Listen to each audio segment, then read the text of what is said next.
just manifested that sentence. You turned a thought into an action and then generated a physical experience. You turned the invisible thought into a tangible reality. That is manifestation.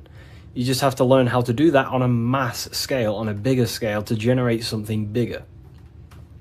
You know? So yeah, of course, manifestation is real. That's all you're ever doing.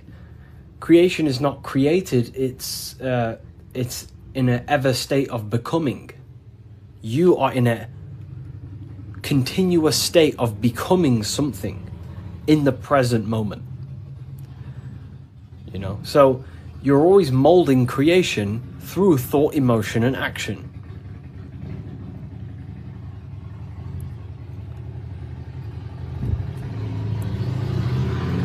Let's let the Harley Davidson go past my house. It's a very loud bike. It's a cool bike.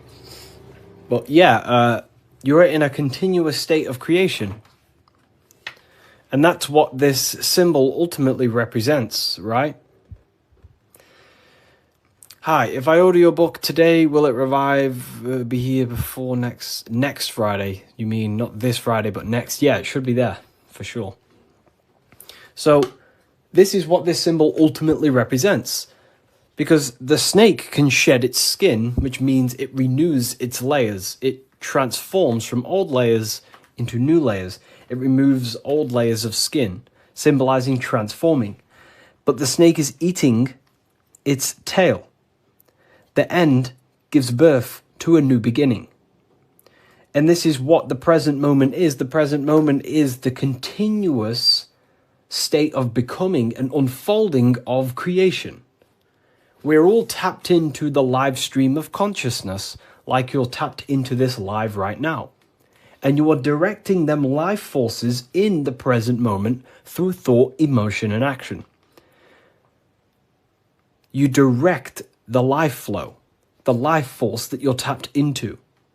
And wherever you direct it through thought, emotion, and action, and your time and attention, that is the reality you generate. And you create that reality. And that's what the symbols are here for, people. The symbols are here to awaken you to things that you just realize about yourself. I'm not teaching you anything new. This is just something you realize. This is solid truth that you can't, escape. You can't escape the law of cause and effect. The force is too powerful to escape the force and the law of cause and effect. The law of cause and effect is over you. It governs you. So you have to work with that law consciously. Most people are not conscious of the laws that govern their life. They're not conscious of the laws that's governing their mind. Your mind is governed by laws, not man-made laws, but universal laws you cannot escape. It is impossible to escape cause and effect. So you must work with the law. God law, basically. Yeah, they're called, occult societies, secret societies. They call the laws natural law. Then, of course, you have man-made laws.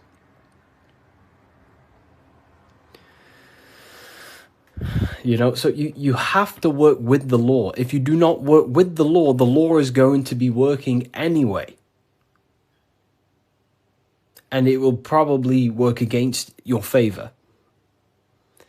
But these laws that are in place are there to give you what you want, to create your will, to create your desire.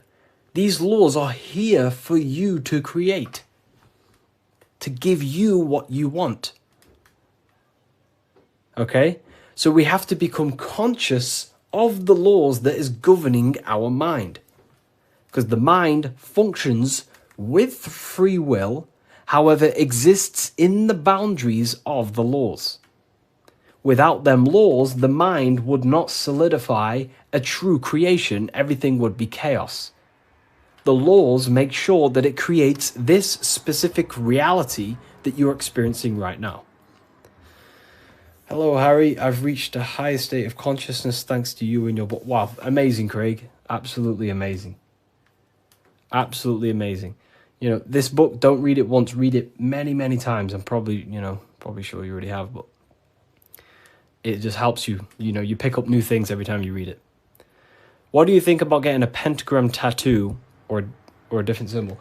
I mean, the pentagram's a great symbol. It's just how you use the symbol. I gifted your book to a friend. Wow, amazing. Which book? The new one or the older ones? So we can influence our reality, of course, through thought, emotion, and action. You have free will. You have full control over them three things. If you try and control anything other than your thought, your emotion, and your action, you are going against natural law. God has given you the permission to only control your thoughts, your emotions, your actions.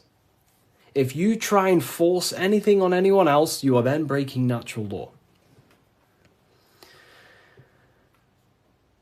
They are the forces that consciousness expresses itself through the mind, mentalism, through thought, imagination, through emotion, through feeling, intuition, and through action, willpower, taking physical actions.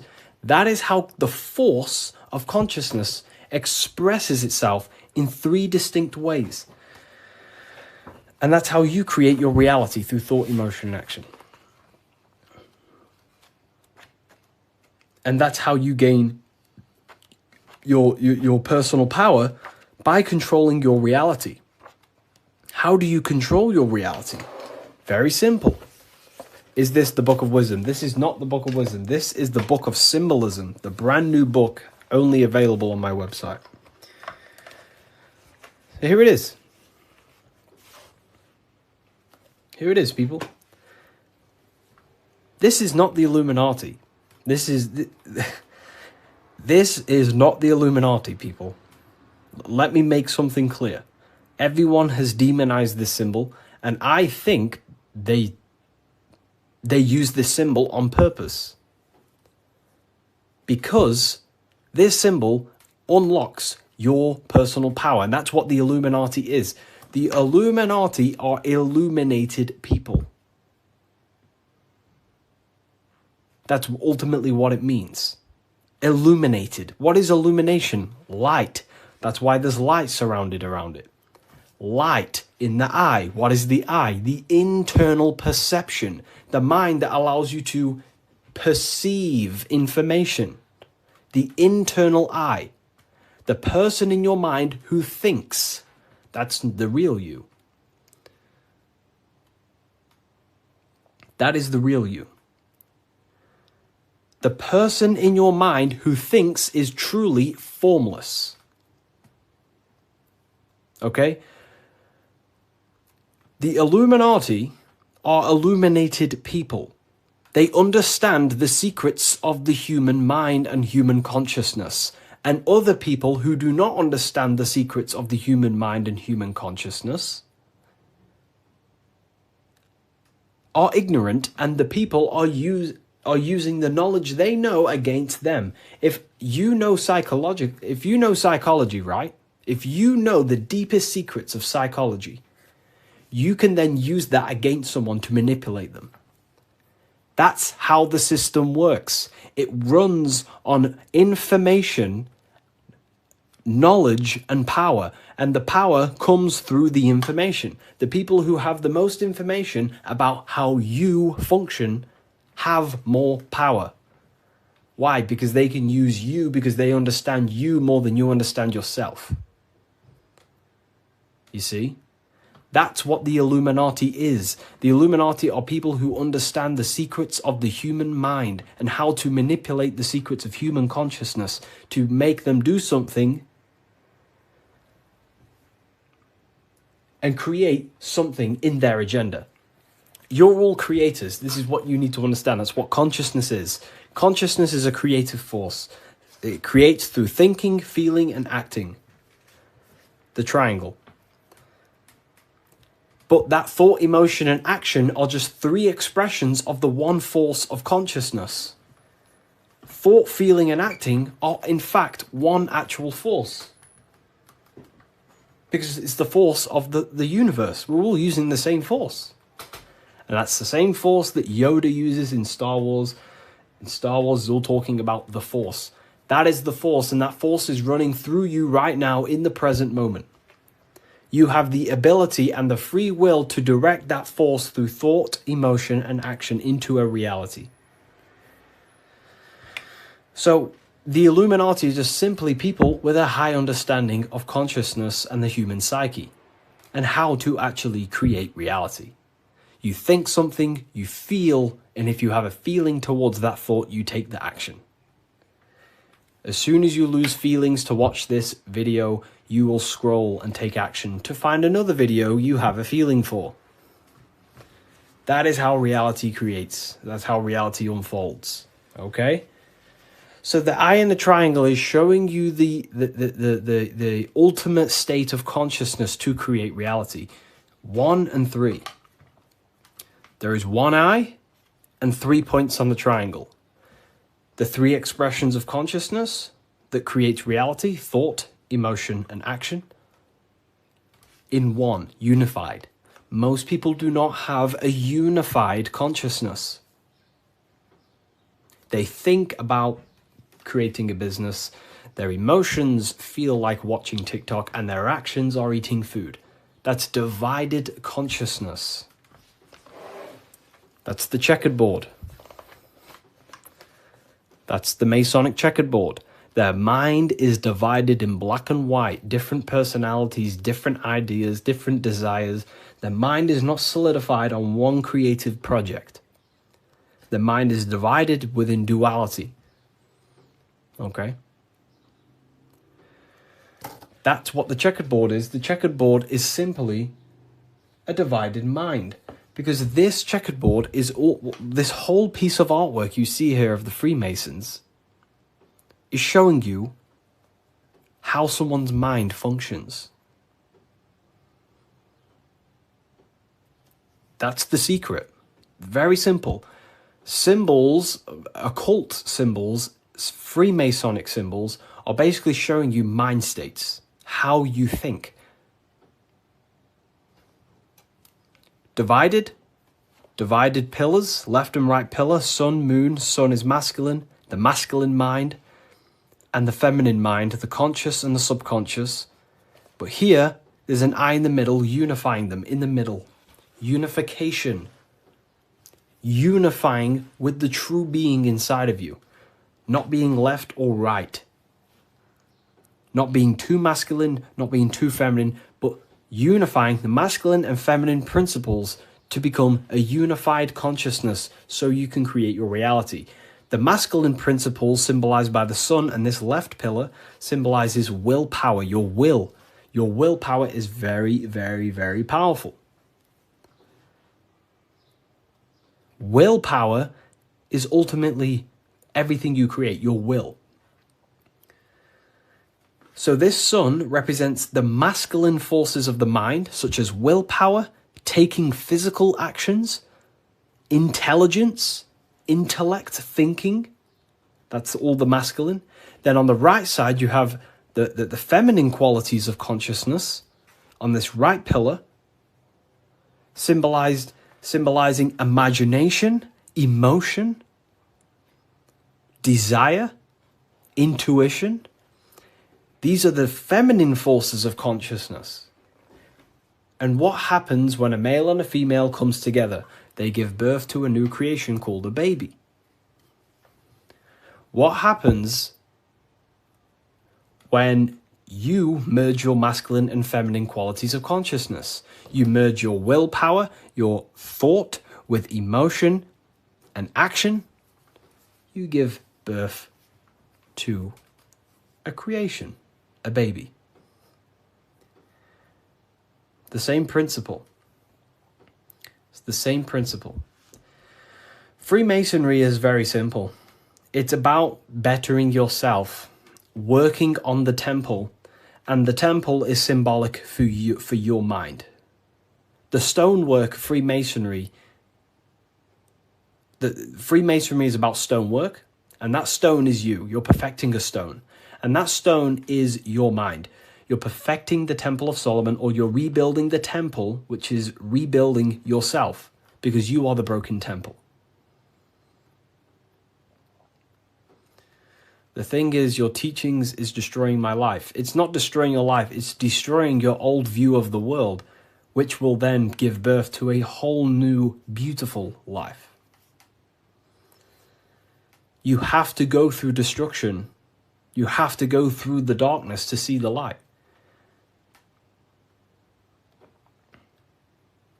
Destruction, creation demands destruction. And it's up to you how you interpret my information. Take it with a pinch of salt.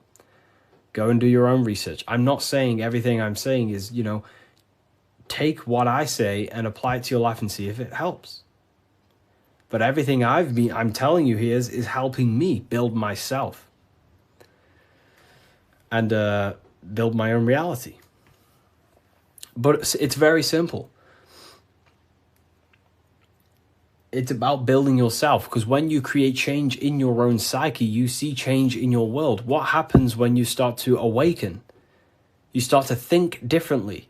And when you start to awaken and spiritually awake, what happens to your friends? Your friends say, oh, you've changed. You see? So the external world is always mirroring your internal world. If you create change in yourself, you will see a change mirrored outside of you. That is as above, so below. Okay. So, Freemasonry is very simple. It's about yourself. It's about the Temple of Solomon. You're rebuilding the Temple of Solomon. And the Temple of Solomon is an allegory for you. Your mind is the Temple of Solomon. Your body is the Temple of Solomon.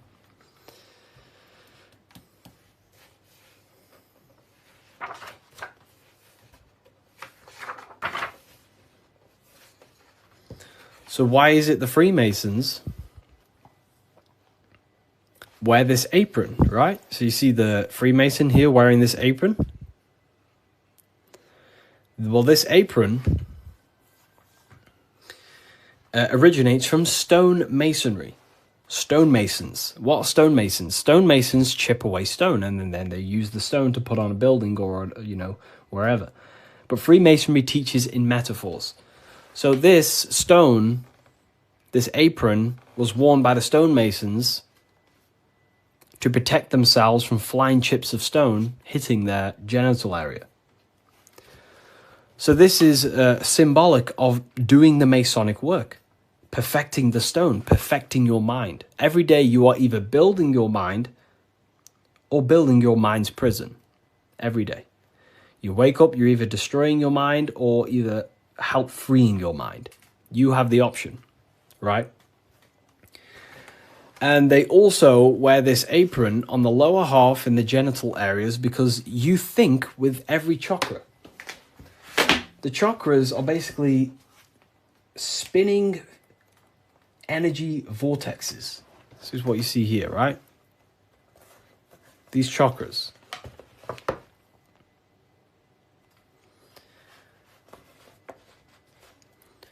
You can think with every single chakra. You think with your head. You can think with your heart. These are centers of consciousness. Okay? These are centers.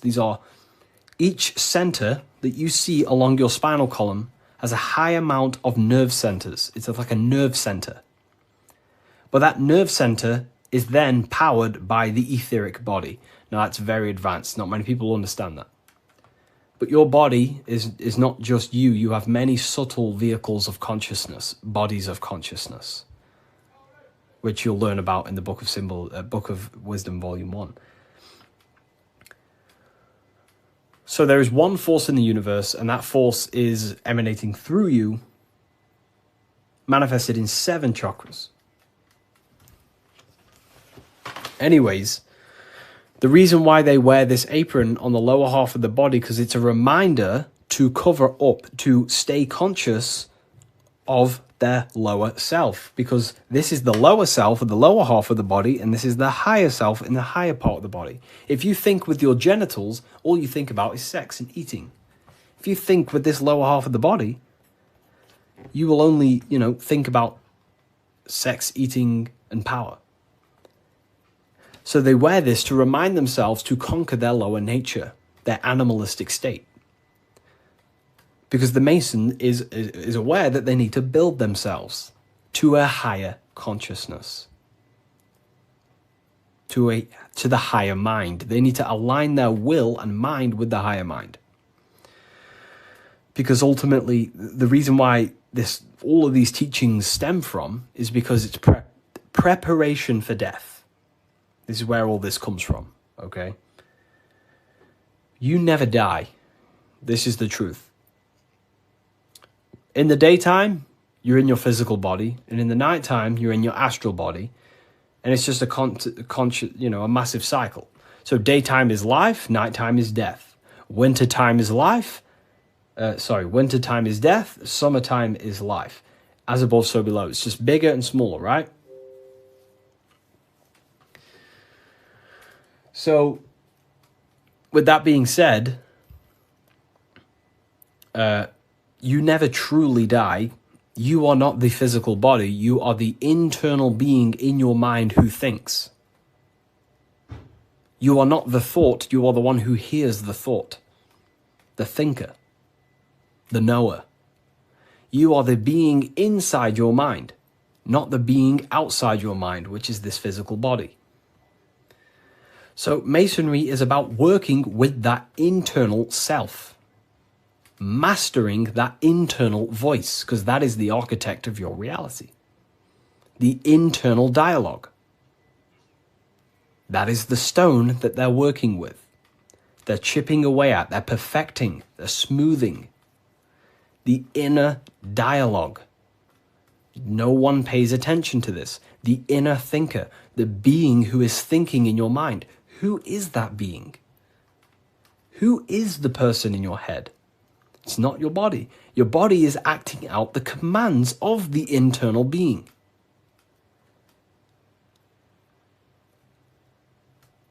So, this is what we have to connect to and master the inner dialogue, the inner thought processes, because the thought is the architect of reality. Thought creates everything. Thought creates everything in the whole universe. The whole universe originates from thought. So Freemasonry is basically about mastering the inner dialogue and working on the inner self, the person in your mind. And the deeper you get to know that inner voice, you start to realize that there are many different vehicles of consciousness. You don't just have a physical body, you have a physical, etheric, astral, and mental and spiritual body. The physical body is just the lowest dimension there is. The physical plane is the lowest dimension there is. Your mind operates above all of them. A thought is just a thought. It has no true form. That thought takes on the body. That thought wraps itself in imagination. So the thought alone is just a thought. But then that thought then wraps itself in something we call astral matter, which is your imagination. The light, the screen in your mind that allows you to vision a specific object. The thought wraps itself in astral forms. That astral form becomes like an emotion in your heart because you want to then take action to generate that mental image you created. Then it turns into a physical reality once you start to take the action to fulfill the desire of that mental image you created. So these are the many different vehicles of the mind. And the mind is not just in the brain. This is the whole wrong thing with science. The mind is not the brain. The brain is just a physical computer to decode the commands of the mind. The mind is not even touching the physical world. The inner dialogue is not in the physical world. The true you is a higher dimensional being. Okay? The inner dialogue. And we're working with that inner dialogue to master it, to ultimately master your reality. So again, Freemasonry is all about cutting stone, but it's not about actual stone. This book by Harry B. Joseph, right? Yeah, I am Harry B. Joseph. I wrote these books myself. This book is my brand new book, the Book of Symbolism. And it's only available on my website. You will not find this book anywhere else. The Book of Symbolism.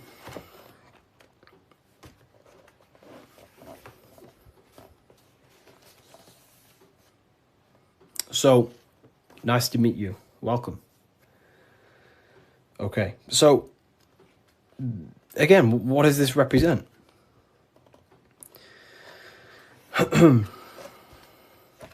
The rough stone is a symbol of the self, the unrefined self, the unenlightened aspects of our mind. So the rough stone represents the uncontrolled aspects of our mind. We have many different versions of ourselves in our minds, right?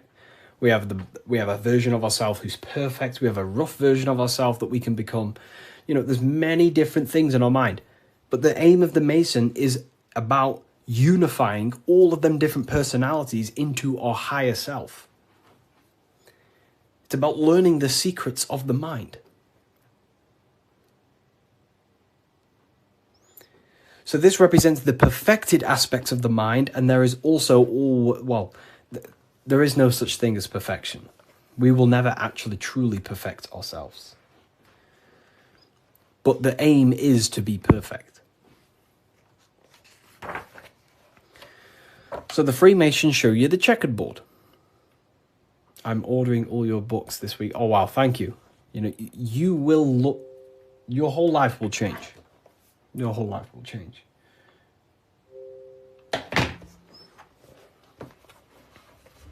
Okay.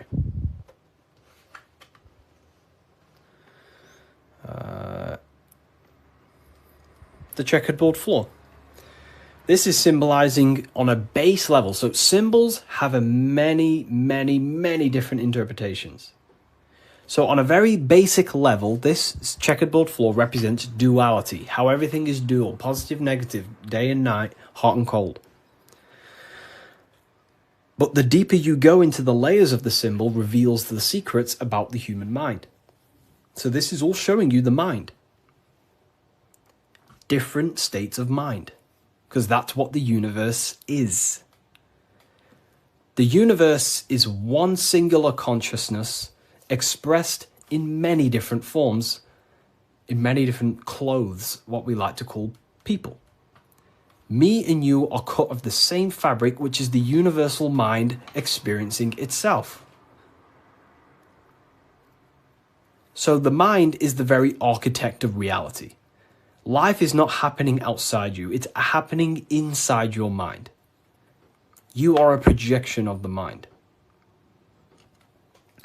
However, you have the ability to identify with your ego. Your ego is very simply just a false version that your mind, it's a version of yourself that your mind has created through experience, thoughts, words, memories, and traumas, and belief systems. But beyond you, if you turn your mind off, if you stop thinking, then who are you then? That's what we call the universal soul.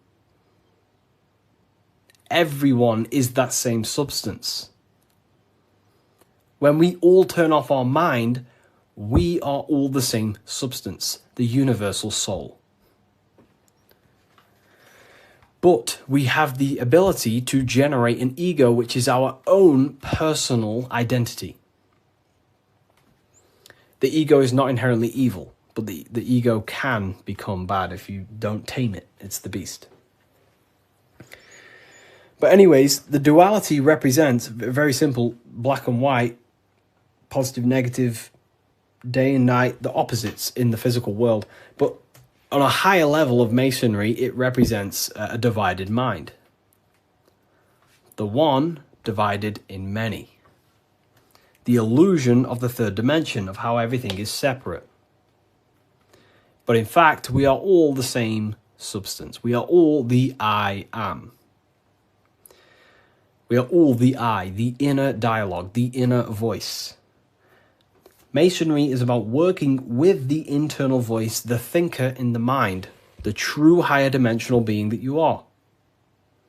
Because that higher dimensional being manifests its life forces through you and creates in the physical three-dimensional world. So it's about directing the life forces through you.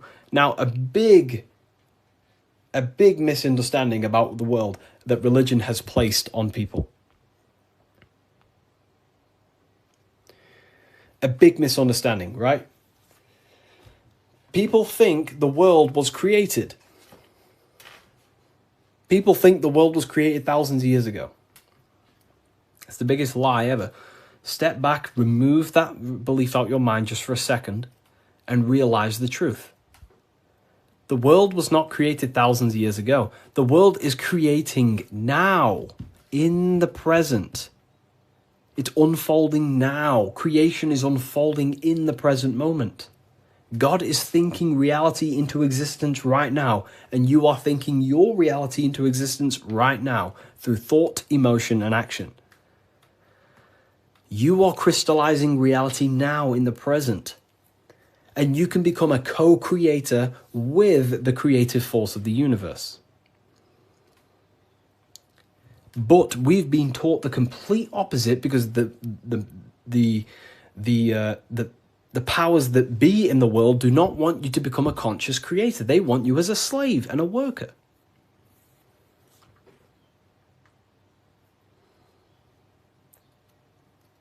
You see, so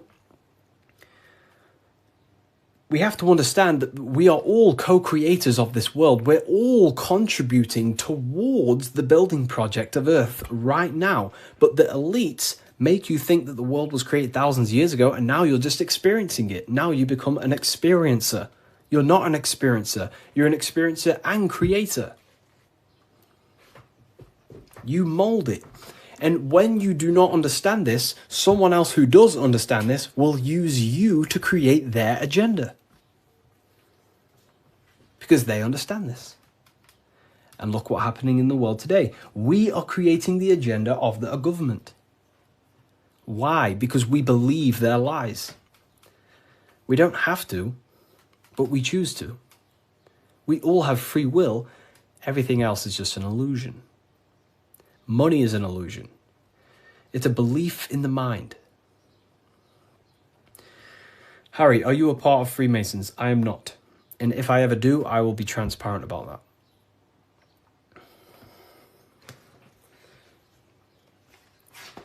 So this is representing your mind divided. Divided consciousness. Now take a look here. What are the Freemasons trying to show you here? Squares to circles. Square, circles. Geometry.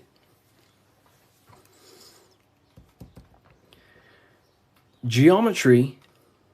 Harry, my book came, thanks. It's a pleasure. It's an absolute pleasure. Enjoy the book.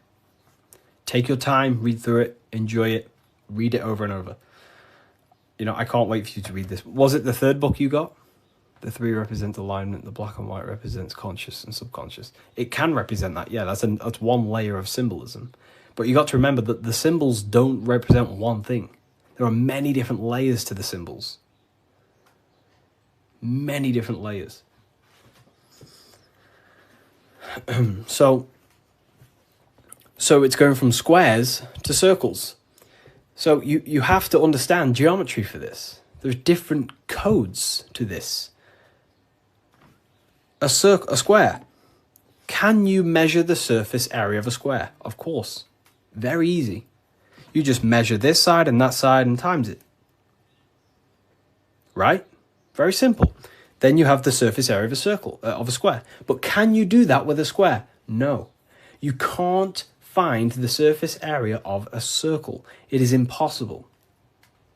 You can get very close by using pi and different, different mathematical equations, but you will never exactly find the exact surface area of a circle. So what are the Freemasons trying to show you?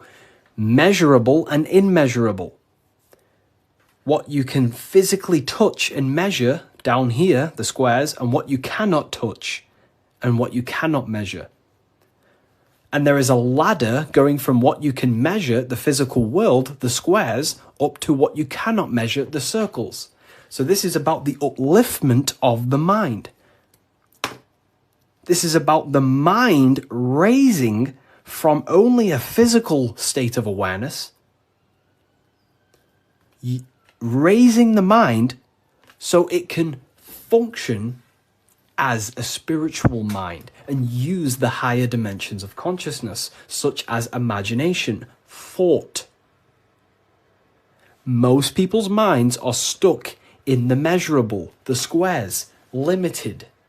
They think inside the box. You have to raise your mind and think outside the box. This is what it's about. Raising your mind and using the higher dimensions, which is imagination.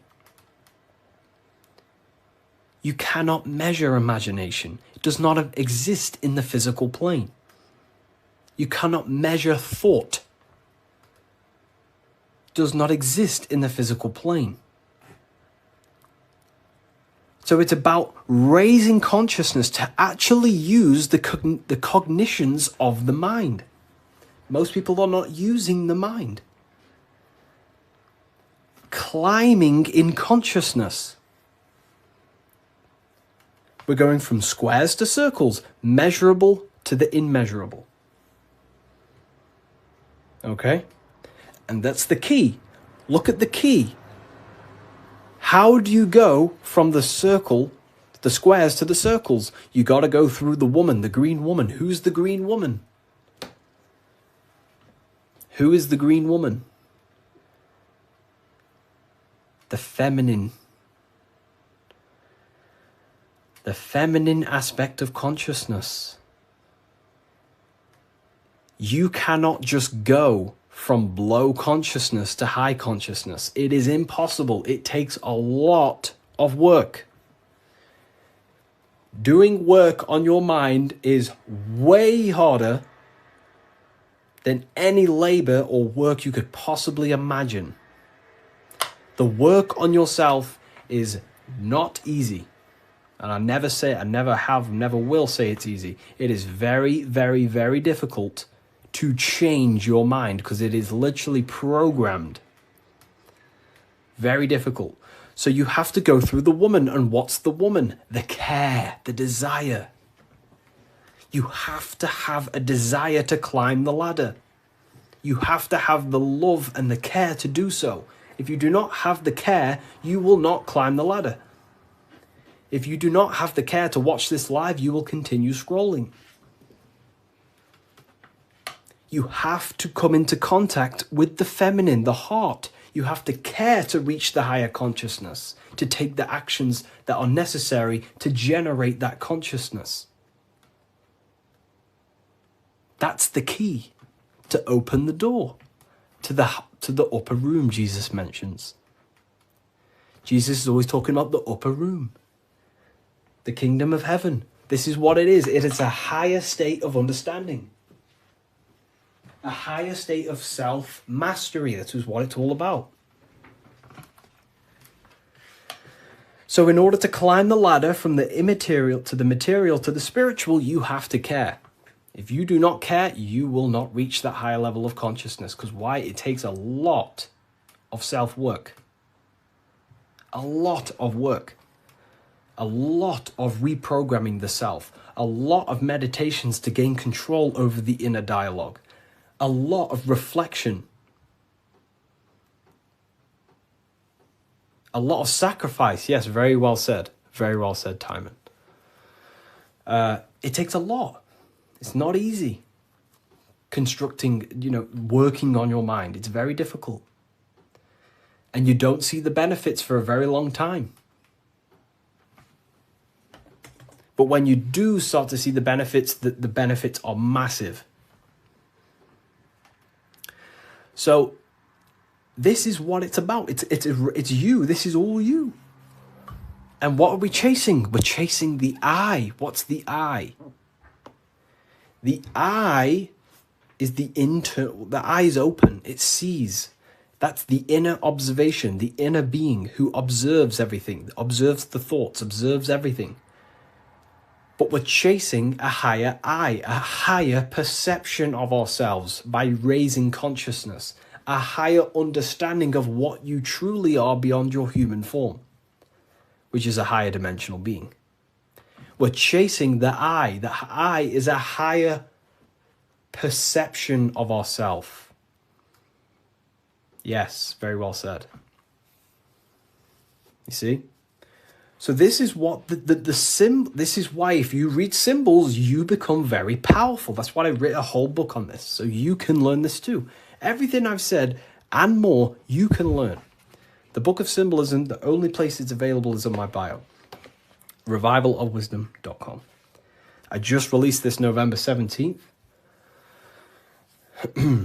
But it breaks down everything about Freemasonry, of how you can learn this knowledge and gain a higher consciousness. But anyways, if we get this to 50k, I will drop some coupon codes for you all, and we'll carry on. I'll drop some coupon codes so you can save some, some money. And we have worldwide. We have, this is powerful knowledge. Powerful, powerful knowledge. What do you think about the Golden Dawn? I have a friend, well, not a friend, but I know him through, he's an Instagram creator, and he went through the Golden Dawn system, and he is a very famous author now. You've probably heard of his stuff. It's called The Serpent Rising. He went through the order of the Golden Dawn, learned about kundalini and stuff like that. Golden Dawn Society, yeah. How can I buy your book? There's no link in your bio. There should be. There's a link in my bio. Revivalofwisdom.com is the only place you get the Book of Symbolism in English, French, German, Italian, Spanish. Okay, so let's carry on, right? So we've broke this down. You now understand that we're going from squares to circles, which is going from the measurable to the immeasurable, changing the mind from a state of reaction, because this is, okay, the circle cannot be measured, but the square can be measured. So this is the material, this is the spiritual, this is the seen and the unseen. This is the cause, this is the effect. The cause, effect. What does the sun do? The sun causes effect on the earth. This is why there's a sun here. It's showing cause, effect. The sun produces changes in the plants and the nature on the earth, which means as above, so below. The cause is above, the effect is below. So this is talking how to change the inner dialogue of yourself, the inner self, the inner voice, from a reaction mind to a demanding causal mind.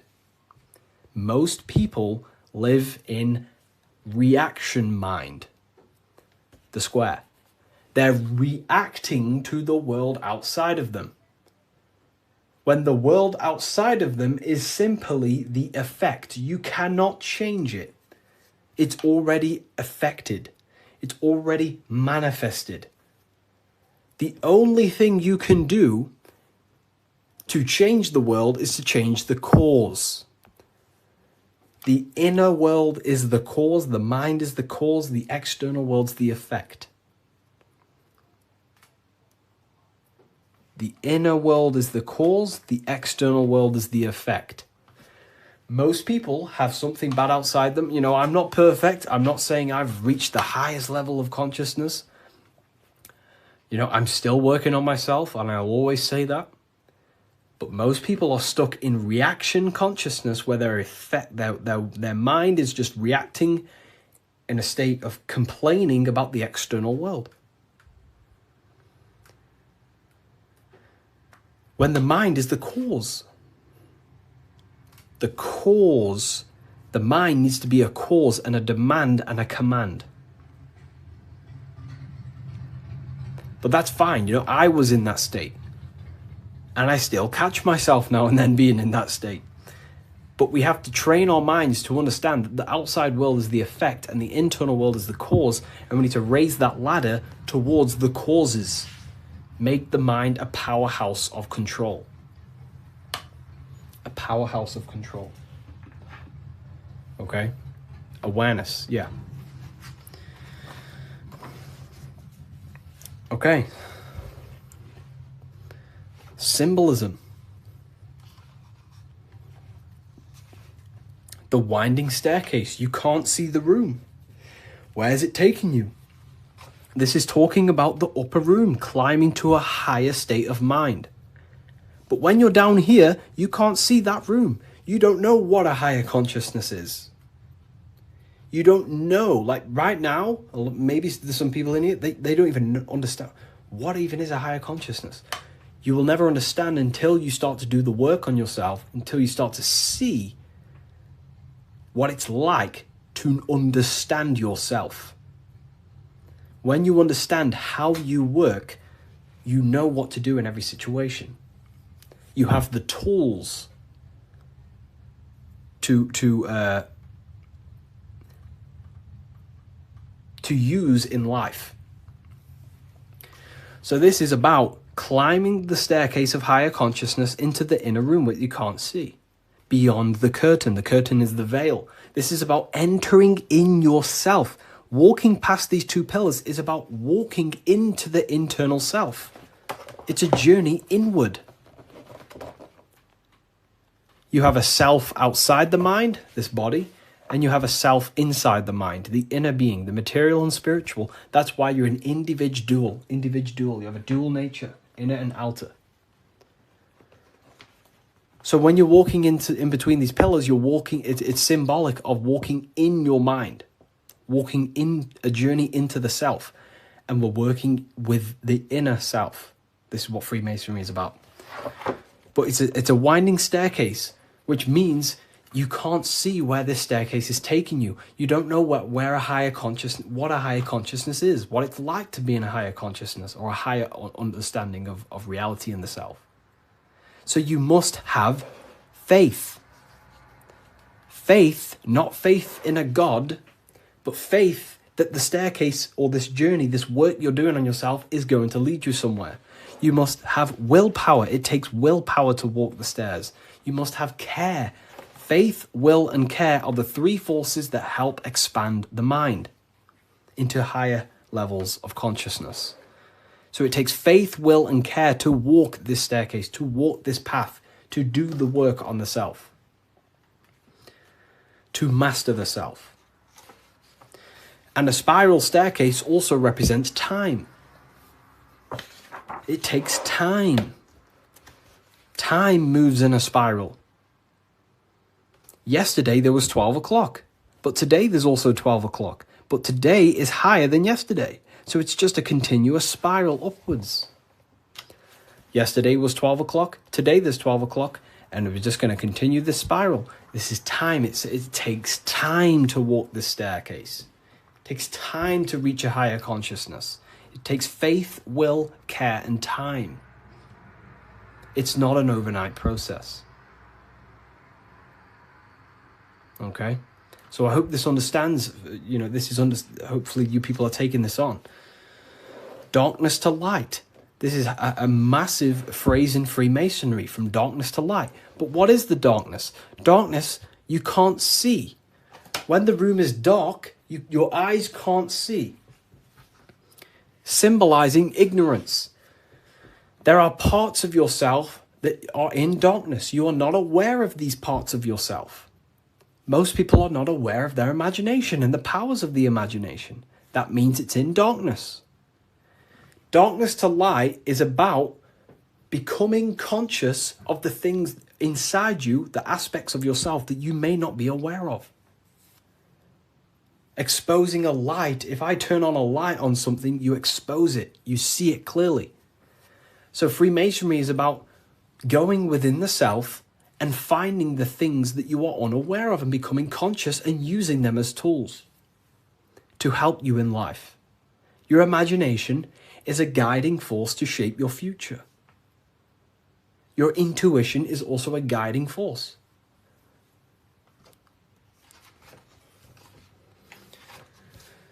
This is the hammer, the Freemasonic hammer. Why do Freemasons use hammers?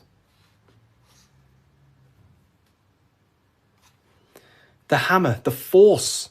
What is your hammer? What is the force that drives you?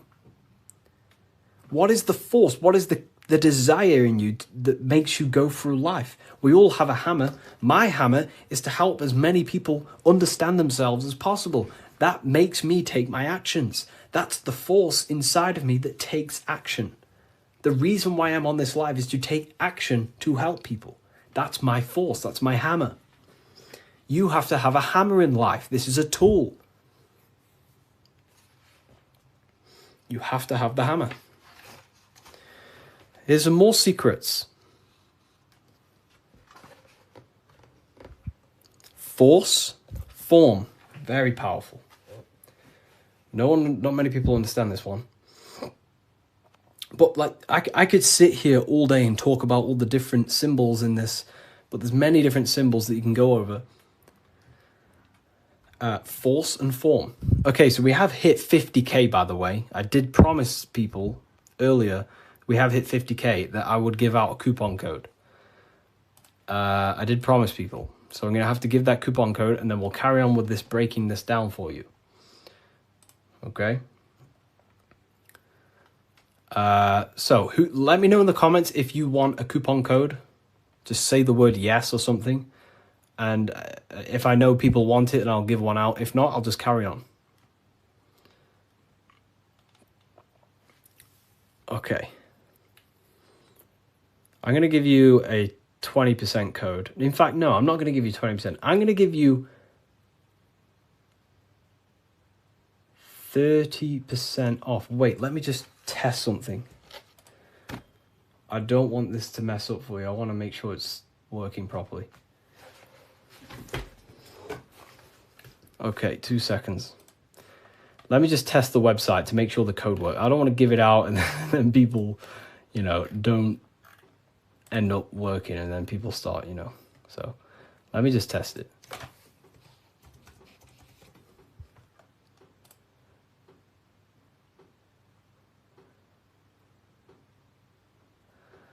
Okay.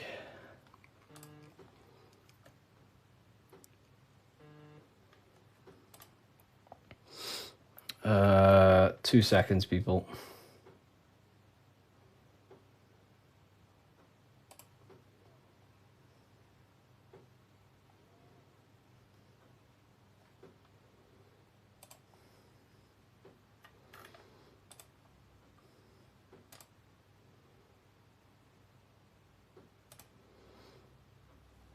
Let me...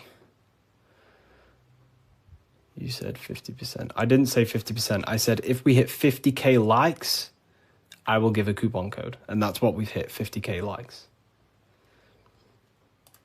I can't give 50%, then that would be pointless. I wish I could, but it's literally, I'd probably lose money. I'm just testing the code out for you.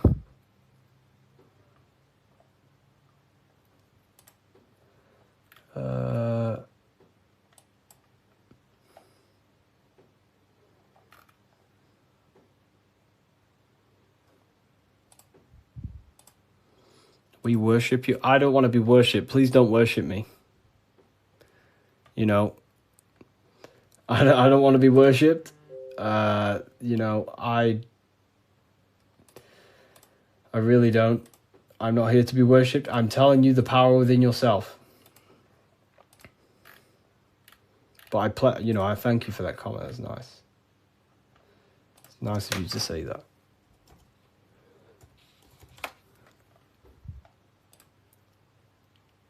Okay, so it is working. Okay, nice. So the code is working, and the code is, I'm not giving you 20%, I'm going to give you 30%. Do I have a pen? I can write it down for you. The code is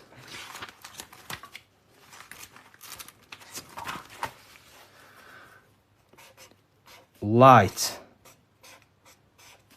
All caps. That's the code. All caps, capital letters. And you'll save yourself 30%. This is the brand new book of symbolism. You're going to save yourself 30% on the brand new book of symbolism. Is this where 607 Onk gets it from? I don't know. I've been around for a long time talking about this stuff.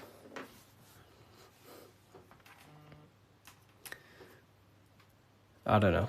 I don't know. I don't know where he gets his information from.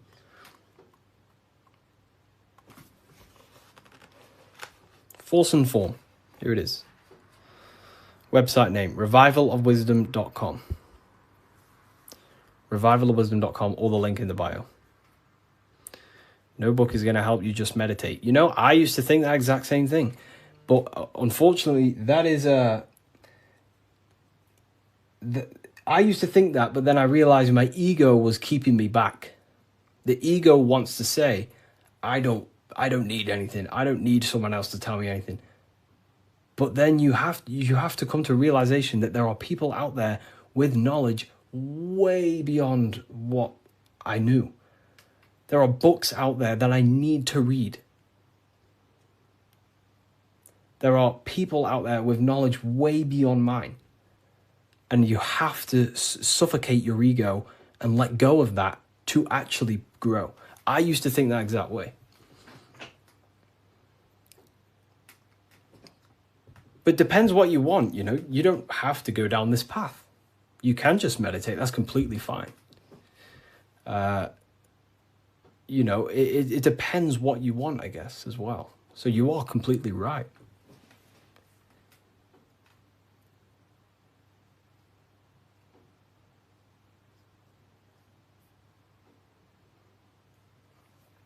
You are completely right.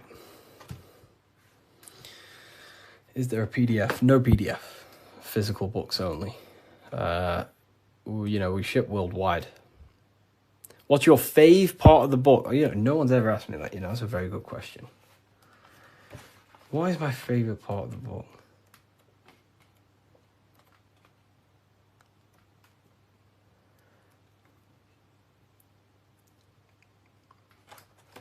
I love this part. I love this part. How quick is delivery? Delivery, it depends where you are. UK is around 7 days. US, pretty sure it's about 7 days. It's a print on demand. So basically, an order will go through the website, and then it'll go straight to my suppliers. They print it, and then they ship it. And then they obviously send you emails with the tracking information and stuff like that. You know. But this is probably my favorite part. Is it UK based? It's not. So the suppliers that I have, they have printing warehouses all around the world. I'm pretty sure they have one in the US, one in the UK. So wherever you are in the world, wherever the order is going to, it goes to the correct warehouse, so it gets shipped in time. That's basically how everything's set up. Because I don't actually stock them all. I mean, I do have quite a lot here. I'll show you. I have quite a lot of them here. These are all Book of Symbolisms. This is what they look like. Explain everything about Freemasonry, pretty much. Everything you can imagine about Freemasonry. That's the first book. That's the second book. This is the brand new one. Which this is the one we're going over today, pretty much. They will be on Amazon in the next, I don't know, 2 weeks, 3 weeks maybe.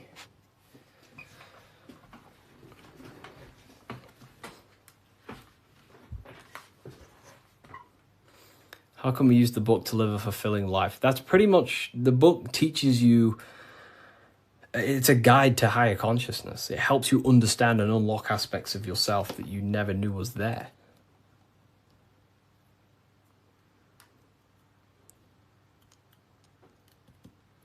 What are the 2 pillars in Freemasonry? Great question. So the first part of this book goes over that for a very long period of time. So the first whole section of the book goes over the Jachin and Boaz pillars, right? The different symbolism. So it basically represents the masculine and feminine forces of consciousness. But it ultimately represents division as well. The number 11 is a dividing number. It's left and right, right? It's left and right. So, have you experienced spiritual psychosis? No. If you met me in person, you would never even realize, because I don't talk about anything to anyone. People who know me don't even understand what I do. I don't talk about, I'm just a normal person. They probably think I'm asleep. Well, just a regular person who's not aware. But, I only talk about this stuff to people who ask me. To my family members, I'm just a regular person. But then obviously if they ask me about this, then I can tell them things. So yeah, in person you would never even know. I'm just a regular guy. I work throughout the day. I make videos. I work on my YouTube. I help my affiliates. I come on live. I help people. I speak to my university students. And then I go to the gym, see some family members, and, I'm just a regular person.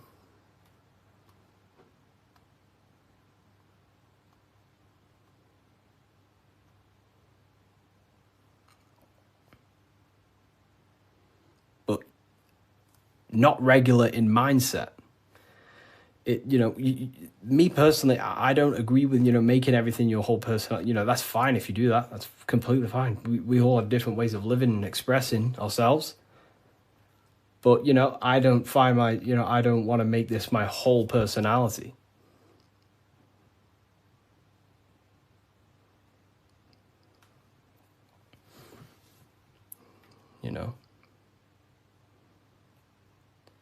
I love to read books in my spare time. I watch a lot of, listen to a lot of audiobooks.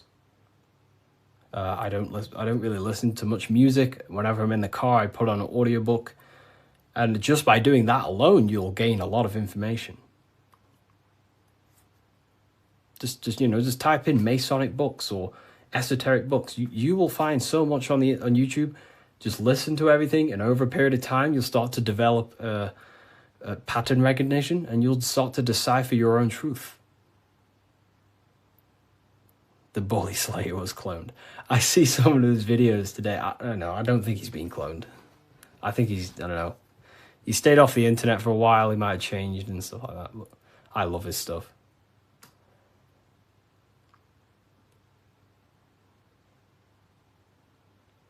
How long did it take to change your reality to your desired reality? Good question. For me, it was, I wouldn't say got lucky, because I work very, very hard. I work at least 10 to 11 hours a day most days, but not recently, but before. But for me, there was not many people in this space talking about the things that I do at the time. So for me, it sped up very fast because of that.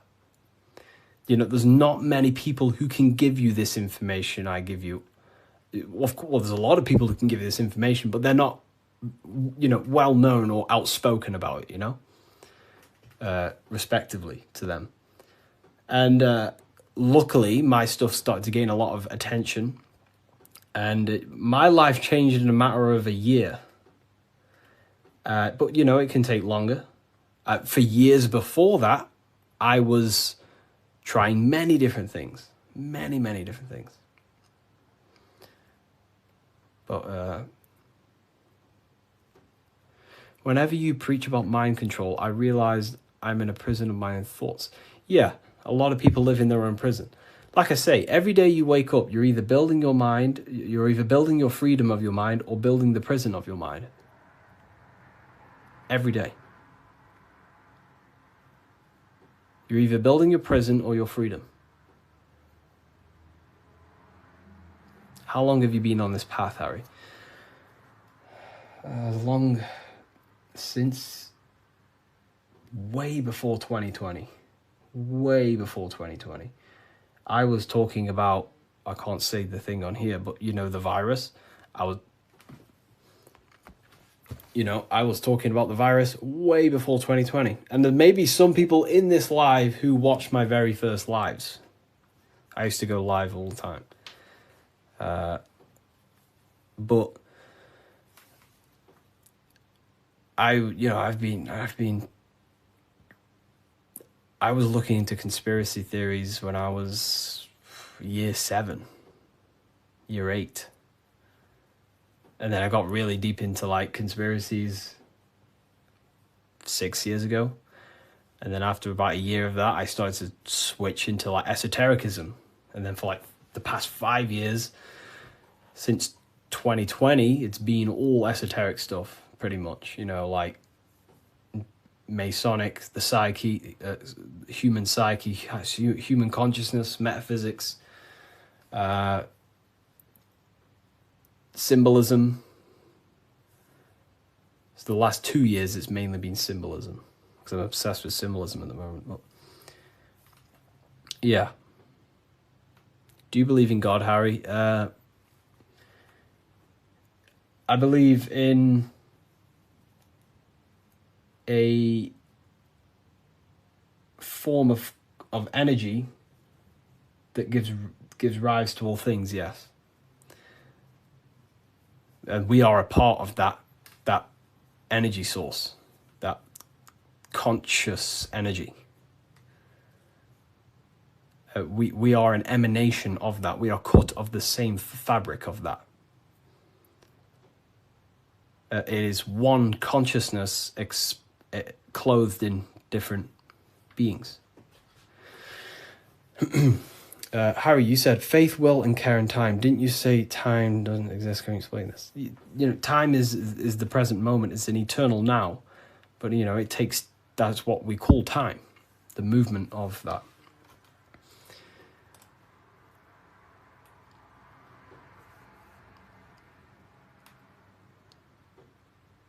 You know, I don't believe in a God outside of us. You know, well, God is outside of us, but he's also inside of us. God is everything. I like how you put that. Oh, wow. Thank you. If we visit a Masonic temple, we'll see a lot of these symbols in the building architecture. Oh, yeah, of course. Everywhere. You'll see this everywhere.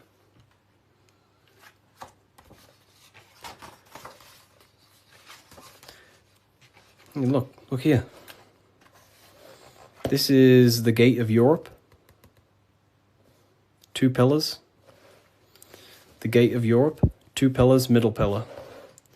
Here's the gate of Europe again, 2 pillars, middle pillar, with the person in the middle. Here's George Washington, 2 pillars and the middle pillar.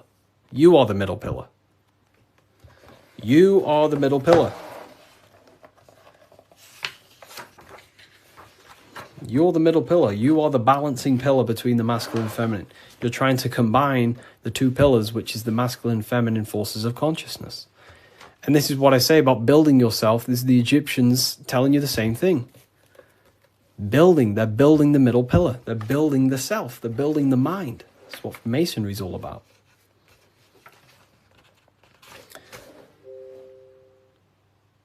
You know? So here's look.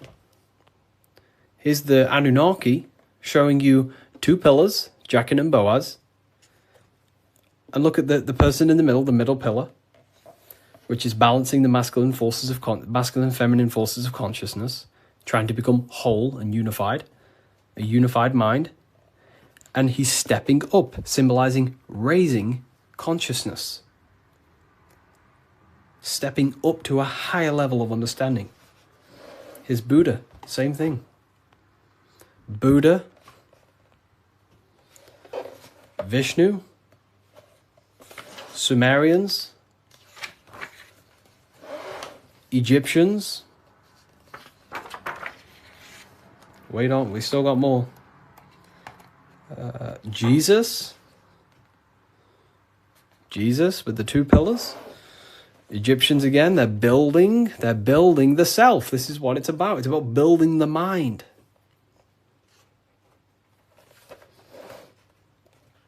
Royal Arch of Freemasonry. Knights Templars. It's everywhere. This symbolism is everywhere. It's in every tradition because this is the universal system of constructing the mind. This was way before religion. This is what it was about. It was the religion of the serpent. The serpent used to symbolize this knowledge about the serpent can shed its skin and transform. So it's about transforming the mind. The serpent was the universal symbol of this spiritual journey. What does the G mean? So here, you see the G. It wasn't a religion of the serpent. I wouldn't say religion, but I in my conclusion, you can take this as a pinch of salt.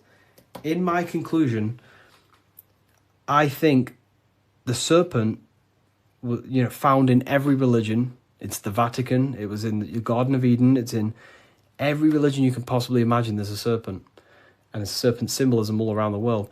I personally think the serpent was the symbol for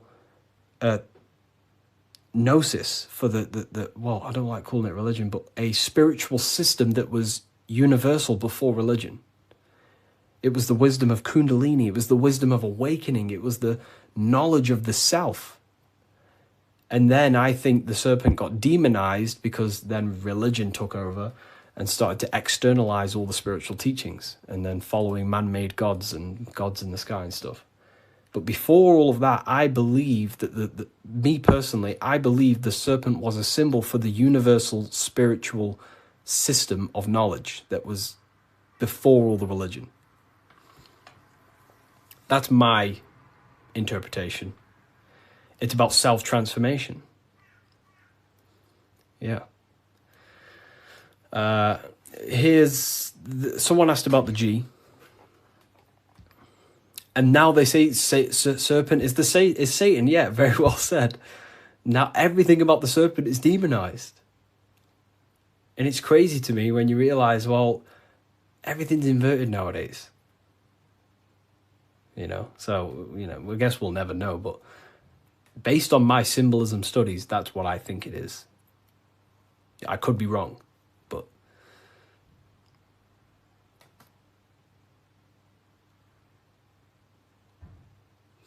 so okay, why didn't you join Freemasonry if you believe their teachings? It's not believing anything. These symbols are self-awakening. It's not.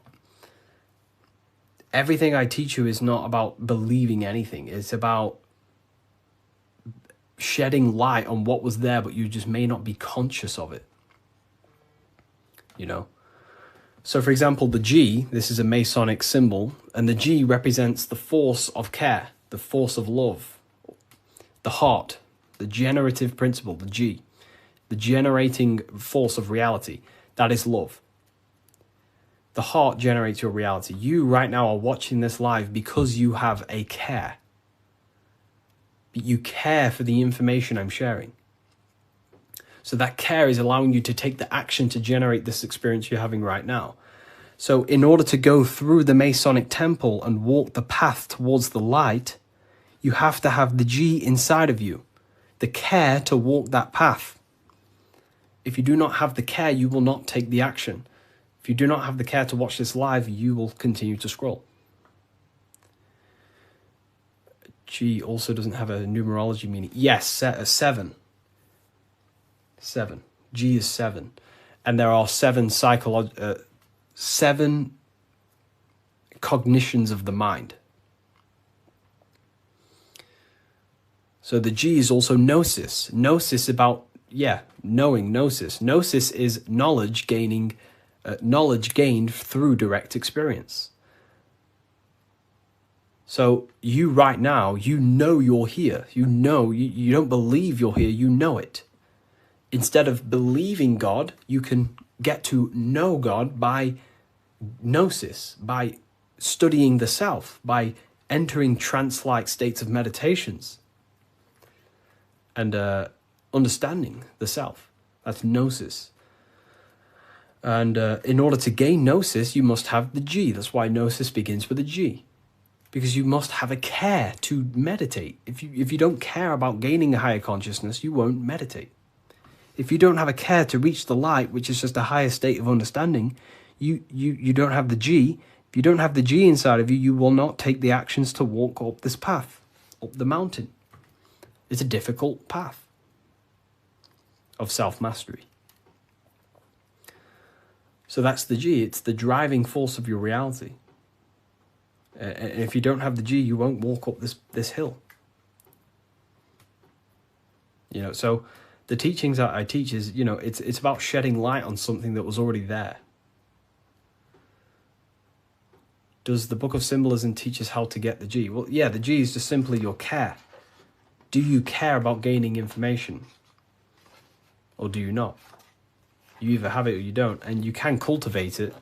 We do talk about it here, all about the G and different symbolic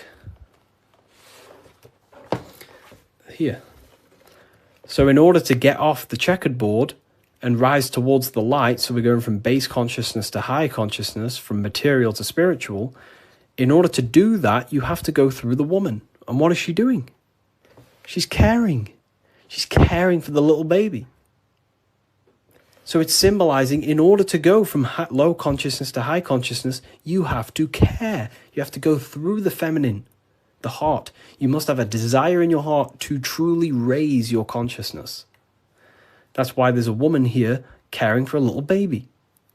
You have to go through the feminine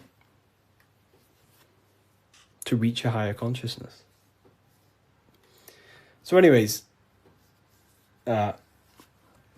is that why religion is against women? You know, there's so much that goes into that. I believe they don't want us in contact with the feminine energy of consciousness. We're all masculine and feminine. We all have feminine qualities. We all have masculine qualities.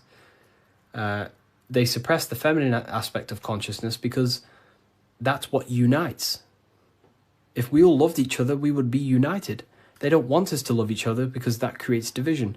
And divided people are easier to control. If we all united, we'd all realize we can take over the government. So they destroy the feminine because that's all about caring, nurturing, growing as a community and as humans with the earth, caring for the earth and things, but it's just completely demonized nowadays.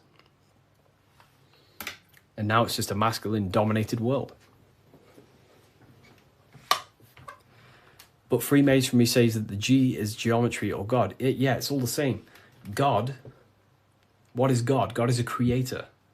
How do you create something? Through the G, you have to care. If you don't care about something, you will not create it. If you don't care about the live, you will take action to scroll away until you do find something you care about and you take the action to watch it. So it's about generating reality. God, which is a G, which is about care, creation. Geometry is the same. It's all about creation. The mathematical codes. But it's all to do with the G principle, the generative principle. If that makes sense. So most words with G are all to do with care, gift. If I gift you something, it's because I care. I have a G. I have a care towards you, and I'm gifting this.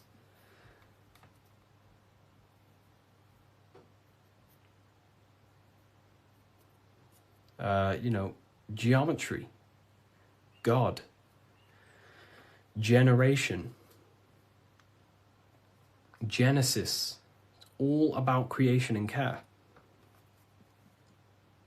The whole world is built on love, and when you see it, you can never unsee it. The whole world is built on love.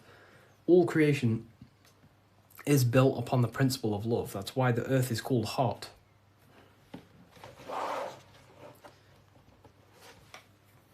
Earth is hot. Because the whole world is built through the heart, the love energy. You only take action on what you love. Some people love twisted things. Some people love hurting people. But, we have to purify our love. But,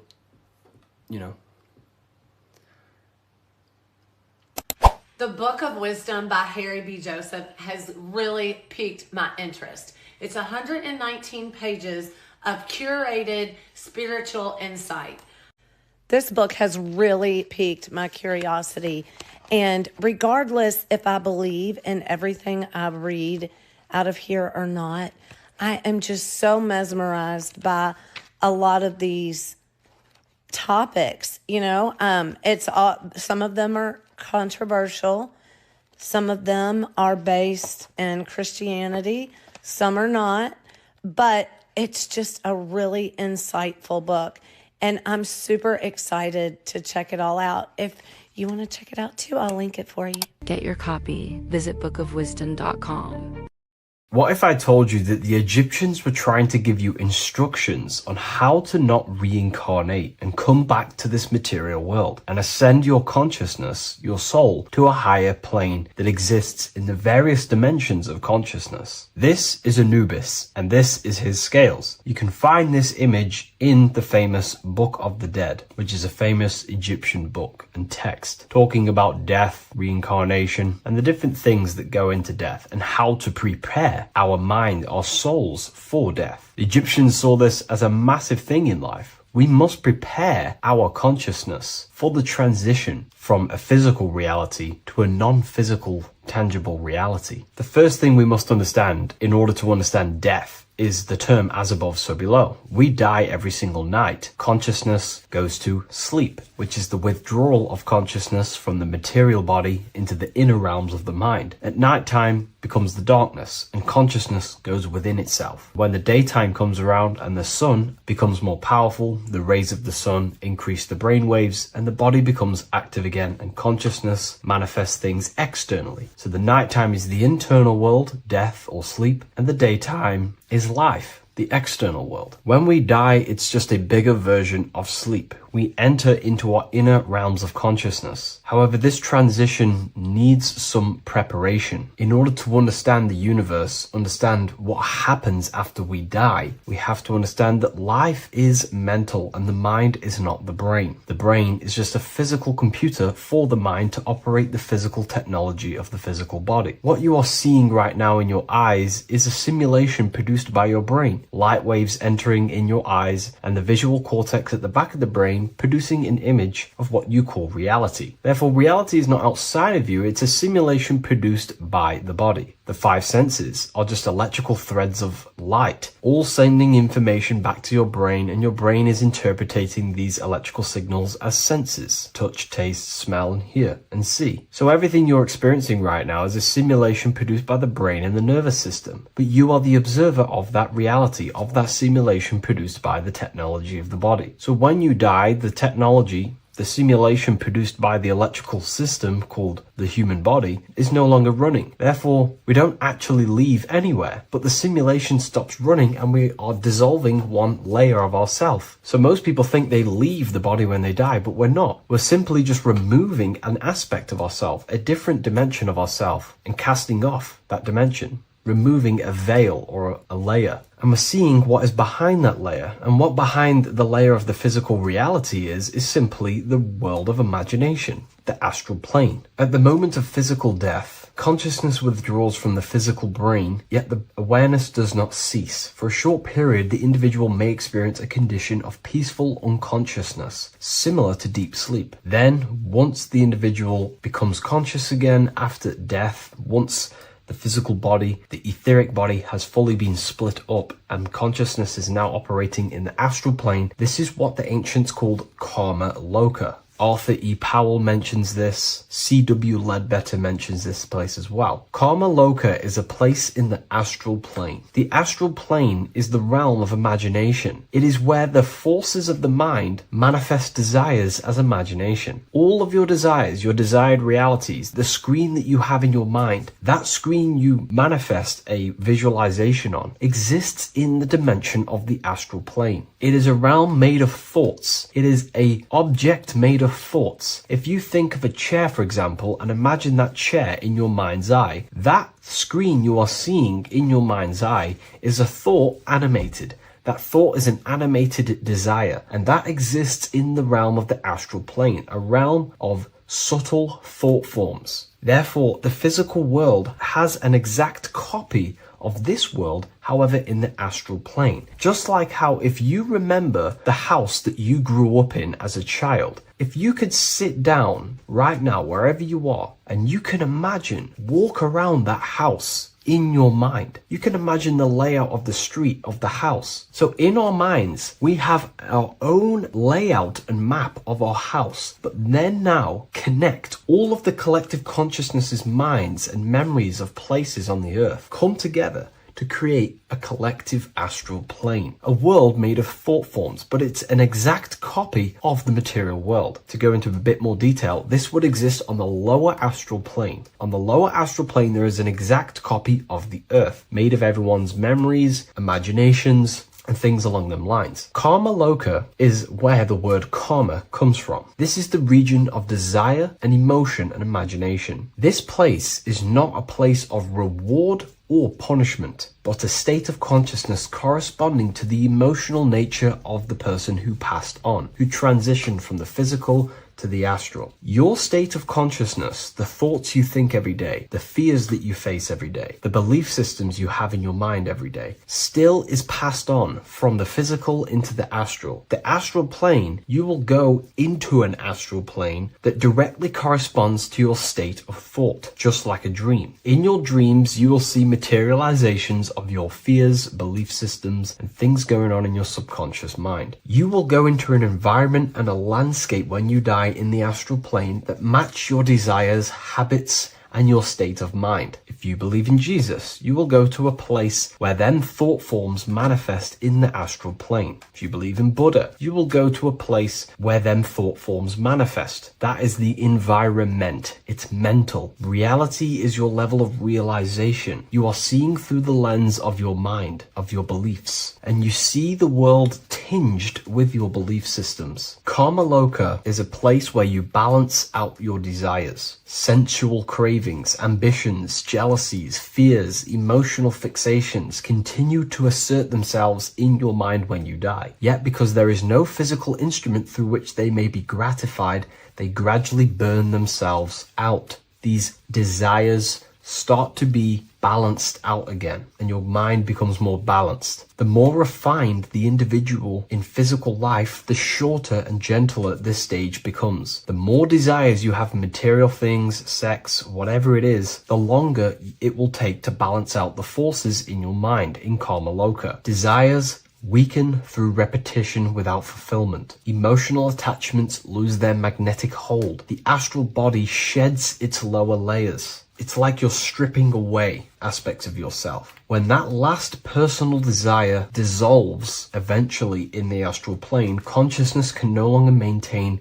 cohesion in the astral vehicle. The astral body disintegrates naturally and awareness withdraws into the mental body. The mental body is what the Christians call heaven. The mental plane is heaven, the realm of creative thought forms, the realm of pure mind, pure thought. The mental plane, also called the Devachanic plane, is a realm of blissful, creative, and luminous consciousness. The Devachanic plane is not an illusion, but subjective yet intensely real world, constructed by the individual's highest thoughts, ideas, loves, and aspirations. How does this link in with Anubis? Anubis is trying to give you instructions on how to prepare for life after death in this image. If we take a look at Anubis in this image, we have to understand this is symbolism. This is metaphorical. Anubis is known as the god of the underworld. He symbolizes the transition from awake to death. He is not a real god that you will meet when you die, but he represents the process of death, transitioning consciousness from physical to astral. He's giving you instructions in the Book of the Dead to make your heart as light as a feather, as this is a scale. So he represents death. Your heart needs to be as light and balanced as a feather. The heart is the emotional vehicle of consciousness, as I just explained that emotions are subjective to the astral plane or karma loka. We do not want a heavy heart before we die. We do not want addictions to smoking, addictions to pornography, addictions to status, the ego, material gain. If we die with these things, this means we have a heavy heart, and this will manifest in the astral plane when you die and take longer to balance out them emotions and desires. So this is telling you to remove any addictions, any emotional attachments, mental attachments you have to the material plane. This does not mean go full monk mode and don't have anything physical, don't chase after anything material. We should definitely have material things as we are spiritual and material. However, do not place your heart on it. We should all aspire to have the best possible life, have the most possible resources as possible in our lives, have an abundance in everything. That's completely fine. But placing our soul on it, your desires on the material world, will only pull you down in life after death, take you longer to balance out them forces and desires. This is why transformation during physical life is essential. We need to release attachments to master our thoughts and emotions and align with truth. We don't want to die with false identifications, that thinking and believing that we are the physical body. We need to balance out our heart. Yes, have material things. Yes, chase the best possible life for ourselves, but also have connection with the divine and practice detaching from the material world, maybe even fasting from any addictions that you have, the phone and things along them lines. When this is achieved, when you are fully balanced and have no more addictions and attachments to your mind and consciousness, the scales are balanced. The soul becomes free and rises beyond the lower planes of existence when you die. It transcends the physical body and more than likely enters the mental body. We can't take anything physical after this life. The only thing we can take is spiritual things such as wisdom, understanding, and connection. We can only take internal things. So we have to master our internal world before we pass on to a world where we cannot fulfill our physical desires. Now, this is kind of what heaven and hell is. There is a hell realm in the astral plane. If you desire horrible things, you desire to kill people, or you desire to do horrible things, then you will manifest in a place where that is taking place, with people, with entities that assimilate with that vibration. You might have to watch this video a few times to get a full understanding of this, but Anubis is trying to teach you, make your desires as light as a feather, purify your heart, purify your soul, and place your heart on the spiritual things, knowledge, information, connection, thought. Because if you desire material things, then you will more than likely desire to manifest yourself back into the material world and reincarnate. If you've read the Book of Symbolism, you already know this information. You can now find this book in the description of this video. Please leave a like, comment, and subscribe to the channel if you like this information. And we also have the Book of Symbolism available on Amazon.com now. Take care, everyone. I'll see you in the next video. As above, so below. This is one of the most crucial teachings within esotericism, occultism, or what we like to call it today, spirituality. I don't like calling it spirituality because it's not spirituality. I teach human consciousness. I teach the science of you and your consciousness alone and your being. And in order to fully understand you and this world around you, you must understand this number one principle of as above, so below. There is many misconceptions of this, and there is many simple teachings of this. But I'm going to break it down today from the most simplest to the most complex, and you will see the connections between all things. This is the most important lesson you could ever learn, and I'm going to teach it you today. So what you must understand is with the term as above, so below, it applies with everything you see in this world and about yourself. We have something called the macro, which means the bigger scale. On the bigger scale, we have the whole earth. If we look down from the sky on top of rivers, this is what we see. We see this tree pattern. Then on a smaller scale, we see trees have the same pattern. Then we look even closer. We're going smaller and smaller into the leaves of the tree. We see the same pattern. Then we go even more micro into the human brain and look at the human brain cells, and we see the same pattern. This is proof this is a fractal universe, and everything is in the micro is reflected in the macro. As above, so below. As within, so without. On the macro is a reflection of the micro. So now that you understand this, we can go a bit further. A yearly cycle of spring, summer, fall, winter is a macro. A micro is a daily cycle. So a day is a mini year. The summer is the midday. Autumn is the evening. Night is the winter. And spring is the morning.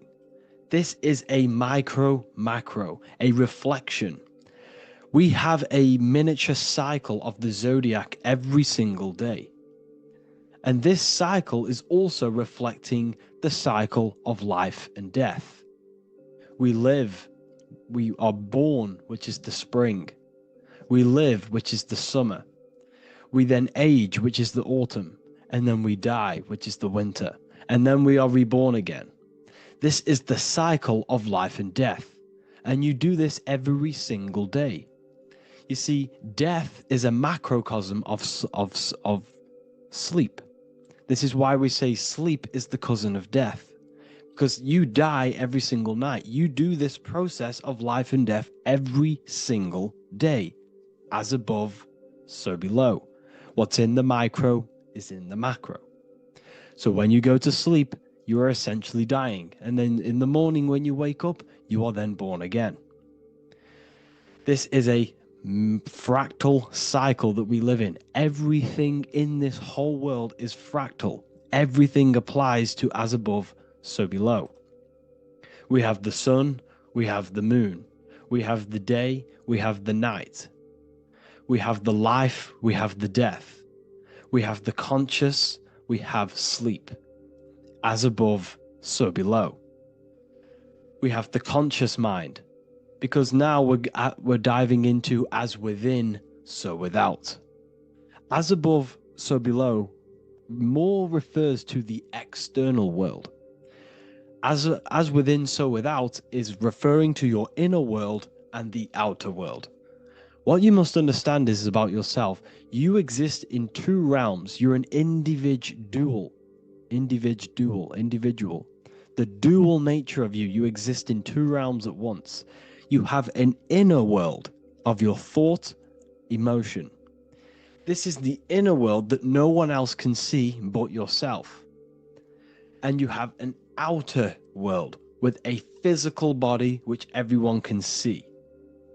So you exist in two worlds. You have the inner voice, you have the outer physical voice, which I'm speaking to you with now. But I also have an inner voice, which no one can hear, only but me. So you exist in the light and you exist in the darkness.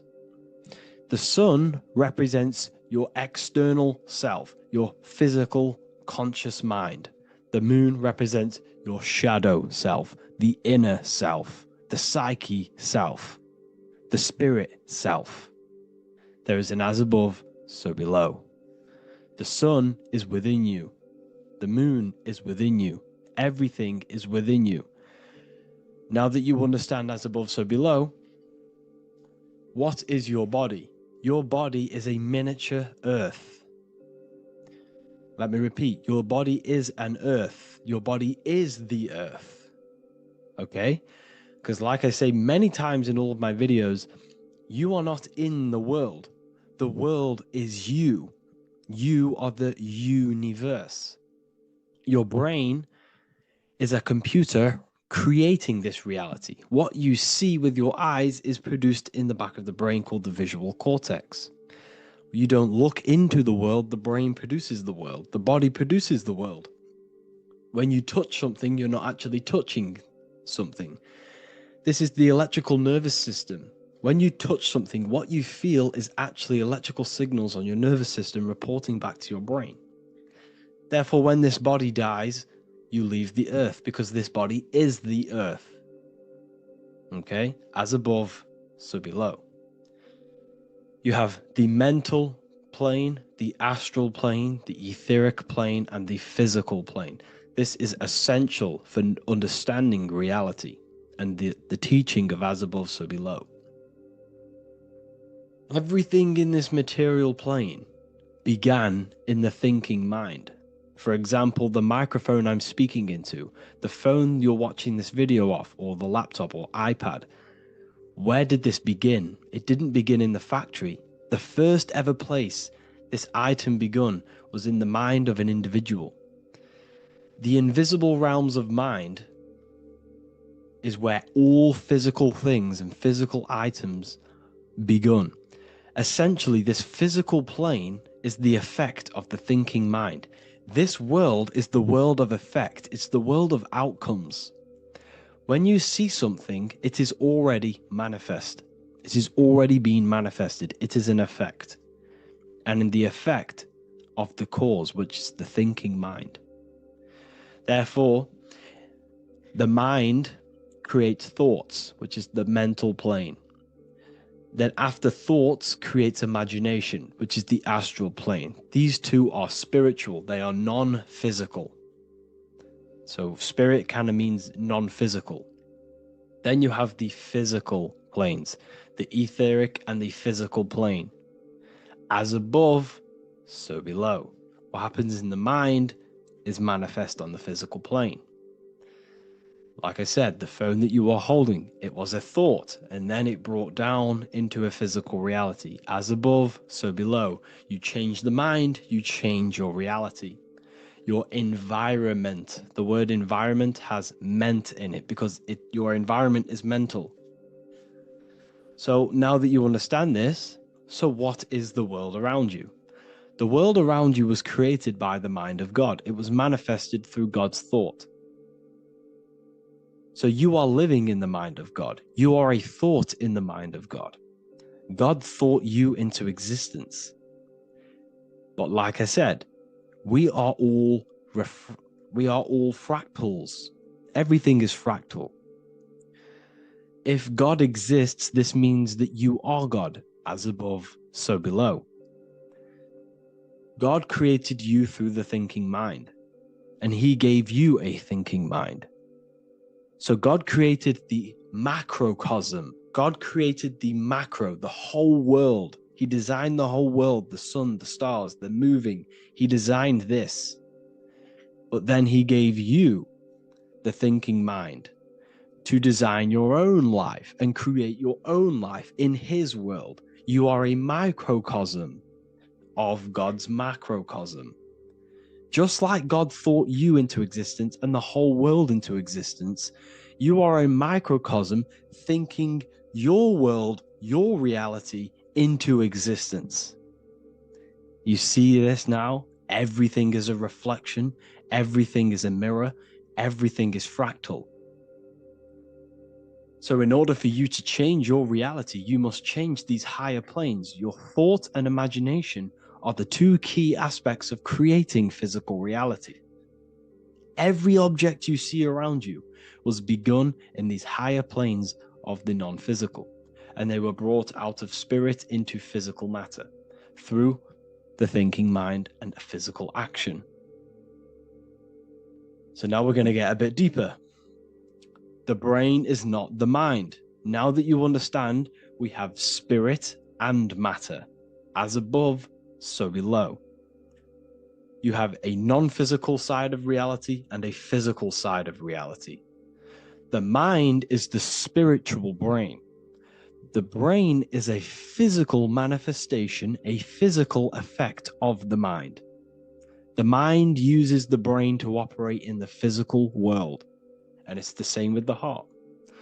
The soul manifests itself physically through the heart. The heart is a physical manifestation of the soul, of the emotion, thought and emotion, the mind and the soul, the brain and the heart, heaven and earth. So you have the inner world and the outer world, the spiritual, non-physical, and the physical.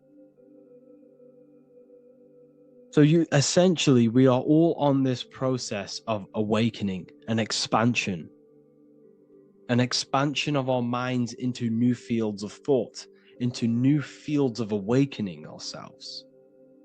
Because essentially we are born into this world. But you are born many, many times. You can be born physically and you can be born spiritually. Like I said, everything is fractal. So just like when the baby finds out that there is a world outside of its mother, what does the baby do? The baby seeks a way out of its mother, and then the baby is now born into a new world, a world outside of its mother's womb. It's the same with you and your spiritual process. As your mind becomes aware that there are other realities beyond your physical body, it then seeks a way out. And this is why you are probably watching my YouTube, because you are now on the path. Something within you has guided you to this path of knowledge, truth, enlightenment, and expanding your consciousness. And it is your soul who brought you here. Your soul speaks through emotion, like guidance. Emotion is the language of the soul. When you feel very bad, this is your soul telling you you're not in the right place. You're doing the wrong things. Because the soul is always unfolding its purpose, which is expansion and learning. That is it.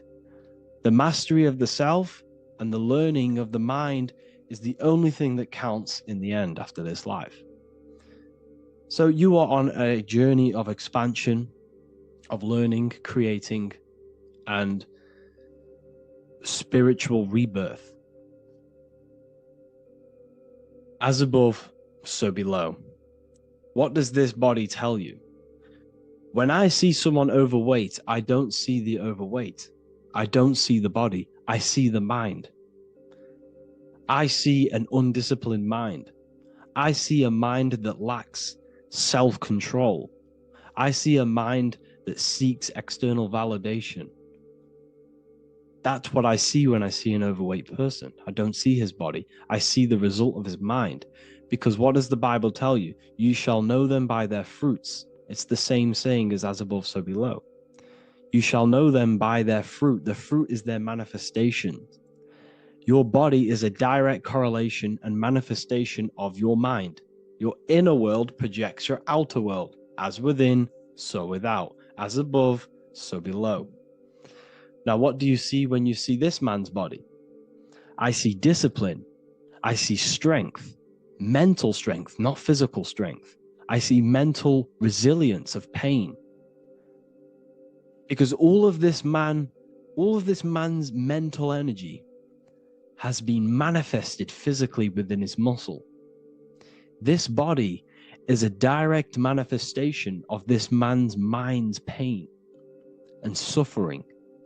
And it shows discipline. This is why people instantly respect you if you are in shape. You walk into a room and you are in shape, people will instantly give you respect because they know that you are mentally disciplined. The body is a reflection of your inner world, and it's the same with your friends, your family, your connections with people. If you think about yourself very negatively all the time, and you don't have a good connection with yourself, You don't have a connection with your true self. This will manifest into every single relationship you have in your life. If you don't have a good relationship with your inner self, you don't have a good relationship with the people and the friends around you. Because as within, so without. If you think negative about yourself, you will only pick up the negative in other people. If I think very highly of myself and I think very happy and good things about myself, I will then see the good things in other people. Because it's as above, so below. As the inner world is, so is the outer world. It's the same with your life circumstances. Your life is a direct correlation of every thought you thought in the past. If you possess millions of pounds, millions of dollars, this is because you have thought this into physical reality. You live the life you are deserved. You live the life that you manifest through your thoughts. If you live a very poor life, this is a reflection of your mind. This is a reflection of what you have thought into physical existence. Because like I said, everything begins in the mind, as above, so below. And this is even present within the body. So where is the head? The head is at the very top of the body. And where does all manifestation begin? In the mind. That's where the mind is, in the head. And then the thoughts we think travel down the body into the heart, which is the emotion. Every thought we think is in the emotion. Every thought we think creates an emotion. This emotion then drives the action. Where does the action come from? The feet, because the feet move our body. We move with our feet to take action. Our hands. You see, so the body is even a micro reflection. I can't even say it. Reflection of the order of manifestation. This blew my mind when I figured this out. You see, the head, the thoughts begin here. This is the beginning of all manifestation. Then it comes down to the heart. This is the emotion. Then you take the action. The thought and emotion then sparks the action, which is taken with the hands and the feet. And where's the lowest point on the body? The feet, and that's touching the physical earth. So the head is where the thought is, the non-physical, and the lowest point on the body, which is touching the physical earth. So the head represents spirit, the feet represent matter, spirit and matter. Your room, if I walk into your room and I see a messy room, I don't see the room, I see a messy mind. The room is a reflection of the mind. If you have a messy room, this is your mind. It's an externalization of your unsorted mind, undisciplined mind. So like I said, we are all God, and we must find the God self within us. And I teach all of this inside the Book of Wisdom, Volume 2. This is not just a book, this is a revolution. This is the beginning of a new age with this book. If you have read it, I congratulate you. You should feel very proud of yourself if you have an open mind. You should feel proud of yourself for watching these videos, because not many people have an open mind. Remember this, people. You are special if you're watching these videos. You have the mind. You have the ability to see through the illusion. And I take my hat off to you. You want to take this to the next step? Read the book. Or if you want to take it to the serious levels, join the university. The university, you gain access to every piece of my material that I've ever done, all of my books, all of my lectures that are hidden from YouTube, that are hidden from everywhere else, the lectures that give you real power. And if you feel alone on this journey, we have a conscious community where you can connect with like-minded individuals, because I've been there. I've been there when you feel lonely, because you feel like no one else is thinking the way you are feeling.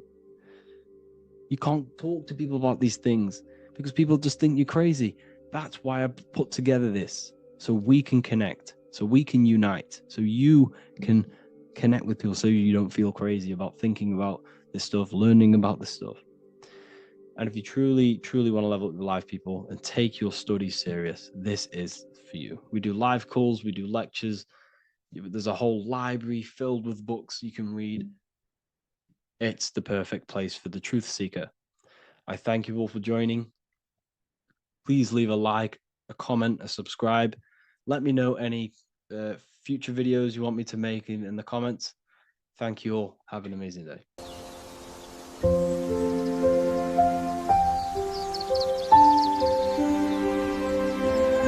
bookofwisdom.com. Visit today.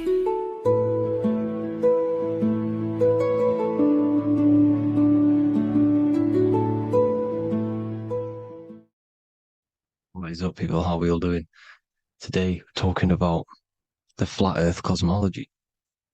So let's jump straight into this. Please drop a follow and leave a like to help the algorithm. So we live in a torus field. Everything's made out of torus fields. And every torus field has motion. It's what it is. It's the motion of energy. And every torus field has a center, which is the black hole. It's a womb of creation. It's counter space. Now, this is why the North Pole is magnetic, because the center of this torus field is the most magnetic part, the strongest part of the field. So this is why all compasses will point you to the center. And the Earth's magnetic field is spread across the whole of the Earth. And it's spinning, as you can see here. It's like a tornado at the center. And this tornado is the force which is spinning the sun and the moon around us. You got the sun, the moon, Polaris, just like in the Masonic cosmos here. The sun, the moon, Polaris, the all-seeing eye. Now we'll get into Polaris a bit later, but the sun is the magnetic force. Sorry, is the electric force, because every field is electromagnetic. Now, the sun is electric. It's positively charged. It's gonna give you energy. It's feeding energy. The moon is more magnetic energy, which is taking your energy away from you. And this is why you become sleepy when the moon comes out, because it's taking away your energy. So these two forces is the balance. It's the yin and yang. It's the balance. Everything in this creation is balanced, because the torus field is the Earth is the plane of inertia, the 0 point within the field, because physical matter is a result of two opposing forces equalized on the plane of inertia. And that is where matter crystallizes into physical results. And this physical plane is the plane of inertia, planet Earth. And at the center of this plane is the black hole, the womb of creation. And outside of this black hole gives birth to light. So the torus field is constantly rotating, going into counter space, the black hole, and then out of counter space gives birth to the white hole, white light. You see? So it's going around, black hole, birth again, black hole, birth again. And it just keeps going around. It's an infinite cycle of energy. And this is where the infinity sign comes from. This is the motion, this is the force which is creating everything to spin inside of this circle. Okay? And it's making the stars spin. It's making the sun and moon spin around us, around this center point. Now here you see Horus and Set putting their feet inside of this dome. This is the royal arch, the arch of the dome above us, which is like you see in the Masonic cosmos, the royal arch of Freemasonry. This is the dome above us, the firmament that the Bible talks about. You see, they're putting their feet in because Set symbolizes the moon and Horus is the sun. Horizon, Horus. Horus is rising, the sun. So they're both putting their feet around this center magnetic pole, which is the pole, North Pole. And above the North Pole, you have Polaris, the pole of electromagnetic energy. You see? And this is how we get the sun and the seasons. Because the sun, for us, when it becomes summer, it's on the Tropic of Cancer. Then it spirals outwards, going out and out and out, then goes to the Tropic of Capricorn. That's winter for us. Then it comes back in and creates summer again. So it's constantly spiraling around this center magnetic North Pole. You see? So this roof above our heads is the firmament, and this is what they've taken off of us. They haven't physically taken it, but mentally they have taken this away from you. It's a female energy. And this is what the Egyptians called Nut, the sky god Nut. And this is the womb. We are inside God's creation, God's womb. And the woman's womb, when she has a baby, is a microcosm of this, because everything inside of this creation is micro, macro. It's a reflection of the bigger things, as above, so below. So the dome above our heads is the dome we are in when we are a baby. And you can see the sacred geometry of it is the exact same. It's the dome. And when we are inside of the womb, the woman, the sacred maker, which is the M, the Masonic M, this is the G male symbol. The Masonic M is maker, mason, matter, male. She delivers the male, you see. She delivers the male because it's the maker, the female, the magnetic.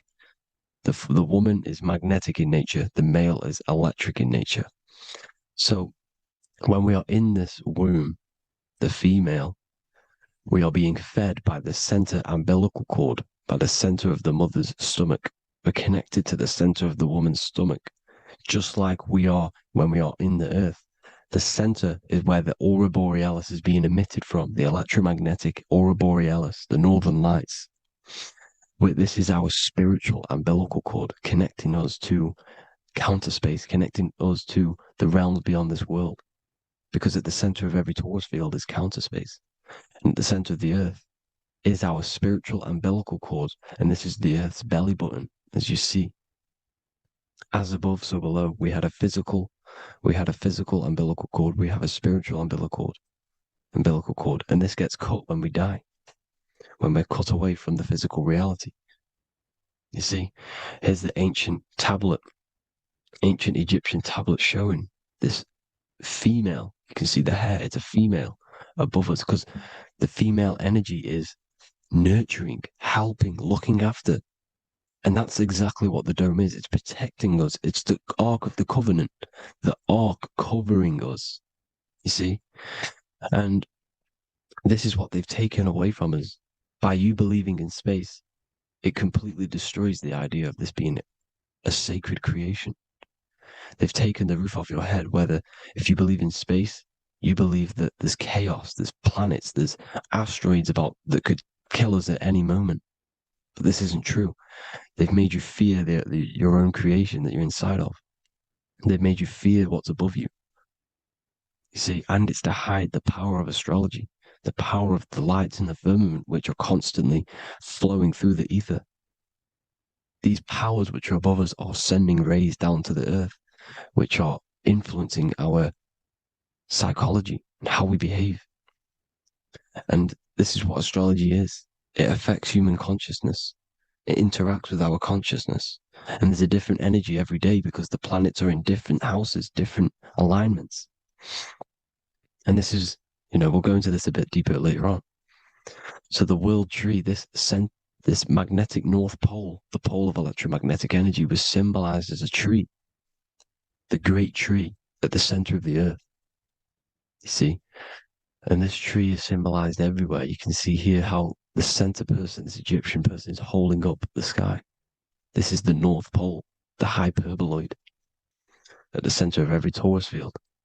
And this tree was in the Mayan cosmology. This is an ancient depiction.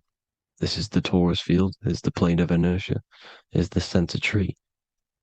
Here's the tree in the center, the magnetic North Pole, the woman holding the stars. Here's the Hindu with the two birds symbolizing the sun and the moon revolving around this center tree. The Mayan tree, his Horus and Set around the North Pole. They all knew this flat earth cosmology. They knew these secrets. It's so sacred you understand the creation that you're inside of. Because if you don't, you'll be led astray. You don't know where you are. You're lost.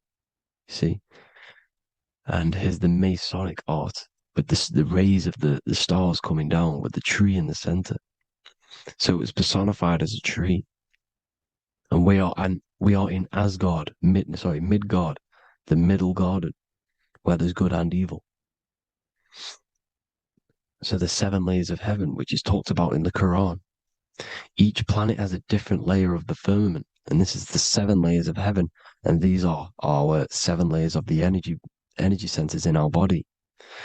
So we start in the stars, so we are stars in a physical body. And this is why we say Mr., Sister, Fraudster, Sinister. Stir is star, and we are in the stars, and our star descends into the soul system, not solar system. And as we descend into the soul system, we enter Satan's kingdom, Satan's world. As it says in the Bible, Satan is the god of this world. Well, if you've been into my research for a while, you know Satan is Saturn. Saturn's world, because Saturn's the outermost ring. He's the Lord of the Rings. And you enter his kingdom, the kingdom of time. And this is why Saturn's the time god. As soon as you go past the rings of Saturn, you're now in the soul system. You're now in time. You're now bound by space and time. And you're bound to the earth plane, the heart. Earth is heart. It's a rearrangement, it's an anagram for heart. And the heart of the electromagnetic color spectrum is green, and that's why the earth is green. And above green is blue, and this is why the sky is blue. In order to go to heaven on the macro scale, you have to go through the blue sky, through the 7 layers of heaven. In order to reach heaven in your body, whilst you're here, you have to go through the blue chakra to your head, which is heaven. It's micro, macro. Everything is micro, macro inside of this creation. It's an ancient, I think this is a French image, piece of art from the ancient French, with obviously the 7 layers of heaven, which they all depict. And notice how it's like a dome. We'll go into this dome symbolization, the Royal Arch of Masonry, which is next. But these 7 layers of heaven give us the 7 metals, the 7 days of the week, the 7 diatonic tones, the 7 chakras, the 7 everything. It's God's favorite number. And this is why the Masons use the G inside of the compass, because the G is the 7th letter, and God starts with G. You see? So it's 7. God is 7. Here's another depiction of the heart, the soul system, the 7 layers of heaven. La Fermente. You see, La Firmament, with the stars on the outermost layer. Here are the 7 planets: Jupiter, Mars, La Sophie, the sun, La Luna, the moon. So Saturn. So we are in the heart of this soul system. In order to ascend, we need to ascend up our chakra system, reach 144,000 hertz, God consciousness, the God man. You have to unfold God man, master of the mind, mastery of the mind. So what are the stars? The stars make everything unique. The stars are constantly rotating around the center, magnetic North Pole, the tornado at the center, which is stirring everything. It's stirring the ether. The center is the ether, and the 4 elements are born out of this ether. There's 5 elements: ether, spirit, water, air, and earth. The ether gives birth to the 4 other physical elements, which the whole of creation are made out of. About them 4 elements. 4 is the number of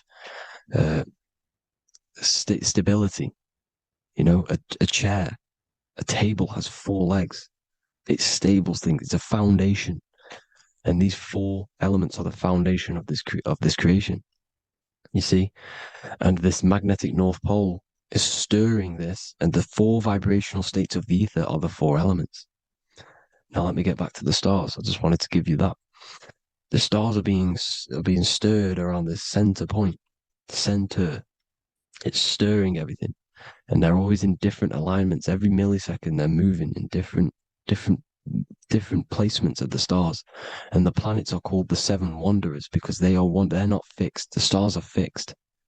But the planets are called the 7 wanderers, the 7 layers of heaven, because they move faster and slower than each other. Each planet is slower and faster. Has a different rate of speed it's moving.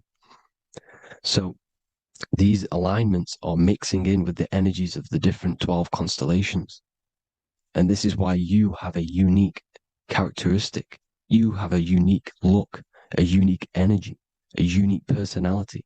This is because when you were born and you took your first breath, that energy which was in the ether, because the ether is all around you, and energy travels through the ether. The energy that the stars were casting down and the energy that the planets was mixing in with the 12 constellations was in the ether. So when you came out of the womb and your first breath, because breath is spirit, okay? So that first breath you took, that is the energy that is imprinted within your DNA, your soul. And you reflect that energy, you emit that energy. That's the energy that is with you forever until you die, till this physical body dies off. And that's what the stars are. The stars are giving a unique energy, characteristic, personality to every living thing. Every dog, every cat, every animal has a unique personality because it was born at a different time and place in the sky. Okay? The stars are your destiny. Now, the stars are constantly changing as well. If you look at stars through a telescope, they're constantly changing and forming different forms. You can see here, it looks like water. It looks like light through water because it's the ether above us, a sea of ether. And this light is being emitted through it, and it's just constantly changing, giving different energies, each star. So this is why this is what the zodiac is. It's the expression of energy. It's the expression of the stars. And each constellation has many different personality, different energies, different traits. Each planet has different traits, depending where your planets are, depending what energies you hold. No two person have the same energy. There's no one. It could be similar, but no one's the exact same. It's because of the stars. The stars are never in the exact same split place. The planets are always in different houses. So here's some Royal Arch symbolism. Here's the Royal Arch of Masonry, as it says here. The sun and the moon, the constellations. Here's Cancer, the 7 planets, the 7 stars. Here's the Royal Arch. This is the firmament. Here's the duality. Black and white, duality, good and evil, rest and motion, dielectricity, magnetism. See? So this is what the Royal Arch is. It's symbolizing the cosmic dome above us. The womb we're in. We're inside God's womb. And here's George Washington, the Freemason, inside of the Royal Arch. You see? With the G, the Masonic G, God, 7. Here you see another depiction of George Washington with the stars in the dome above his head, his Polaris, the sky vault, Polaris. We'll get into that later. Go inside of all of your ancient churches, you will see the dome. Go to the Vatican, you'll see the dome.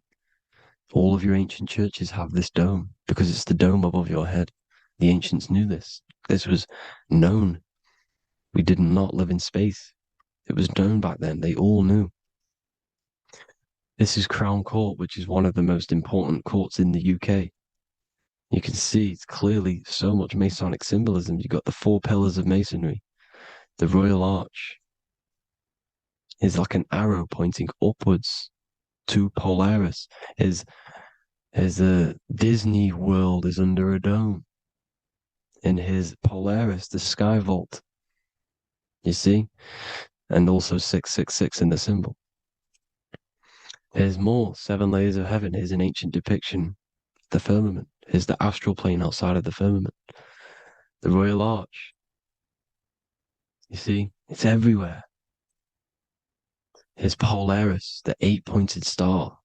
Polaris is in between the sun and the moon. It's at the center of the Taurus field. And Polaris corresponds with the pineal gland as well because it's the all-seeing eye. See?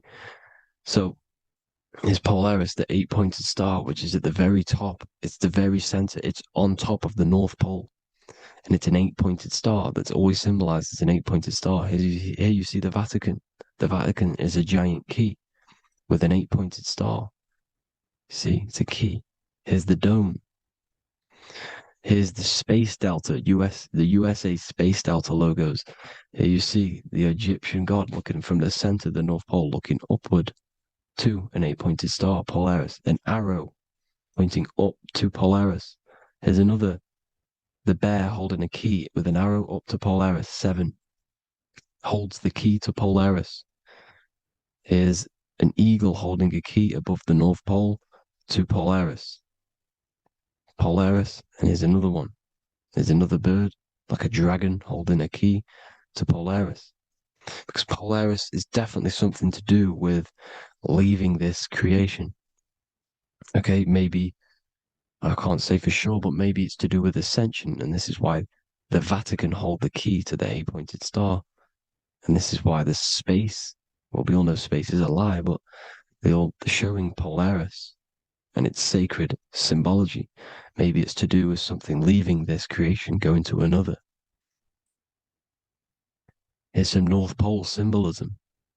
As above, so below. You see the four seasons of the Big Dipper constellation going around Polaris. This is Polaris, this is the Big Dipper constellation, and this is the swastika. This image gives us the swastika, because all the symbols we use are created in nature. They're created somehow in nature. This is how we get them. As above, so below. This is the map of the North Pole with the 4 rivers, looking like the Big Dipper constellation. It's the Masonic, here's the ancient cosmology with the 4, you see the 4 islands, Mayan cosmology, 4 islands. This is the alchemical symbol for Earth, 4 sections. The windows, because the center of the North Pole is a window to another dimension. The 4 lucky 4-leaf clover, which is supposed to be lucky. It's truth in plain sight. And here's Hitler looking at 2 flat Earth maps. So this swastika has been used for thousands of years, thousands and thousands of years. And it's symbolic for the most sacred land on this plane, the North Pole. Shambhala. Do some research on Shambhala, people. It's a it's a Hindu mythology about the sacred lands at the center of the earth. And it's known to be full of enlightened beings. And it's all symbolized at the center. You can see their paintings of Shambhala. It's all at the center, the North Pole. And it's known to be the most godly place ever, because it takes you to a portal to the higher places. And maybe this is something to do with Polaris, connecting you to this sacred lands at the very center. But anyways, people, thank you all for tapping in. Hope you all learned something. Have an amazing day. Please follow, subscribe, like, all the links in the description for the courses, the PDF. Please have an amazing day. God bless.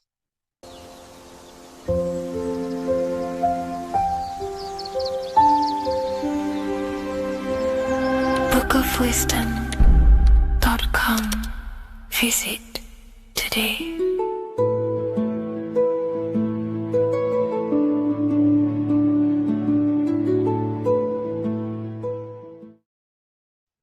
Hello, everyone. Today we're going to be discussing the esoteric and occult meaning behind the story inside of Genesis, the story of Adam and Eve. This is a widely known story, but not many people know the true esoteric meaning behind it.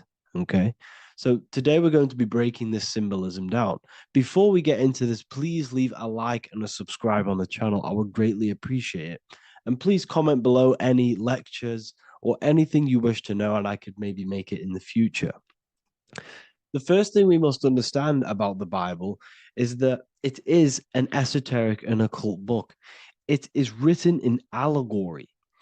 It is written in such a way that we understand the book compared to our level of perception. Now, what do I mean?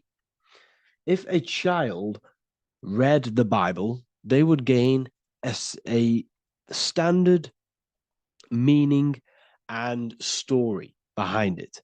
They would gain a normal interpretation of the book, of being good, praise God, and be a good person. However, me, who have studied the occult and esoteric and symbolism for a very long time, when I read the Bible, I see a deeper meaning. I can read between the lines of the allegories, which means the Bible is written in such a genius way that it speaks to your level of intelligence. Depending on how advanced you are mentally and with knowledge, will depend on how you decipher this book and how the parables inside the book can speak to you in your personal life. Okay? So the Bible is the greatest psychological book ever written in history. This is why it's known as the greatest story ever told. It's a story. What we must understand with the Bible is that the Bible creates on the surface a logical way of thinking, which is what we call religion. We read the Bible and if we think logically and we take that book literally, then we gain a religion. But if we look beyond the surface, this is what we call esoteric, metaphorical, symbolic. You can read between the lines using our right hemisphere of the brain in deciphering this book and what it truly means to us and the evolution of our mind, body, and soul. What this book actually reveals between the lines is instructions and stories which teach you how to level up your consciousness, how you can sync the mind, body, and spirit and the soul all together so you can live like a god. This is what the esoteric is. It's the purification of consciousness. Now, when it comes to Adam and Eve, okay, what we must understand is that this is the beginning of creation. This represents the beginning of your life in an esoteric way. This is symbolic for the beginning of your incarnation into this physical world. Okay. And we have Adam, masculine, Eve representing feminine. These are the two masculine and feminine energies which create the whole material universe. Okay. And as we are born with a pure consciousness. We are born with pure consciousness. Well, now, what do I mean? As a baby, we have no knowledge. We are pure essence of the soul. You know, we don't gain the knowledge of good and evil. We are pure. Yes, we're not happy all the time as a baby, and we're not sad all the time, but we have no ego. This is what I mean. Our consciousness is not split. As a baby, you are whole. You have a whole consciousness. You are yourself. You have no false identifications, no limiting belief systems, nothing. You are pure awareness and the pure soul and the pure mind. Now, this is what Genesis is representing. As we grow older, the more experiences we gain, the more thoughts we start to think, the more knowledge we gain of this world, the more impure our mind, our heart, our soul, our spirit becomes, the more impure our body becomes. As we grow older, we're infected with negative beliefs, negative thoughts, and society norms. This is a big one. As we grow older, we are molded by society. We shut off areas of ourself and we push them away so that we fit in with society. We all know this. We all did this in school. We pushed away parts of ourselves to act cool or to fit in, whatever it may be. Whatever type of person you were in school, we all went through this because society and culture is programmed. So as we grow older, our consciousness splits. We gain a persona, an ego, and we gain a shadow self, the subconscious, and we gain an ego. Now, the ego is what you show to people. It's that character that you show, that you put on to your culture, to your family, to your friends. This is a false identification. And we also gain a shadow self. The shadow self is gained through experience. This is the subconscious. Our ego is created through experience. And so is the subconscious and the shadow self. Okay. So as we gain age in this material body, We fall from the Garden of Eden. We gain the knowledge of good and evil. This is what the symbolism represents of us leaving the garden, us eating from the fruit. Now, the fruit represents the knowledge, it represents the insight, the experience, which splits our pure consciousness. Our soul splits. Okay? We lose connection with the divine. We lose connection with our pure self through material experiences. We may lose ourselves in material experiences. We may lose ourselves in lust and material gain, wealth, and all of these lovely things that the material world offers. We lose ourselves in this. Okay? And not only that, there's another symbolic thing that we're missing with being a child. There's another symbolic meaning behind this tree in this story of Adam and Eve. And this is sexual energy. Okay? As we are a baby, we have no ability to create another human life. We have no sexual urges. We have no desire for the material things as a baby. Nothing. As we grow older, our sexual energy cultivates around the age of, it's like 10, maybe earlier for some people or later for some people. This is what we call puberty, when our sexual energy activates. This is when the masculine and feminine energies are present within the body. And we are now given the ability to create human life. We're now given the ability to bring in a soul into the material world. Now, this is what we believe and know in the esoteric world. That is what sex is. You're bringing a soul from the astral into the physical. Okay? So, as you grow older, you gain this ability to use the power of creation. You gain this force within you that allows you to open a portal in the astral and bring in a soul to the material. Now, this power can be misused. This power is very powerful and should not be misused. In occult and esoteric teachings, we teach and learn sexual transmutation, how we transmute sexual energy into different areas of our life so we can grow and create. Because sexual energy is creative energy. It creates a whole new human being.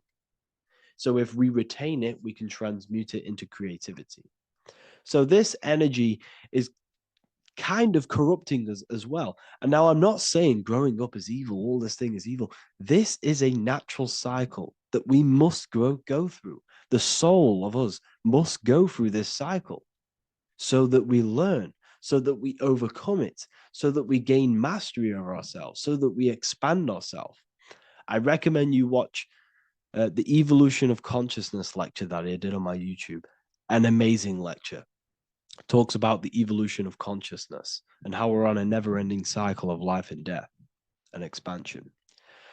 So leaving the Garden of Eden is symbolic.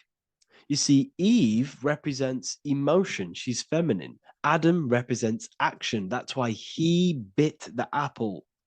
You see, Eve takes the apple and tempts Adam because she's the emotion. She's the sexual desire. And Adam eats it. He releases. He misuses the power of his creation. He misuses his consciousness because of material illusions and material desires. This is natural. Okay? As we grow older in this life, our soul has to experience sin. We have to experience negativity. We have to experience evil. Okay? And we have to misuse this power within us to learn about it so we can overcome it and gain control over it. Now, this is why the Bible says in Genesis 3:6, "For God doth know that in the day ye eat thereof, then your eyes shall be opened. Ye shall be as gods, knowing good and evil." This is very, very, very symbolic. We come into this world to experience a dualistic way of reality. We come into this world to challenge ourselves so the soul can grow, because the soul comes from pure love from God. But we come into this world so the soul may know what it's like to be evil. You see, we are like a seed. Our soul's like a seed. And when that seed grows, okay, and it's planted, them roots must grow to hell in order for the top of the tree and the roots to grow to heaven. In order for the soul to reach the highest states, it must descend down into the lowest states. Good and evil. This is the story of good and evil, okay? And this is the story, a psychological story of how the human mind has functioned in this life. This is what this story is representing, of how our soul and mind is functioning, how our consciousness is splitting and growing up and evoluting. Okay.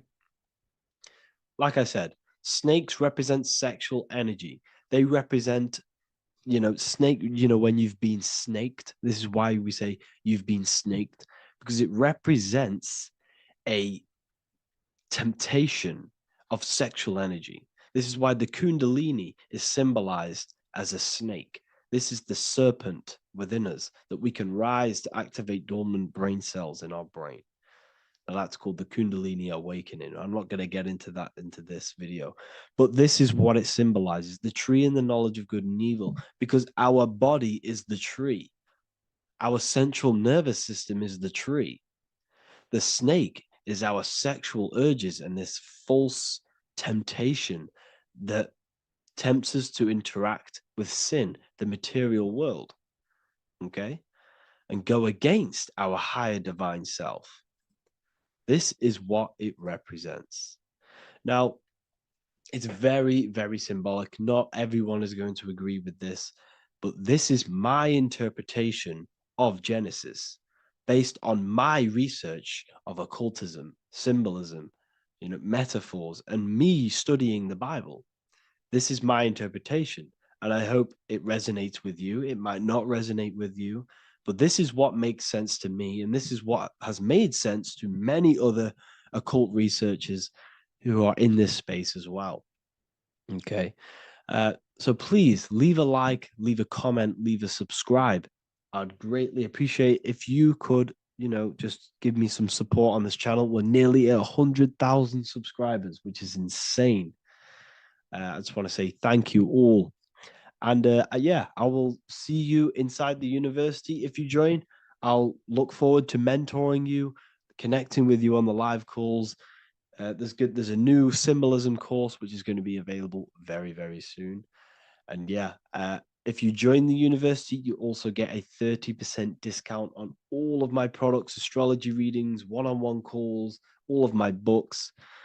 Yeah, so I hope you gain some insight on this video, and I'll see you in the next video, and I'll see you inside the university. Have an amazing day.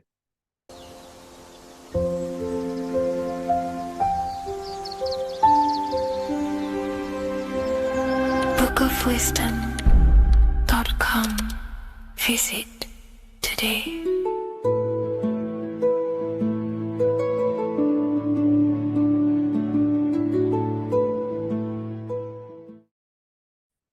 You are not breathing correctly. 98% of people only use a third of their lungs capacity, which is shallow breathing, which ages you, lowers your brain capacity, and also lowers your state of consciousness.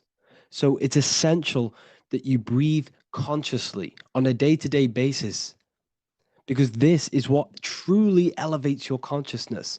I am going to give you the key for you to raise your consciousness just through breathing alone. Such a simple thing, but yet the most effective way for raising your state of consciousness and becoming more spiritually and mentally advanced. So tune in for this video, and I'm going to show you exactly how to do it and the symbolism behind breathing. Air is more than just air. It carries electromagnetic energy. So now I'm going to give you the science behind this spiritual truth. This invisible force is what sustains all physical life, providing the life force energy essential for existence. Electromagnetism, Everything is fed off electromagnetism. Your body is an electromagnetic battery. Now, we can prove that air carries electromagnetism just by doing a simple test, a simple scientific experiment, by getting liquid oxygen and pouring it between a north and south magnetic pole, two polar opposite magnets. We see that the liquid does not fall straight through it. It is sucked, it is magnetically attracted to these two opposing forces, opposing magnets.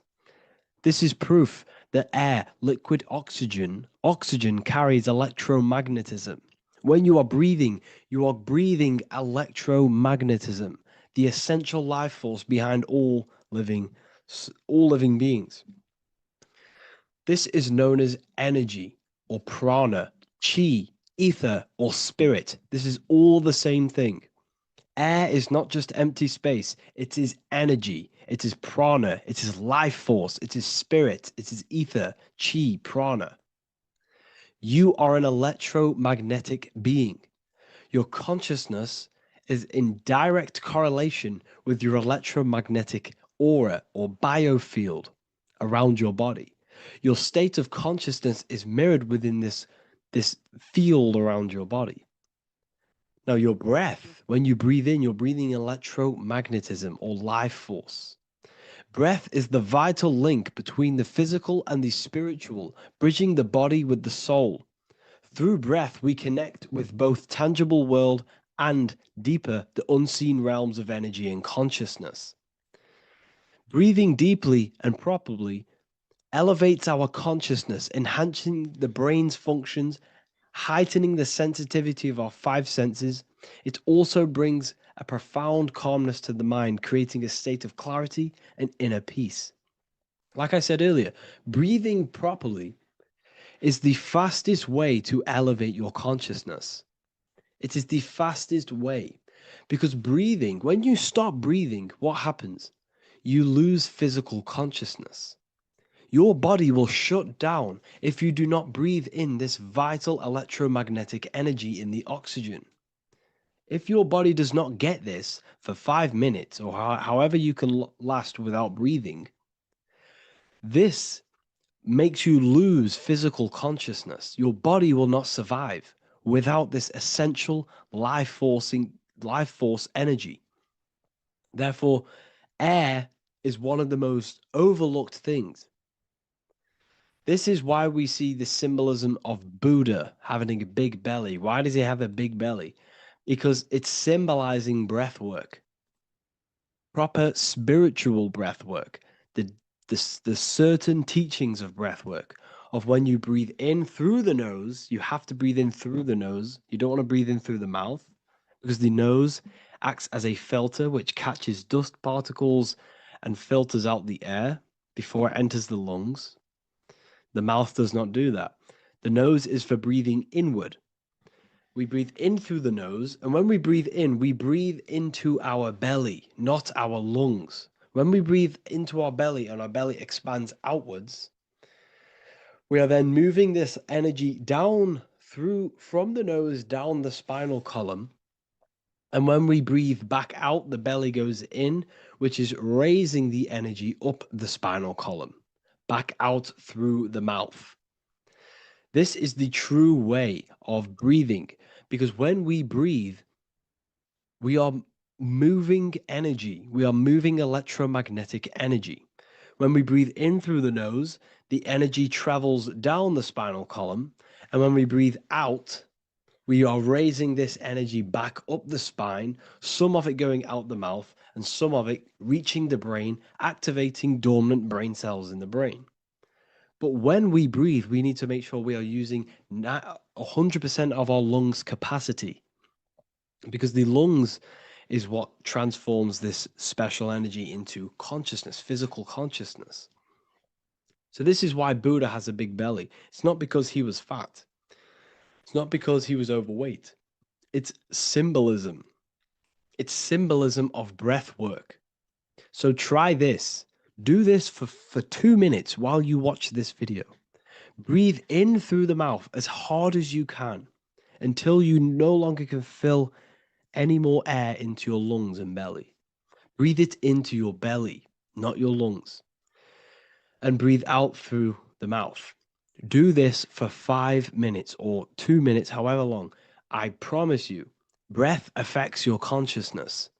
You will notice the difference. If you do it quicker, the quicker it'll affect your consciousness, and you might go lightheaded. But that lightheaded is you activating your spirit, your energy body. So try this just by when watching this video. When you breathe consciously, you are renewing both your energy body and astral body, aligning your consciousness with a higher state. This practice feeds new life force energy into the body, revitalizing and enhancing your overall well-being. Like I said, your brain requires the most amount of oxygen. When we have shallow breathing, this is reducing the brain's capacity. Because when we are not breathing properly, which 98% of people are only using a third of their lungs capacity, we are essentially only using a third of our consciousness, because your breath is directly correlated to your consciousness, your state of consciousness. When you breathe in through the mouth, out through the mouth, out in through the nose, out through the mouth, consciously and deeply for 5 minutes, you will notice that your senses are more powerful and sensitive. Your brain is quicker.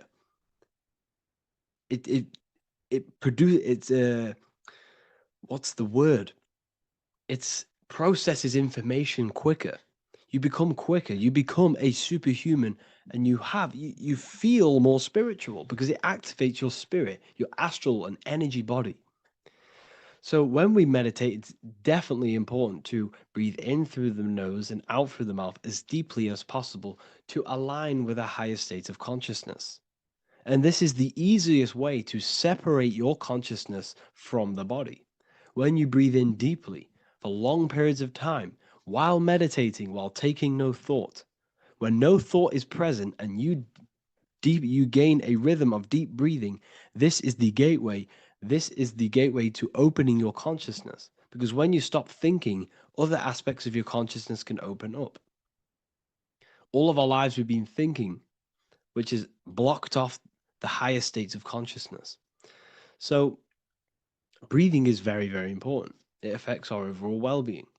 And this is Yahweh, the in and the out of breathing.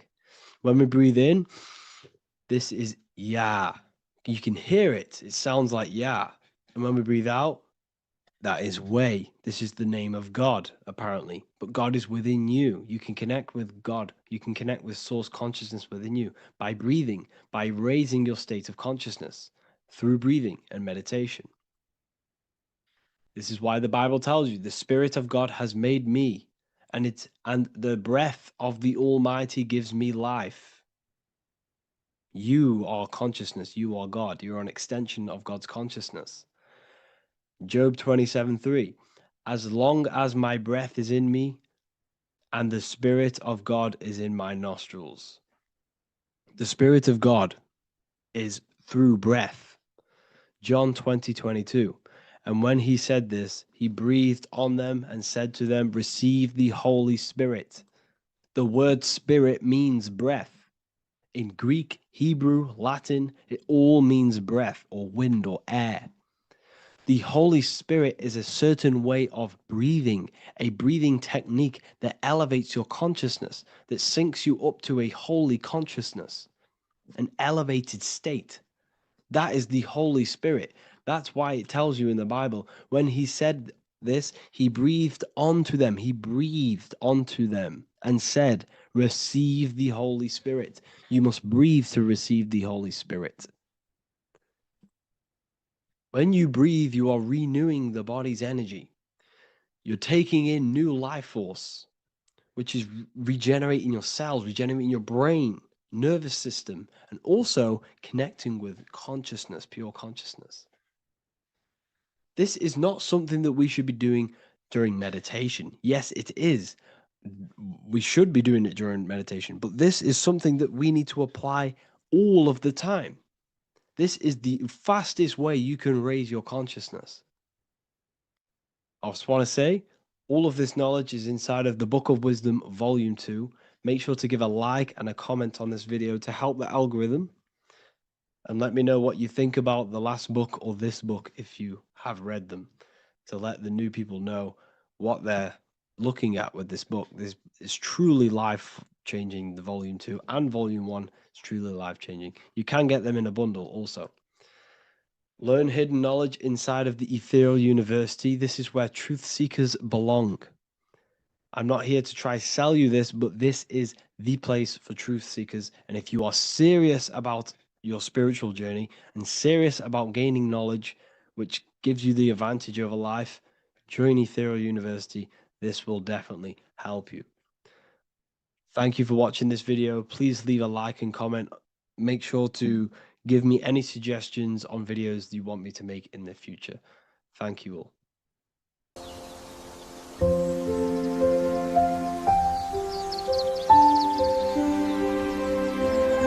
bookofwisdom.com. Visit today.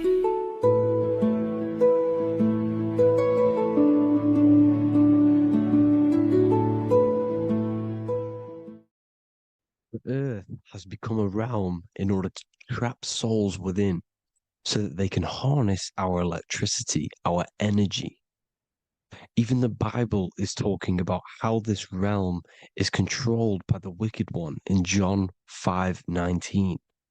We know that we are the children of God and that the whole world is under the control of the evil one. Ephesians 6:12. For our struggle is not against flesh and blood, but against the rulers, against the authorities, against the powers of this dark world, and against the spiritual forces of evil in the heavenly realms. So the Bible is telling us that this is not the only world. There are other worlds, there are other realms that we can go to, considered as heaven. Heaven being a higher realm where there is no evil, no darkness. This is a midpoint realm where there is good and evil. Now, we're going to explain how the soul trap is how it's working and how your soul is being harnessed for its energy and how you are tricked to come back to this realm after death. What you need to understand is first is that you are the invisible intelligence behind the physical body. You are the mind and soul. The soul is the true you, the good you. It is pure love, pure bliss, eternal, never dies. The mind can be corrupted though. The mind is the intelligence of the soul. It is invisible. It has no true form. The intelligence inhabits the brain. The brain is the computer to control the electrical machine called the nervous system, which is choice, program, and action. You are the invisible intelligence behind the body, and this will prove it even more. You do not even see into the external world. You are seeing an image produced by the brain because the light is being sucked through the retinas of the eyes. The image is produced in the visual cortex at the back of the brain. What does this mean? This means that we are the consciousness in the center of the brain, in the pineal gland, that is experiencing the program being ran by the central nervous system in the brain. This is the sigil of Lucifer. Lucifer in Latin is Lucy. Lucy is light in Latin. Lucifer is known as the light bearer. This is how the eyes work, people. It's not a demon or a devil. The sigil for Lucifer is how the eyes work and how the left eye is controlled by the right brain. The right eye is controlled by the left brain. There is a crossover. It's the same with the body. The left side of the body is controlled by the right brain. The right side of the body is controlled by the left brain. There's a crossover with our hemispheres in the brain. Now, this empty chamber in the center of the brain is where this universal cosmic intelligence is hell, known as the most holy place in the Bible, the throne of God. Okay? This is above the 33 vertebrae on the spine. As you can see here, you are the being in the center of this point. All of the nerves are being sent back to this one particular point, which is which is the seat of our invisible intelligence. You can see it's an empty chamber. Our consciousness, our intelligence is not a physical thing. This intelligence is the true voice inside of your head. This is why your head is heaven, your heart is earth, your heel is hell.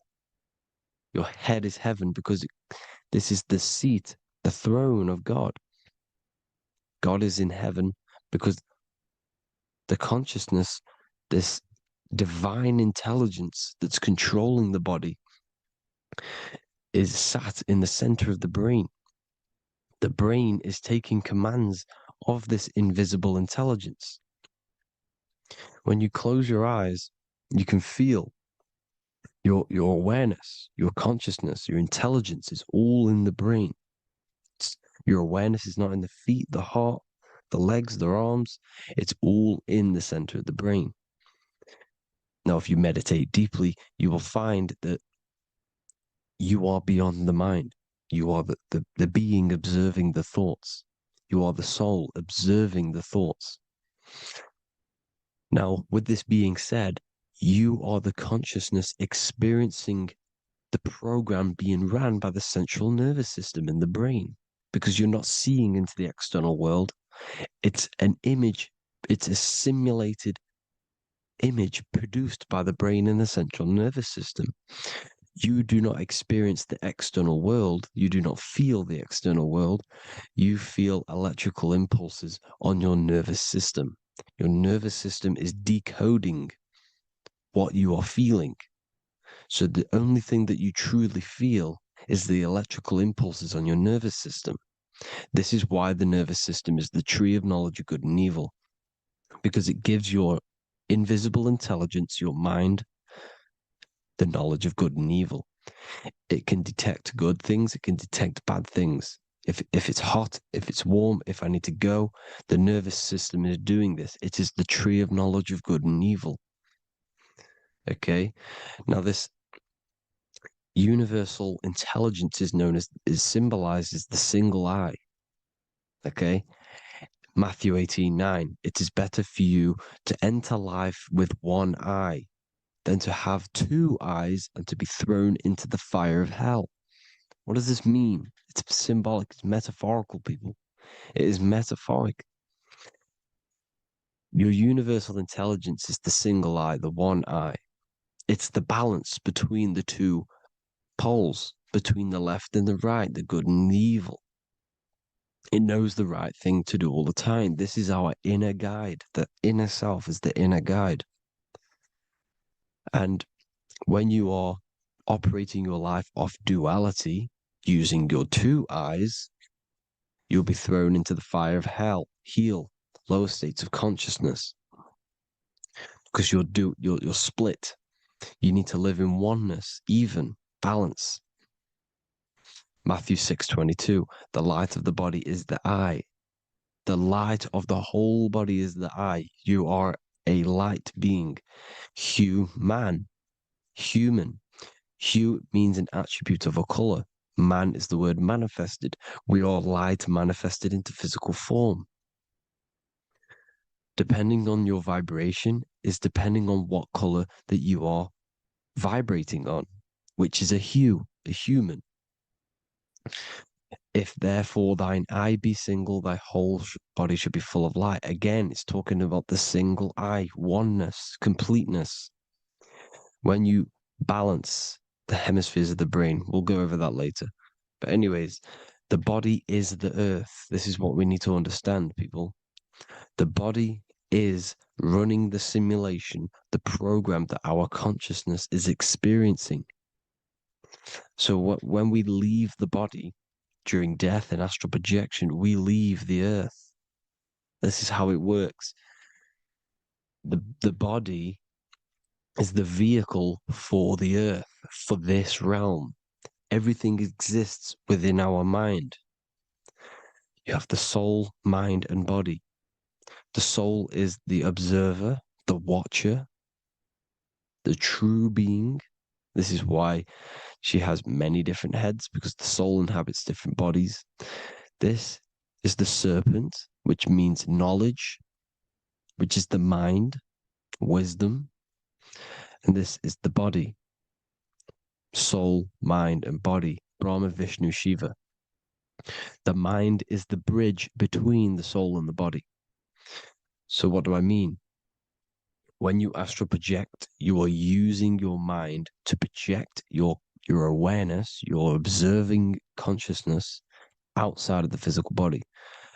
The mind is the projector, projecting consciousness.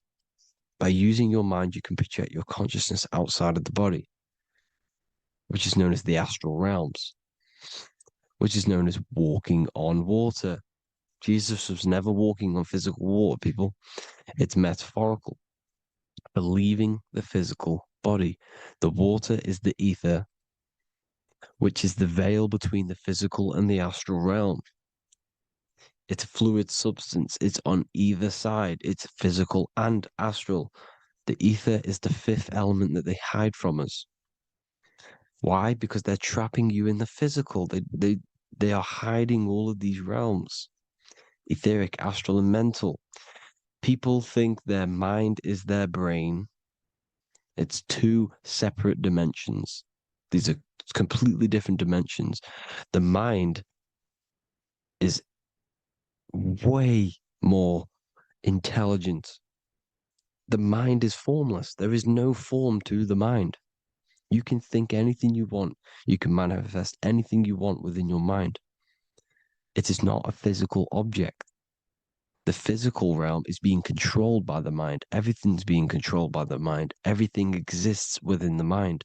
This is why the Egyptian says the universe is mental. So when we project our consciousness outside of the physical, we go to the astral. The ether is the water that Jesus is walking on. This is the veil between the physical and the astral world. The word together has ether within it because it joins the two worlds together, together, the astral and the physical. The word either is ether because the ether is on either side, physical and astral, physical and spiritual, physical and non-physical. In the astral realm, the mind can manifest anything we want.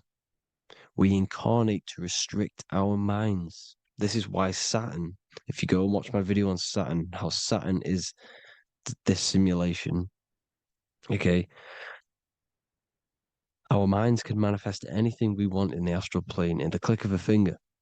However, when we incarnate in matter, we now have to labor for our manifestations. This is why Saturn's known as the great teacher in astrology, because he teaches you a lesson.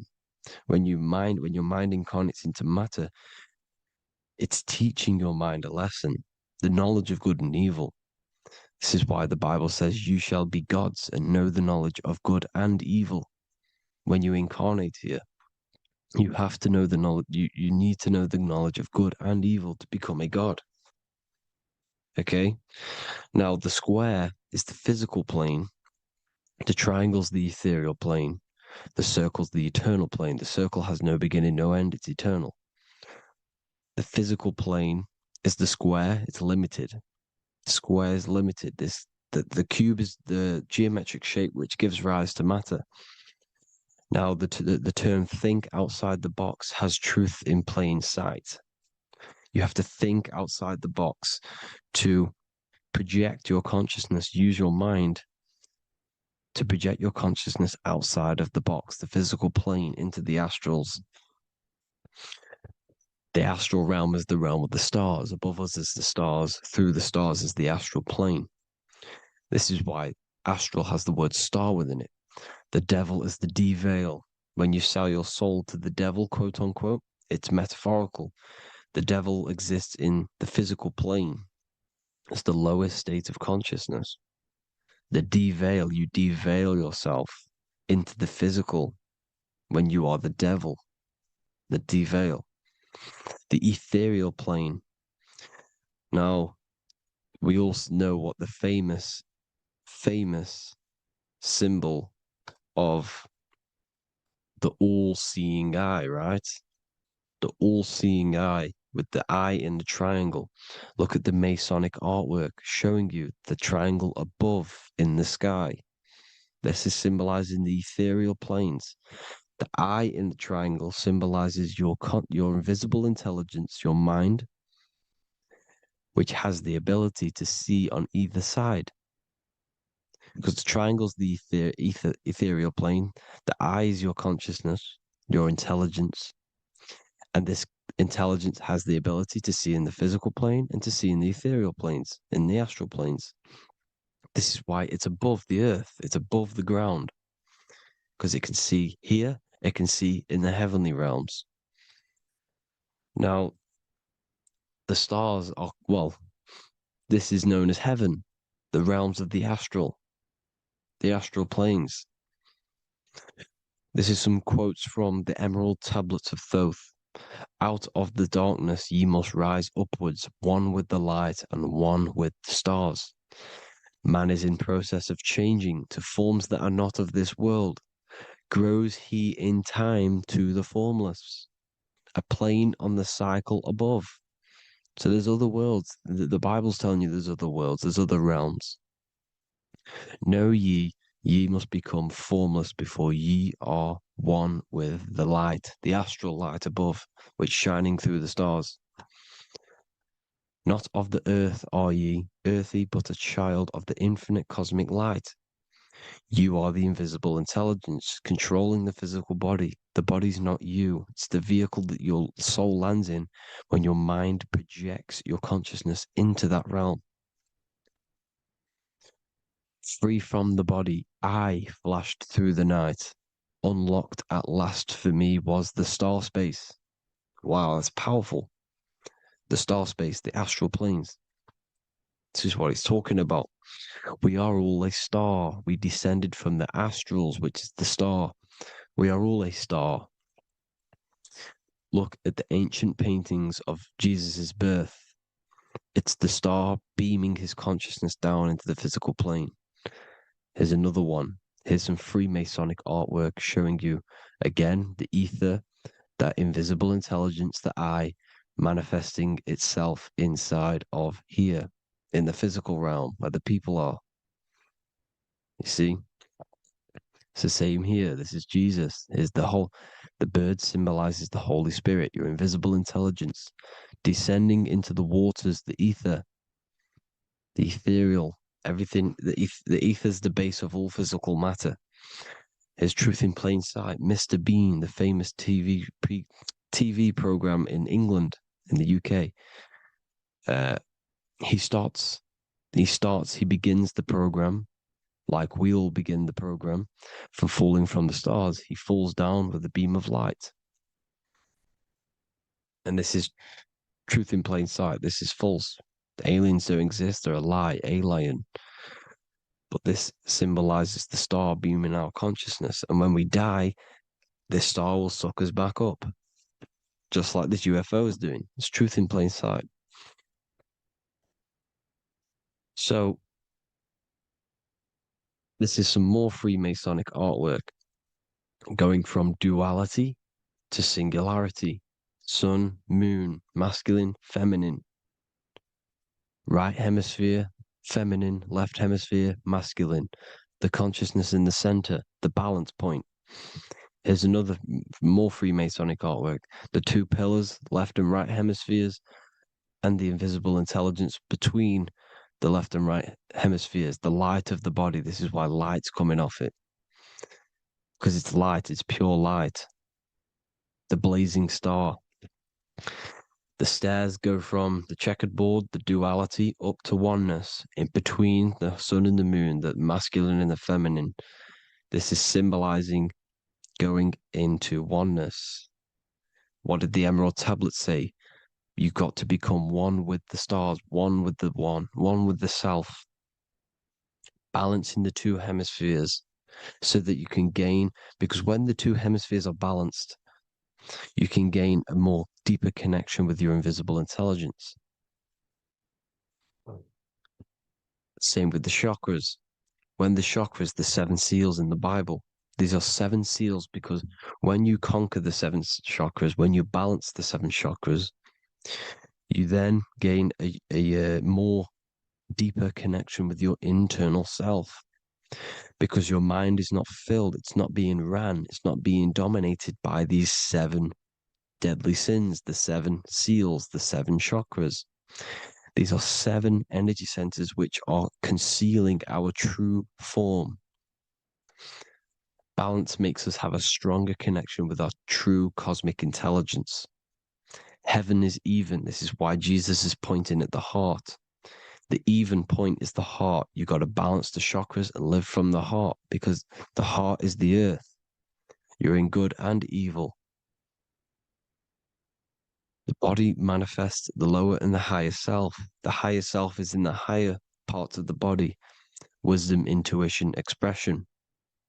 The lower self is in the lower parts of the body, sex, food, and power.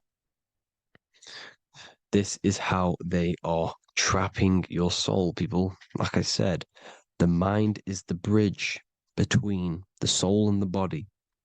So by tricking the mind, not giving it the right knowledge, and keeping the mind stuck in the lower 3 centers, thinking about power, food, and sex, this is low vibrating energy. It's going to keep your mind addicted to the physical realms. Okay? This is why you need to go even, balance, heaven. Okay? I will explain the soul trap in a second, how it fully works. But I'm telling you all the science behind it so you can understand. When you are doomed, you are domed. This is the dome, the firmament, the firmament, the mind. Ment is mind, firm is firm. A firmament is doomed under the firmament. You must have a loose mind, an open mind to expand your consciousness beyond the stars, beyond the ethereal barrier. You have to vibrate higher than this world. Your consciousness must be expanded more than the physical plane. You need to learn how to astral project. You need to learn how to leave the body, how to operate outside of the body, so that you, when you do leave the body, you will have recognition. You'll have knowledge. You'll have practice. But this is as above, so below. The woman's belly is the earth. It's as above, so below. It's a microcosm of the macrocosm. We are the children in the womb. We are the people in the earth being ready to be born into the heavenly realms. As above, so below. It's a microcosm, macrocosm. Everything is in everything on a bigger and a smaller and a larger scale. Now, when the baby figures out that there is a world beyond its mother, what happens? The baby starts to move around and tries to get out of the mother. Because once it starts to hear the external world, starts to hear people, it's going to wonder, what's outside of why am I in here? What's outside? So the baby will force its way out of the mother. It's the same with our minds, as above, so below. When our minds figure out that there are other realms beyond this world, we will seek a way out. This is the womb, the Mother Earth, Mother Nature. It's the mother. We're in the womb. We can be born out of this world, which is being born again in the Bible. When you are doomed, you are domed under the dome, under the firmament, the firm mind. The firm mind will keep you under the firmament. Due to the law of polarity, there has to be other realms. There has to be. Because the law of polarity works in this world, and it will work on every scale possible. It's universal laws. These are universal laws. The law of polarity means that there are other realms polarizing this realm. There is a hell, there is a heaven. There is a midpoint, which is Midgard, which is the one we are in now. Earth, heart. Earth is the heart. Heart is the center, good and bad. The balance between good and bad. Your reality is your level of realization. Your mind realizes other worlds, you will seek a way to them worlds. It's that simple. The soul trap is to keep you stuck in this physical body, which is the earth. This body is the earth. It's running the program, like I said at the beginning. It's running the simulation that your consciousness is experiencing. You are an electromagnetic being, and you're hidden in a cage, your rib cage, and you're stuck in cells, the prison cells. Look, you're in cells. We produce electromagnetic energy. Your soul produces this energy. And by trapping your consciousness inside of this physical realm, they harness this energy within the astral realms. They're using you to manifest demons, because your mind creates demons through emotions and mental thought energy, which is a whole nother video. I can make a video on that. You're manifesting everything for them because they're trying to create a hive mind. This is why they want everyone to believe in one belief system, one government, one belief system, one religion, because they're creating a hive mind. This hive mind will manifest and be summoned within the astral planes, because the mind manifests the astral plane. The astral plane is the realm of imagination. The mental plane is the realm of just thought alone. The etheric plane is the energy. The physical plane is the matter. So all of our minds together are manifesting these demons within these subconscious realms, the astral. Now, how are they keeping you stuck to this realm? Well, when you die and you're stuck in your lower three chakras, okay, when your mind and soul detaches from the body, which is the earth, when you leave the earth, you're still going to have these mental addictions to the food, the sex, the materialism, the phone, the cigarettes, everything. This is why they get you addicted to everything possible. The TikTok, the YouTube, they get you addicted to as many things possible. Because when your mind is addicted to these things, and when this mind leaves the physical body, you're still going to have these addictions. Okay? You're still going to have these thoughts.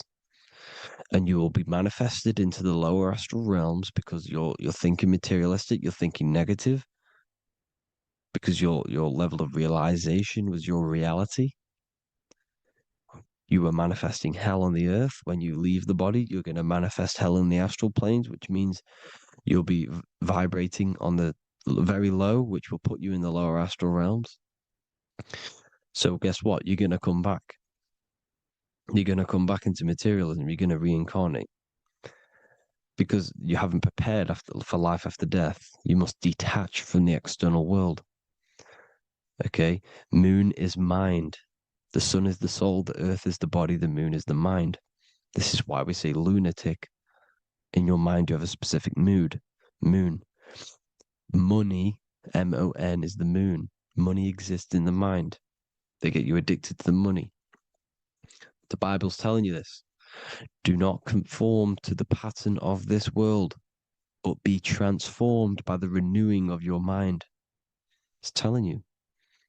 Of this world, but be transformed by the renewing of your mind. Who knew that the Bible was this deep? Matthew 16:26, what good will it be for someone to gain the whole world yet forfeit their soul? James 4:4, don't you know that friendship with this world means enmity against God?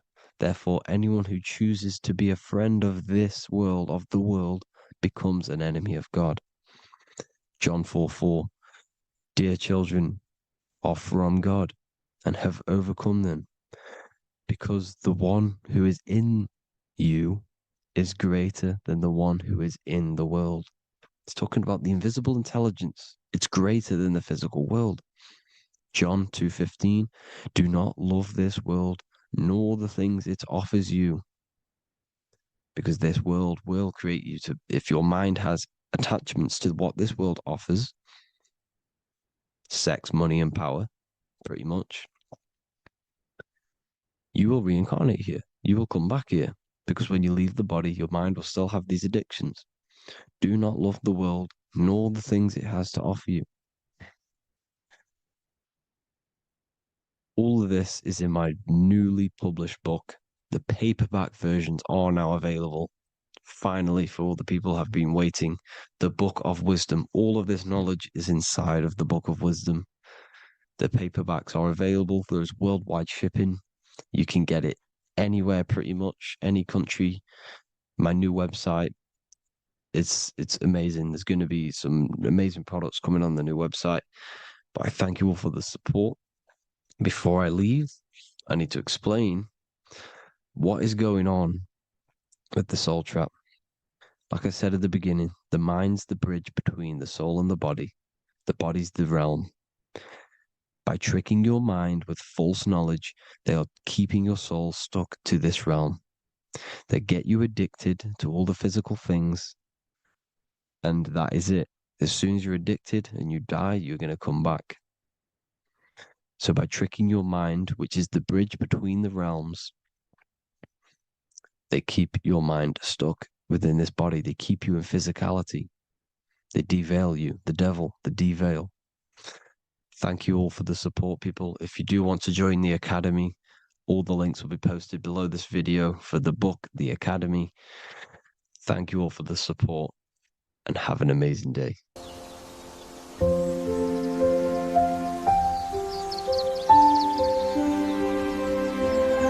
bookofwisdom.com.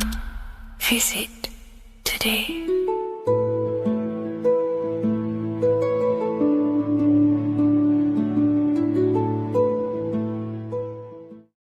There is a massive mystery around the Freemasonic G, and in this video we're going to be discussing it. Some people call it geometry, God, gnosis, genesis, generation, but in fact it's all of these things, and all of these things relate back to one concept that links them all. And in this video, you will be discovering this secret force, which pretty much creates everything in your reality, in your life, and has done unconsciously, whether you are aware of it or not. The Freemasonic G is the 7th letter in the English alphabet. This is important because the number 7 has many mysteries inside the esoteric and occult traditions. Some people say the number 7 represents the 7 colors of light, the 7 major planets, or the 7 musical tones, 7 days of creation. The number 7 is a massive mystery. But what we have to understand is that in the context of Masonry, Freemasonry is all about building the self. Every day we wake up, we are either building our prison of our mind or freedom of our mind. Everything inside of esoteric Freemasonry is about building the self and reconstructing our consciousness, our inner dialogue, the inner voice. We're transforming the mind from low awareness to high awareness. This is why Freemasonry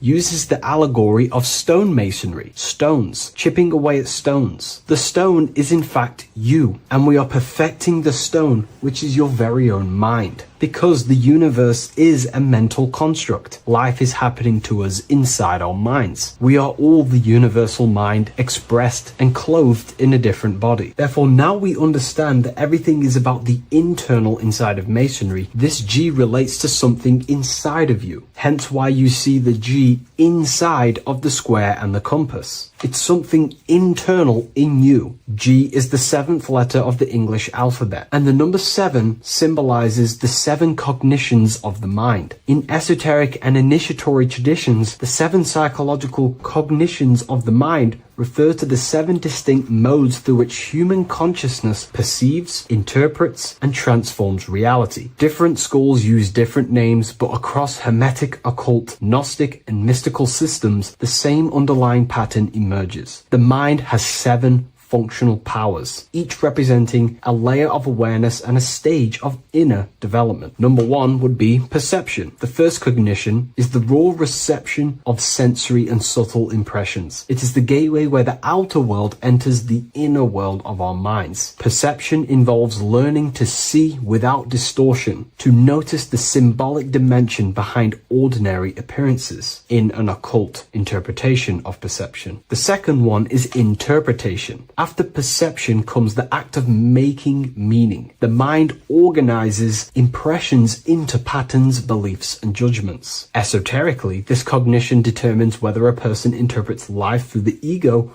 or through the higher insight of their higher consciousness. The goal is to purify interpretations so that the intuition can speak through it, to clear our minds of the clutter, master it, and let our higher consciousness shine through it. Number 3 is the imagination. This is the creative faculty that produces images, symbols, and visions in the mind's eye. This is associated with the astral plane. We live in a mental universe of thought. Thought wraps itself inside of imagination. The thought alone has no true form, but then the thought wraps itself in a vehicle of consciousness, what we call imagination, and we give form to the thought. Imagination becomes active. Imagination becomes active imagination, the foundation for rituals, alchemy, meditation, and visionary insights inside of occult traditions. Working on your imagination is a key part on developing your consciousness, as it is literally the sight into the astral plane, your internal vision of the mind. The fourth cognition of the mind is emotion.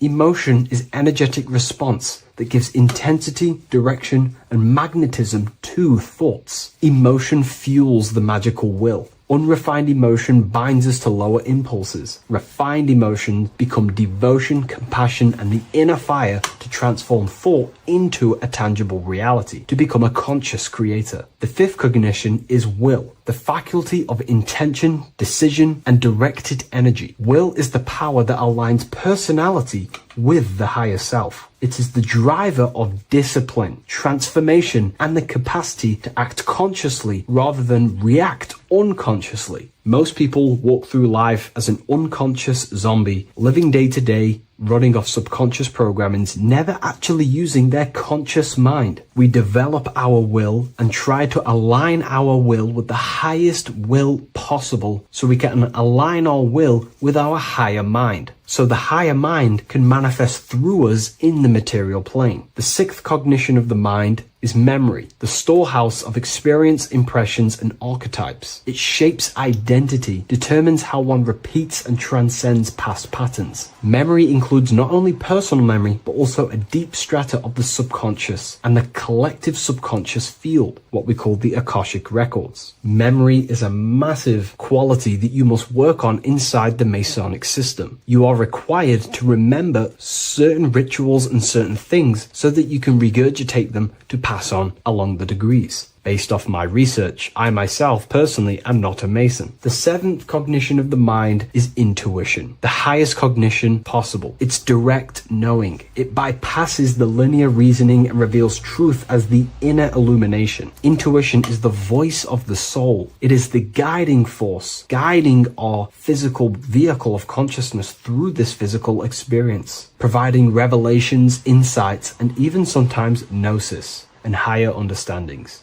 They are the 7 principles and cognitions of the mind that we should work on. Sometimes they're symbolized as 7 luminary planets, because lumen is light. The planets are light. Light is consciousness. Consciousness is light. Now moving on to the true understanding of the G, the higher understanding of the G, as I mentioned previously. This is what we call the generative principle. the care principle, the human heart principle, the female aspect of consciousness within yourself. All creation is built upon a care. All action is built upon a care. You only act on what you care about. You care about paying the bills and staying inside your house and looking after your family, for example. Therefore, you take the action to generate the reality and generate money to pay the bills. Them actions are driven by the force of care. If you care about a plant, you take the action to water the plant and it grows. If you care about your partner or relationship,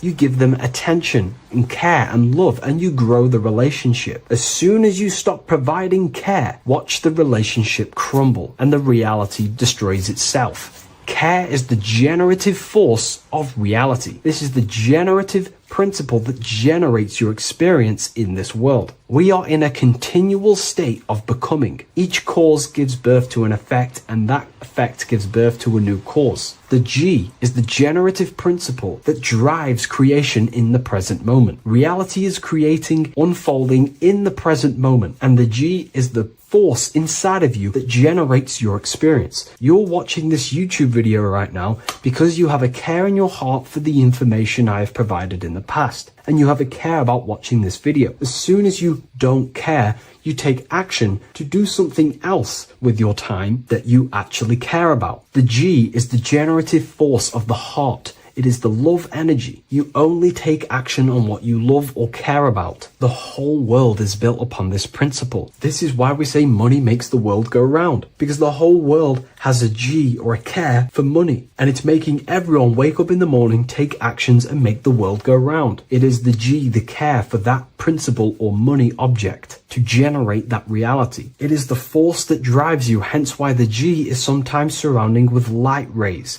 because it represents a force, emanation, something that is invisible but driving the physical body. The G is the internal force that focuses thought into an action. We can think many thoughts, but the thoughts you don't care about, you don't take action on. But the thought you care about, that you have a G for, intensifies that thought, focuses and directs it into an action to generate that experience and reality. The whole world is built upon this principle. The sun is a perfect example of the generative principle. The sun gives all of its life, light, never asking for anything back, making everything grow and generate on the earth. Everything in your life is built upon this principle, and gaining control over your care gives you control over your actions and your reality and what you generate. Once you see this, it is truly beautiful that the world is actually built upon love. This is why they say love is the force of God. It is. Truly. This is the reason why God begins with a G. It's about Genesis.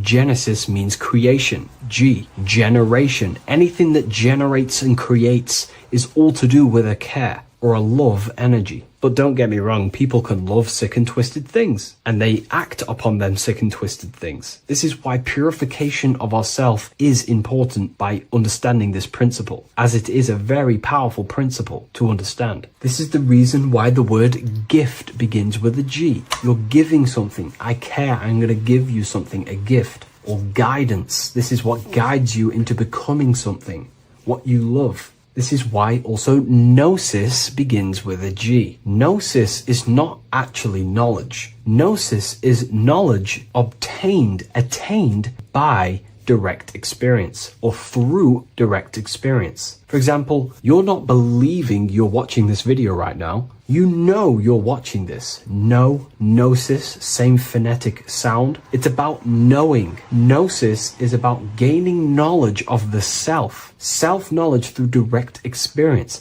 Instead of believing in God, I seek to know God through direct experience by altered states of consciousness, transcendent meditations, understanding human anatomy, understanding the laws that govern my mind, understanding creation. That is direct gnosis, knowing that God exists instead of believing he exists. By going within the self, questioning the self, and gaining a deeper relationship with the inner observer, you start to gain gnosis, self-knowledge through direct experience. And in order to gain gnosis, you have to care, because gnosis requires action. It requires you to meditate and go within yourself. It requires you to study yourself. It requires you to go within yourself. And in order to do that, you have to care. If you don't care about knowing yourself, you won't take the action to generate the gnosis. If we take a look at this piece of Freemasonic artwork, we can see a whole lot going on here. But if we focus down here with the temple with the letter G on, and when you walk through the temple, there is a pathway leading up a hill towards the light. The light reveals things. If something is in darkness, you can't see it, but the light reveals something. It's symbolizing truth, the light of gnosis, knowingness. And in order to walk this path, you have to go through the temple, which means entering in yourself. This is symbolic of the path. The Masonic path is about the self, reconstructing and learning about the self. In order to walk up that hill, it takes a lot of effort. It's not easy walking up a hill. You're going to be tired. It's not easy. It's horrible. Who likes walking up a hill? I know I don't, but people like hiking and stuff. I understand that, but it's symbolizing this is hard work, working on yourself, because the labor of working on your mind is the hardest labor you will ever do. It's called the great work, or the Masonic work. And in order to climb that mountain, you go through the G. You have to have the care. If you do not have the care, you will not walk up that mountain. You will not generate the gnosis. You will not get close to the light. You have to have the G to walk that path of self-mastery and working on your mind. This is very, very important. If you want to gain the light, you have to have the G inside of you. You have to have the care to generate a higher consciousness. If you want to earn more money, you have to have the care, or else you will not take the action necessary to generate that reality. This is why we have to master ourselves and write down everything you love. It could be even the bad things. It could be lust. It could be anything you're wasting your care energy on. Try and remove them one by one. Master them and become disciplined. And then you'll have more G energy, care energy to direct towards something else in your life to generate and grow that experience or reality. Again, the word grow, G. It is a growing force. What you place your love and care into grows and expands. What you have a G for is what you spend your time and attention on, your two spiritual currencies. So this is the Masonic G, and I hope you gain a deeper understanding of this. So that is pretty much everything about the Masonic G that you need to know, and hopefully this has helped you. If you wish to learn more and gain guidance through your life and understand yourself on a deeper level, the book I've used today is called The Book of Symbolism. I'll leave a link in the description.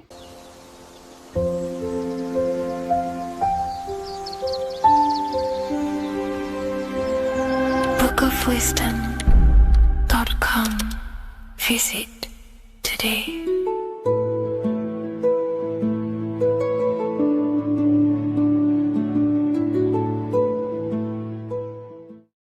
Hello, Seeker. Welcome to Revival of Symbolism, a channel devoted to the language of esoteric symbolism, guiding you to discover yourself and expand your consciousness into deeper realms of thought.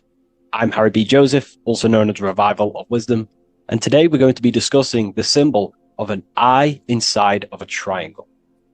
So the first thing we need to understand about symbolism is that symbolism is a subconscious language.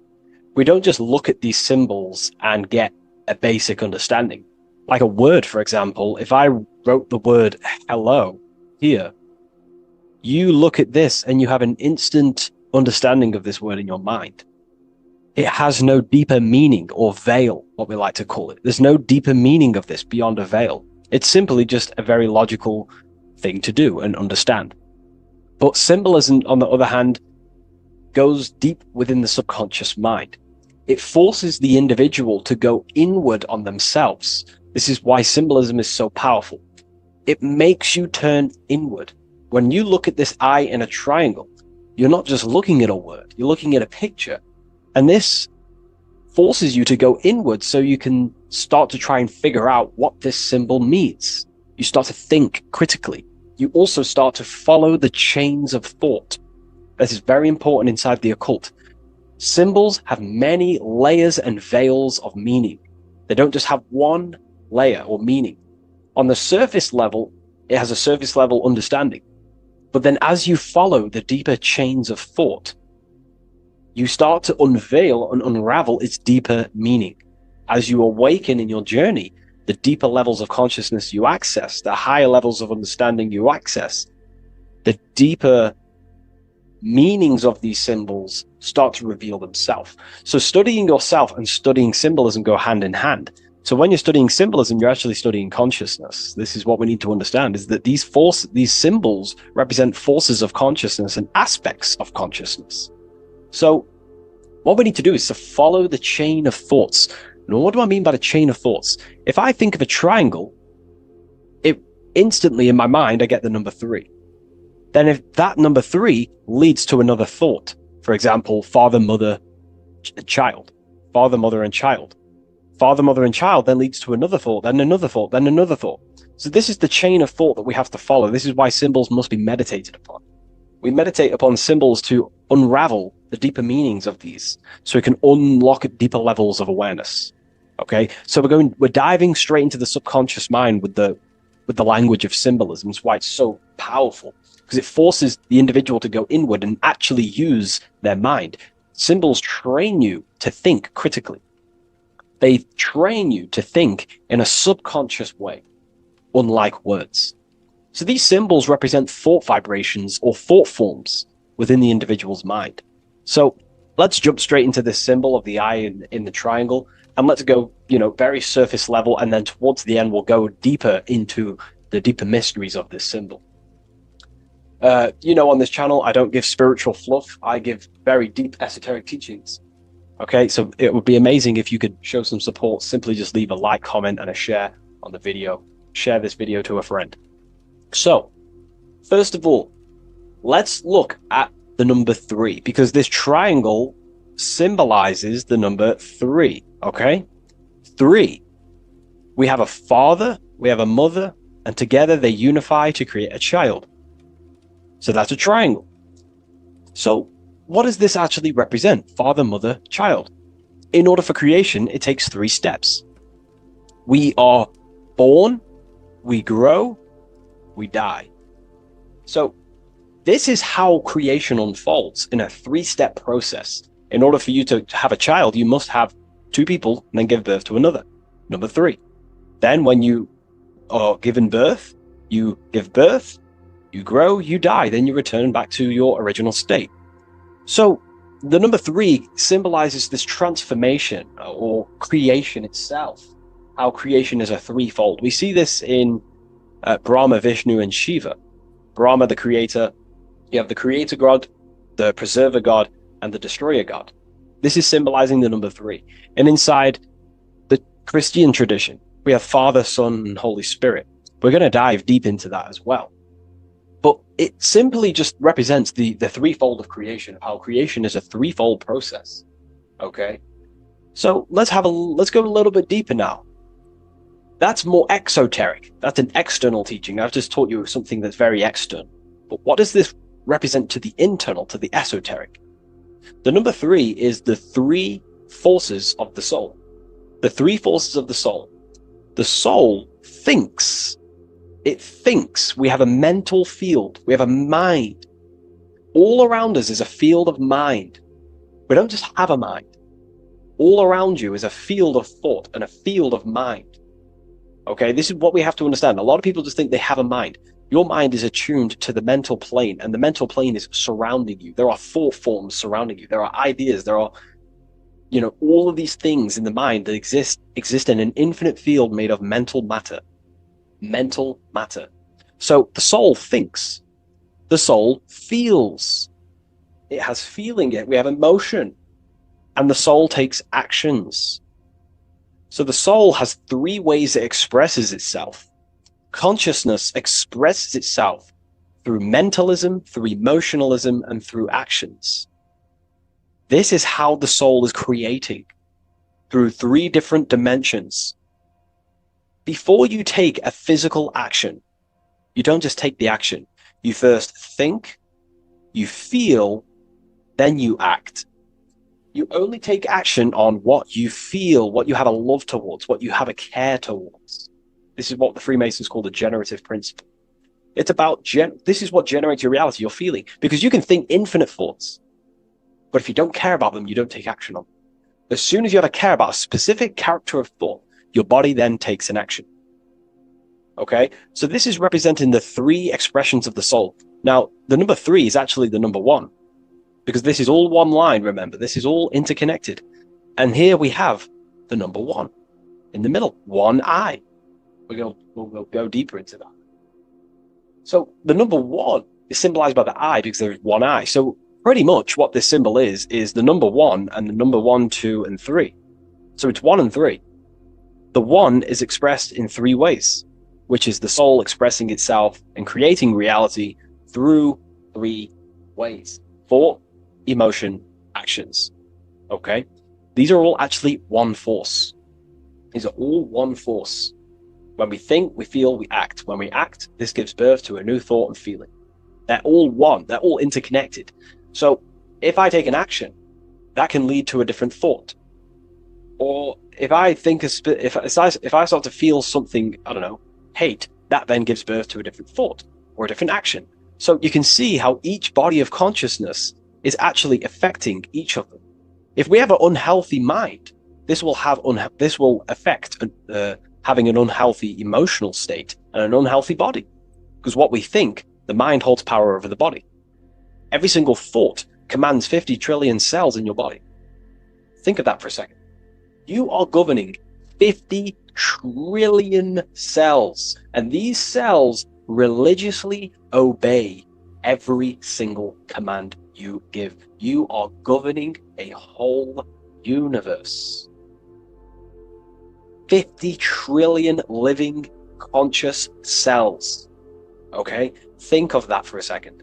50 trillion cells, and you are commanding them, and they religiously obey you. This is what we mean by you are a microcosm of God. Your body is literally a whole universe. There is living beings in your body that you are commanding and controlling, and they religiously obey you. Very, very powerful. This is how powerful you are. So each thought you command to the body is either destroying the life of the body or uplifting the life of the body, good and evil. So you're either creating more life or destroying your life of the body, of the health, of the body, of the cells. It's a whole civilization inside of your body, and you're governing it. You're the government. You are the master. This is why in the occult they say, you are the master. Everyone is a master of their own being, their own microcosmic universe that they govern. You govern a whole reality, don't forget that. But we've lost this knowingness and understanding, and we're now giving our power to the external government, man-made government. Okay? So that's what the word government means. Government, govern mind control. But you are the government. You control your own being. You control your own universe. You control your reality. So, you are the creator of your reality. This is the context behind the symbol here. You are the creator. What is an eye? An eye sees things. What does that symbolize? So an eye on a basic level shows looking at something. But this is referring to the internal eye, the internal observer. You're observing something when you look at something. So the inside eye is the person, the self that is looking over and experiencing our thoughts, emotions, and actions. Who is the one that feels the actions? Who is the one who suffers from the negative thoughts and the negative emotions? Have you ever thought about that? Go deep within yourself. Who is the one suffering from your emotions? It's not your body. It's not your mind. It's this soul. It's the soul observing through these different bodies of consciousness, through the mind, through the emotions, and through the body. This is the observer behind it all. So, this eye is not closed. It's not closed. Very, very important. Every detail in symbolism is very important. It's not closed. It's open. It's looking, and it's conscious. That's. I'm just giving you the key of what the symbol means. It's about remaining conscious. Now, this will go over people's head. You may not even understand this. Most people are unconscious, and it's fine if you are unconscious. We're all on a different level of our journey. All on a different level. I'm not trying to offend you. I'm just stating these facts. Most people are unconscious. They only think, feel, and act out of, reaction. They're not even aware they exist because they're so caught up in the external world. They have no idea they exist. They've never deeped how they exist, why they exist, what life is, what this piece of technology they're inside of is. So I'm giving you a bit of an insight of a person with a higher consciousness. A person with a higher consciousness is always looking, this is what the symbol means, always looking, not with the eyes, but with the internal self, because they understand these three powers, the triangle, is creating their reality. Thought, emotion, action. Person with a higher consciousness who knows mastered themselves is someone who is always looking and observing their thoughts and emotions and the actions they take in the world. I'll give you a bit of a key here. I'll give you a key. In my life, I like to govern myself, be my own master, through this way.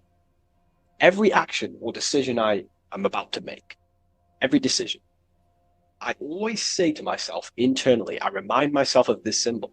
This is what symbols are. You're meant to remember these things. There are tools to help you in life and gain control of yourself so you can ultimately live a better life and create your own reality. I remind myself, if I take this action, what is the effect that's going to come from this action? Is this action going to benefit me, or is it going to pull me away of what I'm supposed to do? And through that, I live through this law of polarity, law of cause and effect. We cannot escape that law. You have to deeply understand this. You cannot escape the laws of cause and effect. They are always infinitely creating your reality. Cause and effect. Every thought is producing an effect. Every emotion is producing an effect. Every action is producing an effect. Therefore, you must keep this in mind and stay looking. This is what the symbol means. It means stay conscious. Always look over your thought, emotions, and actions. Always look over them. Because if you are not looking at your thoughts, emotions, and actions, and you're living, you're thinking, you're feeling, and acting unconsciously, subconsciously, without conscious awareness, you're unknowingly creating your reality. You can reach a level of mastery. There is a level of mastery. I'm not fully there yet. I'll openly admit that. But it's a goal in mind. There is a level of mastery that one can achieve where they are conscious of every single thought, every single action, every single emotion they feel throughout their day. Very, very difficult because we think around 7,000 thoughts a day, But this is ultimately the goal of mine anyway. It's completely up to you what you do. I'm just giving you this insight that's helped me in life. So it's about being conscious. This is a very overlooked thing in today's world. Most people are unconscious, that they're walking around as zombies. They don't even realize they think. They don't even realize they have a mind. They think their mind is their brain. If the mind was the brain, then how can the mind go in the past, present, and future? Which means it exists outside of time, but the body remains in the present moment. If the body remains in the present moment, that means it exists underneath time, underneath the law of time, but the mind transcends it, which means the mind operates outside of time, space, and matter. So, that is a key.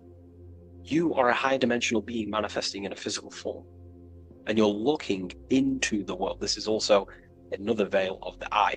The eye symbolizes your higher dimensional being. You have no true form. This is one of the biggest secrets. You have no true form. You form what you think, feel, and act. In the astral plane, you become what you think about. You can become an owl. You can become an owl with goat heads or, T-Rex arms. You can be anything you wish. Anything you think about, that's the form you take in the astral and imagination. But beyond the very causal plane, the higher dimensions, you are formless. You are nothingness. But that formless is connected to God. That is the unmanifest. That's the source of all creation. So you are something but nothing. Very difficult to get your head around, but essentially you emerge out of darkness. Emerge out of nothingness.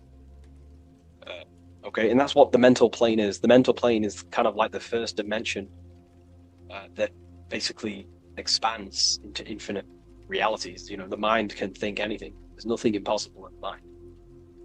Nothing. But there are things impossible in the physical plane, because the physical plane is more dense and it's governed by more laws. So again, this is symbolizing staying conscious of your thought, emotions, and actions. Now, another veil, if we go deeper on this symbol now, another veil, another chain that's connected to this symbol, a chain of thought, is that this symbol represents unity consciousness. Person who thinks, feels, and acts in unity. Their soul is operating in one force. Their soul is operating in one force, which means they think, they feel, they act. For example, I'll be writing my book sometimes. You know, the book of Symbolism, my third book, is coming out very soon. I'll leave a link in the description for you can sign up to the email, the waiting list. We've got a lot of people in there already. You know, this next book's going to be insane. But yeah, you can get notified when that comes out. I'll put a link in the description. When I'm writing my book, I'll get an idea to, you know, go play Call of Duty or go play the Xbox. But then I instantly remember this symbol, thought, emotion, action. Instantly, I then unify my consciousness, my three powers to create reality. These are your powers. These are your rights. These are your things that you have full control over. These are the biggest gifts in life. This is so overlooked. So overlooked because people are so unconscious. These three things are your biggest gifts. They're so beautiful. You have been given the gift of creation. You can mold a whole world, your own world. You govern it. You can think infinite thoughts. No impossibilities, no limitations. You can feel. Feeling is a life essence. Without feeling, you'd be an AI robot. And you can act. These are your three gifts. These are your three creational powers. You hold the power of creation. You hold the power to kill another life, or you hold the power to spread love in the world, to spread the light. So this is why you see the light emerging out of this eye. This is the light of the soul. That's what consciousness is. It's light. And this is creation unfolding from this through these three powers. Light emerging and crystallizing your reality through thought, emotion, and action. So, again, this is unity consciousness, acting in one force, thinking, feeling, and acting, all directed towards one goal, and that's how you manifest things quickly. Speed. You know, if your thought is, if you think about, I don't know, playing the Xbox, and then you feel like eating, and then you take action scrolling on TikTok, that's divided consciousness. You're wasting time, energy, and you're scattering your creative powers throughout these three forms. But once you unify them, which is the I, the number one, you unify thought, emotion, and action, you direct your thought, emotion, and action all towards one goal. You quickly create these goals. You know, so this ties in with time and attention. These are your two spiritual currencies. You spend time and you pay attention. These are your two spiritual currencies that pretty much create your reality, your experience. Thought, emotion, action. And this is what the Holy Trinity is on the deepest level. You know, this may trigger some people, but if you believe in religion, then maybe this YouTube isn't for you. But religion is an esoteric. It's esoteric. It's not meant to be taken literally. The Bible is an encrypted allegorical text talking about human consciousness. Jesus is a person and a master of consciousness that we should achieve within ourselves. We should aim to become like Jesus, not worship Jesus, because we are all God. We're all governing the microcosm. So,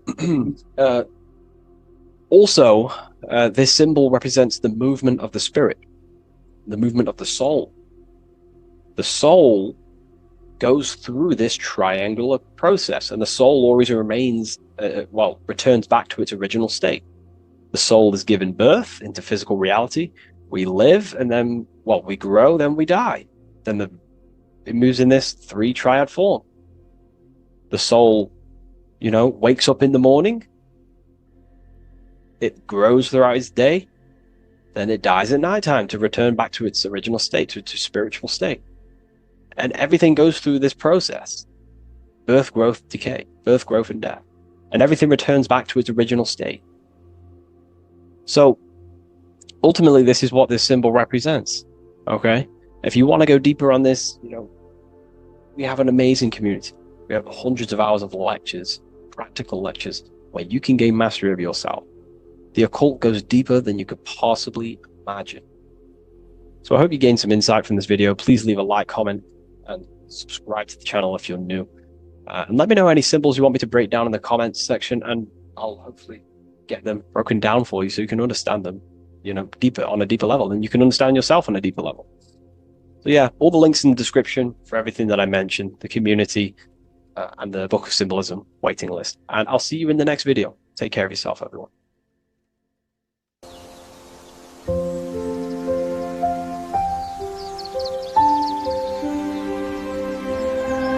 bookofwisdom.com. Visit today.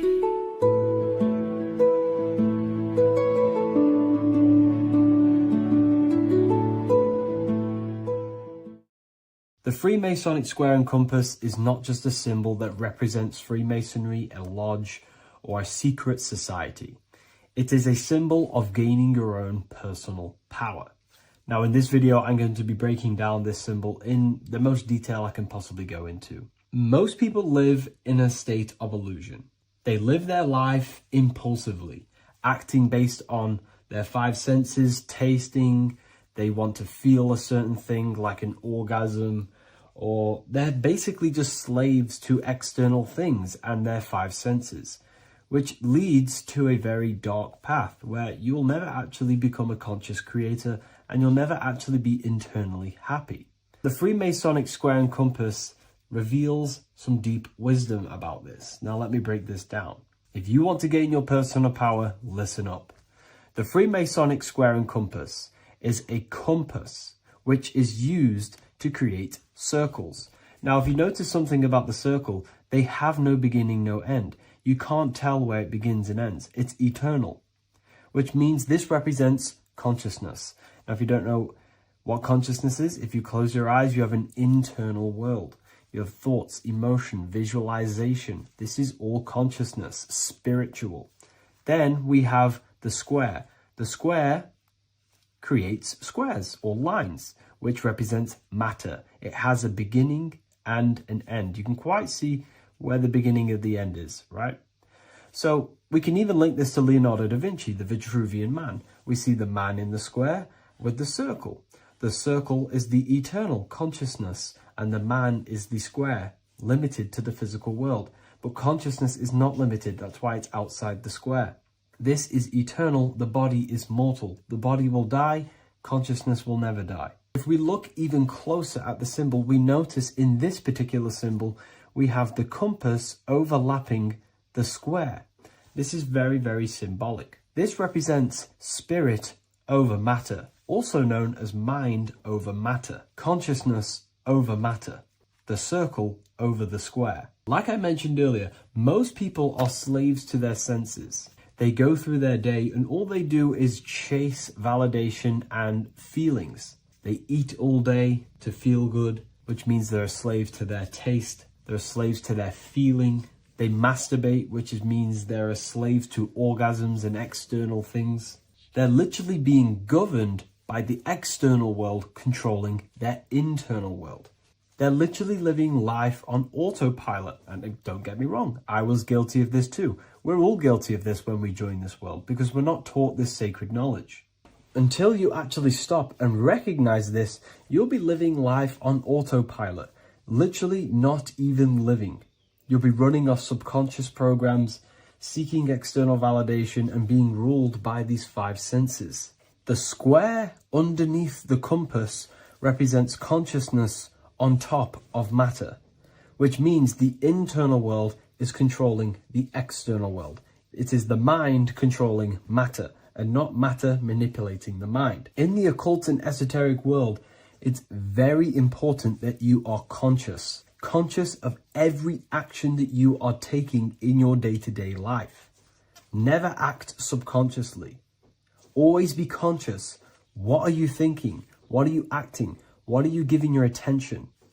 All of this is contributing towards creating because you are a creator. Consciousness is a creative force. You need to make sure that the compass is on top of the square, that your inner world is controlling the outer world and not the outer world controlling the inner. As I've mentioned in many videos before, the internal world of consciousness is what's producing the external world. Your life is just a result of every thought and emotion that you felt in the past. Everything you own, everything you possess, your friends, are all reflections of your consciousness. They're all reflections of what you are thinking about. When you change your thinking, your external world starts to rearrange itself. On a basic level, this symbol represents the combination of spirit and matter. You are a spiritual being and a material being. You are heaven, the sky, and earth, the ground. You are heaven and earth, spirit and matter infused into one. You are a bridge between the divine and the earthly worlds, and you can bring down these higher realms of consciousness, thought, imagination, and emotions into a physical, tangible reality. To do this consciously, we need to make sure the external world is not manipulating the inner world. Because if your internal world is being controlled by external circumstances, for example, you have a circumstance happen in your reality, an emotion triggers inside of you, and that emotion is a command to create more of that. And the thoughts that you think are creating more of that negativity. So it's a constant cycle of negative manifestation if you let the external world control your internal world of consciousness. So we need to make sure the compass is on top of the square, that the internal world are commands and not reactions to create your external reality. And not only just to create, but to actually enjoy life. If we let the external world bother our internal world, this means that we have some sort of mental or emotional attachment to the external world. We need to detach from the external world. Why do I say that?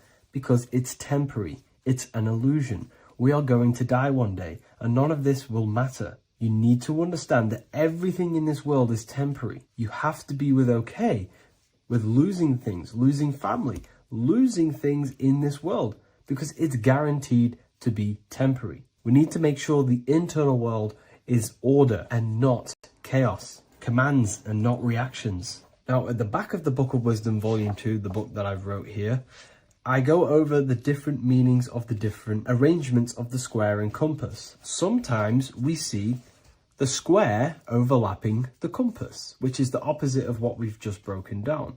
Or sometimes we see one leg of the compass on top of the square and one leg of the square on top of the compass. These are all highly symbolic. When we see the square overlapping the compass, this pretty much represents the beginning of the Freemasons' journey. When their internal world is being controlled by the external, they have a lot of spiritual growth and a lot of learning and inner work to do. Now, when we see half and half, one leg of the square on top and one leg of the compass on top, this represents the Masons' gradual emergence from the material realm into the spiritual. This interplay of symbols reflects the process of gaining greater light and knowledge as the Masons ascend from material concerns towards spiritual enlightenment. And of course, we've just broken down what this means. This represents spirit over matter. They're not chasing external physical things anymore. They're actually chasing and gaining validation and happiness from spiritual growth, more knowledge and deeper understanding of consciousness and themselves. Most people chase external material things, which actually don't make you happy in the long run. You could be given £1 million today. In a week's time, you would be back to the same original state of consciousness and actually chasing more and more millions of pounds. It's because nothing physical in this tangible world will ever satisfy your internal world of consciousness. So through spiritual growth, we can actually become happy and seek higher understanding, higher consciousness, which actually satisfies us eternally. So when we see the compass on top of the square, it symbolizes the triumph of spirit over matter. This arrangement not only signifies the mastery of spirit over the material realm, but also represents the resurrection, ascent, and dominion of spiritual principles over all earthly conditions. It's all about gaining personal power and spiritual growth. It's all about spiritual evolution, going from matter to spirit.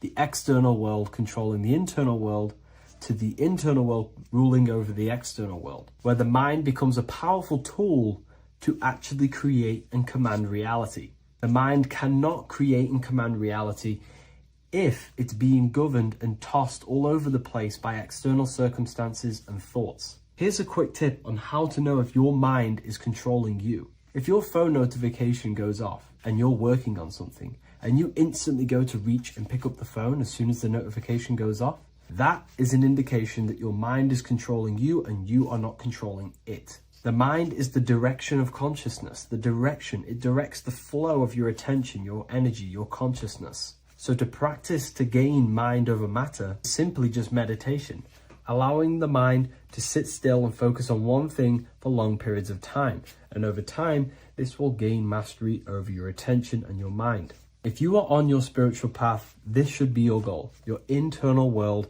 becoming the master. The mind becoming a vessel for you and not a vessel controlling you. It needs to become a command center and not a reaction. Please like, share this with a friend, and subscribe to the channel if you're new. Leave a link in the description for the Book of Wisdom Volume 2. So in this video, we're going to be breaking down the symbolism of the skull and bones. The skull and bones is found in the Masonic tradition. It's also found in a satanic secret society, such as the Skull and Bones Secret Society at the University of Yale. Filled with secrecy there. Anyways, to dive deep into the symbolism, we have to think between the lines and read between the lines of what this symbol means. So this symbol is obviously a symbol that represents something in yourself. It is a way of living. It is a way of think, feeling, and acting. It is a state of consciousness. Each symbol represents a state of consciousness. Each symbol reveals something about yourself, the way you process things, the way your consciousness functions. This is what symbolism is for. It is visual representations of modalities of consciousness. So the skull and bones, if we instantly look at this symbol, we typically think of death, because a skull and bones, they are the last things to rot when the body dies. You see this symbol associated with death all the time. If you look on the back of, of a product such as, cigarettes or what else, vapes or vape liquid, you will see this symbol. Why? Because it represents poison or something that can kill you, or death, something that is toxic. So you always see this symbol on, products that are toxic, things that can cause harm or internal damage to the physiology of the body. So that's a very basic exoteric term, which is external. It's a very external teaching. But inside the occult and esoteric traditions and occult schools of thought, this symbol represents the death of someone's consciousness or spirit. It is the death of their soul. Now, what do I mean, the death of their soul? This is used in satanic societies, or it's used in Masonic traditions. Two different meanings, okay? So inside the Masonic tradition, this symbol of the skull and bones is always found on a coffin, on a Masonic coffin. The coffin will have a symbol of the skull and bones. And if we observe the symbol, we have two interesting sections. We have a skull and we have bone, okay? These are two symbolic aspects of consciousness and forces of consciousness. The skull encloses the brain, and the brain is all to do with intellect and thinking, intelligence. However, these bones are for the limbs, such as arms and legs, and the arms and legs are specifically for action. The body uses these bones for taking action in the external material world, in the manifested world. So it's a symbol of thought and action, intelligence and action. But what is that the death of? If this symbol represents death, it is a symbol of, the death of something, which is the soul. Okay? You can have very high intelligence, and you can also act upon that intelligence. However, you could also have no connection with your state of living. Why is emotion important? Because emotion is basically the connection to law, moral law, natural law. When we're given birth into this world, We have a natural state of consciousness of innocence and love. As a child is not born racist, a child is not born a killer, a child is not born chopping people's heads off. You know, a child is born with love and living in peace in a natural condition of consciousness. Therefore, the skull and bones is the inversion of this. It represents someone who either has high intelligence and they take action, or it just simply represents someone who is unconscious and they only think and act. They have no connection to their heart energy, emotional energy. This is very important, okay? They have no connection with their heart energy. And the heart energy is what allows you to take action on things that are good. For example, if you think of stealing an old lady's purse, the feeling will tell you it's wrong. But if you take an action anyway, that is now going against the heart, which is the feminine, the guidance system, the heart of goodness and righteousness and love and care. So in the unconscious state, in base consciousness, symbolizing the first degree of masonry, base consciousness, the checkerboard floor, you'll see a coffin with a skull and bones on, symbolizing an unconscious way of thinking and acting. They have no connection with their feminine qualities of consciousness, which is the heart energy. Look around in the world today, you will see this everywhere. People only think and act. They have no connection with their intuition, their feminine side. And the feminine side is what guides your soul through this life. So in the Masonic tradition, this is a symbol of someone who only thinks and acts, and they may even think and act unconsciously, because it's a symbol of death, which means the death of consciousness. They are unconscious. They don't even know they exist. They don't question life. They don't question what is this world. They don't question, they think manifestation is just a fairy tale. They unconsciously think and act and create their reality. They wonder why there's so much negative in their reality because they are unconscious. So this is a symbol of the death of consciousness. They have no connection to their internal self, the qualities of the heart, and they only think and act, an unconscious state of living. Now, to go into the satanic side of this, the Skull and Bones tradition, the Skull and Bones is a satanic society, allegedly. We don't actually know what goes on in there, but it's allegedly a satanic society. This symbol has a complete different meaning. Well, it's the same meaning, but it represents high intelligence, someone who is very, very, very intelligent in the mind, intellectually, and they take action. Because Satanism is not worshipping Satan. A lot of people won't understand this, but Satanism is not about worshipping Satan. Satan, therefore, is an allegory, a metaphor, or a symbol that represents the egoic force of an individual's mind or consciousness. Satan is a symbol representing the ego of man, of an individual. And like I broke down earlier, when we think about stealing an old lady's purse or punching someone in the face, the heart tells you that's wrong, but the body takes an action anyway. That little voice inside your mind that says, do it anyway, even though you know it's wrong internally, that little voice that says, do it anyway, that is what the ancients or esoteric societies call Satan. It's not a deity, but it's an aspect of our own mind, an unchecked aspect of ourself that is always trying to rule and gain, is trying to conquer you. This ego tries to conquer and take full control of you. And that's what we see in today's world. So therefore, in the satanic society, this is a symbol of head consciousness, no heart consciousness, because satanic societies do not want to connect with their heart. They prefer to live in their personal consciousness. What do I mean? The universe is one consciousness, one giant being expressed in individual forms. And that universal essence beyond your ego, beyond that universal consciousness, is the heart. But the head is the personal consciousness. The head is where your perception of yourself is. That false character of who you think you are, your beliefs, your name, your job, your status, your reputation. That is all head ego consciousness. It's not necessarily evil.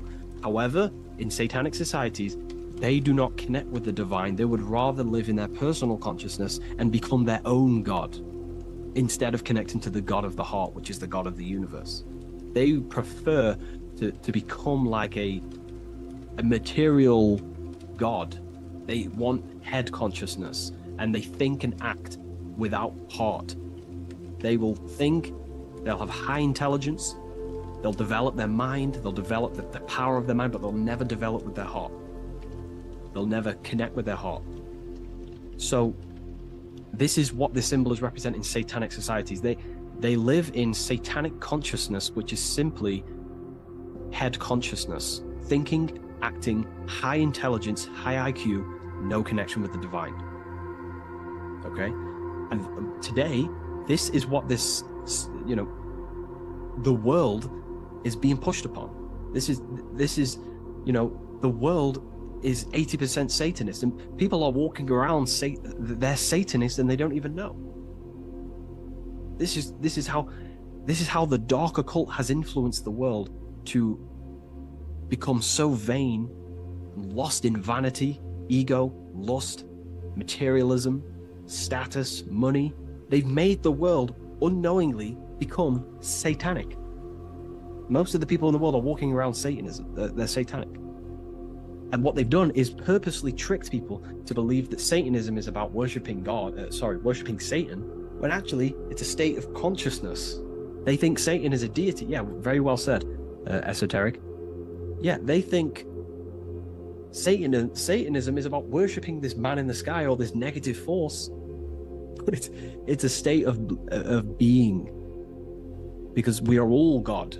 We're all co-creators of God. We're not the God, but we are expressions or emanations of God. And our soul is the thought force of God.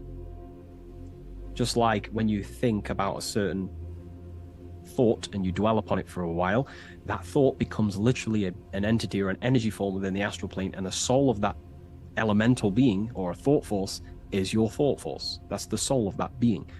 Your soul is the thought force of God. You were thought into existence by the mind of God. I hope you gain an understanding of what this means in the two different ways, the Masonic tradition and the Satanic tradition. The Masonic tradition is a symbol of base consciousness, someone who only thinks and acts. They may have high intelligence, they may not. They're living in the death of their feminine side of consciousness.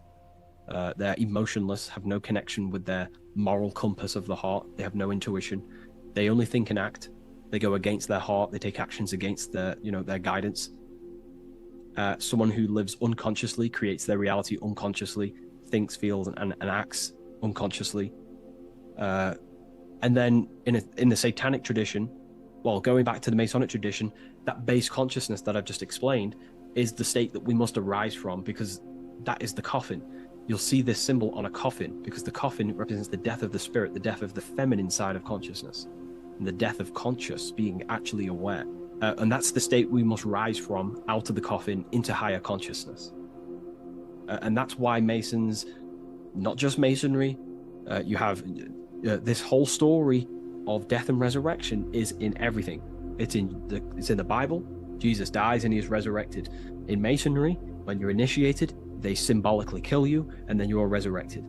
Every secret society symbolically kills you and then resurrects you. Why? Because in order to awaken to what you truly are, you have to kill who you thought you were in your mind. In order to awaken to what you are, you have to kill what you thought you were. So it's a death and resurrection.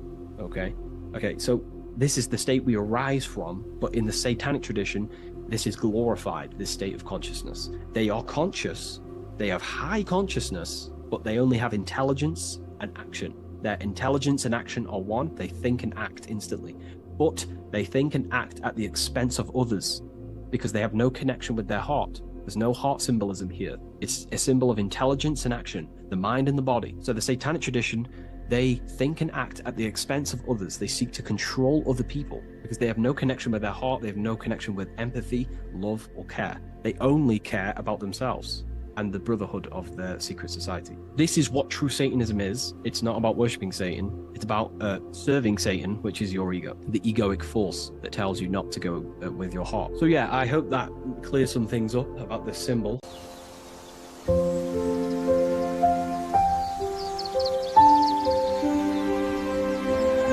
bookofwisdom.com Visit today.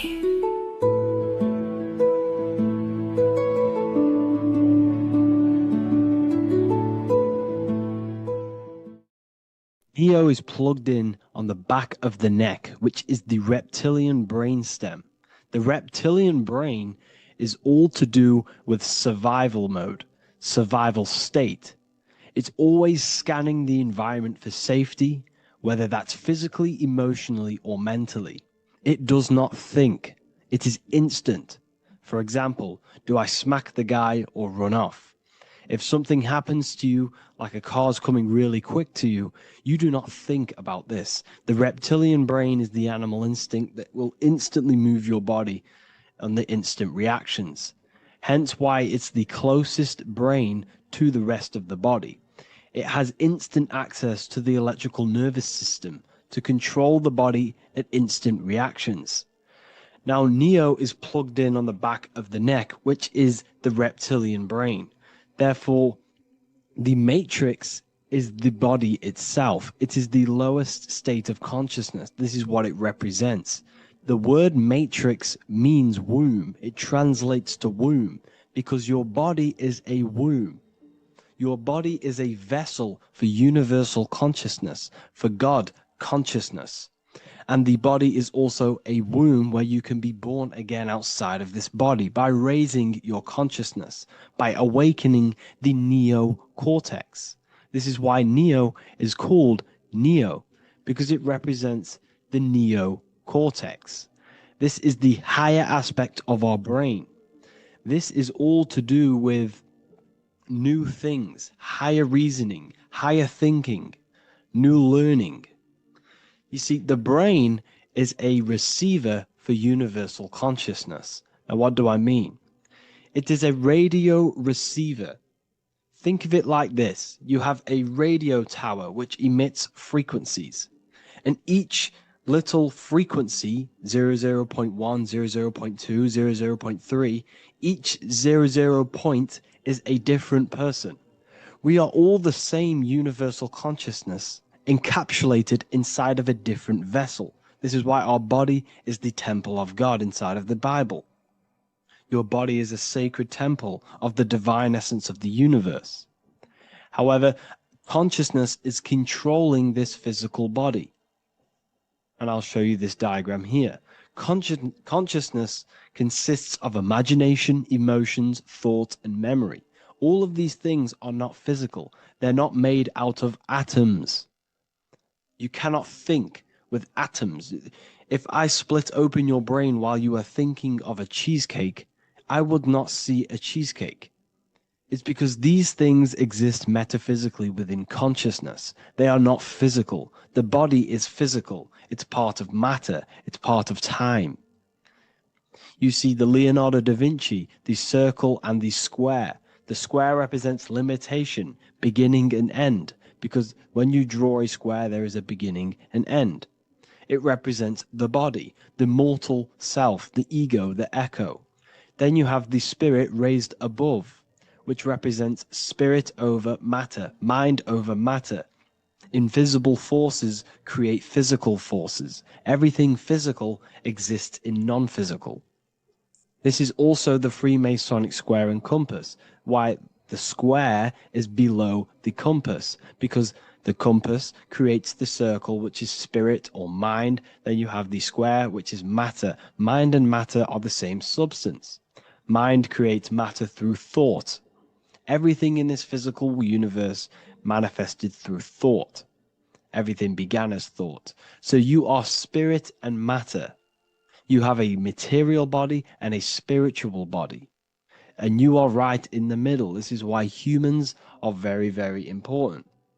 Because we have an animal nature, the reptilian brain, and a higher consciousness, the neocortex. And we must awaken out of the matrix, which means womb, which is the body. And Neo is waken up from the lower self, the reptilian brain, and moves into the neocortex. Because the brain is a radio receiver for consciousness. Now, what do I mean? I went over this before. Your consciousness is controlling the brain. The brain is a computer. And when our consciousness, our imagination, our emotion, our thoughts, and our memories are all contributing towards just survival things, food, safety, fear, all of these things, and our consciousness is locked into a survival state, we are using the reptilian brain. We're no longer thinking. You don't think with the brain, but the consciousness is thinking, which activates the different parts of the brain. When we think for higher reasoning, we use the neocortex. It stimulates the neocortex. When we think about survival, we're using the reptilian brain. So therefore, when Neo wakes up, he wakes up to the higher aspects of consciousness, which is only utilized by the neocortex, by learning new things, an expansion of the mind and expansions of consciousness. Okay? So the whole matrix is to keep you designed, well, the whole matrix is designed to keep you in a survival state, in the three-dimensional awareness. They want you constantly scanning for safety, scanning for food, scanning for emotional safety in relationships in other people. You see, they do not want you to think. They want you stuck in that reptile, that animal state, that beastly state that most people are in. Most people, all they do is eat, listen to music, consume, have sex, lust, desire. This is all the reptilian brain. So when we say the world's being ran by reptilians, it's symbolic. There is no physical reptilian humanoid beings controlling, manipulating human consciousness. We are all the same consciousness. However, there is a corrupted state of consciousness running this world. And this consciousness worships the physical plane. And they control the physical plane. So by doing that, they keep you stuck in a reptilian way of thinking, the animal state, to keep you stuck in the lowest state of consciousness. Now, this is the god Osiris, which represents the reptilian brain. None of the Egyptian gods ever existed. They are all symbolic for the brain and anatomy of the human body. Osiris represents the reptilian brain. As you can see, this anatomy compare to the brain stem and Osiris statue found in Egypt. And we also see an ancient artwork of Osiris with green skin and two reptile crocodile alligators next to him, which also symbolizes the reptilian survival state of human consciousness and the activation of the reptilian brain. This is what it symbolizes. Now, this is what the Matrix is all talking about. It's talking about the awakening, the expansion of consciousness. The word divine is dive in because you connect with the divine by diving inward. There is no man in the sky going to save you. You must connect with the self. Know thyself. Truth comes from within. All of these things I'm telling you comes from within you. I'm just pointing it out. All of this is self-realization. A lot of people say, well, what are my sources? My sources is knowing thyself, observing thyself, using the neocortex of critically thinking, sitting down and thinking about yourself and having deep realization of yourself. You can realize that your thoughts are not of this physical world. It's quite simple. The brain does not think. The brain does not imagine. The brain does not hold memory. All of these things exist in consciousness, the one consciousness, but we are all fractal, infinite parts of. This is the eye on the triangle, consciousness being given down to the rest. This is separate.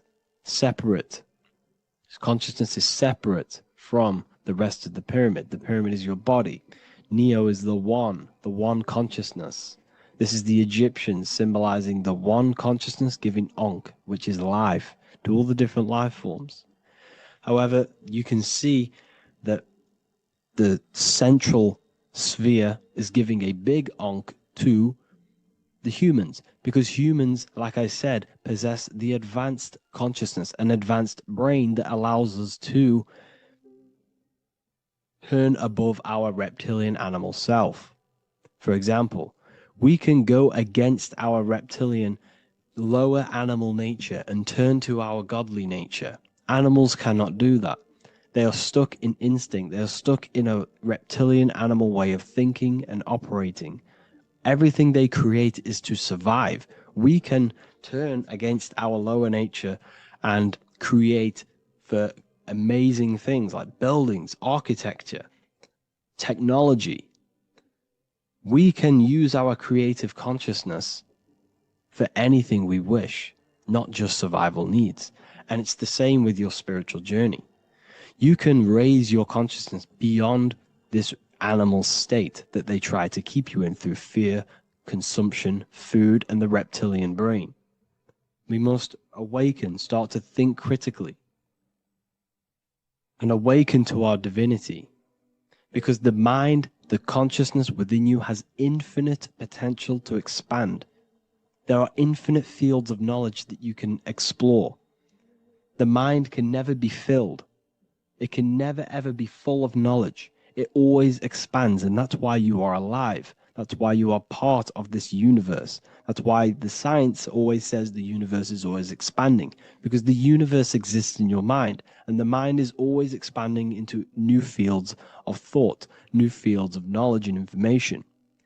And that is your whole sole purpose, of expansion of mind and expansion of consciousness, and the exploration of the mind of God. We are living in the mind of God. You are a thought in the mind of God. You must awaken out of this body. This is why Jesus says you must be born again to see the kingdom of God. You must be born again. You must raise your consciousness beyond physical limitation and awaken to your divinity. And this is pretty much it for this video. I hope you all understand this, that this is all symbolic for consciousness.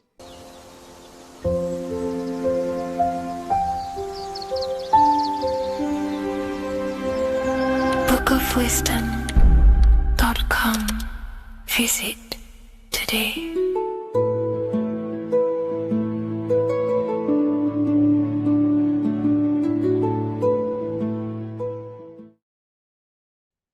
What if I told you many people around you have probably sold their souls? It's more popular than you think, and it's very easy to do. Selling your soul is not something that you can just go and meet the devil and do it. It doesn't work like that. But before I tell you exactly how you can sell your soul and how not to sell your soul, what is the soul? So looking at Jesus, we always see two lights surrounding his head, one surrounding the heart. And as of course, if you've been watching my channel, you know Jesus represents you. He represents the divine essence of the universe made in human form. Each one of us possess a fractal of God's infinite consciousness. We are all God. We are all God experiencing himself in a three-dimensional divided form, separated from his oneness. God wanted to experience himself, so he made this world. So each one of us possess a soul, and the soul is the spark of God's infinite loving consciousness, filled with God's loving moral law. So the reason why Jesus is always have a light above his head and a light on his heart is because this represents the brain and the heart. The brain is not the mind. The heart is not the soul. The brain is the physical manifestation of the mind. It is the physical mechanical computer for the spiritual mind. The heart is the physical manifestation of the soul. The heart is a brain. In fact, it contains 40,000 specialized cells, which are the exact same cells found in your cranial brain. Yes, your heart is an emotional brain. Your cranial brain is a thought brain. It's a computer. Okay? Everything that exists physically exists non-physically. This is what the ancients called spirit. Just means invisible force. The mind, the thoughts, are not made of atoms. You can't touch, you can't find tangible thoughts, imaginations. These things exist spiritually in metaphysical counterspace. It's the same with your emotions. The emotions are spiritual. They are not physical. You can't touch them. So thoughts are the language of the mind. Emotions are the language of the soul. Sometimes we can become eluded by thought and we can become eluded by emotion. If we are led purely by emotion, we can create illusions in our perception. The same if we rely only on thought. We must balance these two. Okay? So the mind is the creator, the soul is the operator. Every thought we think is being judged by our soul. The soul is the judge. The soul tells you what is right, what is wrong. And even the Freemasons depict this spirit and matter in their black and white checkerboards. White is spirit, black is matter. Matter is dead, spirit is life. This is what this represents. Physical reality is not just physical. For every physical object, for every physical manifestation, there is a spiritual force bringing it into existence. Consciousness brings everything into existence. Before you kick a football, there is a change in your inner consciousness before you take that action of kicking the football. Everything exists in spirit before matter. You existed in spirit before you were physical. We also see this in alchemical Freemasonic artwork. This represents the clouds. This is the mind. This is the heavens. And then coming down into the heart, which represents the earth. The light entering the mind into the heart, because every thought we think is being judged by the heart. The heart speaks to you through emotion. The soul speaks to you through emotion. Every thought you think, your heart is telling you that is right, or it's telling you that is wrong. Why? Why is this? Emotions can guide us, okay? Emotions are the language of our soul. Our soul guides us to our soul purpose. Each one of us contains a purpose in this physical life. There is a reason you are alive. There is a reason why you came from spirit into a material reality. Your jealousy reveals where you need to be in life. If you are jealous of someone, this is your soul saying you need to be there. That's where you need to be. Your fear reveals your greatest growth in order for you to reach your life's purpose. If you fear something, this is your soul telling you need to overcome this in order to reach your life purpose. This is the next obstacle. The soul, your life purpose is not found in your passion. It's found on the other side of your greatest fear. The soul's always seeking, it's always seeking truth. It's always seeking to expand, to learn. The soul must go through pain in order to overcome, in order to grow. That's why we are here, to grow and expand and create. We also see this in alchemical artwork. Again, the mind in the clouds, the heart and the soul. They must work in unity. Each one of us contains the spark of the divine, which is the soul. Okay? Which is the soul. This is the operator. G-O-D, generator, operator, destroyer. The generator is the mind. The operator is the soul. The destroyer is the body. Everything will generate, everything will operate, and everything will die. That's the Trinity, the Father, the Son, the Holy Spirit. There's always a Trinity, Brahma, Vishnu, Shiva. Okay, so each one of us contains God's law, and it's encoded within our consciousness, within our soul, within our heart. That is what's judging everything you do. Every time you hurt someone, you can feel it. If you've ever punched someone, you can feel it. You know it's wrong. If you've ever stole something from someone, it doesn't matter what you've learned in the past.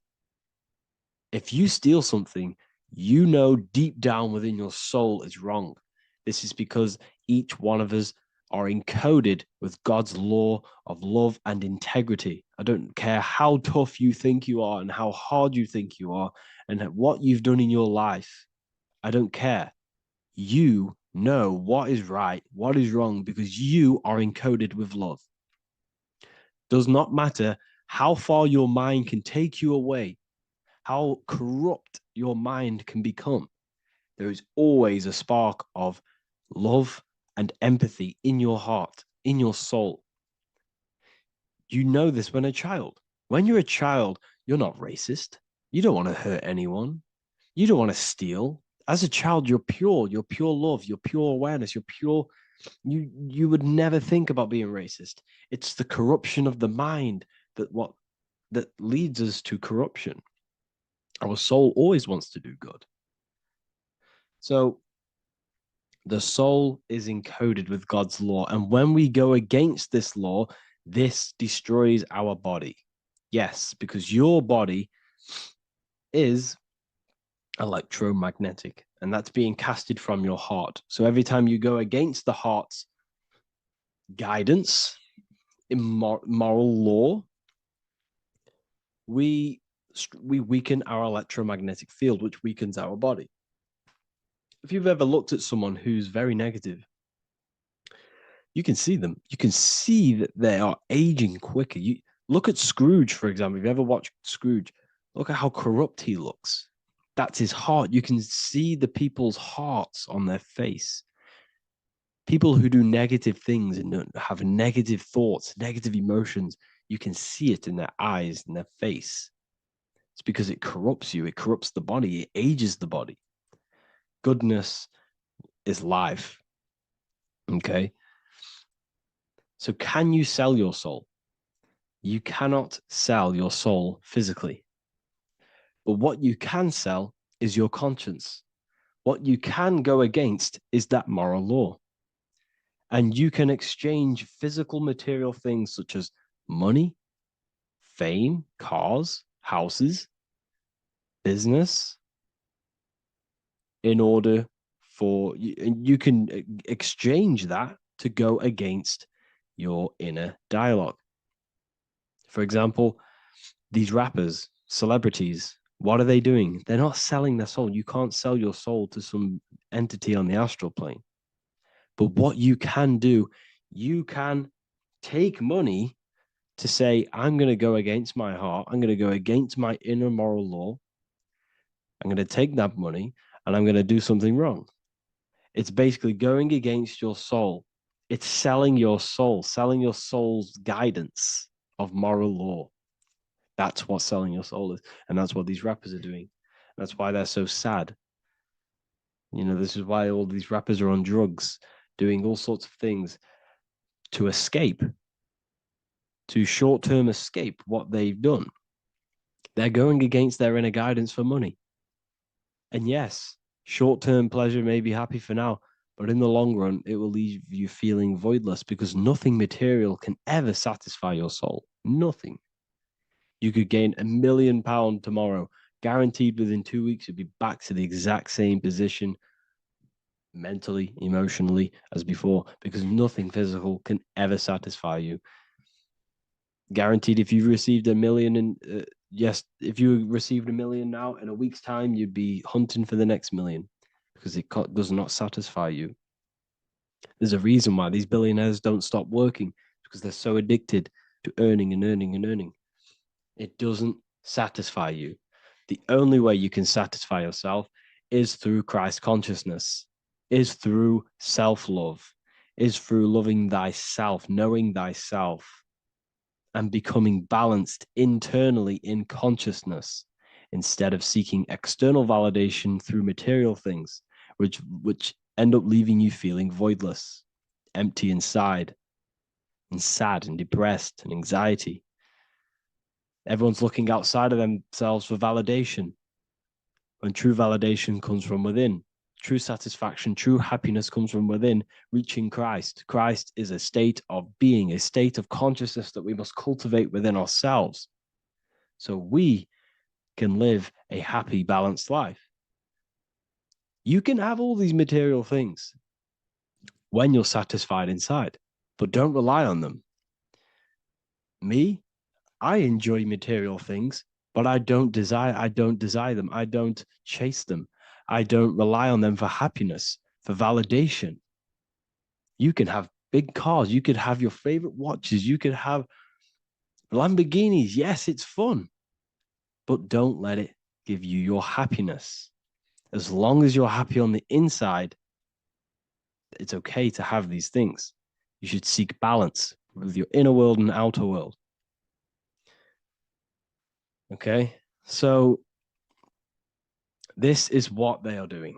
Rappers, celebrities, actors, Hollywood, this is what they've done. They've exchanged their inner integrity, their inner law, their inner moral compass for exchange for material wealth, fame, money, and cars. That's what they've done. And power. It corrupts you. They slowly corrupt you. So yes, you cannot sell your soul. And if you wish to learn more, I'll see you inside Ethereal University with my community, where we are learning every day to master ourselves, to expand our consciousness. If you want to lucid dream, astral project, master yourself, create the desired reality you want, learn about human consciousness and your full potential, then Ethereal University is for you, and I'll see you inside. The link will be in the description. Thank you for watching.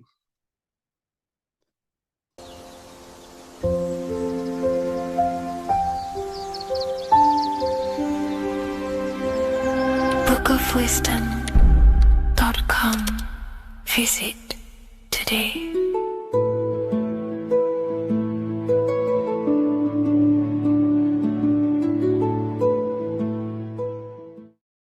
Welcome back, people, to another occult lecture by Revival of Wisdom. Today we're going to be talking about magic and how it's being used on us for the New World Order. Magic has the word mag within it, which is magnetism. Magnetism is the force. Magic is influencing forces, natural or supernatural forces, and using it for a certain agenda to gain something out of it. Now, magic is not what everyone's being thought. It's not some sort of fantasy thing. It's actually very common, and we all do it, whether you believe it or not. Magic is all to do with the mind. As I said, always say in my lectures, your mind is what creates matter. Your mind is what creates your external world. So it's all about manipulating and planting seeds within the mind, because your mind is a garden, and thoughts and words are seeds which are being planted in that garden. Your life, your physical life, the people you have in your life, your friends, your car you own, the job you have, is all a reflection of the thoughts that you've been thinking in the past. You are where you are in life because of the thoughts that you've been thinking. Therefore, your life is a direct reflection and manifestation of your mind. The Garden of Eden. Okay? The mind is what they are targeting. What you see, say, and hear has a direct effect on your mind. Me talking to you is influencing you. The words I'm saying is planting seeds within your mind. Now it's up to you to consciously act on these thoughts or these words, or to maintain these words. As above, so below. As within, so without. What's inside of me is outside of me. What comes into the storehouse comes out of the storehouse. You have the left, you have the right, you have the up, and you have the down. As above, so below. Whatever is in your mind will be expressed in some sort of way, consciously or subconsciously, spiritually or physically. The mind is what manifests everything. And this is what we need to understand. We need to understand is that the mind is not physical. all things spiritual manifest physical. All things seen come from the unseen. The words you're thinking, that everything you have is coming from the unseen. The actions that you do come from the unseen mind. Another expression for as above, so below is you are the universe itself. You are a universe, a mini universe. But just because you are mini does not mean you are the whole thing. If I take a little piece of infinite, let's say there's an infinite light source. Let's say I take a little chunk of that infinite light source. That little chunk I took is still infinite because it's been taken from infinite. You are the universe. Your awareness, your mind is the universe. It's information. You are the universe experiencing itself. This is why we say we are all God. As above, so below. What is in me is outside of me. The sun, the physical manifestation of the sun is your soul. The 12 constellations are manifested in the physical body. The 5 elements are manifested in the physical body. They're manifested in the 5 fingers you have. As above, so below.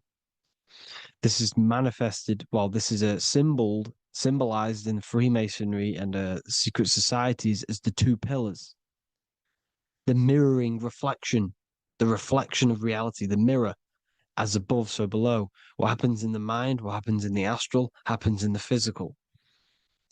This is Aleister Crowley. This is all symbolism. This is the 2 pillars with the all-seeing eye and the triangle at the top. Aleister Crowley was a master magician, very powerful dark magician, black magician. There's 2 types of magic. You have white and black, just like the checkered board, the Masonic checkered board. You have white and black. You have good and evil. White magic is influencing natural forces to gain something that will help the collective consciousness, help the collective, help the earth, help other people. Black magic is something you manipulate something so you can get something personal out of it. Doesn't matter if it's good or bad. It's still considered as black magic because you're being selfish. Everything you do should be contributing towards the collective consciousness and helping others. And this is why the ancients lived in a system where everything was in unity. We understood that I am you and you are me. What I do to you happens to me because I am you and you are me. We are the same mind substance on the inside. We're all the same mind substance being expressed in different bodies. So what I do to your mind will have a ripple effect on my mind because all of our minds are connected within the mental plane. So this is why they know all this knowledge. They know all this knowledge. So yeah, this is the mirroring effect of reality, the 2 pillars, or symbolizes the number 11. The number 11. We'll go deeper into that. The technology we're using is magic. It's a form of magic. Television is tell-a-vision. They're telling a vision into your subconscious mind, into your memory. And when you turn on the television, you get a program because they're telling a vision to create a program within your subconscious mind. You see, the conscious mind is only 10% of your mind, which is to do with your, what you're aware of, your 5 senses. What are you consciously aware of? Well, I'm aware I'm here, I'm talking. I'm aware of what I'm wearing, the 5 senses, what I can hear, taste, smell, hear. What I'm wearing, I'm aware of what I think of. But the subconscious mind is the 90% of your mind. It's the hidden part of the mind, which is telling your heart to beat, telling your body to breathe. It's storing all of your emotions. It's storing everything you see, storing all the belief systems that you have. It has everything. It stores all of the habits you have, the values. It stores everyone's name that you know. All the words that I'm speaking right now is all coming out of the subconscious. Everything is subconscious, and it literally manipulates 90% of your daily basis behavior. Most people don't know this. What you did yesterday is what you will do today because of these beliefs and mental programs within the subconscious, stored within the subconscious. So the subconscious is what they're aiming at. They're trying to create programs within the subconscious because the subconscious manifests 90% of your thought patterns, 90% of your actions and words. They know all this stuff. So the subconscious mind is the most powerful part of the mind. Another way the subconscious manifests and influences your life is, let's say you were in a car crash years and years ago, 10 years ago. Let's say you're in this car crash, right? And you really hurt yourself. The emotion you felt in that time when you were injured in that car crash had a great impression on your subconscious mind.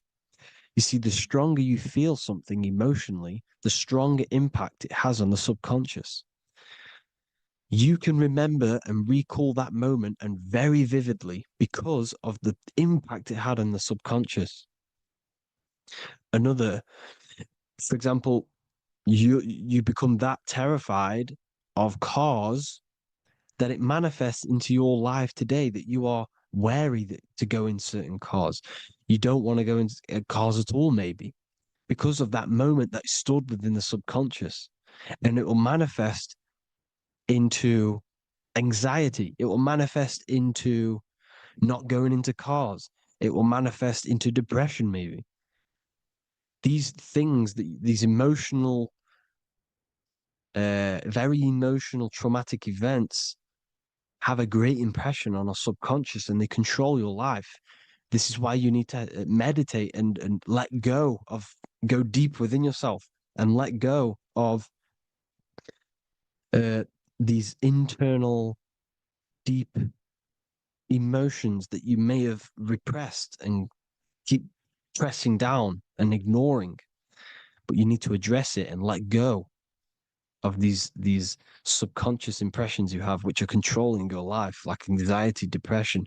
All of these things are stemming from things that are stored within your subconscious years and years ago, more than likely. Broadcasting. They're casting spells to a broad audience, to news, north, east, west, and south. They're casting spells. No, if you watch the news, everything's red. Breaking news in red writing or the red background, everything's red. Why? Because red's the root chakra, which is all to do with survival. They want to stimulate this root chakra because they want you down there in survival mode. They want you in survival mode because you're easier to control. They control out of fear. And not only they're casting these spells as if, because most of the things they cast in the news hasn't already happened. They're constantly bombarding you with, there might be a war breaking out, war this, war that, kill here, kill there, murders. It's impressing, it's casting spells on your subconscious mind.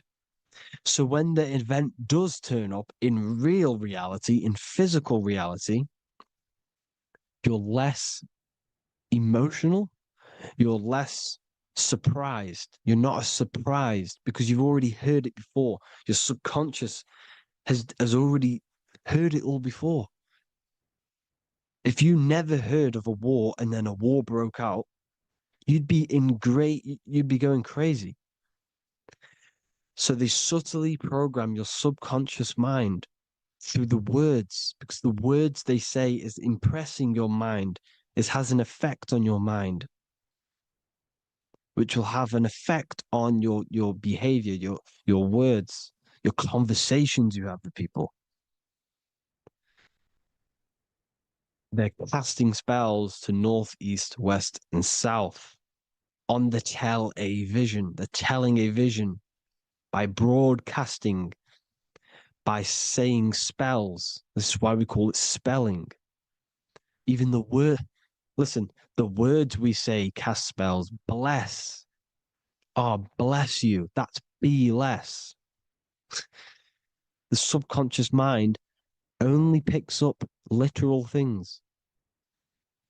You see, when I say bless you, your conscious mind picks that up as, oh, thank you, you're blessing me. But your subconscious picks up as be less. You see? Because the subconscious it has no filter. It's just, it is what it is. Everything is factual in the subconscious. Therefore, if I call you an idiot, your subconscious, my subconscious will think I'm talking to myself and calling myself an idiot, and it will take that as true. That is truth. Everything is truth within the subconscious. And the subconscious manifests your behavior. The devices this is the biggest one. Black scrying mirrors. Device, the devil's vice. The device. Okay? Black scrying mirrors, black screen. Screen is scrying. Black scrying mirrors were used to communicate with spirits within the astral plane in the medieval times. They're still being used now by black obsidian mirrors. And look at your phone, it's a black mirror. And there's some sort of, I'm not saying this is fact, but personally, I believe these are portals for spirits and ethereal entities to come into your life, to come into your surroundings. So this is the next. And mirrors are very, very powerful. Even just a normal mirror. Mirrors have an effect. Whatever you say into a mirror, what you say is energy. And when you say something into a mirror, you're saying it into yourself. It's an infinite cycle of words of energy because it's being reflected infinite times. When you say something into a mirror, it has a massive effect. You're saying it directly into your eyes, into your mind. So what you say in a mirror should be said with precaution. Never say anything negative into a mirror, because mirrors are very, very powerful ways for you to reprogram your subconscious mind for the good. You can say very positive things into mirrors and it will reprogram your subconscious mind. Okay? Manifesting is all magic. It's all magic. Everything is magic. But consciously doing it is what they're doing. They hid this knowledge. Your phone is magic. It manipulates your mind. The iPhone, okay. See, magic isn't all of this with wands. See, Harry Potter, okay, that was created to give you this perception of a mystical and amazing form of magic with magic wands and all sorts of stuff like that. Yes, that stuff was true when the collective conscious minds were on a higher level and our belief systems believed in these things, because the universal mind, all of our minds contribute to reality. If the masses don't believe in magic, if the masses don't believe in a certain thing, it's going to have an effect on physical reality. So when the collective minds are higher and have more open minds, things like Harry Potter can come true. See, it's all in the mind. The iPhone, the eye is the symbol for the mind, the invisible intelligence. The triangle is the ethereal plane. Okay, so the eye in the triangle is the eye that sees into the beyond the ethereal planes. The square is the physical plane. So the iPhone, your phone, is a black box, just like the Saturn black cube. It's a black mirror. It's taking photos of you every 2 seconds, and it's It's your mind. Your mind is in that phone. Everything you like, everything you text, everything you type in Google, everything you say to someone, every conversation is all recorded on the phone. Therefore, it is a direct reflection of your mind. Your mind is imprinted into your phone because your mind, everything you think in your mind, you're manifesting into typing, saying, taking pictures into the phone, and it's collecting it and storing it. And what they're doing, and this is for all forms of magic, it's manipulating the mind. It's all manipulating the mind. Reels, Instagram, TikTok, this is all dopamine. It's all controlling the mind. Every like you get, every follow you get, every share that you get is dopamine within your brain. They're literally targeting your brain and mind. It's all manipulating because what they're pushing through the phones, through the media, through the news, through the televisions is visions and programs. You are the one manifesting the New World Order. They're not manifesting the New World Order. They're giving you the information so you can manifest the New World Order. Everything they say is contributing to your mind. For example, digital money and all the information they put out for you to see is contributing to your enslavement. Your mind is manifesting the New World Order. They know this. They don't manifest it. There's billions of us. We could easily run over them physically.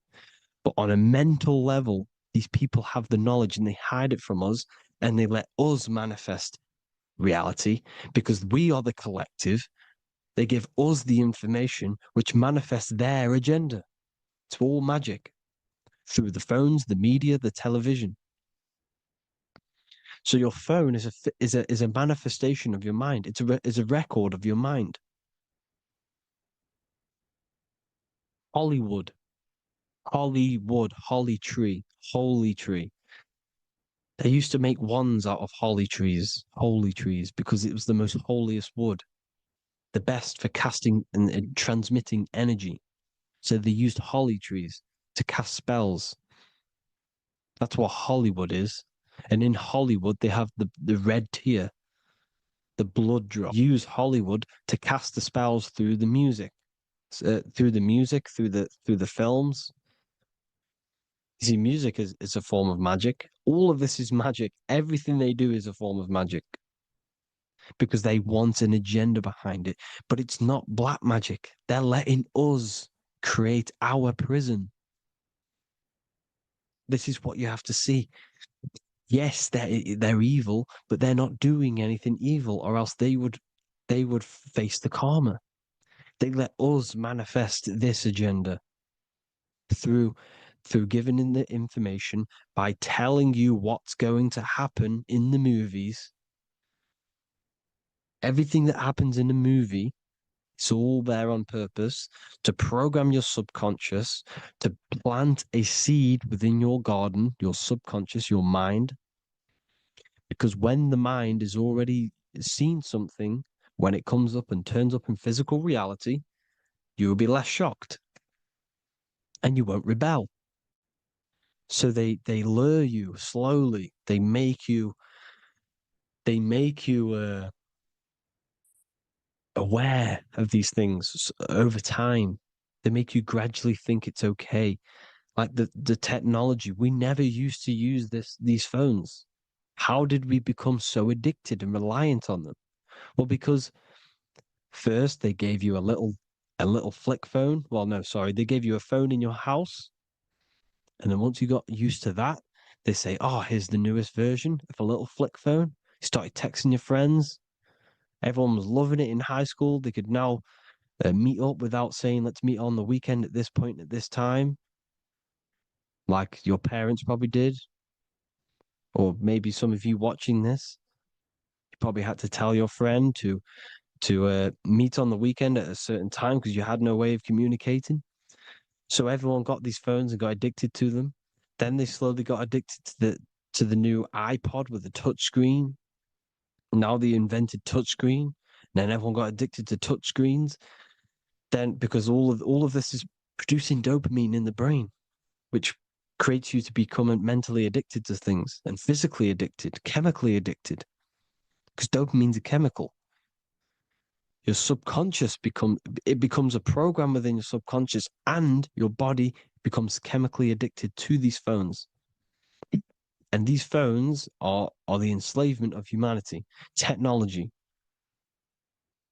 Without this, we wouldn't be in this mess without technology. Because they're creating a hive mind. We're creating a hive mind. So back on track anyways, they program you. Look at the films, 9/11, 9/11, all produced by Hollywood. Here's the 11, like I said at the beginning, the two pillars which reflect reality. What happens in the mind happens in the physical. What happens in the astral happens in the physical. Okay, what happens in the physical happens in the mind. It's the two pillars, the mirrors. 9/11. 9 plus 1 plus 1 is 11. Flight 11 was hijacked. New York is the 11th state. New York adds up to 111. This is not a coincidence. It's all a form of magic. It's a ritual, energy harvesting ritual, because your mind produces energy. Your mental attention produces energy. And they're feeding off this energy in the astral plane, these demons. Music is the most powerful.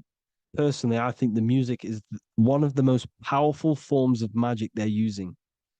Okay? Music is hypnosis. It puts your brain in a hypnotic state. It influences your electromagnetic field through vibrational energy. It reprograms your subconscious mind. Why do you think you remember the lyrics? You see, your subconscious stores all of the memories. Remember, the subconscious manifests 90% of your behavior. So therefore, the music you're listening to is manifesting your behavior. You wondered why some people wonder why they have drug addictions and they can't get out of violence and they can't get out of all this negative mind space. It's because the music they're listening to is creating a negative mind space. The words you listen to have plant seeds within your mind. So the reason you remember the lyrics is because that song created a program within your subconscious. Yes, that is what happens.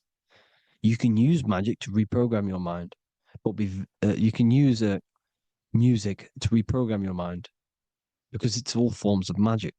It's using natural mental energy forces to manipulate the physical reality. You manipulate your mind, you manipulate reality, physical reality. Okay? So the music, another very, very big one. When you turn on the radio, it's just all talks about alcohol, drugs, and sex because they want you down in the lower three chakras. They want your mind attached to matter when it's mind over matter. Your mind's not physical. You see, the word spirit, it's not about your spirit, it's about your mind. It's not about, you know, uh, spirituality and looking after your spirit. And they've got you focused on your spirit. Why? Because they hide your mind from you. You see, a lot of people think their mind is their brain, but the mind is everything. There is no physical reality without mind. You can have a brain. Imagine if you had no mind but a brain. It wouldn't work. The mind is everything. The mind controls your avatar. It begins in the mind before it happens in the brain. Then the brain manifests through the body. The brain's just an electrical computer.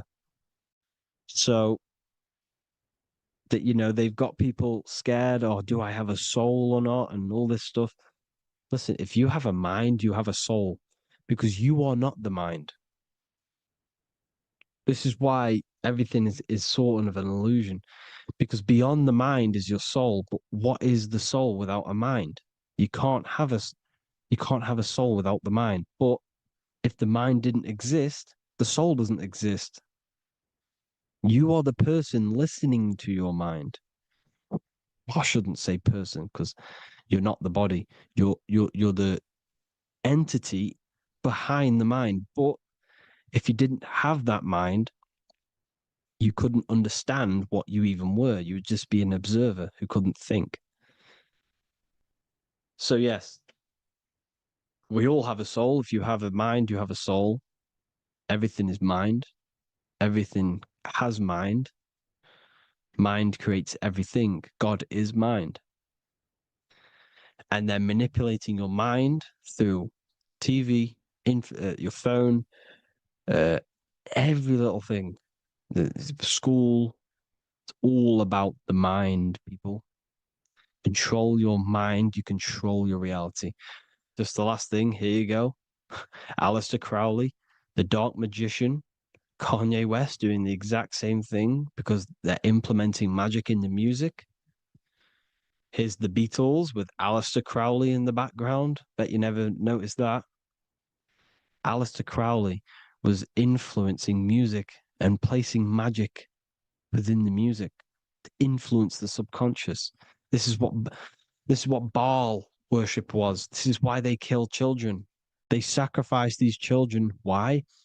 Well, because in order to ascend, in order to raise your consciousness internally, godly, by being good, God, or being in order to be good and raise your consciousness and to get something in the physical world, you have to sacrifice yourself.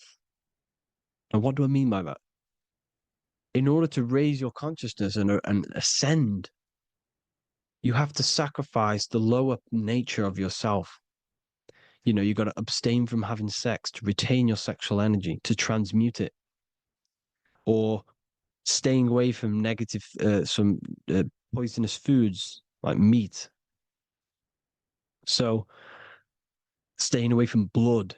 We shouldn't be consuming other animals' blood. We should be keeping our blood pure. We are humans. We shouldn't consume chicken blood, chicken germs. We are the most divine creatures on this creation. We are the most intellectual creatures in this creation.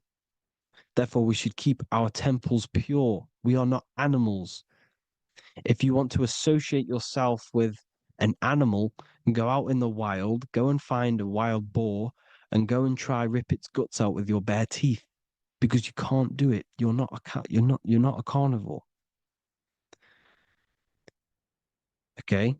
So in order to ascend, you have to kill and sacrifice your lower part of yourself to ascend up to your spirit self, your mind self, the highest version. And the elites don't want to do this.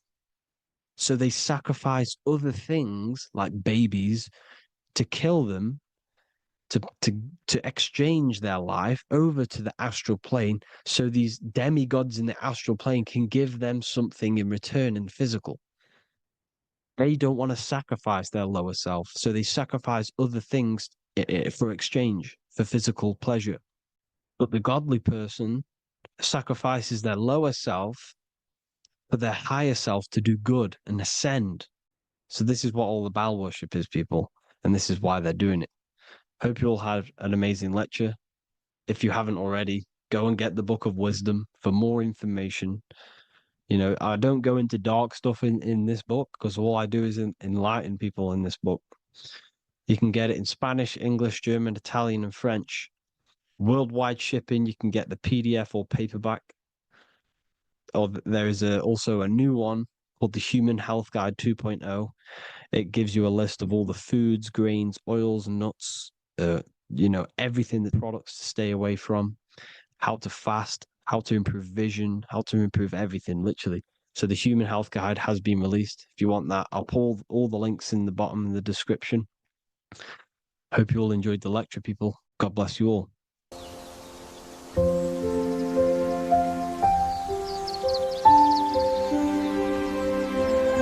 bookofwisdom.com. Visit today.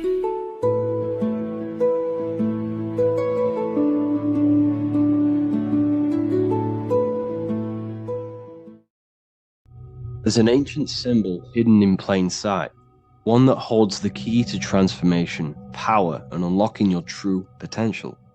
It's been used for centuries by mystics, rulers, and even modern science, but almost no one understands its true meaning.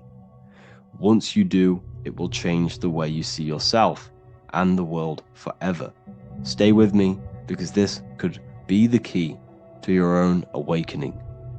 The symbol of the snake, or the serpent, is a very powerful symbol that refers to something within you, that we all are on this journey. So first of all, we see this symbol in ancient Egypt on the top of the pharaoh's head. We also see this with Buddha, with the snake on top of the Buddha's head and below. We also see this in Rome, with the Roman god Mercury holding the staff with the snake. We see this in Adam and Eve's story with the snake tempting Eve. We even see this today on the medical facility. But what does this mean? Why is this symbol being used for thousands and thousands and thousands of years?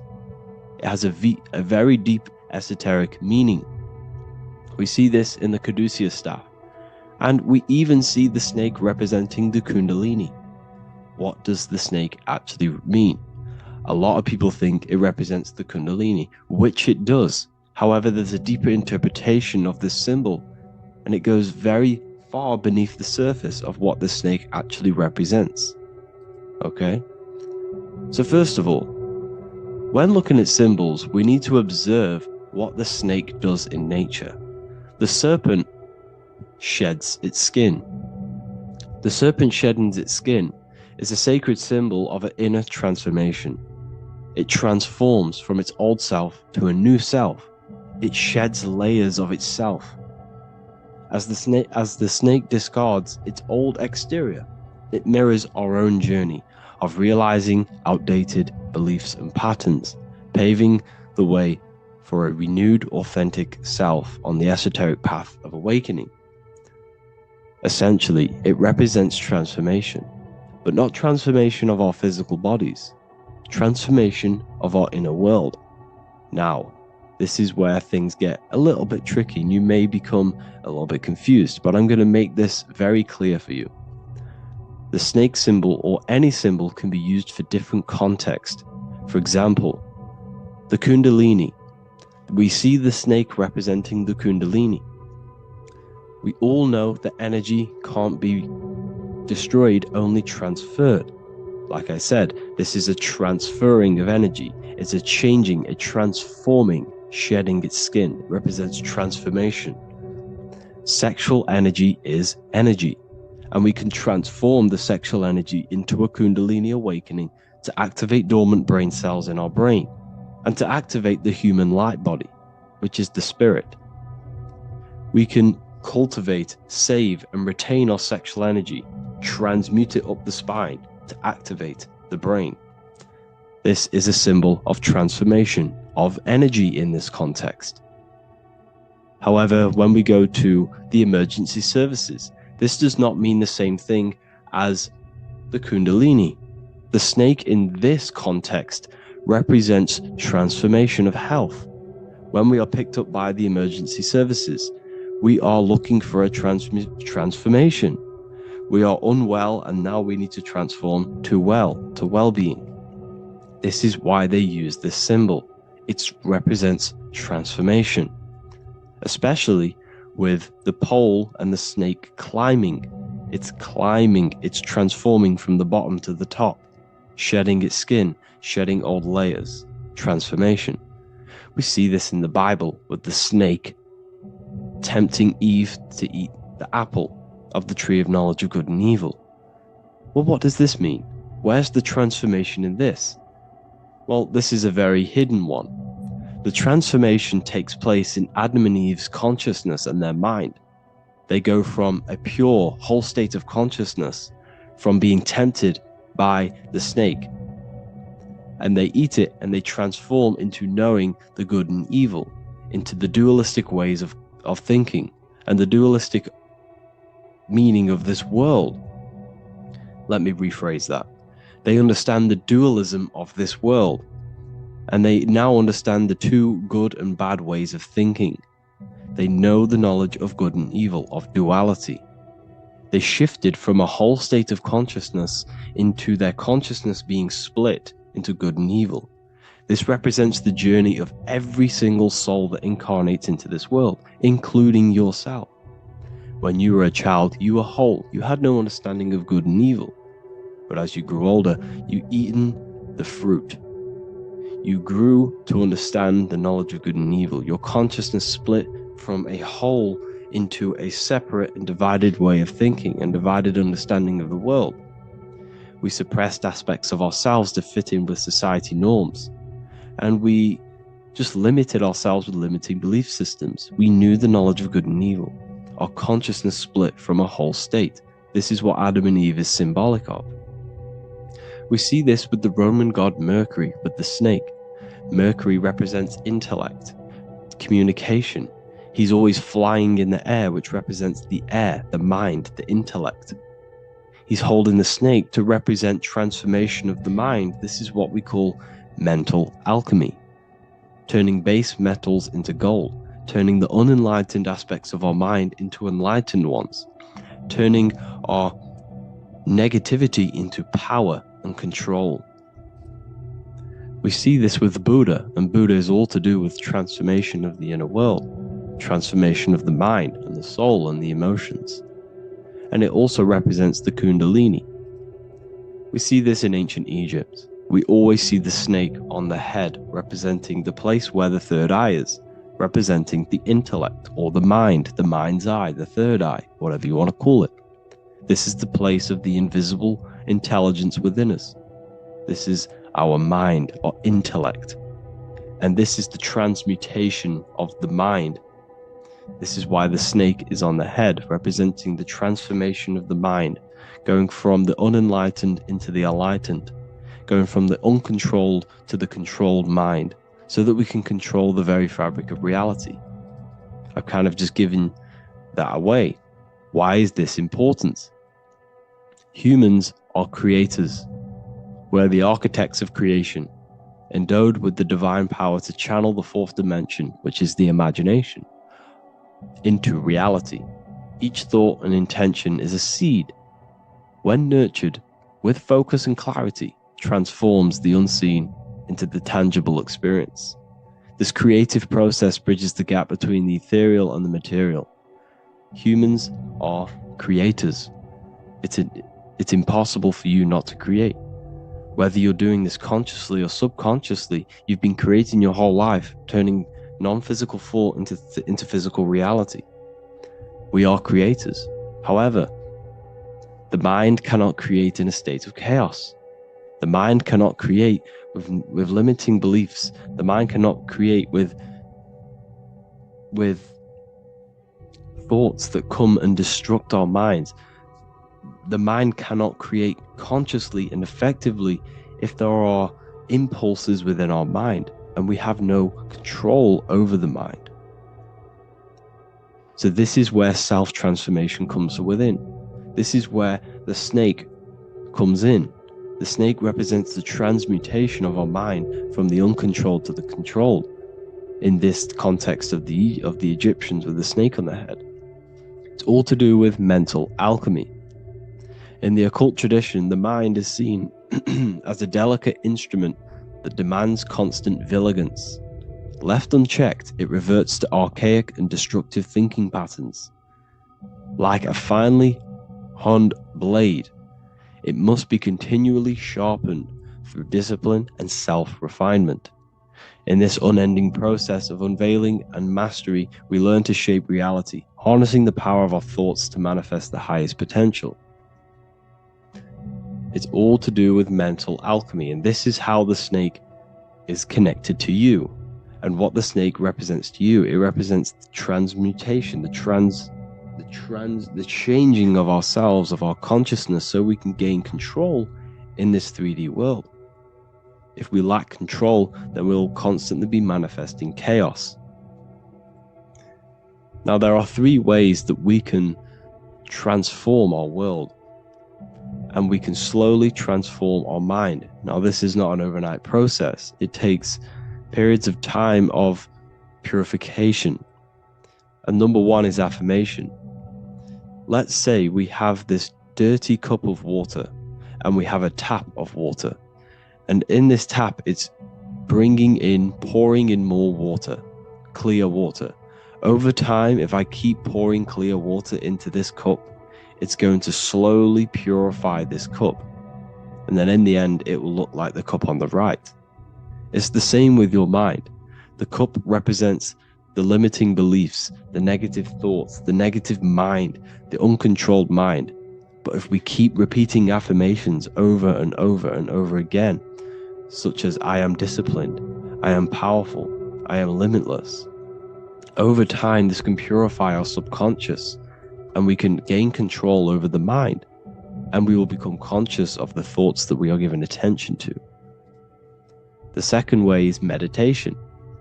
Meditation allows one to develop an off switch for the mind, providing a sense of control over it. Over time, we gain the ability to filter our thoughts and become more conscious of the ones we choose to engage with. Meditate to filter out negative thoughts. If you have a negative thought in your mind, you'll be able to become conscious of this and redirect your mind's attention. This is all about self-control, because remember, we become what we think about. The snake represents the transmutation of the self. And another way is visualization. Visualization allows your subconscious mind to experience the reality you desire, accepting it as truth. As the subconscious becomes more immersed in this imagined reality, it works to manifest it into your conscious experience. Your visual eye, visual eye. You're using the mind's eye to see and mold your future. That's what imagination is for, to create in your future. You can become your future now in your imagination. And this can slowly purify your consciousness, slowly purify your mind, which will then, if you do all 3 of these over periods of time, you will see great transformation from the inside out. And your outer world will start to mirror your inner transformation, because it's as within, so without. You change your inner world of consciousness, of thought and emotion, you'll change your external reality and your circumstances. So I hope this lesson has gave you a great understanding of what the snake actually represents. And now that you see it, you will see this everywhere. Every time you see a snake, you know it represents the transformation. So please, if you can, leave a like, comment, and subscribe, and turn on the alerts to make sure you never miss a video. And if you have any video suggestions, feel free to make a comment and I can make a lecture on it. I appreciate you all watching this video today, and I'll see you all inside my university if you're inside, and I'll see you all in my Telegram if you join, and I'll see you in the next video, of course. Thank you and take care.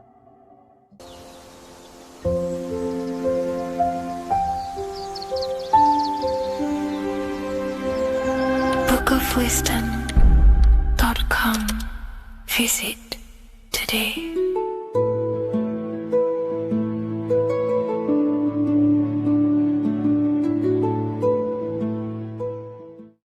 Welcome to Revival of Wisdom. Today we're going to be breaking down Saturn worship and how the occult are linked in with Saturn. Okay, so first of all, let's start with the celebrities. All these celebrities are doing 666. Okay, covering the one eye, which also symbolizes the all-seeing eye, which is another occult symbol. But we're focusing on the 666, the 6 with the 3 fingers. Also, we have CERN with the 666 within their logo. Also Disney, okay, as you can see here, 666 within their logo. Pepsi, Coca-Cola, and even Cadbury's. Monster Energy with the 666 in Hebrew numerals. Unleash the beast. So what is 666 to do with Saturn? Because on Saturn, there is on the north pole of Saturn, there is a 6-sided hexagon, okay? So Saturday is named after Saturn Day, the 6th planet. It is also the 6th day of the week, and has a 6-sided polygon on its north pole, 666. Not only that, when you create a star out of the hexagon, you will create a 6-pointed star, okay, with 6 triangles within the star, and a 6-sided hexagon, which all adds up to 666. Okay, so this is why all these symbols contain 666. So why do they worship 666? Saturn. Because Saturn is the god of time and death, okay, and order and lessons. Okay, Saturn is a very cold and dry being. That is the 6th planet from the sun. Okay, Saturn represents the winter, which symbolizes death. Okay, because all nature dies within winter because the sun's not there. So it represents darkness and death. It rules the zodiac sign of Capricorn. Okay, so in the celestial cycle, Saturn is always opposite the sun.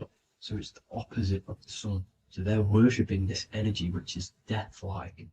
Okay, this god which is death and does not bring life. Okay, also is the god of time. Okay, also in the Roman and in Greek it's called Chronos. Okay, which is just a translation for time. It's also known as the Father Time, aka the Grim Reaper. Okay, the Grim Reaper. Keep that in mind. We'll come back to this. Here are some more logos with Saturn. Okay, NAG, Internet, Wi-Fi. Okay, all these occult logos all worship Saturn. They are a satanic occult. They worship this death god, this evil god. Okay, this is where the cube now comes in. Okay, because what color is associated with the sun? So black is the color associated with Saturn. Each planet has its own color associated with it. Okay, so when you make the cube, okay, as you can see here, the cube out of the polygon, it creates what? A black cube. Okay, and the Kabbalah, okay, Kabbalah means cube, Allah means the god, the cube god. These religions are secretly worshipping this cube god, the god of death, Saturn, Satan. It's the same entity behind it all. Okay, so also we have these black cubes in Australia, Denmark, all around the world, these black cubes, because this occult is worldwide. It's Saturn, Satan taking over this realm. Okay, also with this black cube, they walk around it like the rings of Saturn. It's around the black cube of Saturn with the rings, they walk around in circles. What are circles? Cycles. What is a cycle? Time. The time god. This is why it has a ring around it, because it represents time, cycles. Okay, and this is another depiction of Saturn, always depicted with this Reaper staff. Okay, keep in mind this staff, just like we associated with aka the Grim Reaper. The Grim Reaper also wears a black robe, representing Saturn with the same staff.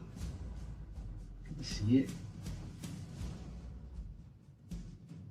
This is where it comes in. Okay, the same thing, look, the same staff with the black robe, black representing Saturn, the god of death. Okay, the Grim Reaper, Satan. Okay. Also, when you graduate from university, what do? You wear a cube on your head, a black cube with a black robe. This is Saturn worship. See, this is how Satan has tricked the world into worshipping him, not God, the sun, which represents God. So what is a corona? Because a corona is a crown, a circle, okay? A set of concentric circles of light seen around a luminous body. So Saturn. So this is why they used to worship Saturn by wearing crowns in ancient days, and we still do to this day. The king or queen has a crown, a corona. Also, corona, the drink. Corona adds up to 666, just like Saturn is 666. But like you see in the corona, you see the staff. You see this staff, just like the staff of Saturn, the Saturn god, like the Grim Reaper, with the black robe and the staff, just like the Saturn god. What is the Grim Reaper?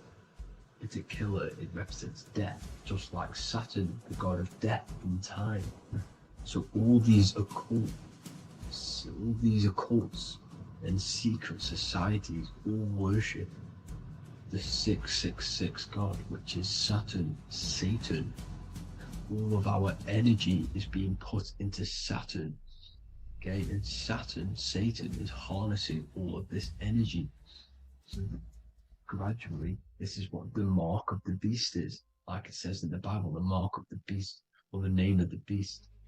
Here is wisdom. Let it know that you have to understand and count the number of the beast, for it is 6. It is the number 6 of a man, and is 600, 6, 666. So this is what the mark of the beast is. They are going to eventually put green chips, just like Neuralink, which is what Elon Musk is pushing. Okay, so this chip is the mark of the beast, and it's going to be implanted to our hands or brains. Okay, and they will manipulate our consciousness, and it will manipulate our DNA, and it will directly connect us to AI, and AI is linked in with Saturn, Satan, as the demons and the people who rule this world are in love with AI. They want to connect humans to AI, and this will control our consciousness completely and give all of our energy back to Saturn, Satan, this deity that they all worship. Just like when you get married, you wear a wedding ring, the rings of Saturn, over the finger, which represents the sun.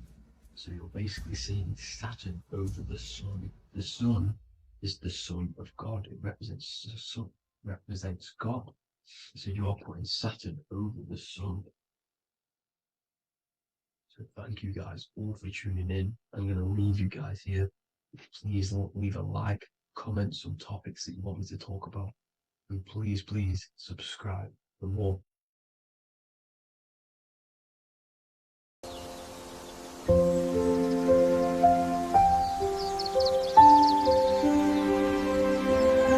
bookofwisdom.com. Visit today.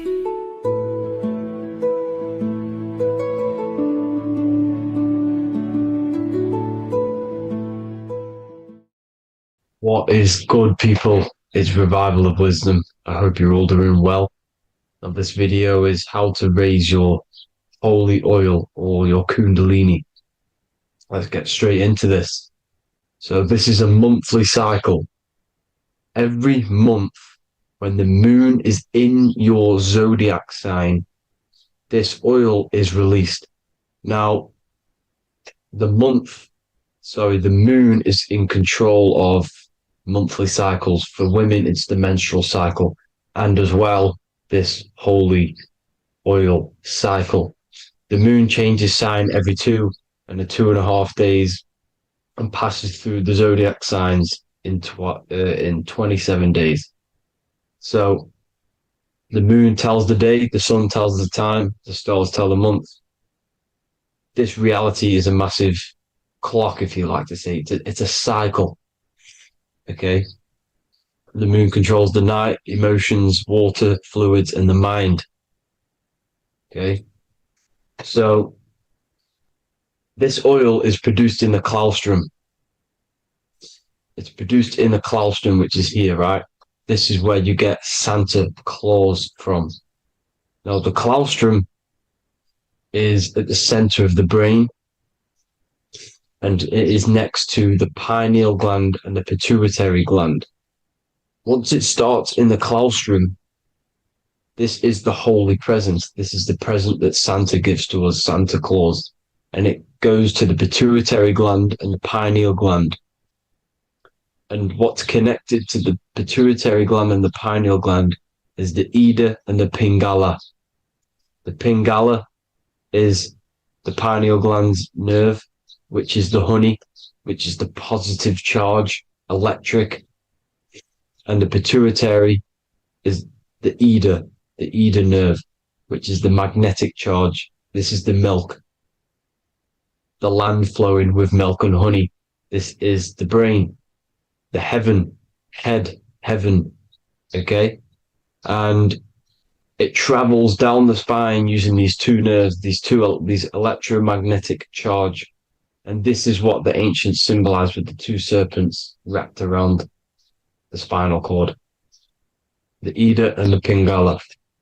And this travels down to the sacrum or the solar plexus. Okay. So once it's here, okay, the spine is an elongation of the brain. So the spine is pretty much the brain. It's an extension of it. And it's kind of a microcosm of how we descended from heaven to physical reality, to physical matter, which is our consciousness has done. Our consciousness has descended from heaven into physical matter. And this is a microcosm of it. Okay. So once we're in the sacrum bone, this holy oil, like I've just explained, this holy oil starts in the Santa claustrum, goes down the chimney to the sacrum. This is the sacrum, the solar plexus, and drops the present off at the sacrum. Now, once we're at the sacrum, we need to raise our vibration to take this oil back up the spine. Okay. And the River Jordan symbolizes this in the Bible. King Herod wants to kill Jesus in Nazareth, which is here, this is the River Jordan, is Nazareth. He goes to be born in Bethlehem and then goes back up to Nazareth to Joseph and Mary. Joseph and Mary, the pineal gland and the pituitary gland. The Bible is huge symbolism. It's all metaphors for this sacred process which goes on inside of your body. You are the Temple of Solomon. You are the Holy Land. The Holy Land is your brain. Once this oil is at the sacrum, you need to raise your vibration in order to take it back up. Once this oil has gone back up to the pineal gland, it activates the crystals which are wrapped around your pineal gland. Your pineal gland is this tiny little beam here. This is the claustrum. This is the pineal gland. And it's wrapped in crystals. And when this oil travels back up the spine by raising your vibration, back to the upper room where Jesus met the 12 disciples, or the 12 cranial nerves in the brain, and it activates and it turns on this pineal gland. And once it's turned on, it illuminates all the cells and the nerves in your brain and turns them all on and activates the higher God man, the God consciousness, Christ consciousness. And it regenerates the cells in the body. And this is how the ancients lived for thousands and thousands of years, as talked about in ancient texts. They lived for hundreds and thousands of years. because they knew this secret.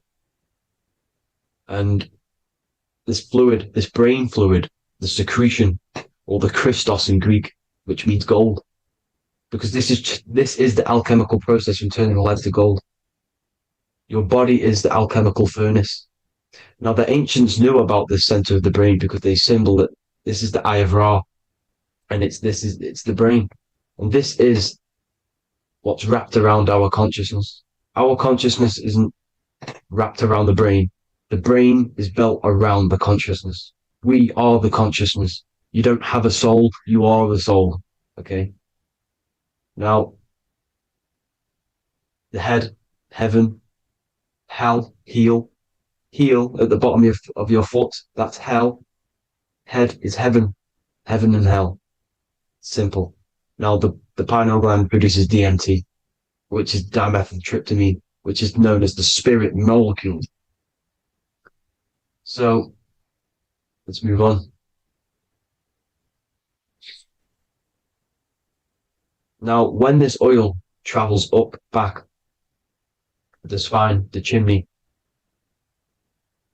it crucifies at the top, which is called the vagus nerve. So when it reaches here, the optic thalamus, it crosses and crucifies once it's raised back up. And this is why Jesus dies at 33. He was crucified at 33.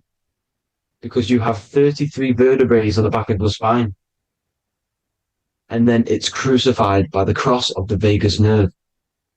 When this oil crosses the vagus nerve, this is the crucifixion at 33. And it symbolizes the death of the physical consciousness. You then become spirit.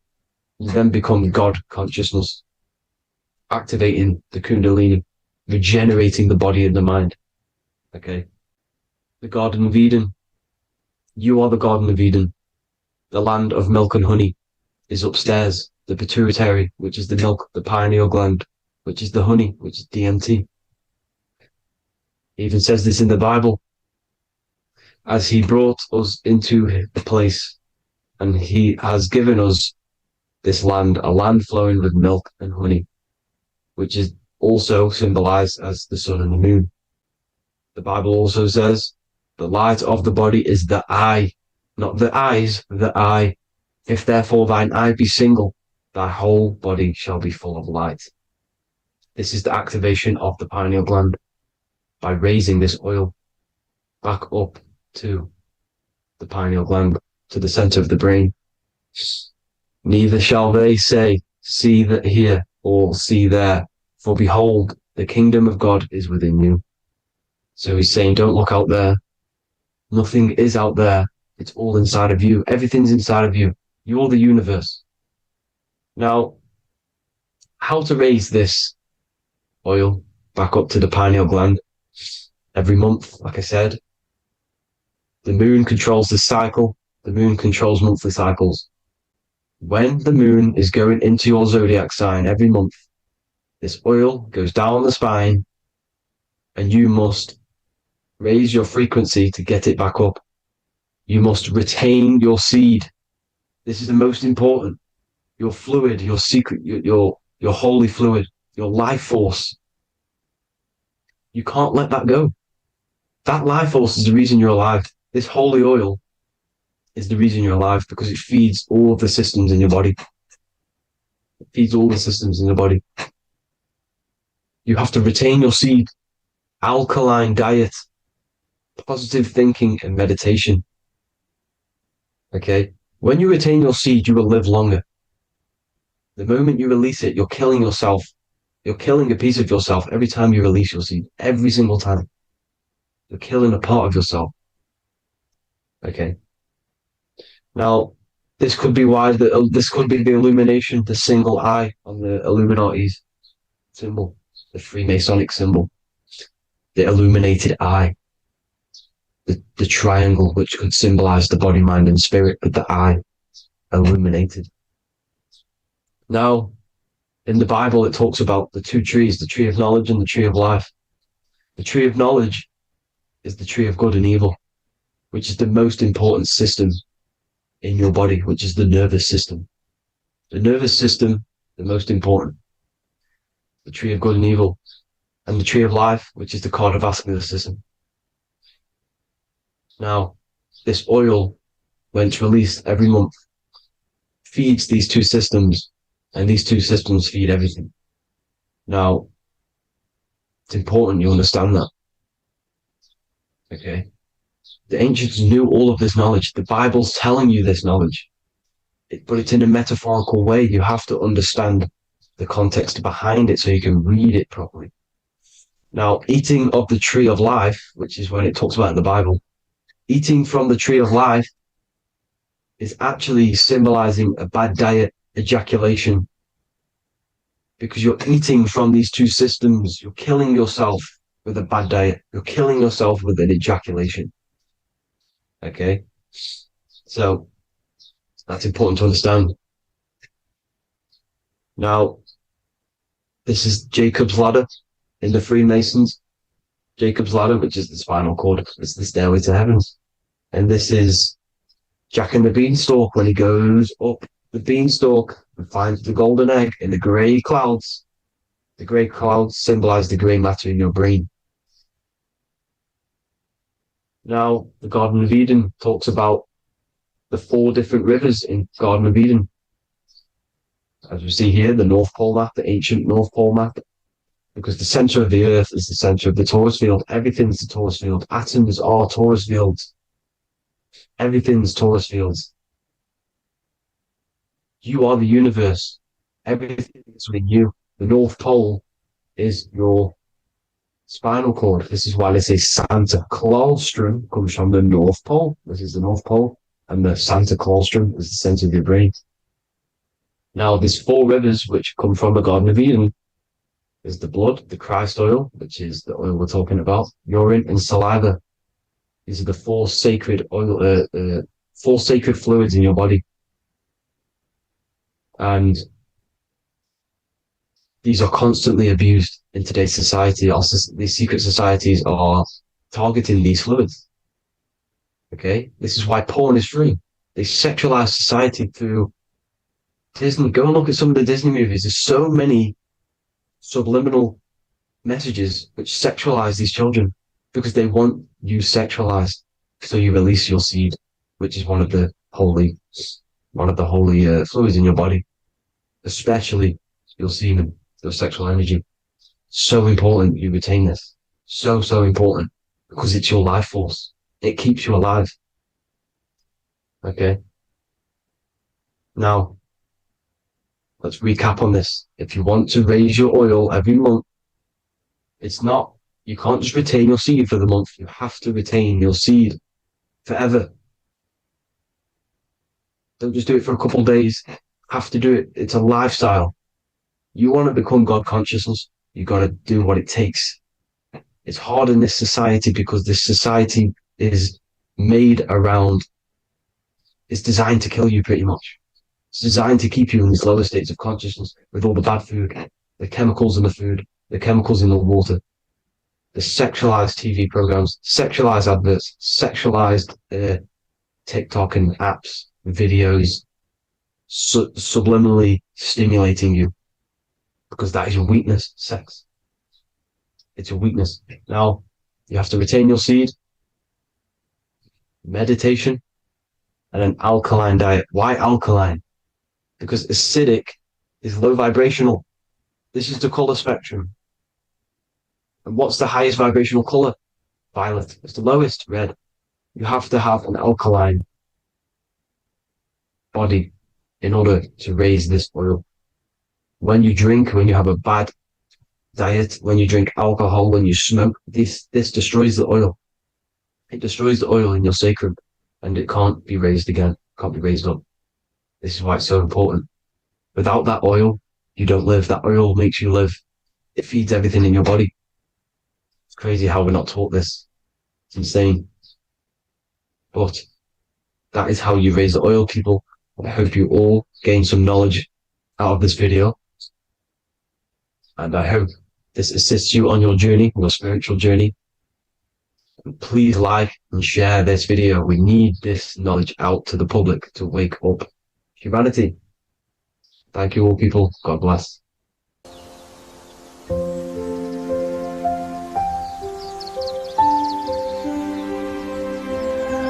bookofwisdom.com. Visit today.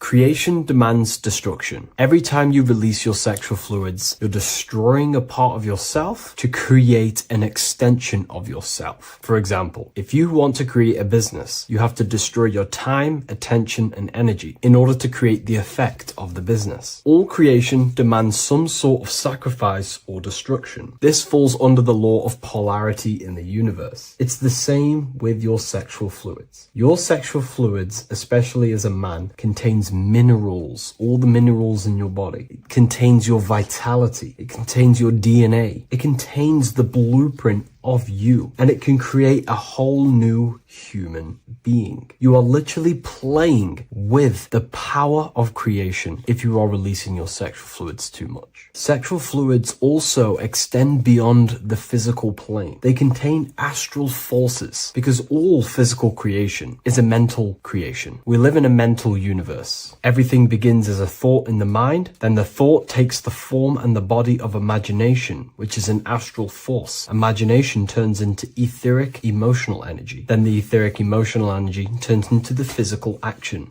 and the physical manifestation. We live in a mental universe. Therefore, these dimensions do not exist separately. They are permeating and mixing in with all. Your physical body has an astral body. Everything physical has astral forces behind it. Semen is known as the astral fluid of the soul. It feeds nerves, the channels of life force and consciousness within the body. And every time you release it, you're destroying a part of your vitality, your brain, your nerves, your energy levels, your creativity, and your DNA to create an extension of you. Therefore, it is a sacred fluid within your body and not something to be played with and to be released too much. Think about it. This is a very creative energy, your sexual fluids. It can create a whole new human being. This is how powerful it actually is. It is the power of creation, and the misuse of this power can destroy your own vitality and your life of your body, because that life you are giving in order to create an extension or a child is the same life you could keep inside of you and not waste to recycle and regenerate the body. Sexual energy has been for thousands of years associated with regenerating the body, longevity of life, and maintaining youth.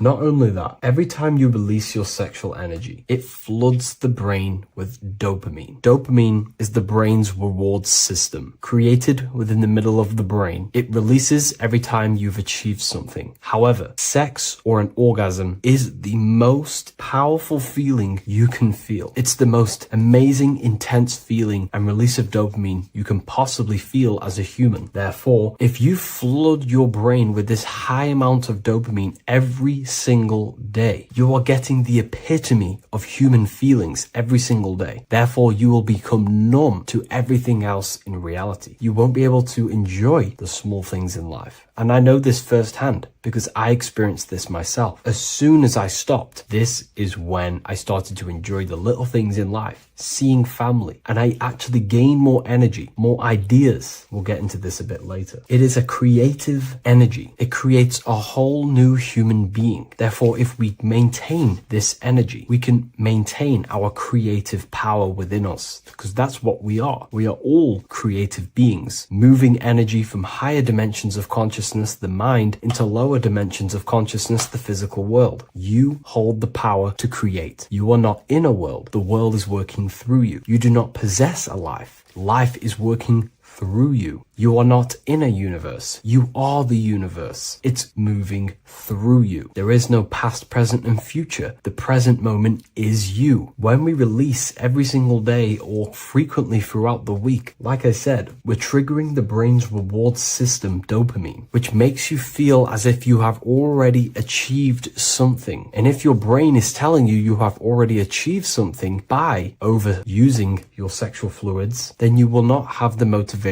to achieve other things in your life. I know this firsthand. I became very lazy. I didn't want to work. I didn't want to do anything because subconsciously my brain felt as if I've already achieved. If we look at the symbol of the Baphomet, we notice the Baphomet has horns and a goat head. Now we look at the word horny. When you become sexually aroused, it's known as horny, which is the horns, representing the lower mind. The lower mind is the mind we use for our animal instincts. We have two parts of our mind. A higher mind, which is contained of higher thought, which chases spiritual things such as love, wisdom, knowledge, and God. Then we have a lower mind, which chases the things of the material world closely associated with the ego, chases validation, material gain, status, and physical sensation, physical pleasures. It is these physical pleasures that can keep you in an endless loop, making you feeling empty inside, because nothing material can ever satisfy our internal world. Nothing. You can achieve millions of dollars. You can achieve your dream house, your dream car, your dream watch. And if that is the only thing you are chasing, you will feel empty inside when you achieve it, because nothing of this material plane can satisfy you. Nothing of the lower mind can ever satisfy you. This is why we must sacrifice the lower mind and overcome the lower mind and the lower instincts. One thing I found amazing when I mastered my sexual urges and my lust is that my mind became a lot more clear. The thoughts and the time and the attention that I used in my mind to go towards lust, sex, and chasing these things was taking up a lot of mental space, time, and energy. But as soon as I removed it and mastered it, my mind became an open vessel for higher thoughts to be received from the higher mind. The mind is like a radio antenna. Whatever we attune it with, that's what we receive. If we're constantly thinking about lust and low-level pleasures, we're going to just receive low-level thoughts. But once we remove all of the lower mind and we conquer our physical body and physical urges, our mind becomes an open channel for divine thoughts and spiritual thoughts. This is what most people call today as downloads. You receive wisdom from your higher self. Not only do you receive more wisdom, you just receive more power to create. The male and the female come together to create a child. That's how you were created. Now, the law of correspondence teaches as above, so below. It refers to everything in the universe. Therefore, in order for you to create a reality, to give birth to something, you have to bring together the masculine and the feminine. Your masculine forces are willpower and actions. Your feminine forces are emotions and imagination. When you combine the willpower, action, emotions, and imagination and combine them together, you can give birth to reality. But it's important to only give birth to things that are spiritual, that are good, that are for the benefit of yourself and humanity, and not for the ego and the lower mind. Killing our lower mind is essential for spiritual ascension when we die. The thoughts that we give the most attention and energy to when we die are pretty much the same thoughts that we're going to think when we die. When you die, your physical body and external world is stripped and you're left with your internal world of consciousness, more than likely be resonating within the lower astral plane before you move on to any higher dimensions of the astral. It's important that we kill any addictions such as sex, food, attachments, emotional attachments to people, any desire for material things before we physically die. The Hindus taught this, Buddhism taught this, the ancient Egyptians taught this. We have to remove the desires in our heart for material and things before we physically die, because when we die, we cannot fulfill physical pleasure. Therefore, we will create our own suffering within the astral dimension. So sex is the biggest part of this. We have to remove the desire for sex or releasing any of our sexual fluids before we physically die to master ourselves. And not only that, it's going to benefit the way you feel, the way you think, the way you act towards people once you have mastered this. Porn psychologically damages you. You are quite literally the person in the corner of a room watching two other people give pleasure to each other. Psychologically, that is not good. And what happens in darkness is always revealed in light. What you do in your alone times will show in your confidence, in your eye contact, in your presence, in your aura, your energy. You cannot hide things that you do in the dark. because they always reveal themselves in a subconscious way, whether physically or through an energetic spiritual way. Sex can be known as sacred energy exchange. You are exchanging energy, bioelectrical energy. It's a scientific fact that when you hold hands with another person, your brain waves of each individual become synced, your emotions sync, and you exchange electromagnetic energy because you are an electromagnetic being. When you have sex with someone, you are literally exchanging emotional energy. Your aura is not just an electromagnetic field. It is literally a manifestation of your internal consciousness. Your consciousness contains your thoughts, your beliefs, your traumas, your emotional state. And this manifests externally through the vortex of your heart into an energy presence around your body. This is why you can feel sad when someone else is sad next to you, because their energy is merging with yours. When you have sex with someone, you are quite literally exchanging consciousness, beliefs, traumas, emotions, feelings, vibrations, and your consciousness merges with their consciousness. So be careful with just having casual sex. Now, I'm not here trying to say never release, never have sex with your partner. I'm not saying that. I'm saying take caution with these things. Take my teachings with a pinch of salt. If it benefits you, that's great. I'm not here to tell you how to live. I'm simply giving you my research and the things that have helped me in my life on my esoteric research, awakening, or spiritual path. I don't like calling it a spiritual path, because it's not spiritual. It's simply just life, the knowledge of consciousness and the self. So I hope this video helps. If you'd love to read this book, I'll leave a link in the description. This book I wrote myself called The Book of Wisdom, Volume 2.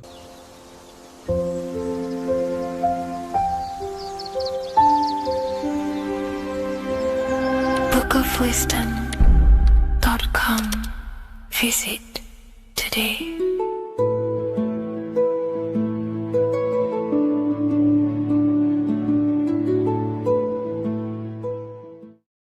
There is a massive mystery around the Freemasonic G, and in this video we're going to be discussing it. Some people call it geometry, God, gnosis, genesis, generation, but in fact it's all of these things, and all of these things relate back to one concept that links them all. And in this video, you will be discovering this secret force, which pretty much creates everything in your reality in your life, and has done unconsciously, whether you are aware of it or not. The Freemasonic G is the 7th letter in the English alphabet. This is important because the number 7 has many mysteries inside the esoteric and occult traditions. Some people say the number 7 represents the 7 colors of light, the 7 major planets, or the 7 musical tones, 7 days of creation. The number 7 is a massive mystery. But what we have to understand is that in the context of Masonry, Freemasonry is all about building the self. Every day we wake up, we are either building our prison of our mind or freedom of our mind. Everything inside of esoteric Freemasonry is about building the self and reconstructing our consciousness, our inner dialogue, the inner voice. We're transforming the mind from low awareness to high awareness. This is why Freemasonry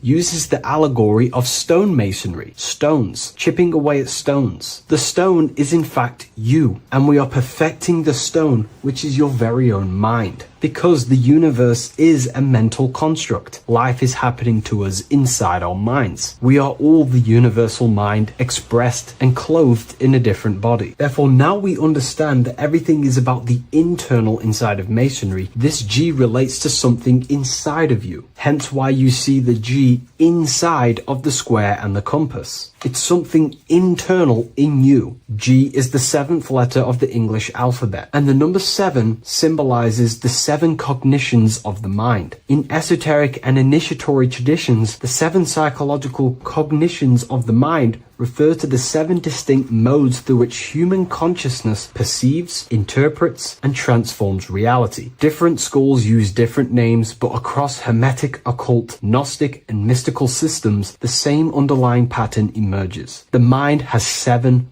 functional powers, each representing a layer of awareness and a stage of inner development. Number one would be perception. The first cognition is the raw reception of sensory and subtle impressions. It is the gateway where the outer world enters the inner world of our minds. Perception involves learning to see without distortion, to notice the symbolic dimension behind ordinary appearances in an occult interpretation of perception. The second one is interpretation. After perception comes the act of making meaning. The mind organizes impressions into patterns, beliefs, and judgments. Esoterically, this cognition determines whether a person interprets life through the ego or through the higher insight of their higher consciousness. The goal is to purify interpretations so that the intuition can speak through it, to clear our minds of the clutter, master it, and let our higher consciousness shine through it. Number three is the imagination. This is the creative faculty that produces images, symbols, and visions in the mind's eye. This is associated with the astral plane. We live in a mental universe of thought. Thought wraps itself inside of imagination. The thought alone has no true form, but then the thought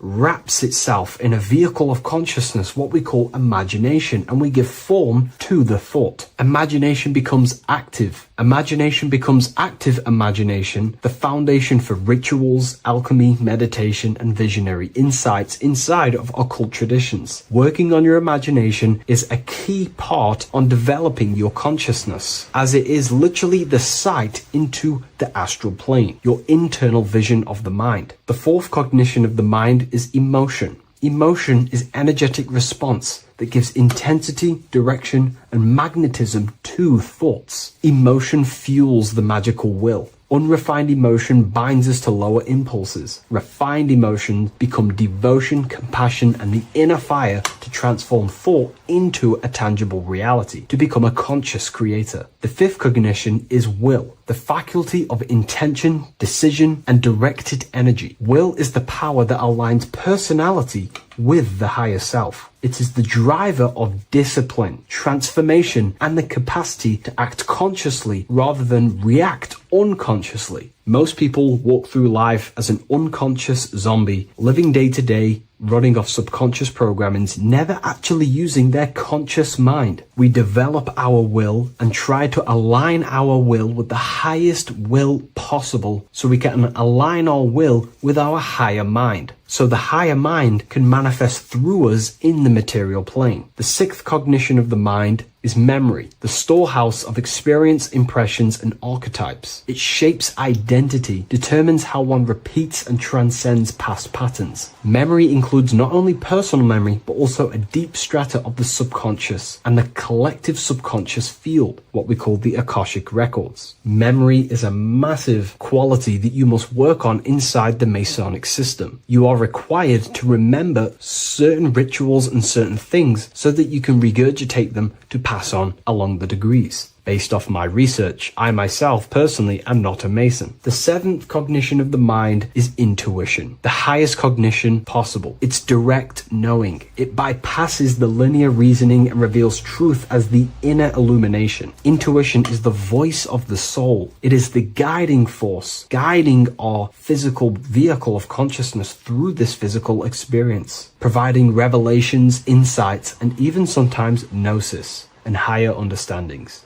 They are the 7 principles and cognitions of the mind that we should work on. Sometimes they're symbolized as 7 luminary planets, because lumen is light. The planets are light. Light is consciousness. Consciousness is light. Now moving on to the true understanding of the G, the higher understanding of the G, as I mentioned previously. This is what we call the generative principle, the care principle, the human heart principle, the female aspect of consciousness within yourself. All creation is built upon a care. All action is built upon a care. You only act on what you care about. You care about paying the bills and staying inside your house and looking after your family, for example. Therefore, you take the action to generate the reality and generate money to pay the bills. Them actions are driven by the force of care. If you care about a plant, you take the action to water the plant and it grows. If you care about your partner or relationship,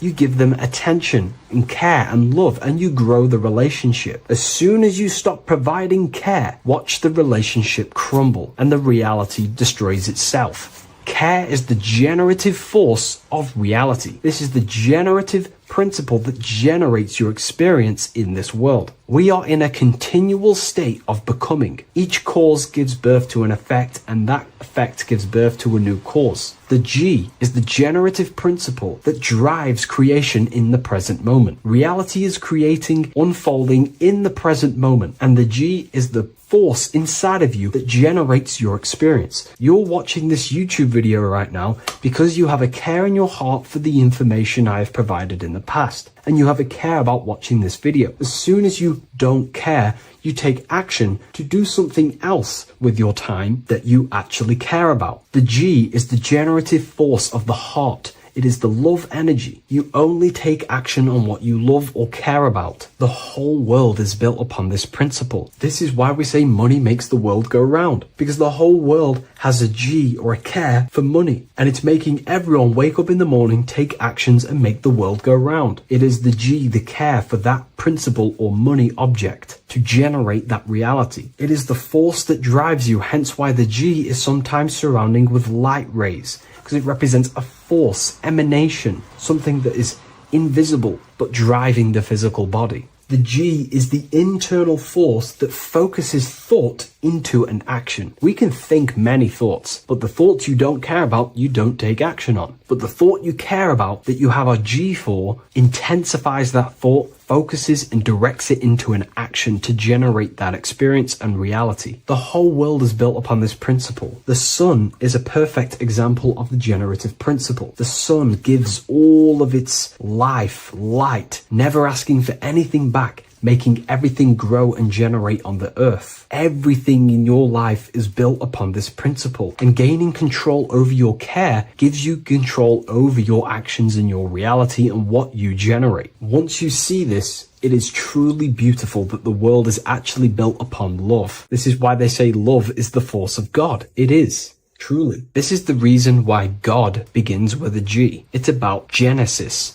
Genesis means creation. G, generation. Anything that generates and creates is all to do with a care or a love energy. But don't get me wrong, people can love sick and twisted things, and they act upon them sick and twisted things. This is why purification of ourself is important by understanding this principle, as it is a very powerful principle to understand. This is the reason why the word gift begins with a G. You're giving something. I care, I'm going to give you something, a gift. Or guidance. This is what guides you into becoming something, what you love. This is why also gnosis begins with a G. Gnosis is not actually knowledge. Gnosis is knowledge attained by direct experience or through direct experience. For example, you're not believing you're watching this video right now. You know you're watching this. Know, gnosis, same phonetic sound. It's about knowing. Gnosis is about gaining knowledge of the self. Self-knowledge through direct experience.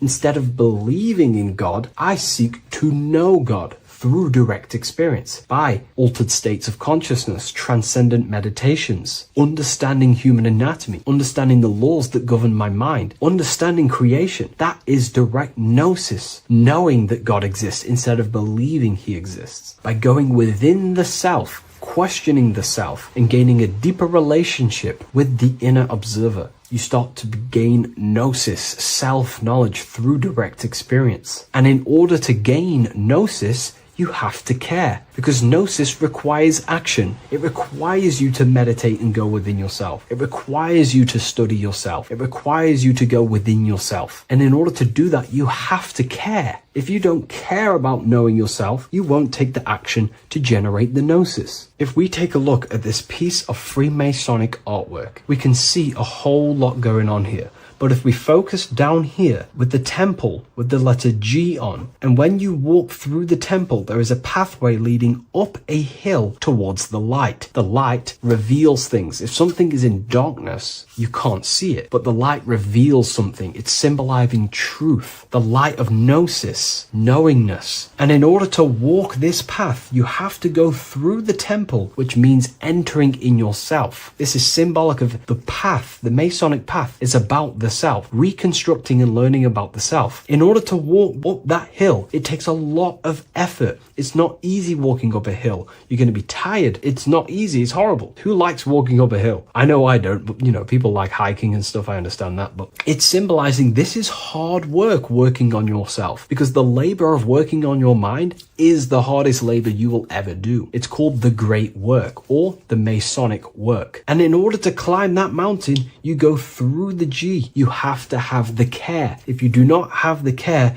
you will not walk up that mountain. You will not generate the gnosis. You will not get close to the light. You have to have the G to walk that path of self-mastery and working on your mind. This is very, very important. If you want to gain the light, you have to have the G inside of you. You have to have the care to generate a higher consciousness. If you want to earn more money, you have to have the care, or else you will not take the action necessary to generate that reality. This is why we have to master ourselves and write down everything you love. It could be even the bad things. It could be lust. It could be anything you're wasting your care energy on. Try and remove them one by one. Master them and become disciplined. And then you'll have more G energy, care energy to direct towards something else in your life to generate and grow that experience or reality. Again, the word grow, G. It is a growing force. What you place your love and care into grows and expands. What you have a G for is what you spend your time and attention on, your two spiritual currencies. So this is the Masonic G, and I hope you gain a deeper understanding of this. So that is pretty much everything about the Masonic G that you need to know, and hopefully this has helped you. If you wish to learn more and gain guidance through your life and understand yourself on a deeper level, the book I've used today is called The Book of Symbolism. I'll leave a link in the description.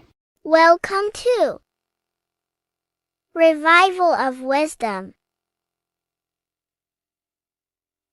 Welcome people. We're back with another video. Please make sure to hit the like, the subscribe button, and turn on notifications to never miss a video. The Vatican is a giant key from a bird's eye view, and it also contains an 8-pointed star. The Anunnaki Sumerian gods also depicted this 8-pointed star. The sky god Anu from the Anunnaki also uses the 8-pointed star for his symbol. And even Freemasons depict an 8-pointed luminary with a ladder and a key. This is symbolizing the key to ascension up to the 8-pointed star, which is Polaris. Polaris is always depicted as an 8-pointed star. Polaris is the standstill star at the very center of our realm, which is perfectly aligned with the North Pole. The Earth is a giant torus field, and at the center is where the most electromagnetic energy is stored. This is why all compasses point to the north. Hence why a compass is an 8-pointed star, because it points you to Polaris, which is the North Pole, the center of this realm. The 8 points of the 8-pointed star symbolize the 8 points in space and time. So yes, Polaris is the portal which you ascend through if you outgrow this consciousness by aligning your chakras. Our earthly realm is a macrocosmic reflection of us, and we as humans are the micro reflection, with the earth containing its 7 chakras as well as us.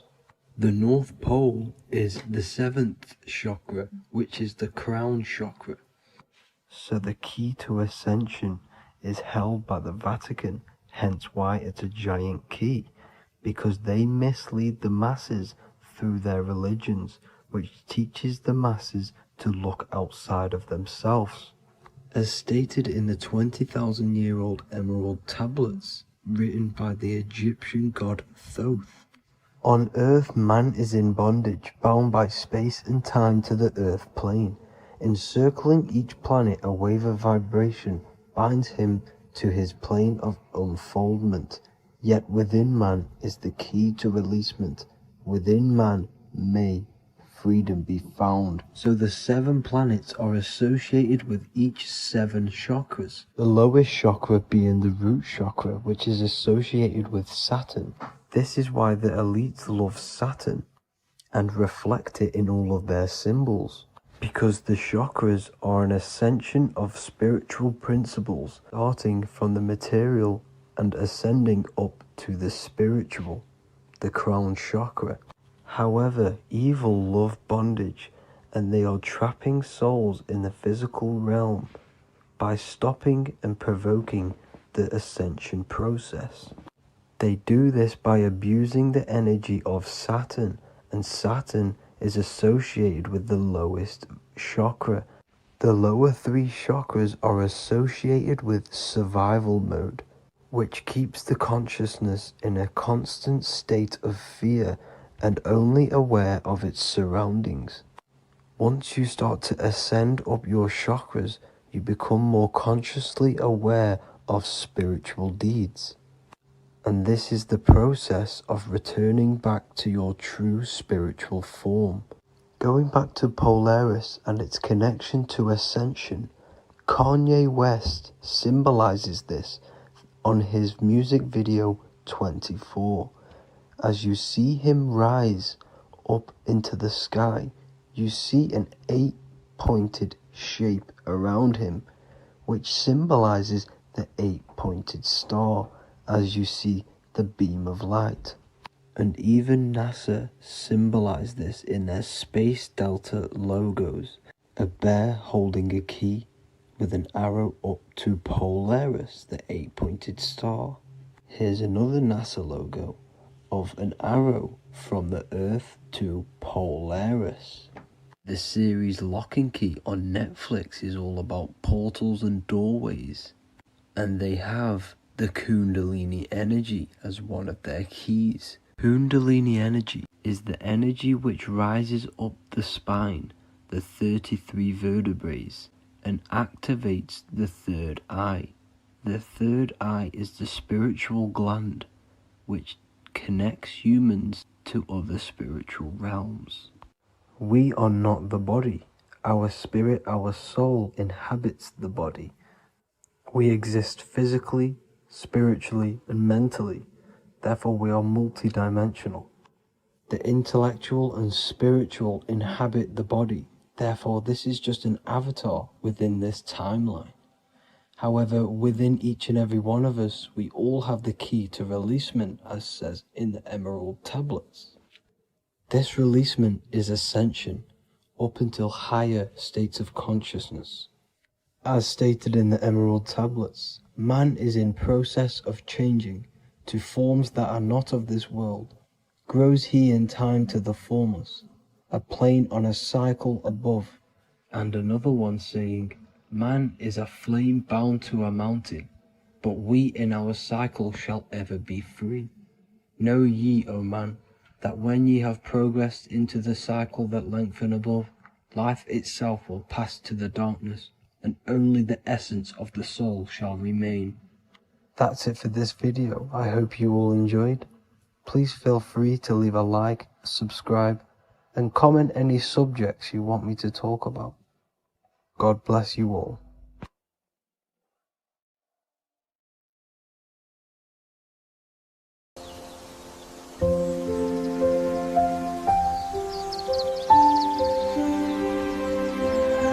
bookofwisdom.com.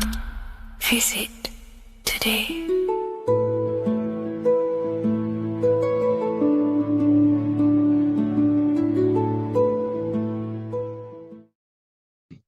This one secret that is hidden and guarded within secret societies grants you profound power which can fully transform your life and perspective on reality.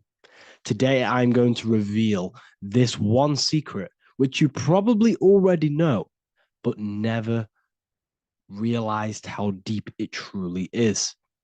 This has the power to change your life. It is the key to your potential. And if you stay with me, this power may be yours, and you could transform your life with this hidden secret that is guarded within secret societies and esoteric orders. And this secret is not really a secret, but something people overlook, that the universe is mental. Everything we experience and interact with and perceive originates within the mind. The universe is a boundless field of consciousness, a mental construct molded and shaped by thought. We do not just live in a physical world, as they want you to believe. There are hidden forces that mold the material world. They want you to believe that you are only a physical being inside of a physical universe. But this is completely wrong. You are the architecture of the universe. Your consciousness is the very fabric of reality, and you create your own universe. The universe is an infinite field of consciousness, a vast and limitless mental construct, intricately woven and shaped by the power of thought. It is a dynamic and ever-evolving field where the interplay of awareness and attention gives form to existence. Within the boundless realm, every idea, perception, and belief contributes to the creation and transformation of reality itself. Each thought holds the power to transform reality. Your consciousness is the very fabric of reality. And this is shown in the symbol of the flower of life. The flower of life is a symbol.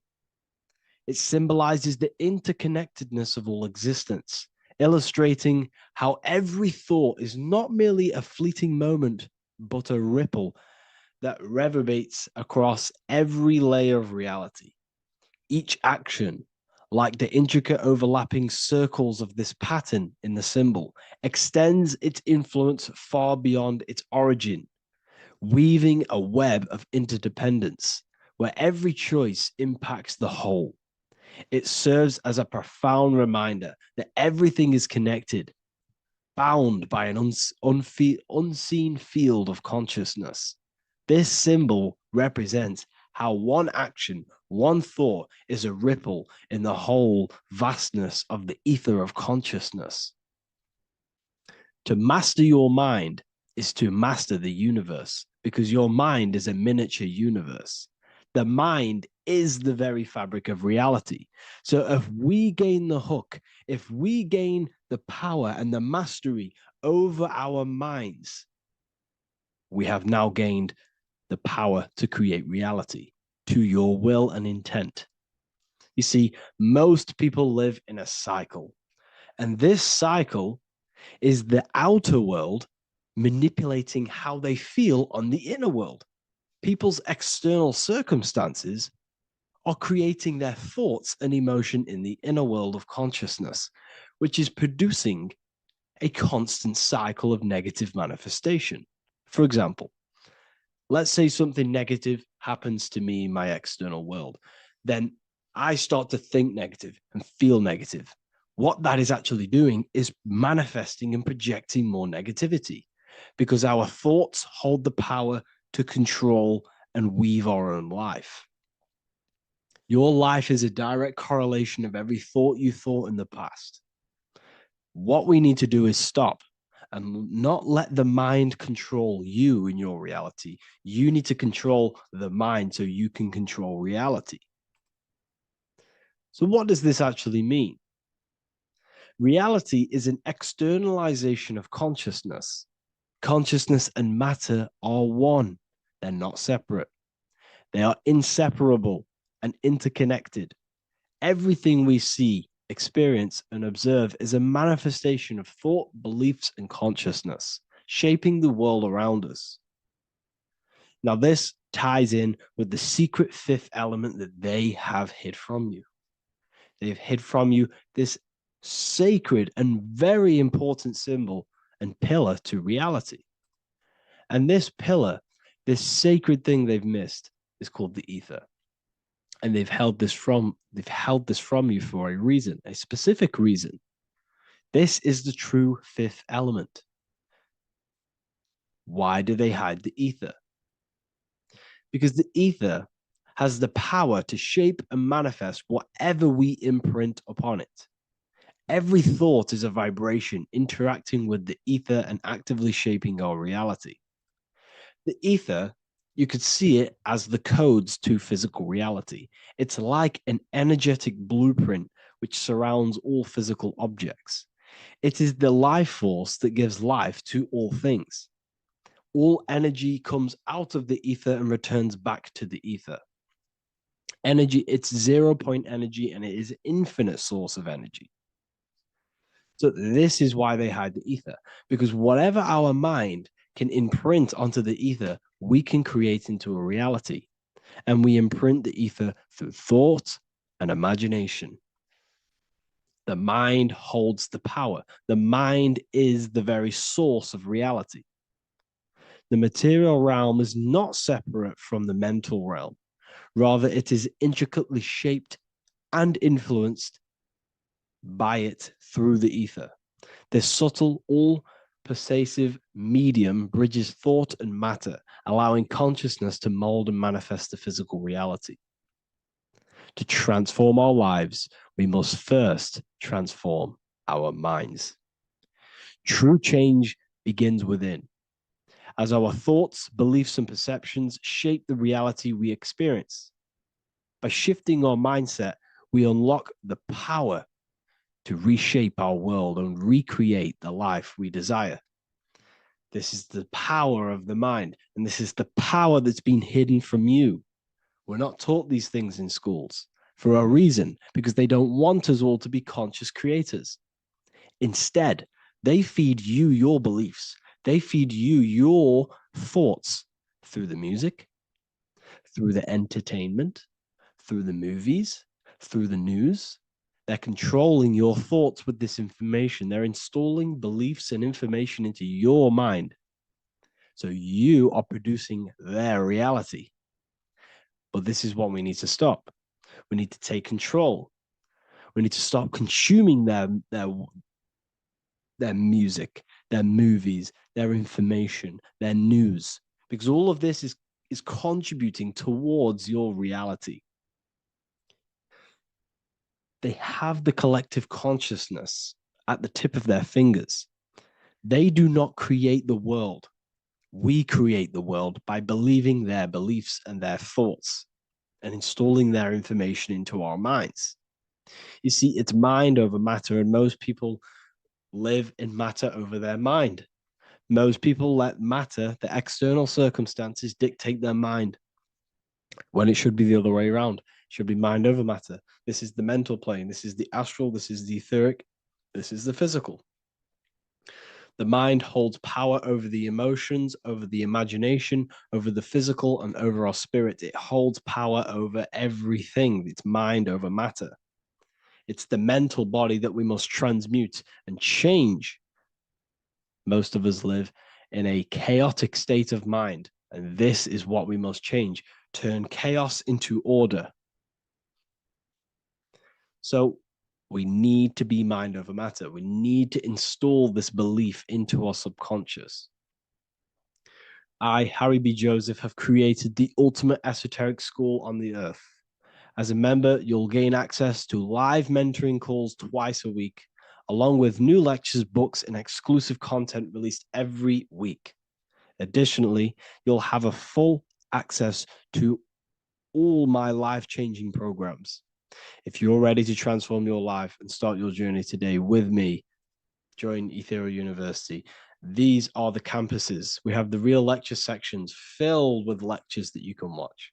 Manifestation Mastery, which teach you exactly how to reprogram your subconscious mind so you can live that reality. Sexual alchemy, the path to empowerment of how you can transmute your sexual energy. The Real Library, where you gain access to powerful esoteric books, PDFs. Symbols of Secrets, an amazing course. The course that allows you to see beyond the veil that has been pulled over your eyes. The language of symbolism that secretly rules the world. I teach you how to read symbolism. Esoteric Exchange, live calls. You get to rewatch all of the old live calls. Mindwave Hub, this is a place of binaural beats where you can listen to infinite amounts of binaural beats. So you can meditate to them. Meditation section, numerology, health section, and electromagnetism. This is a life-changing place. And if you are serious, we only accept serious about changing your life and studying the occult and esoteric, this is the place for you. I've been there. I've been on YouTube looking around for valuable information, trying to find good accounts, good channels. It's very hard. I had to go through years of trying to find good information on YouTube. But what I've done is, instead of you searching around everywhere for bits of information and connecting the dots, I've put it all into one big place. You get your binaural beats, you get all the programs you need to walk the path of enlightenment to transform your life. I will connect with you on the inside, and I hope this lesson, this lecture, you gained some information, you gained some power from it. Please like and comment, or don't. It's up to you. If you have any reviews, if you have any ideas of lectures that you know, if you don't understand certain things, make sure to leave a comment and I can make a lecture about it. I can make a video about it for sure. I don't mind taking recommendations for videos. So I thank you all, people. Have an amazing day.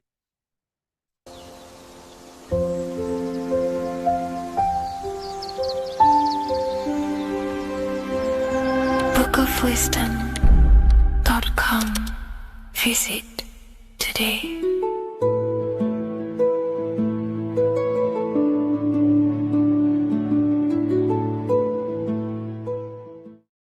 What if I told you that the seasons don't just change the external world, they also change your internal world? They have a psychological and a spiritual effect on your consciousness. If you're new to esotericism, you may not really understand this. But if you have some deep understanding of as above, so below, you already know this. But today we're going to be explaining it in great detail. So tune in, take a pen and paper, maybe make some notes. So we have 4 seasons. The sun is the main source of life on the earth, and it changes the circumstances on the earth in 4 different ways. Of course, we have spring, summer, winter, and autumn. These are the 4 states of the earth due to the sun's cycle. Not only do they take place on the earth, they also take place on you, your body, your mind, your spirit, your consciousness. They change things internally and externally. The first thing we need to understand is that we have a dual nature. We have a mind, and in that mind, we have an internal self. That's what we call the spiritual self.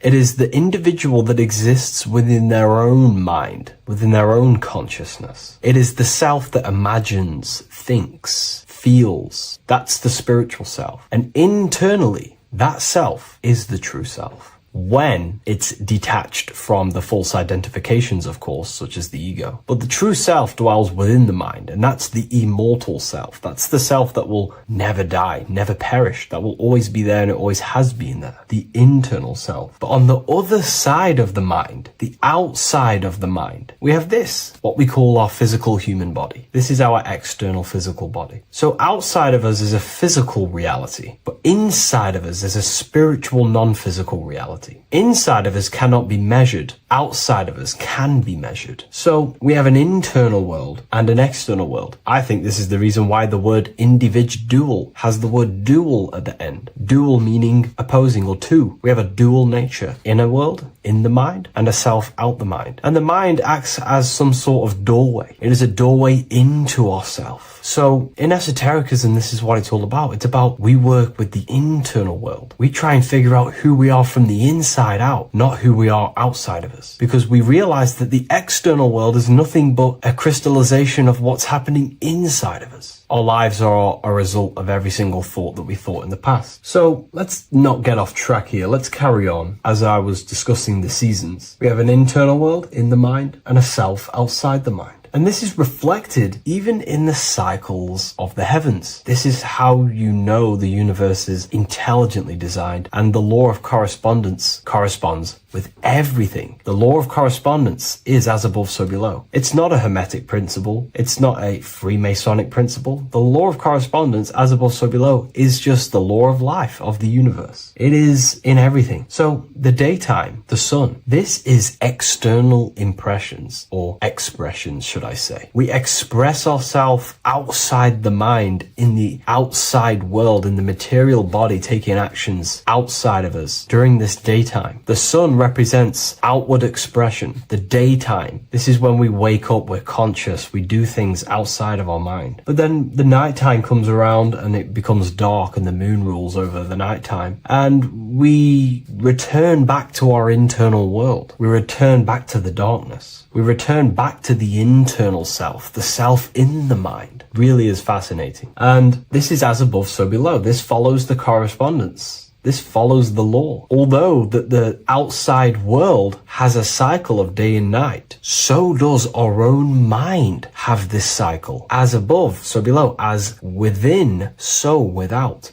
What's happening outside of us is also happening inside of us. The mind is also going in a cycle. Because in the daytime, the mind wakes up and we express things externally. But when the sun goes away and the electromagnetic rays of the sun are not very strong, our brainwave decreases, our body activity decreases. It slows down and we return to the internal self. The body switches off and we return to the internal self in the mind. We enter in the doorway of the mind and return to the internal, the spiritual self. And when the body is less active, this is when we are more connected to the internal world, our spiritual true self. So as above, so below corresponds with the day and night, the sun and the moon. The moon represents our internal world, the world inside our mind, the self inside the mind. And the sun represents the external self in the external world. So not only are these cycles happening in nature, the darkness outside of us when the sun goes away is the same darkness that we go within ourselves when we go to sleep. It's the same cycle. Our bodies are in the cycle of the external world also, as above, so below. But then we can even take this even further. This fractals down even further. If we look at the cycle of the yearly cycle of the sun, which is what we call the 12 zodiac signs, we notice that these 4 seasons also take place in every single cycle of the day. So a yearly cycle can be seen as a big version of a daily cycle, or a daily cycle can be seen as a smaller version of a yearly cycle. For example, we look at Aries, which is spring. This is when the sun springs everything back to life in the spring. This is when the crops start to spring up and start to grow again. But we could see that at 6 a.m. in the morning, when the sun rises and just cracks over the horizon and starts to bring light into our day. Aries is associated with the morning time also as spring. Morning time is a smaller version of spring. Then we look at the summertime. The summertime is midday, when the sun is at the top of the middle of the sky. This is when the sun is most powerful, most radiant in our day. This could be seen as the summertime. Then when the sun starts to set, this is associated with autumn. Autumn time is the sunset. Then the winter time is associated with the nighttime, the midnight, when everything's very dark. So a daily cycle is basically a smaller version of a yearly cycle. And just how I explained how the cycle of the sun outside of us also happens inside of us with our consciousness falling asleep when the sun goes away, is also happening to us on a yearly cycle also. So the daytime is associated with the summer and the nighttime is associated with the winter. The winter is like the inhale. The summer is like the exhale. It's the breath of the universe, just like how we breathe in and out of our lungs. Everything takes this rhythm and polarity, okay? So winter is associated with the self and the world inside of ourselves, inside of our mind, the spiritual self, the internal. Because the winter is when the sun's rays, electromagnetic rays, are not very powerful. And this decreases brainwave activity, making us more connected to our internal world, inside the mind. But the summer's the complete opposite. The summer is when the sun is very, very powerful. And the sun's powerful electromagnetic rays increase brain activity, making us more actionable in the physical world outside of our mind, in the external world. So summer is the daytime and winter is a big version of the nighttime. Vice versa. Just like how in the winter, we're more in the house. We're inside buildings because it's very cold outside. Animals hibernate. They go inside. They go into little places. They collect all their food and prepare for the winter. They go inside. They go in darkness to hibernate. So does our consciousness, our spirit, the self inside of our mind. We can use these cycles to our advantage, to evolve spiritually, to connect and be more balanced. You know, I've mentioned a lot of this inside the university to my members, to the family inside of there. We discussed this. We had a great discussion about this. And, you know, the live calls we have are priceless. The conversations you can have with someone when they're awake, you never forget them. You always have deep, meaningful conversations. And we discussed this deeply, and we were going into some interesting things about how we can use these types of changes in the seasons for our spiritual growth. We even discussed about spring and autumn and how they're associated with the different spiritual bodies that we have. But anyways, let's not get off track. Lucid dreaming,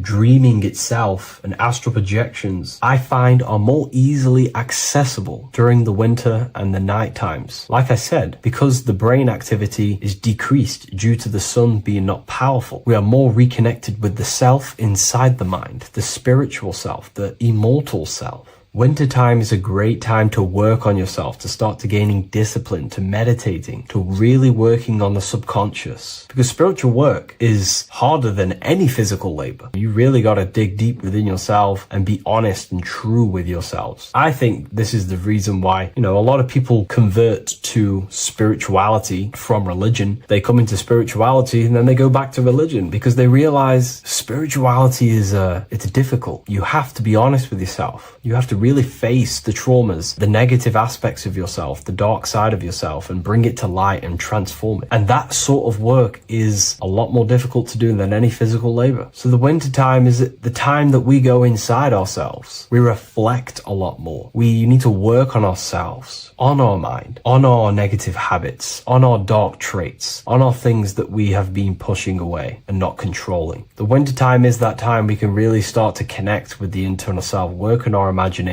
work on our mental willpower, work on all of these things like lucid dreaming, astral projections, and purifying ourselves, removing any mental barriers, any negative belief systems that may be subconsciously holding us back. It's easier to access the subconscious in the nighttime and in the winter, especially the winter. That's why I made this video, because we're in autumn now. We're transitioning into the winter. So I thought I'd share this with you all. And it's important to understand that you are a microcosm of God. Like I said, the law of correspondence associates with everything in the universe, people. Everything. And that's the best thing with the law of correspondence. And I've been using this for the past 3 to 4 years, right? The law of correspondence has determined and filtered out so many lies that was given to me, that's given to you, that's given to everyone in the world. The law of correspondence is like a filter. If someone gives you a piece of information, for example, gravity, and it does not apply with the law of correspondence, then you know it's a lie, because it's a universal thing. What happens inside of me also happens outside of me. What happens in my astral world happens in my material world, more than likely. As above, so below corresponds with everything. The same structure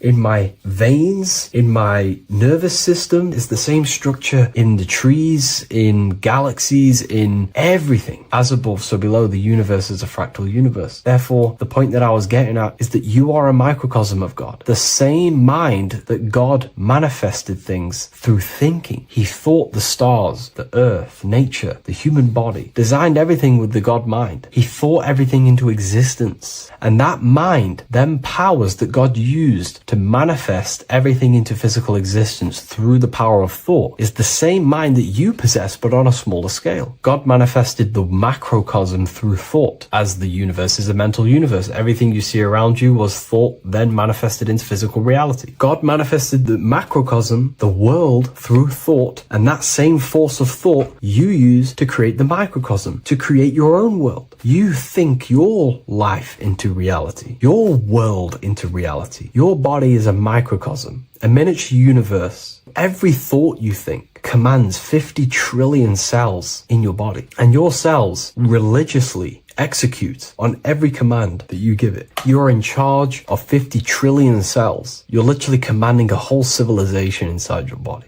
And this is how you are a reflection of the divine. The God mind created the macrocosm, the world, and you create your own world inside that world using the same power as thought. Very powerful. So everything that happens outside of you is also happening inside of you. The law of correspondence is the most important, the law that you could possibly learn, because it makes everything so clear for you in the universe. Makes life so clear. You see the reality for what it truly is. It's a reflection of the higher dimensions. Just like how reality right now is a reflection of what's happening inside of people's minds and consciousness. We can't blame the elites for all the negative things that's happening in reality, because all the negative things that's happening in reality is the negative things that's happening in people's minds. We need to take control of ourselves. So with that being said, thank you all, everyone. If you wish to read more, 90% of you watching this video have already got this book. I want to say thank you for your support. It means the world to me. It makes me research more and write more books, and the book of symbolism is coming very soon. So thank you, everyone. I'll leave a link in the description for the university,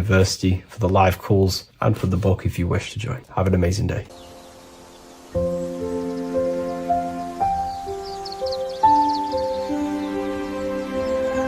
bookofwisdom.com. Visit today.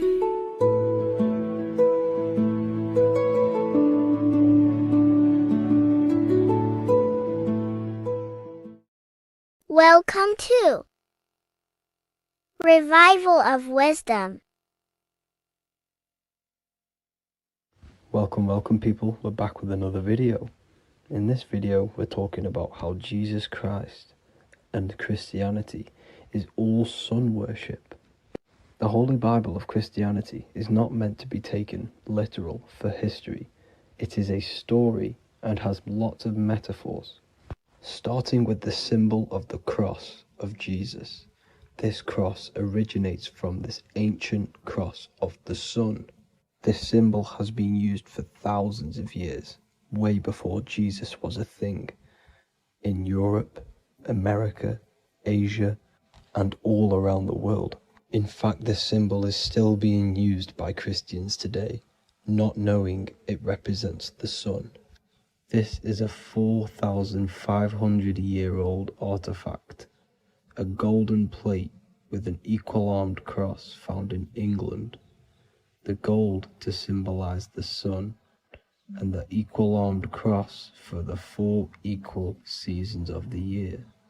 So this is why in the Bible you have Matthew, Mark, Luke, and John, symbolizing the yearly cycle of the sun and the 4 equal seasons.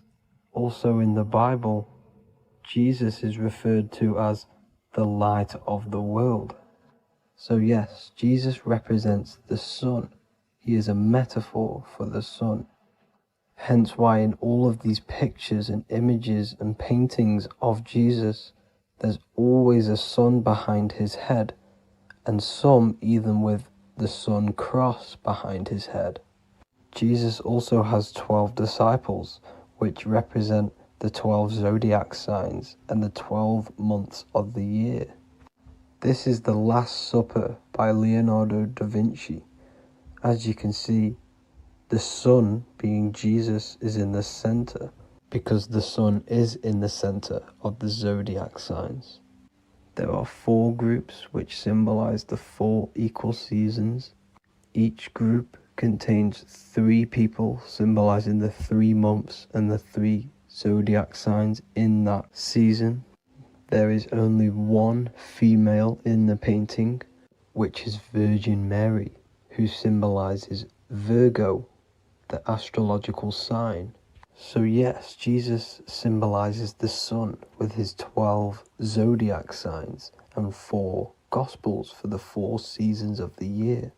However, there is another phenomenon. The 25th of December is known as the birth of Jesus Christ, which is known as Christmas today. Jesus symbolizing the sun and is born on December 25th. This is the day the sun moves 1 degree northward, bringing back the warmth, the growth of crops, the life and light back to the northern hemisphere. everything is springing back to life, as we call it, spring. So it is said that the sun is born again on the 25th of December, and Jesus is known as the risen Saviour, because the sun is our risen Saviour, because it gives life to the whole of this realm, the warmth, the crops, and without the sun rising in the morning, we'd all die in about 2 weeks. And we all know how Jesus died on a cross. The sun also dies on a cross in the southern hemisphere. It dies on the Southern Crux constellation. And on December the 22nd, 23rd, and 24th, the sun remains in the same position. So the sun dies for 3 days, and it is born again on December 25th, when it moves 1 degree northward. And this is when the sun is born again, or resurrected, just like Jesus. Constellation Virgo is prominent in the spring sky in the northern hemisphere. So therefore, the sun is born a virgin, Virgo. And as you see in this image, you see Virgin Mary holding the sun. Us as humans do not own the sun, so therefore God owns the sun. So yes, the sun is the Son of God, and this is what Jesus is symbolizing. And just how Jesus sacrifices himself for humanity, that's what the sun does. The sun gives out all of its energy so we can live.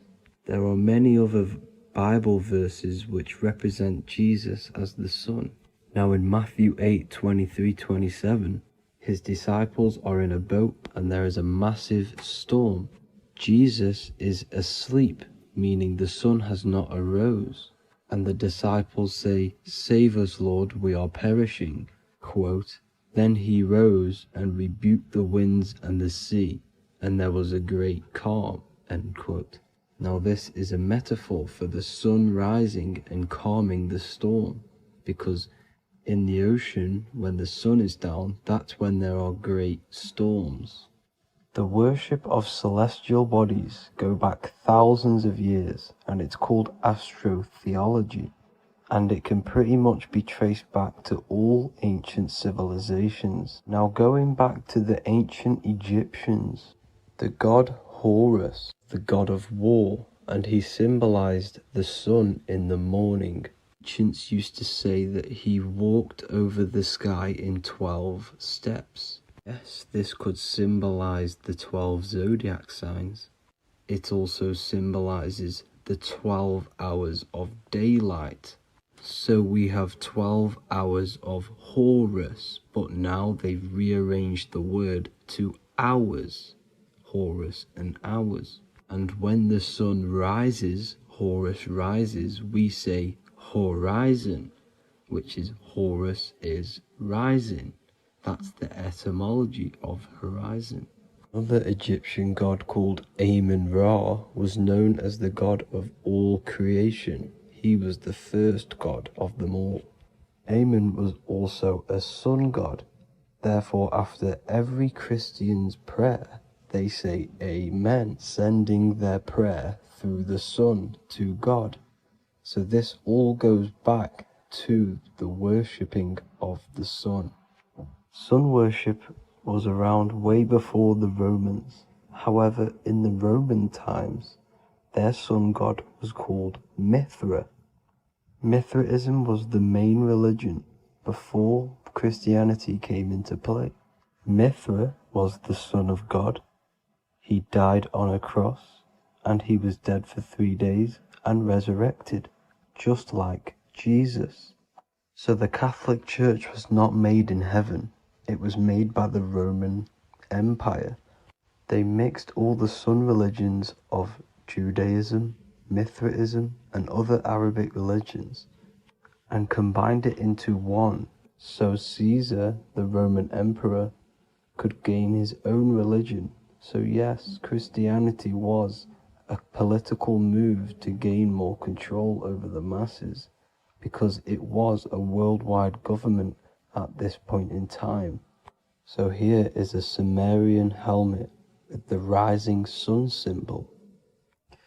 And then the Romans also used this rising sun symbol on their armor. So sun worship has been going on for thousands of years, and it still goes on today. However, with all the programming and the low IQs, today we do not get the full interpretation of the Bible and these stories from the past. And Christians and other religions are all brainwashed to not question their religion and not realize their true origins and where they come from. I do advise you all to do your own research and come to your own conclusions. However, I'm just pointing out the facts and connecting dots for you all to see.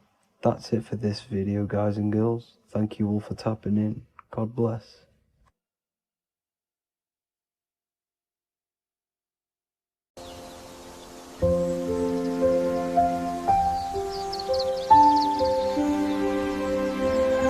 bookofwisdom.com. Visit today.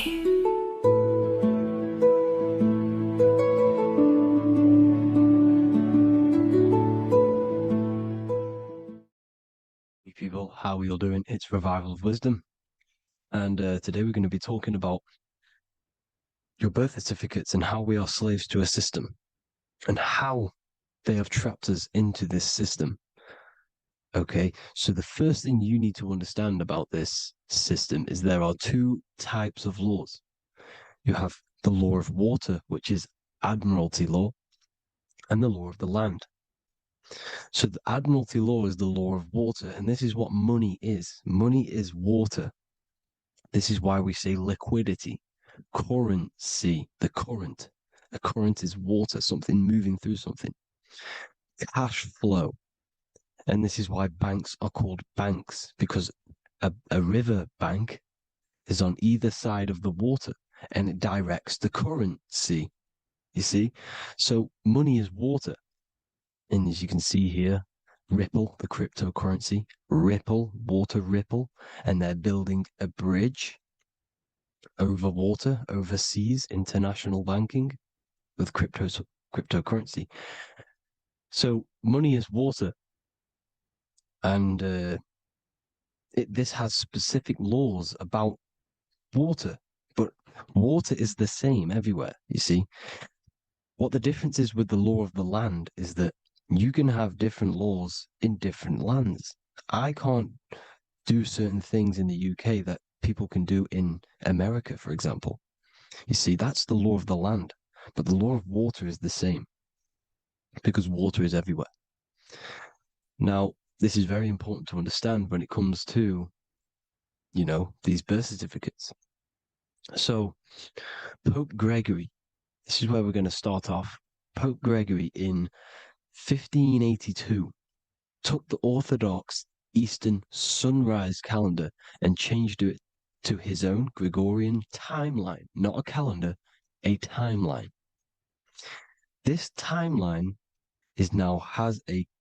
was copyrighted by Pope Gregory under the name of the Vatican. So the Vatican owns the timeline that we are using today, 2023. They own it. They own the title of this Gregorian calendar. Okay. Therefore, anyone who is born under this copyrighted timeline, not calendar, they are subjected to Rome because Rome owns the timeline. They have a patent, a copyright for that timeline. What is on our birth certificates? That timeline. We are born underneath. We are subjected to the Vatican. This is why all birth certificates go to the Vatican. They own every single birth certificate. Okay? So when we use this timeline, we are subjecting ourselves to this timeline, okay, which the Vatican has a claim over. This calendar or timeline is set to sunset, not the sunrise, which is associated with death, darkness, and the moon, lunatics. You see, so this is a sunset calendar timeline. Okay, this is now they've changed a couple things, right? They say that the new year is January the 1st.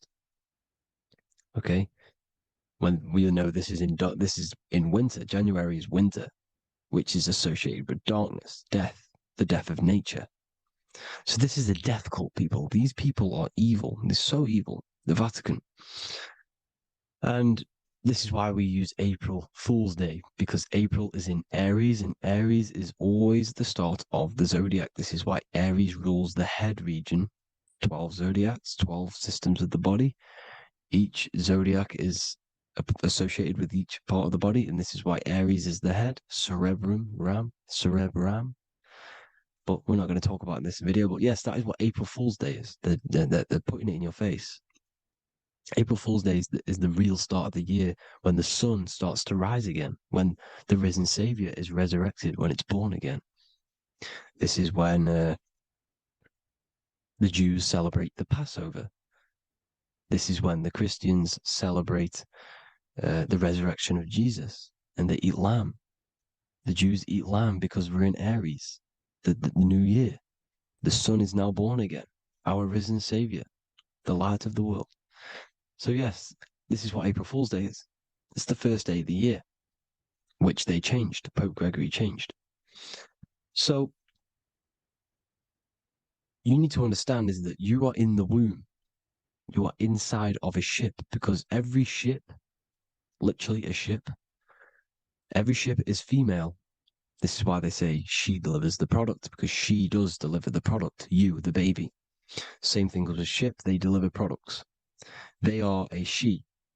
And when they pull up to the bay, like you can see on this picture, they're pulling up to the bay. This is now called the birth canal. The ship is now in birth on paper. Okay, this is law. And when they pull up, they tie up to the bay, and now they get a certificate of manifest certifying all of the products which are on the ship and what they are bringing into that nation. Okay, so you're bringing in this many of that, everything's on the certificate of manifest. And this certificate of manifest is also your birth certificate, because you are traveling through water when you are in the birth canal of your mother, because you are in water when you are in the womb, and you travel through the birth canal. And when you arrive, you get a certificate of manifest with the name, how many, the quantity, that's your birth certificate. Okay. And this is what it is. We are a well, we're not a corporation, but we represent a corporation, which is your name in full capital letters. That is your corporation. You cannot physically tax a body, but you can tax a corporation. This is why we get charged. This is why we get taxed, because it all goes down to the corporation, which our name represents, which we are subjecting ourselves to. We are my name, I am subjecting myself to this name, and that name has a corporation which I represent, which I subject myself to. You see, this is how we are attached to this straw man, this character that they have built on paper. So it's a character which is on paper. This is what we represent. So when the woman gives birth, she delivers the baby, and then she has another substance. Now I'm going to break down how they attach this name to us, how they do it. Okay. Our mother is carrying us the product in the womb, the water. And it goes, for example, it goes from the United Kingdom into a state-owned, corporate, federal-owned hospital, which is government-owned. She does not declare the package when she enters the building. Aha, so keep that in mind.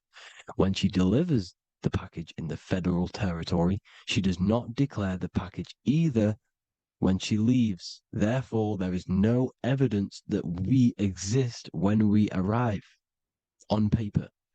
On paper, there is no evidence that we came into the building or left the building. We have not been declared. So we do not exist on paper at this point. When the woman gives birth, she delivers the baby, and then she has another substance, which is called the afterbirth material. Okay? This afterbirth material has the same DNA as our physical body with the body, mind, and spirit. Okay. This is how they get this corporation. Hold on. The afterbirth material does not get claimed by the mother nor anyone. Therefore, they salvage that substance because we are under the Vatican. Every state is all Catholic. Your birth certificate is Catholic. No matter what religion you think you are, every single birth certificate is Catholic because we are subjected to Rome. All roads lead to Rome. Rome runs all of this. Okay. We're still under the Roman Empire. Okay. So Rome are Catholic and they believe in salvation. This is how religion comes into this. This is how they use religion to get this. So they salvage the afterbirth material and they claim it and they salvage it and give it and charge it to Rome. And they give it a name. Here's the legal term, born alive. Here's what it says. Each product of such birth is considered live, born, and fully recognized as a human person. So each product of such birth, so that could be anything, the afterbirth, the person who actually comes out, the baby. So your afterbirth, which we do not take with us, we take the baby with us, they keep that in the hospital, they collect the afterbirth, and they salvage it, and they give it the name, which, it is us. We are a representative to that afterbirth material, which they put the name on, they claimed, which is subject to Rome. So we are walking around our whole lives as a representative to that claimed salvaged afterbirth material, which the federal state have. Okay. We are under the Catholic Church, Vatican. Therefore, the afterbirth material is a child of God. See, on paper, therefore, they believe in salvation and salvage the afterbirth material. This material has no mother or father. The state pick it up. It becomes a war to the courts and gets charged to the state. So we are a representative to that character they salvaged because it is the exact same DNA as you. Subject is the name or the title, and the matter is the physical aspect left behind in the hospital, which represents us. You see? So now we're moving on to Unum Sanctum. Unum Sanctum was in 1302, a very, very important year. Very important year. Unum Sanctum says this is basically how they claim everyone in the world. So the Vatican had all this power, all this gold, all these people under them. They need to get a claim for them so then they can rule over them and make them slaves.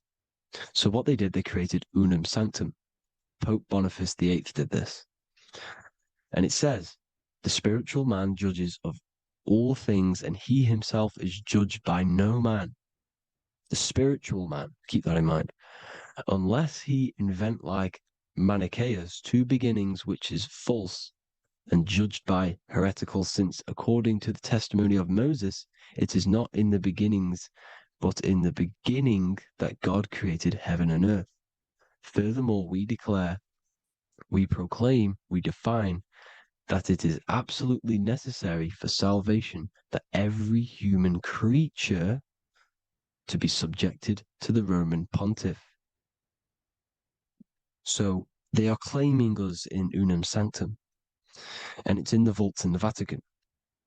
They will put a spell on it because they are sorcerers, they are magicians. They put a spell on it, they lock it up, and whatever goes on that piece of paper goes. And this Unum Sanctum is claiming all of us. So what does it say in the beginning? The spiritual man judges of all things, and he himself is judged by no man. The spiritual man, the man with the body, mind, and soul, the first baby that comes out the birth canal. That's you, your body, body, mind, and soul. You have the Christ, which is I am, which is grace. Grace means here, now, in the present. You have the Christ, which means I am. Therefore, you have a soul. If you can say, I am, you have the Christ, you have a soul. But a creature can be anything with no soul. You see? So no man can judge the man with the soul. However, as it says in the second part, we proclaim, we define that it's absolutely necessary for salvation that every human creature to be subject to the Roman pontiff. So they are subjecting the afterbirth, not the man with the body, mind, and soul, but the afterbirth to the Roman pontiff, to the Roman Catholic Church. We are the ones who are claiming to be the afterbirth material, which is our birth certificate, which is our representative. We represent that because it is our DNA. This is how we are stuck. We are stuck because we represent this DNA, which is on paper, recorded. You see? So we, being untaught, uneducated in these subjects, we are subjecting ourselves to this system, to this slavery, because we just want to live. We just want to live happily, just peaceful. Think about it. Where's all this coming from? Where's all this war, all this killing, deaths coming from? We just want to live. It's coming from the Catholic Church, these evil death cult, which has subjected us, which has used us as slaves, and we are still slaves, and it's just going to get worse and worse and worse. So this is how we have subjected ourselves to be the slaves to this system. It's a lot to take in, and there's a lot more deeper stuff which goes into this. I'm just going over the surface. I'm going quite deep, but there is little details that I still need to learn myself. But this is the general how that we've been stuck to this slave system. So we are batteries, okay? This is why we get charged. When you go in a court, you get charged, okay? Because you're a biological battery. This is why cities look like motherboards, because we are feeding energy to this matrix. Okay, when we look outside of ourselves, when we give power to so-called Jesus Christ, worshipping idols outside of ourselves, where attention goes, energy flows. We are feeding the matrix with energy. By looking within, placing your attention within yourself, you are taking back your power. Because the I am is Christ. The you, the soul, is Christ. It's God. The awareness is God. Okay? However, we are subjecting ourselves to this system. We're subjecting ourselves to this system and the feeding of our energy. So what we need to look for the future is that, think about it, with the end goal is to change our DNA, is to literally make us robots, transhumanism, slaves. This is why we have smart cars, smartphones, smart watches, smart meters, smart cities. And all of this is going to be connected by the smart grid, which is 5G. This is why 5G is rolling out. 5G is going to connect all of these technologies to one. It's like a big net system. And you know why they're doing this? It's because all of this is going to be connected through AI, through this 5G, and that 5G is going to be controlled by the elites. So you say anything wrong, you do something wrong, you say the wrong thing online, they'll turn off your car, they'll turn off your phone, they'll turn off your smartwatch, they'll turn off your TV, because it's all going to be connected and controlled by the smart grid. And this is what the Great Reset is, people. But they're going to trap us inside of these 15-minute smart cities so we can't leave the area, because they're going to use climate change as a tool to enslave us, to not travel because of so-called climate change and the fumes that we are putting into the air, which is all BS. They're doing this to push these new cities, to push all of it. But listen, they're trying to get inside of your body. The only way they can do that is to get you addicted and using this technology. First, they got on the body with the smartphone. Well, first of all, we use the technology. We get used to it with it in our hand. The next step for them was to get on the body, which is the Apple Watch, as you see down here. They have now successfully got onto the body. The next thing is to get inside of the body. This is the brain chip. You see how they've slowly lured their way in, slowly got you addicted to this technology, got you dependent on this technology. And what they're going to do is that they're going to mold society to be dependent on the brain chip. So in order, for example, if you want to go and pay for food, you're going to have to get a chip to pay for the food because it's all going to be digital money. And that digital money will be connected to the chip and you'll need the chip to pay for things. You see? So this is how they're slowly transhumanizing us. These phones, these apps, these things which are all we are all using was created by Freemasons. Mason means traveler because they travel the depths of the mind. They understand human consciousness. They understand the brain. They understand the mind. By the deepest root cause, they understand it. This is what Masonry is. It's the occult. So these technologies is designed by these people. This is why they're so addictive, because they understand how it works.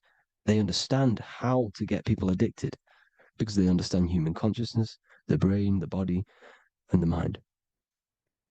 So this is the advantage Freemasons have over us. And these secret societies, which have gone through the orders of Freemasonry and progressed onto these secret societies, which are the evil side, because I'm not saying Freemasonry is evil, okay? But the societies which they go beyond Freemasonry, because you can go beyond the 33rd degree into these secret societies, and they use this knowledge for the bad, to enslave people. And this is what's going to happen. Transhumanism. So I hope you all learned some insight for today. Please do a bit more research on, the birth certificate and stuff like that, the straw man. And have an amazing day, people. Please like, comment, and subscribe. Peace.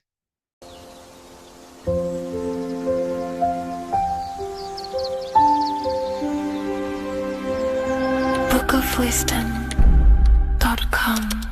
Visit today.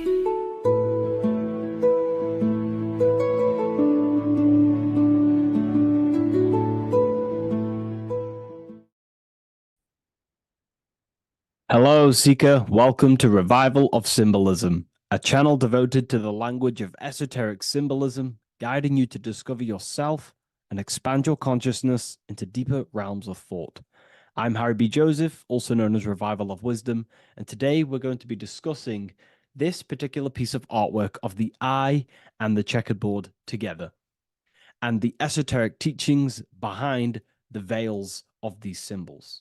So the first thing we must look at is, of course, the eye. The eye being a symbol of consciousness. The eye is the inner witness inside of ourself.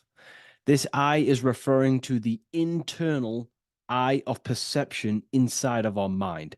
The mind that gives us the ability to perceive and to understand things internally. This is also the eye we use to vision things through our internal vision, what we like to call imagination. The screen in our mind that allows thoughts to be projected into a particular form. So this eye is talking about the internal eye of perception inside every single individual and form of life. Dogs, cats, squirrels, humans. Every single form of life has this internal dialogue, the inner being that no one else can listen to but themselves. This is a symbol of consciousness. And together, these two symbols reveal a grand teaching and understanding of the world and the universe, of how the universe is one consciousness, one observer. This is symbolizing the observer witness consciousness. Consciousness holds many vehicles and many dimensions that it exists in. As I've talked about previously in my previous lectures, we have a physical vehicle of consciousness, which expresses physical actions through the physical body. We have an emotional vehicle of consciousness, which is our emotional body or the astral plane. We have a mental vehicle of consciousness to express thoughts inside of, the thought body of consciousness. We also have a witness side of our consciousness. This internal witness, like who is the one seeing the screen of your reality right now? Who is the one seeing it? Not looking, who's perceiving the screen of reality through your eyes? Well, that would be the inner witness. And that inner witness is also perceiving your thoughts. A lot of people become identified with their thoughts, and they let the changes, the ever coming, unfolding changes in their mind, world, become a part of who they are. And they get caught up in the world and the changes that happens to them. And a great teaching that I've come across this last year is to never identify with the ever-changing circumstances that happen in life. When things are tough, when things are bad, always remind yourself that you are the witness of your thoughts and you are the witness of this reality. You are the one witnessing your thoughts, emotions, and actions. You are the one behind them. So when things get tough, try not to get too indulged in these negative things. The eye is the witness. Connect with the witness. And this is the same eye that sees the screen of your reality, and it also sees the screen of your dreams. So this witness consciousness is transcending your physical day life and reality, and it's also witnessing your dreams. It's the same observer who's observing your reality now, but also observing your dreams. So this witness consciousness transcends all forms of bodies of consciousness. It is essentially the highest aspect of ourselves. And it is literally the thought voice, the inner thinker, because you are not the external body. You are not the being outside your mind. You are the being inside your mind who is actively thinking. I like to call what you are, what we are as consciousness is consciousness in action. We are the thinking inner thinker, the inner being.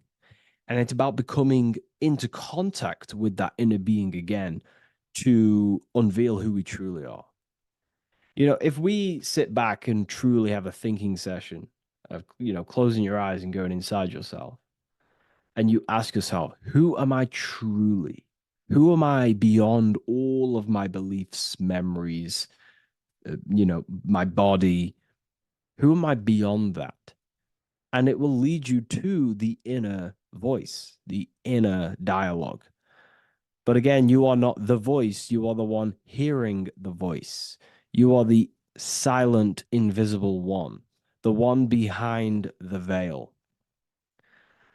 So this is ultimately what the eye is representing. It is representing the inner self shining, looking down upon the earth, upon duality, right? But this also reveals a great teaching as well, is that consciousness is universal. It is not something solely given to you. It is universal. It is a part of a greater whole. Consciousness is personal and also impersonal. We have our personal sense of self. We have this inner voice. We have this sense of who we are in this world. And that is our personal sense of self. But you can also transcend the personal sense of self by turning off the mind and fading into the collective impersonal consciousness, which is ultimately what you call transcended states of consciousness, altered states of consciousness, or astral projection. When you astral project, you are simply accessing this impersonal aspect of consciousness. And this is ultimately what the symbol is representing with the checkered board floor, because the checkered board floor is duality, division. There is many, many different forms, but the I is singular. This is representing how the universe is one witness being, one consciousness expressing itself in infinite life forms and into division. But ultimately, division is an illusion. Consciousness fades into an impersonal consciousness. So the checkered board floor and the eye above symbolizes how consciousness fractals itself and crystallizes into many different forms of personalized consciousness. The self, the sense of self, right? And this is why we always say, I am. I.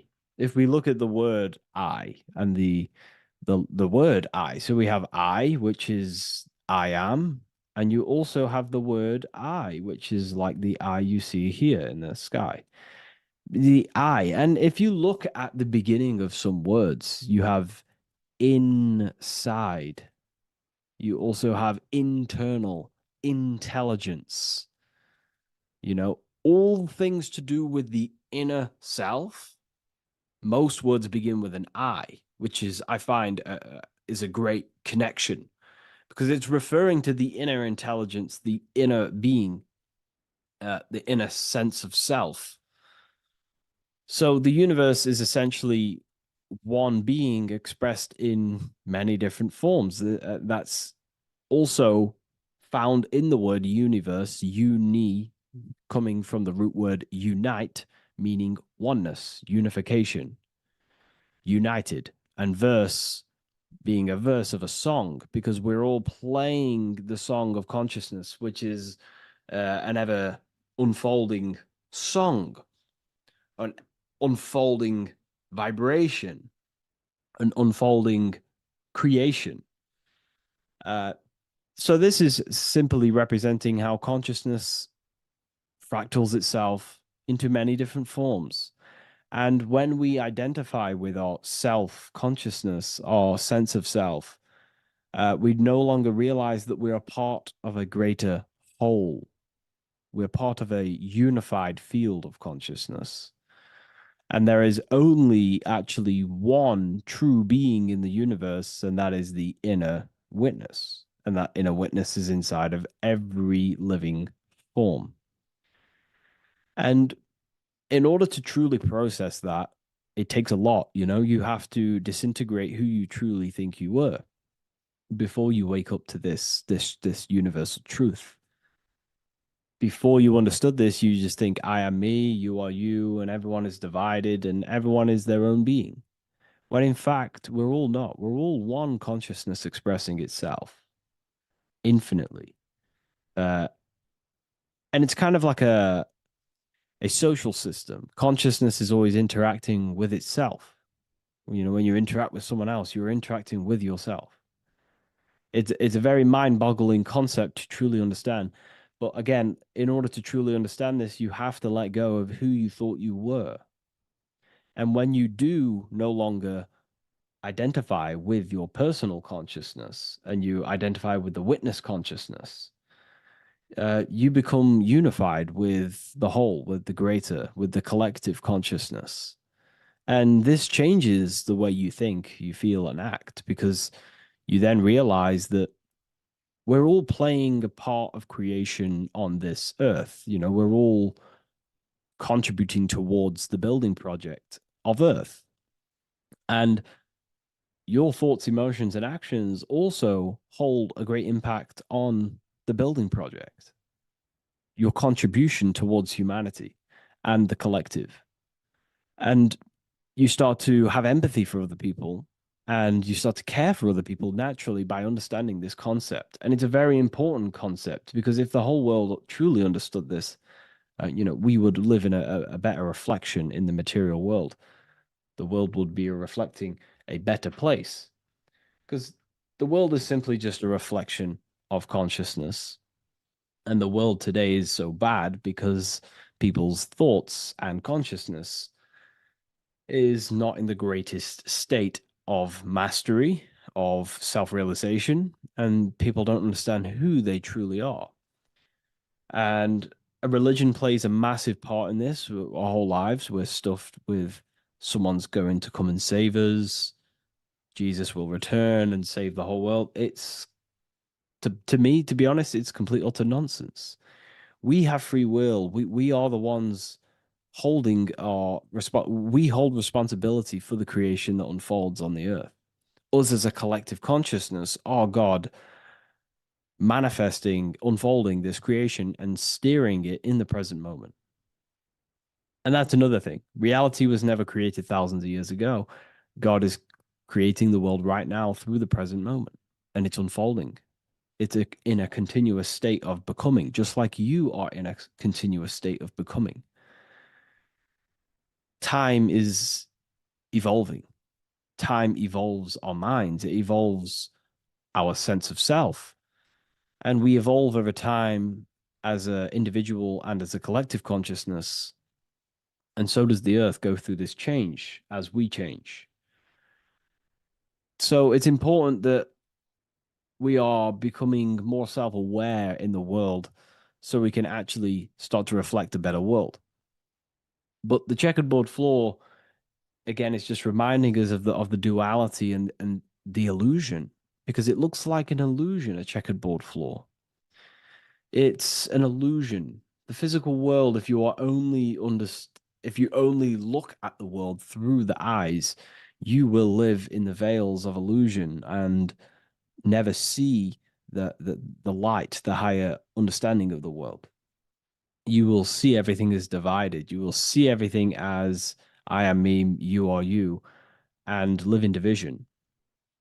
But in truth, we are all one. We all come from the same source, and we're all the same infinite witness expressed in different forms. And this brings me back to the concept of love. Love is the force that unifies consciousness. It unifies yourself. It unifies your relationships with people. If you love your partner, you love your brother, your sister, whoever it is in your life, it unifies. If you have a care for someone, it brings you together, and you grow the relationship by expressing care into the other person, and it grows. So love is a very expanding, it allows things to grow, and it unifies things. And when you start to love yourself, you start to unify with yourself. And when you start to love nature, you start to unify with nature. So if we understood this, the world will be a better place. And love is the force that unifies the collective consciousness. If we truly hold love for ourselves, for others, other individuals, nature, then the world will become more unified. It unifies consciousness. This is the force of love. It's a very, very powerful, powerful force. And I do truly believe and come to understand now that love is the reason of all creation, which is the generative principle. All action is coming from a place of love or care. We only take action on what we care about. So even the sun is a symbol of love. It just expresses life, gives away all of its light, life, and energy to the earth and asks for nothing back. It is love. It is the expression of care. And that is what unifies consciousness. So again, this is just talking about the inner witness and how consciousness expresses itself in many forms. And the checkerboard floor also transcends that idea that I've just described of how it's consciousness divided in many forms. It also represents a state of an individual's mind. The checkerboard floor is symbolic of being divided, you versus me thinking, walking down the street and thinking everyone's a threat. It also represents their thoughts, emotions, and actions not being aligned, not being unified. Their thought, emotion, action are scattered, and they're not creating things consciously. It also represents many, many different personalities in our minds, the divided personas and personalities in our mind that we have. And the eye represents the unification of that. It's about unifying our mind pretty much to not have all of these different characters and sides to ourselves, and actually being a whole mind, becoming conscious of the unconscious aspects of ourselves and transmuting them. And when we become conscious of something, we then hold the power to change it.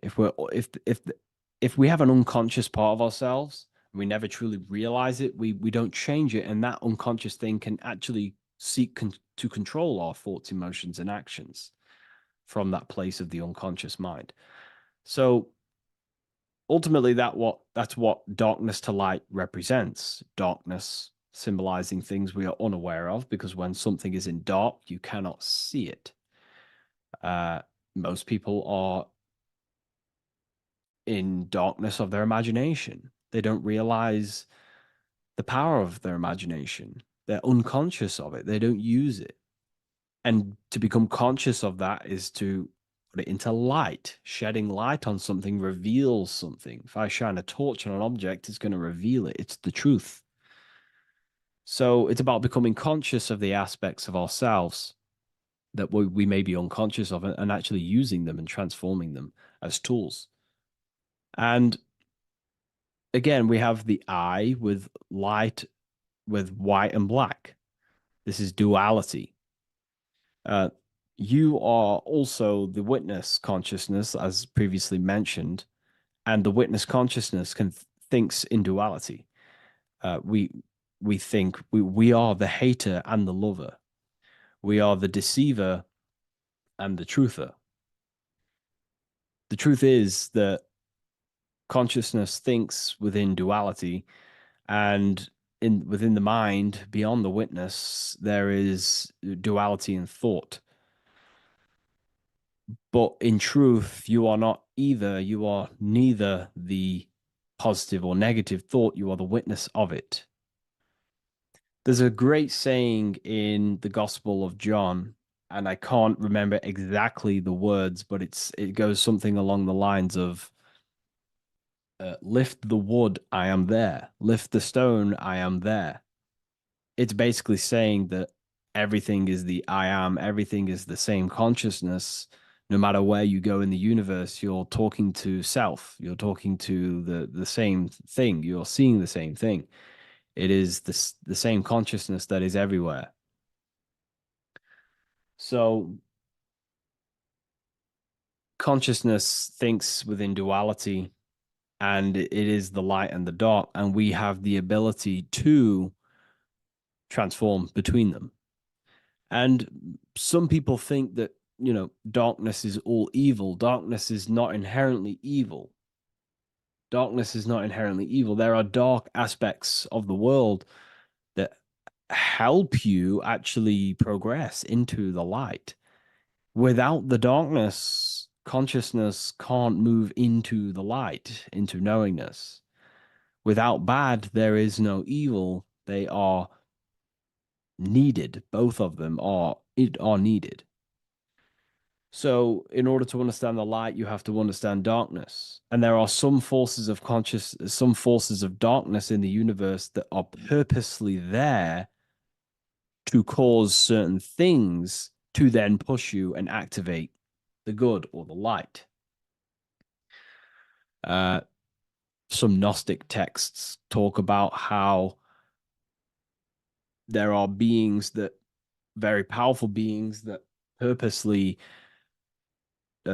descend themselves into darkness on purpose to make things happen in certain people's lives, so it actually pushes them towards the light, towards the good. So, you know, this is ultimately what the whole allegory of Satan is. You know, Satan was created by God, and Satan is necessary, which is symbolic of darkness. Is symbolic of evil, the evil forces of the universe, because the universe is simply just one force of consciousness, and that one force can express itself in good and evil. The power of the mind can be used to kill, or the power of the mind can be used to create amazing things. So there is only one force in the universe, symbolized by the one eye, the one force of consciousness, and that one force can be used for light and dark, which is the checkerboard. It's also symbolic of the checkerboard being on the ground, symbolizing the earth, which is base awareness, duality thinking, base consciousness, stuck in division consciousness. And the one eye symbolizes unification of the mind, a balanced internal perception. We're rising from the ground to the sky, symbolizing from heavy to the light, from darkness to light. The eye is also symbolizing perception, what we perceive, and this is ultimately the end goal of all occult and esoteric research, is to gain more light, to gain a higher perception of the self, to gain a higher eye, a higher perception. That's why the eye is always raised above, symbolizing you're chasing the eye, you're chasing a higher perception of yourself and reality and the universe. It also reveals the teachings of the eye that is always watching you. There is an eye always watching you, and then that eye is the laws that governs consciousness. Consciousness, or your mind, is governed by certain laws that your mind cannot escape, such as cause and effect, vibration, mentalism, correspondence, rhythm. The 8 universal principles that pretty much crystallize consciousness into a reality. Your mind cannot escape the law of cause and effect. That force is too powerful to escape. Therefore, this is the eye watching you. This is the eye that has governance over you. It is the laws. But then again, on a negative context of the eye can then become a symbol of surveillance. Hence why certain organizations and companies in the world use the symbol of the eye, symbolizing surveillance, gaining, manipulation and surveillance over humanity and certain things and data. So there's light and dark of every symbol. It's just depending on how you use it. But ultimately, that is the teachings of the checkerboard and the eye in the sky. If you wish to learn more about yourself, because that is the only thing that matters in the world, learning about yourself. The only thing you take with you after death is the knowledge that you hold in your mind. You can't take your car, you can't take your possessions, you can't take your money. The only thing you take is your consciousness, your level of mastery, and the things you know. With that being said, I'll see you inside Ethereal University if you decide to join, and I'll see you in the next video.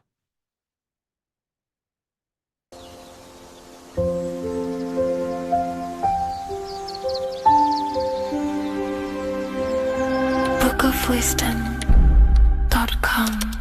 Visit today.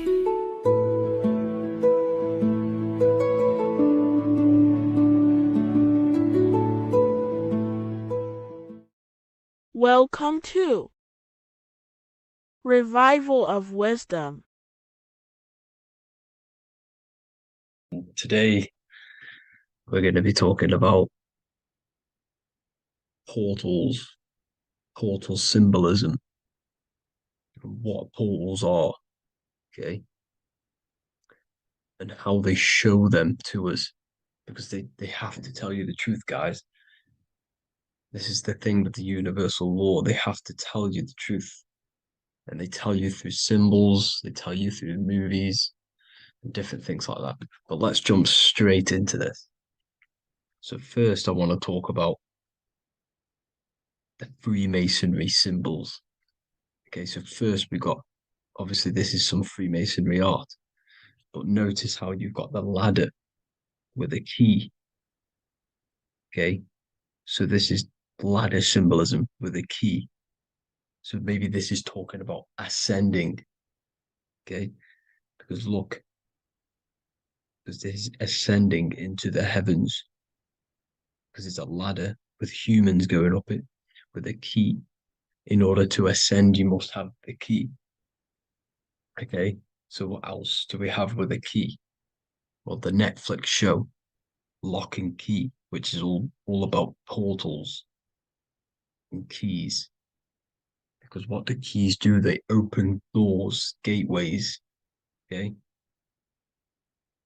So what's interesting about this is that they've got this key here, which represents the kundalini energy rising up the spine. Okay, but we'll come back to this. But it's that same portal key symbolism. We've also got the Vatican. The Vatican is in the shape of a key. Okay, so you can see the start of it here and the end. So this is key symbolisms. Keys open doors.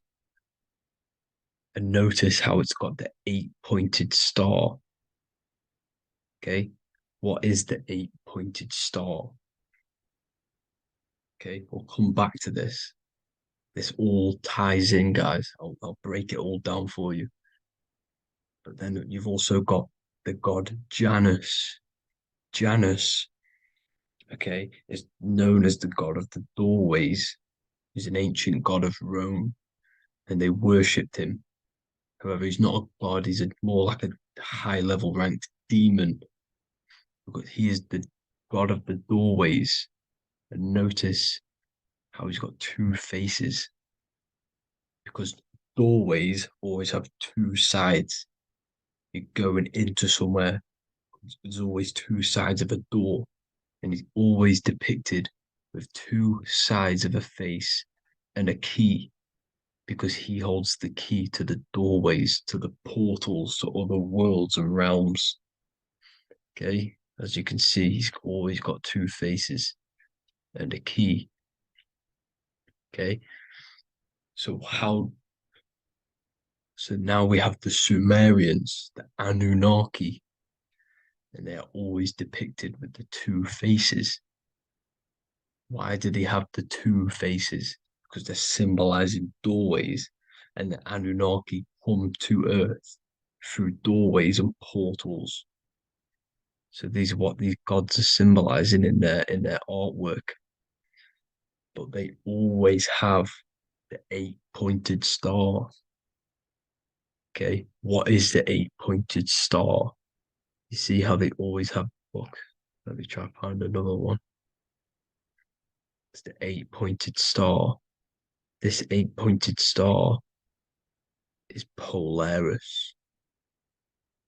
Okay, Polaris, just like the Vatican has the 8-pointed star with a key. Polaris is the center star. Polaris is a fixed star, it doesn't move. Okay, so the Anunnaki symbol is also the 8-pointed star. So this is symbolizing the portals and doorways that they come through in order to get to the earth. But Polaris is that center star which does not move. It's always symbolized with the 8-pointed star, just like a compass. Why is a compass the 8-pointed star? Because at the center of our realm is where the most electromagnetic energy is stored. As you can see, we have an aura field, an electromagnetic aura field. So does the Earth. And in the center, so like our heart, for example, is where the most energy is stored. And like the center of the Earth, this is why all compasses point to the center, because this is where the most electromagnetic energy is stored. It's at the center of our realm. Okay. So like I was saying with the lock and key series, see this here?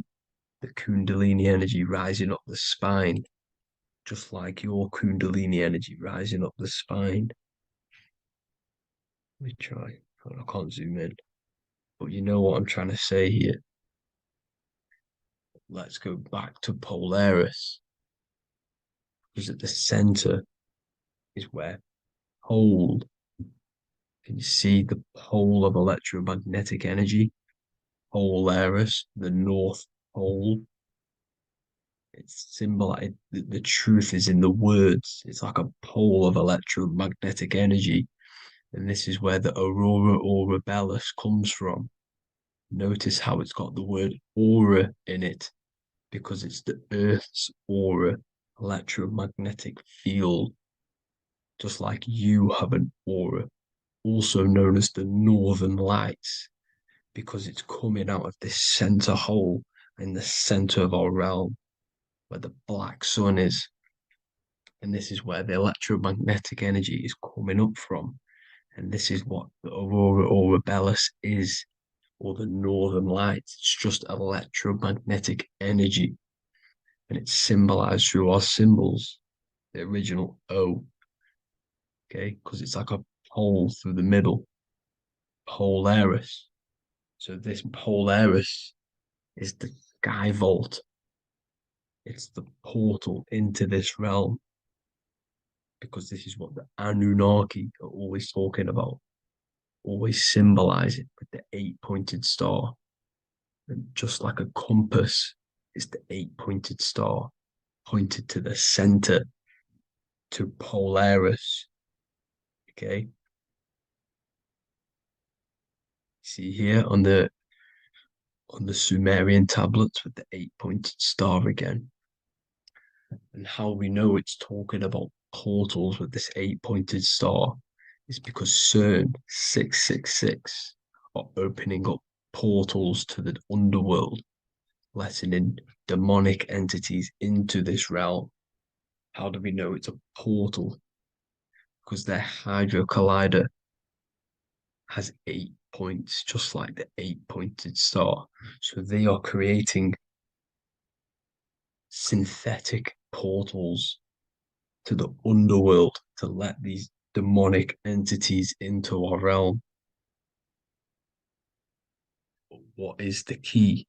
Because if we're talking about ascending through Polaris, notice how here on the masonry art, this luminary here, so this is the sun, that's the moon, this is Polaris, because it's a luminary with what? 1, 2, 3, 4, 5, 6, 7, 8 beams coming off the luminary, just like the 8-pointed star. So you see the ladder with the key going up to Polaris. It's symbolizing ascending out of Earth. So what is this key that they're keeping from us?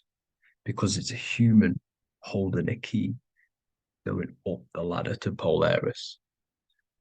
Well, chakras. We have 7 chakras. Okay, so this is what they are telling us in the lock and key symbolism. The kundalini energy rising up the spine. Okay, just like they have 33 vertebrae on the back of your spine. Okay, this represents the kundalini energy going up your 33 vertebrae, just like in masonry has 33rd degrees. Okay, so what is the key? Your your chakras. Your chakras have to be unlocked. Okay, you have to unlock your chakras. And you can't unlock this one without going through this one. You have to go through them all. It's like a ladder, just like Jacob's ladder. You can't go from the bottom to the top. You have to unlock each one. Okay, just like you have 7 chakras, you have 7 layers of your aura. Okay, you have to unlock your chakras to the highest point in order to reach Christ consciousness.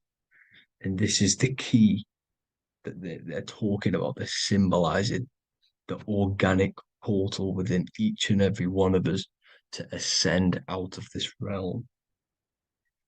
Okay, so this is the key that they're talking about, and they're holding back this knowledge to keep us trapped in this 3D realm.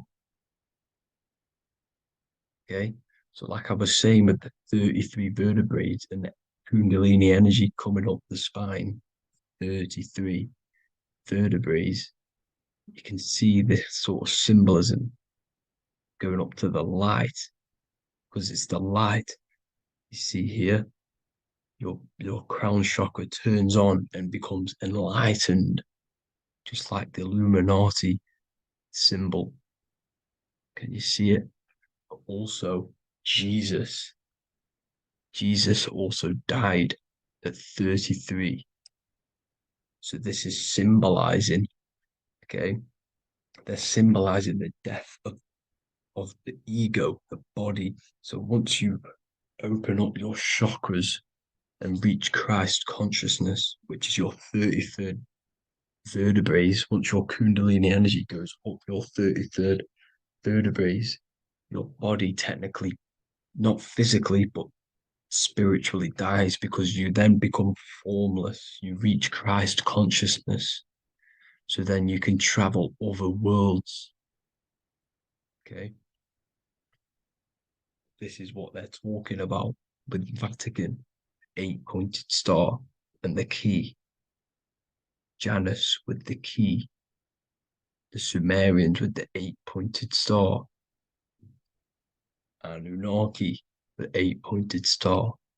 Polaris, 8-pointed star. So Polaris is the way out of this realm, which is at the center.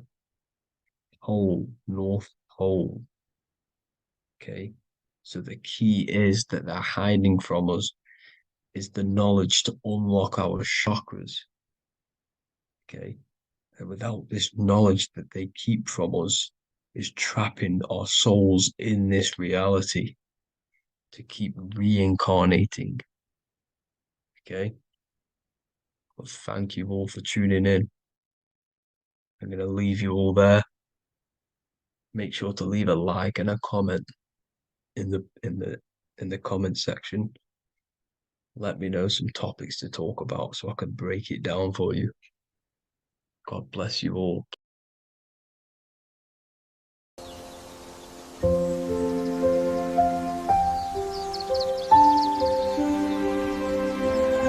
bookofwisdom.com. Visit today.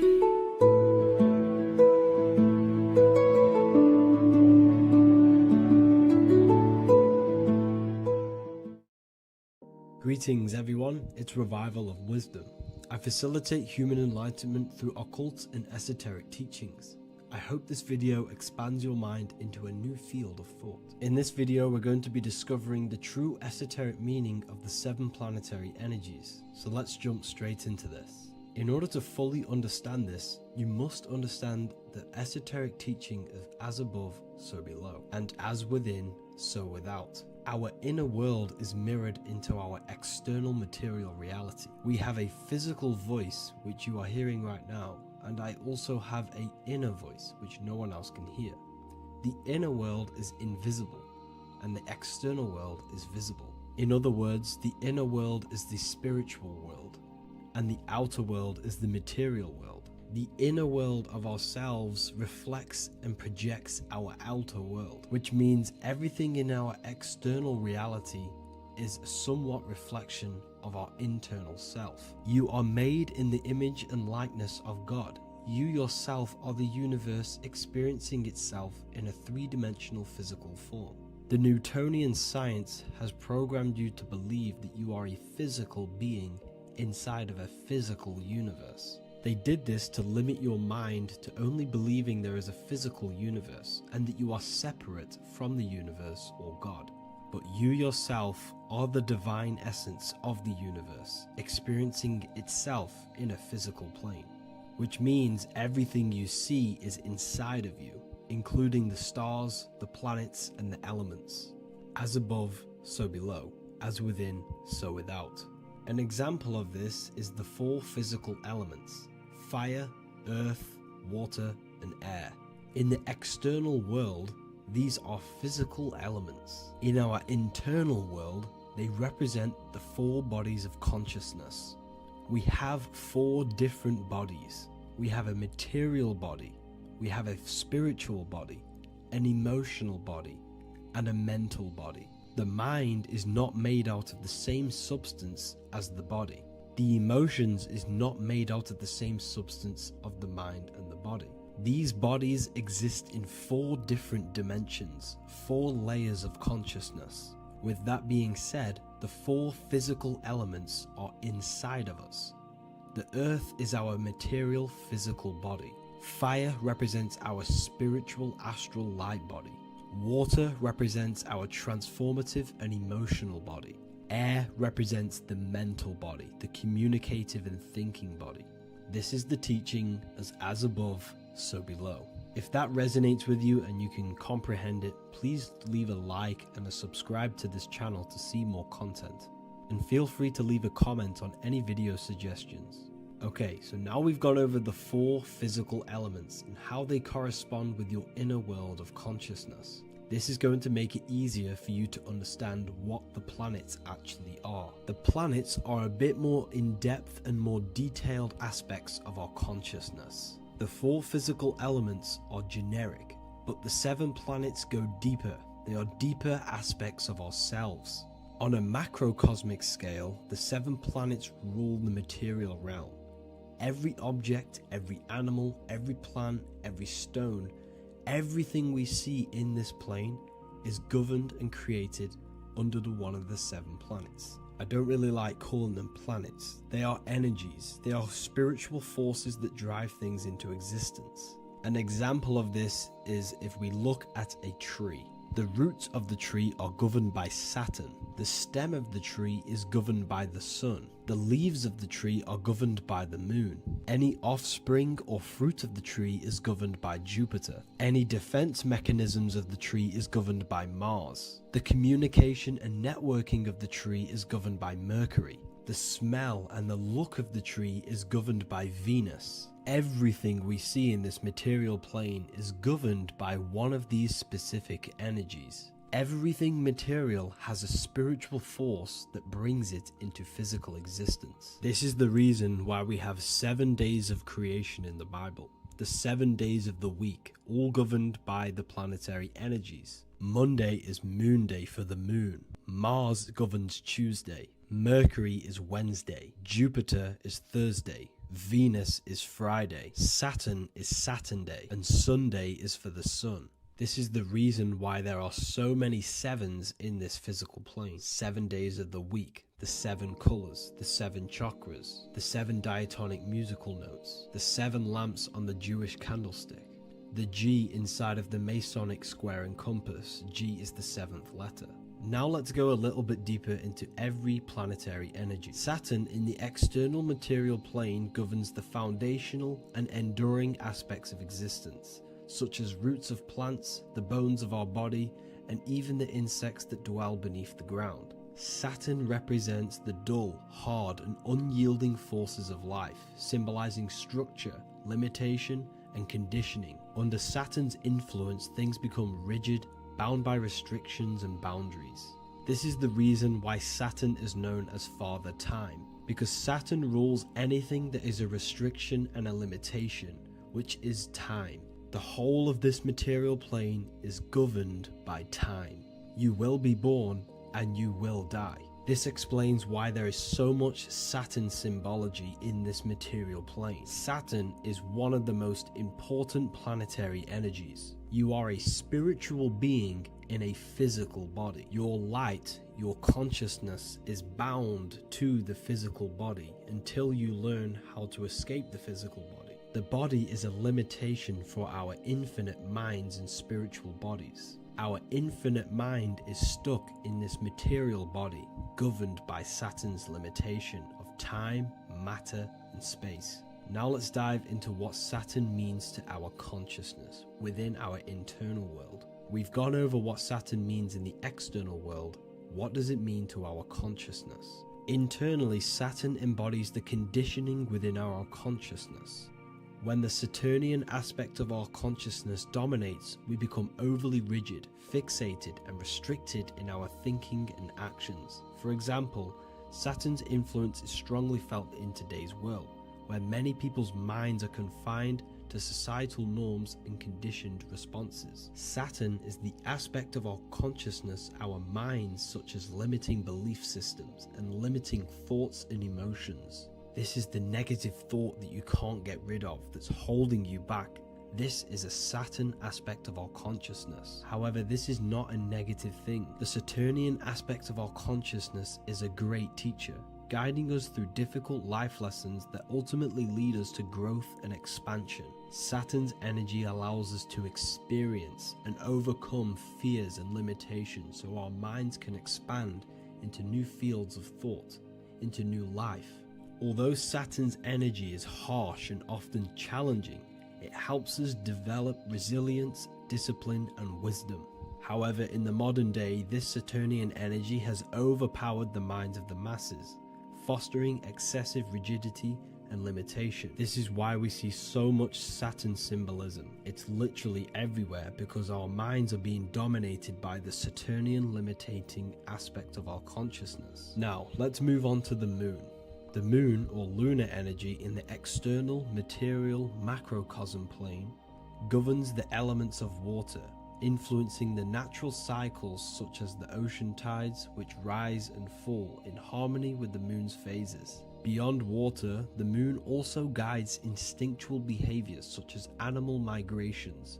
Birds, insects, and other creatures rely on the moon's subtle energies to navigate their journeys. For example, dung beetles use polarization patterns in the moonlight to orient themselves and travel safely home. The moon creates the months. M-O-N is moon. There are 28-day cycles, and this 28-day cycle of the moon is reflected in the woman's body, known as the menstrual cycle. The moon is a feminine energy, governing the feminine elements such as water and the feminine cycles of the body. The moon is the womb. This is why eggs have the same color as the moon, because eggs are ruled by the moon's energy. Now that's the external world. The internal world, the moon symbolizes the emotion aspect of our consciousness. It represents the subconscious mind, the seat of intuition and psychic abilities. Just like in the external world, things are born out of the moon, such as eggs and the womb. The subconscious mind acts as a womb for our conscious mind. Our deep subconscious emotions and programs are born into light into the conscious mind and controls the conscious mind. The moon represents our hidden psyche, our shadow self.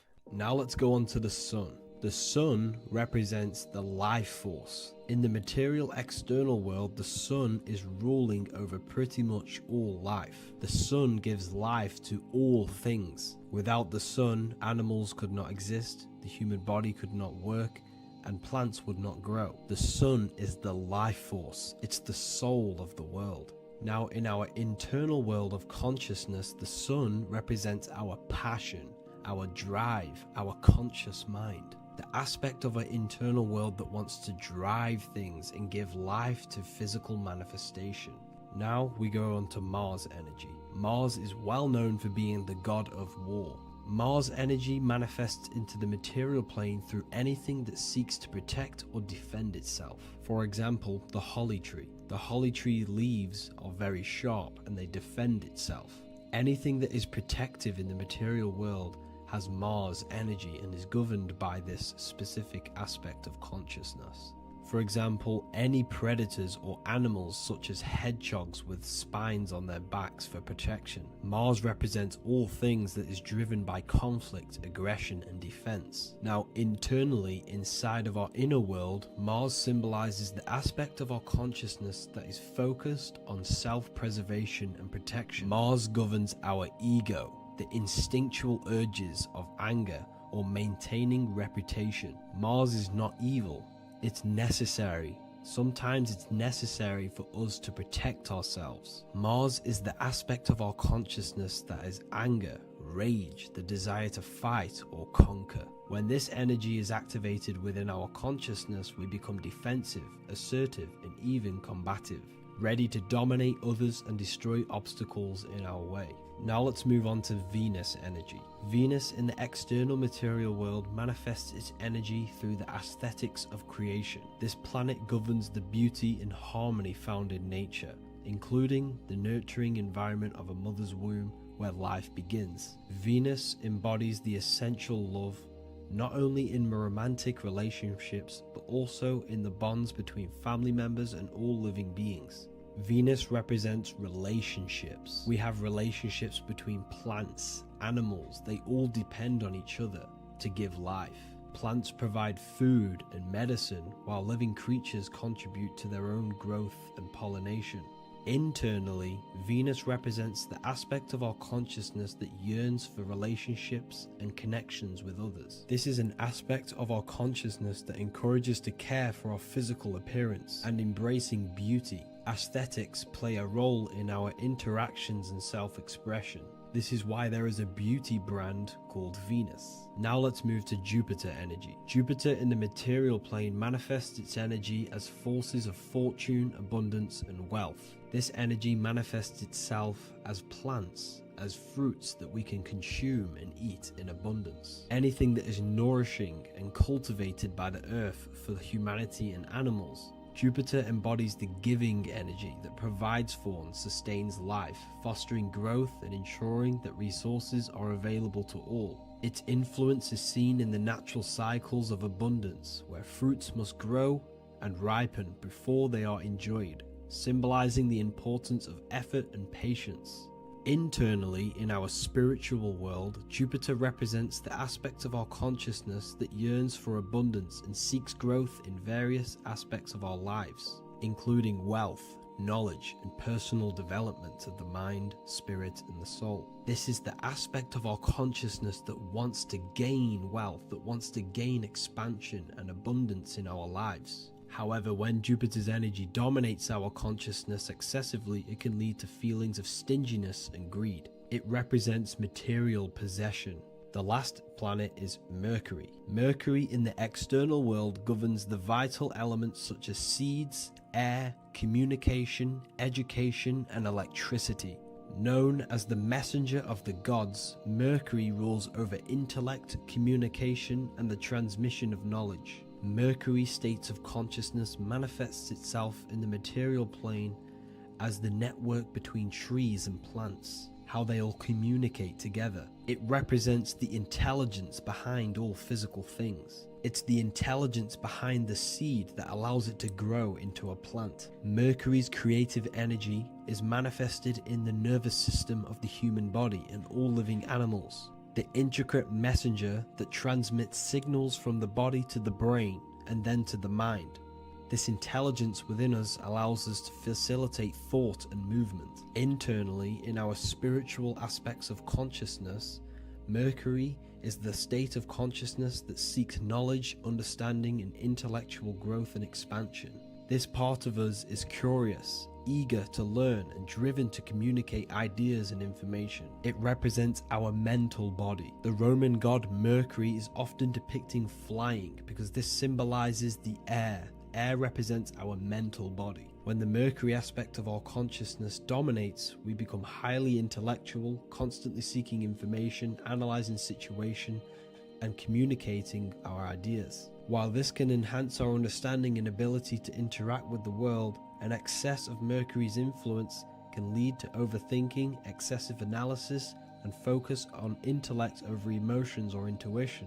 Okay, so they are the 7 planetary energies in the external world and your internal world of consciousness. These energies are manifested in the Roman mythology as human beings. They are depicted as human beings, but this is nothing but symbolism. These gods never existed physically. They represent aspects of our consciousness and spiritual forces that govern the material plane. Every material object, every intelligence, every piece of life in this universe is governed and brought into existence by one of these spiritual forces. Now, I hope this video has expanded your mind into a new realm of thought. Make sure to leave a like, a comment, and subscribe to the channel for more occult and esoteric information. You can read more about this topic and many more occult and esoteric teachings inside of my books, the Book of Wisdom Volume 1 and the Book of Wisdom Volume 2. I honestly advise that not everyone reads these books. These are books which will completely transform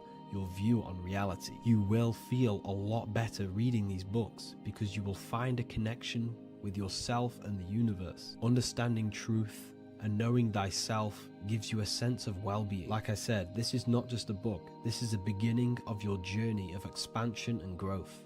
Reading them can be life-changing. Inside my university, I host live calls where you can ask me questions, and you can watch all the pre-recorded live calls. You also gain the ability to manifest your own reality through the Manifestation Mastery course. There is also a library with all of the PDFs that I've read in the past of occultism, symbolism, and esotericism that you can gain access to.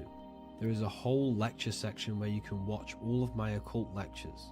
This is a place of transformation. The price of the university will be going up very soon. If you join now, you will gain a free sexual alchemy course which will teach you how to transmute sexual energy into creativity. I'll leave all the links in the description for the university and also my website where you can get my books. I hope you enjoyed this video. Take care.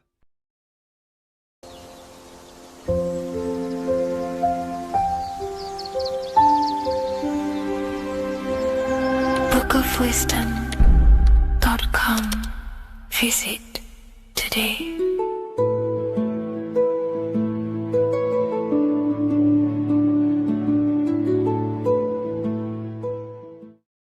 You're living in 4 planes of existence right now, but most people are only aware of one.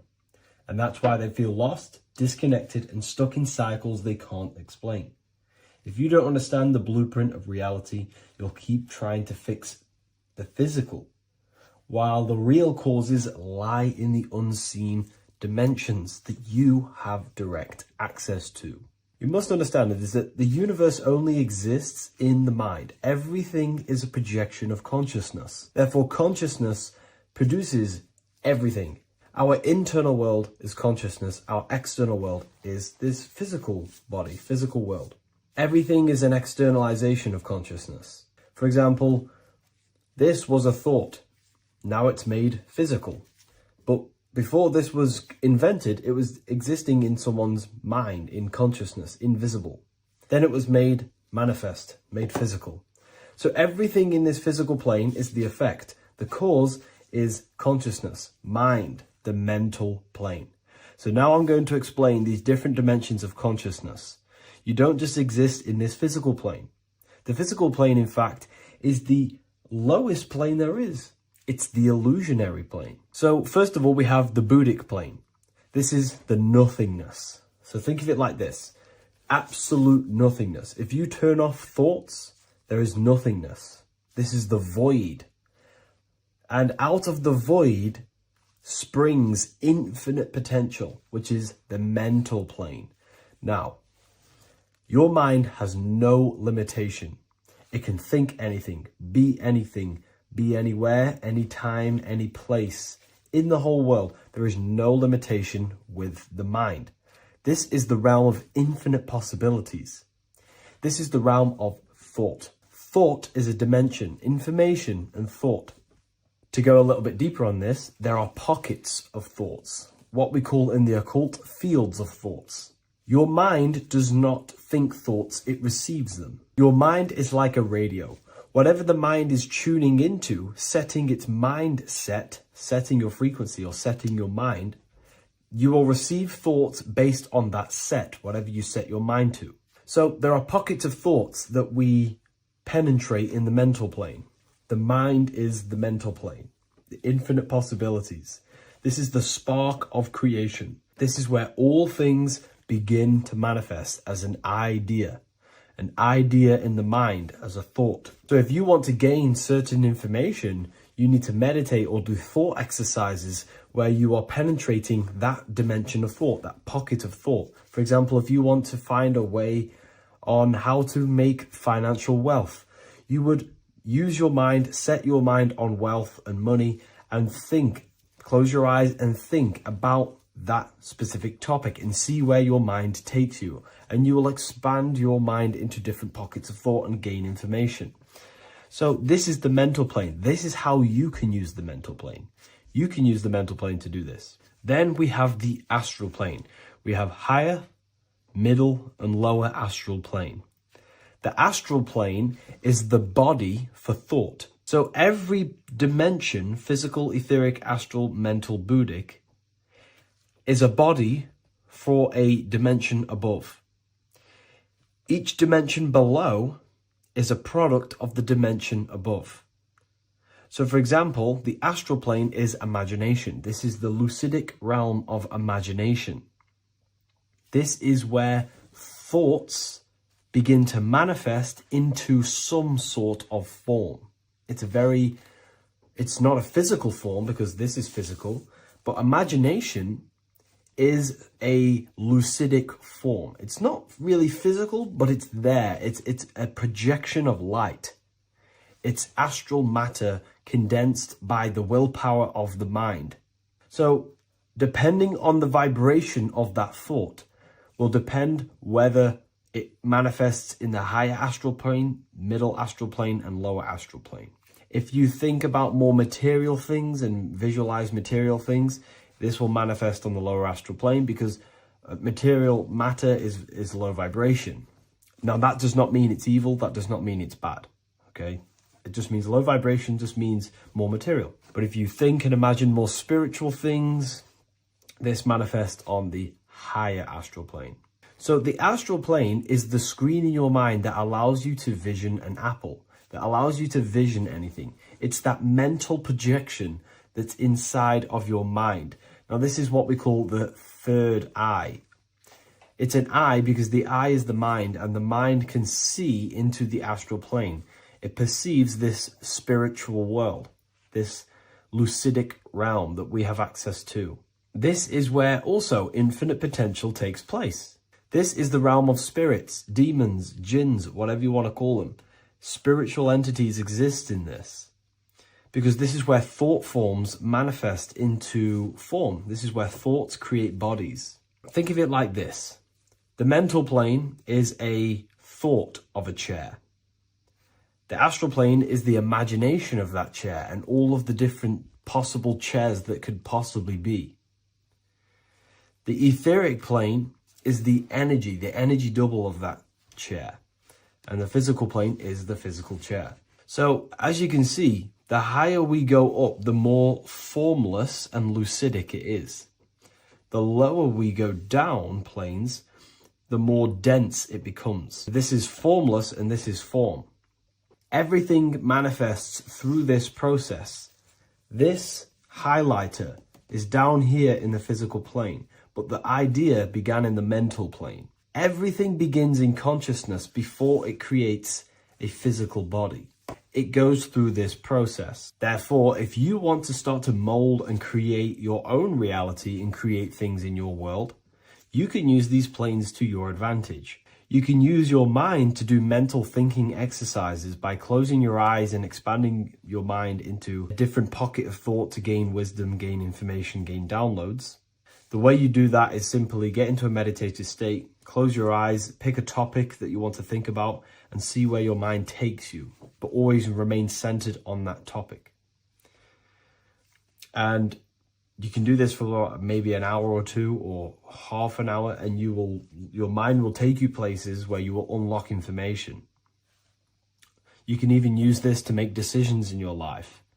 Think of the topic and see where your mind takes you. You'll gain information. This is how you use the mental plane for ideas. The astral plane is imagination. You have to reconnect with your imagination very vividly. Your imagination, your consciousness is infinite. It's not a three-dimensional plane. It's an infinite plane. You can think and make form anything in your consciousness, in your imagination. You can think anything and you can imagine anything in the most vast details. You just have to reconnect with your imagination. I have a free book on my website. I'll leave the link in the description. It's an ebook. It's called Activating the Inner Eye. This is going to help you reconnect with your imagination. It's a practical guide on how to imagine. So once you know how to use the mental plane and astral plane, thought and imagination, you pretty much need to use the physical plane to take physical action with this physical body that you have and start to manifest these desires you have in the higher planes. Now, it's very important that we master the mind, because the mind is the very fabric of reality. We become what we think about. Your life is a product of every thought you thought in the past. It is the mind that directs the flow of consciousness. And wherever this consciousness is flowing is what you will create in your life. Consciousness is the most potent force in the universe, and the mind is pretty much the universe in a microcosm form. It is infinite potential, and your mind will continue to expand into new realms of thought forever and ever and ever. You are eternal. You are not this physical body down here. You are consciousness, literally dreaming that you are in this physical body. So everything begins with the mind. We need to be conscious of the thoughts that enter our mental field of consciousness. There is a level of self-awareness that you can reach where you can become conscious of pretty much every single thought that enters your mental field. Now, we have over 7,000 thoughts a day. You can gain such mastery over your mind where you can become conscious of every thought you think. And that is when you gain superior power. Because when the mind is fully under control of self, you can direct the mind's potent force into a specific goal. Most people's minds are dualistic. They want something, but their mind is thinking something else. They have limiting belief systems. They have the little voice that comes in and says, you can't do this, you're a failure. That is a fractaled mind. The mind needs to be singular. It needs to be on your team and not an enemy. Do not let your own mind take away your power. Your mind should be on your team, giving you power, giving you the best possible thoughts and the best possible beliefs. When the mind is in this condition and on your team and not taking away your power through the destructive thoughts, it becomes a potent, powerful force used for manifestation to create anything. And the way we get the mind on your team is through constant meditation to learn how to control the mind and turn it on and off. Subconscious reprogramming through visualization, affirmations, cultivating emotions associated with your goal.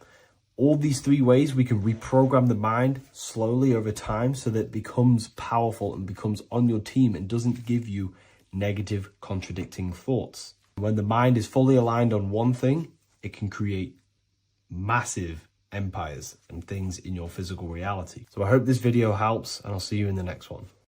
Hello and welcome to another video, people. Before we start, please like, comment, and subscribe if you wish to see more content. Today we're going to be talking about the mental universe and how everything is mental. This is the number one law on the Kabbalion. If you've never read that book, it's called The Kabbalion. A very good book. It's the first law because this is the most important thing you need to understand. It's how everything exists within the mind. Behind every single one of these eyes is the same consciousness expressed in different bodies. The mind is what gives perception to what you're experiencing. Behind every single one of these eyes is the exact same consciousness, but the brain that they inhabit is giving them a different perception, a different being, a different body. Now, this is the difference between humans and animals. Humans possess a advanced consciousness, an advanced mind that gives us the ability to be aware of ourselves mentally, physically, and spiritually. We can reflect on ourselves. When a dog looks in the mirror or an animal looks in the mirror, it doesn't know what it's looking at. It doesn't realize it has a consciousness. It can't reflect on itself. It can't say, I want to improve in this area. It doesn't have that consciousness. We have a divine consciousness. Take away the N for divine, and you get with a D, put it with a D, you get divide, because we have a divided two-way consciousness. An animal only has one. However, it's still the same mind. We're all mind. We're all mental. We all exist within the mental plane. Look at this person walking. The body, the brain is sending electrical signals through the 12 cranial nerves, which the 12 disciples that spread the gospel of Jesus, right? You have 12 cranial nerves in your brain. There are 12 disciples which spread the gospel of Jesus. Jesus represents the mind, the intelligence, the invisible intelligence that we all are, the same intelligence, the same exact consciousness, which then sends a command into the brain. Then the brain sends these 12 electrical signals through the 12 cranial nerves to control the rest of the body through the nervous system. This person walking is not, the body is not walking. The mind is telling it to walk. And the brain is it's a supercomputer which is decoding these demands given to it by the mind. Because the pineal gland will have something to do with the ether, because the ether is physical and non-physical. The mind is sending the commands through the ether to the pineal gland, which is then getting broken down into electrical codes within the brain and sent throughout the nervous system to control the body. And this is why in the simulation, because the body's the simulation, it's a false reality. It's the fake reality. It's not the real you. You are formless. There is no form. But the third dimension is a dimension within your mind. Matter, mind, light is all a product of your mind. It's all in the mind. Now, this is why the Sims has this green little diamond on top of the head. Because this is you. This is your invisible intelligence controlling the character. Okay? It's controlling the character. And this character is in the world. Your consciousness isn't in the world. The world exists within you, but the body is a vehicle for that realm that you land in. When you have a dream, your mind transcends this body into another body, duplicates your body into another universe, unite. Unite is one. We're all one. It's all one universe, expressed in many different ways, infinitely. And the vehicle that you land in is the body to operate in that realm. This is the all-seeing eye, as you see here.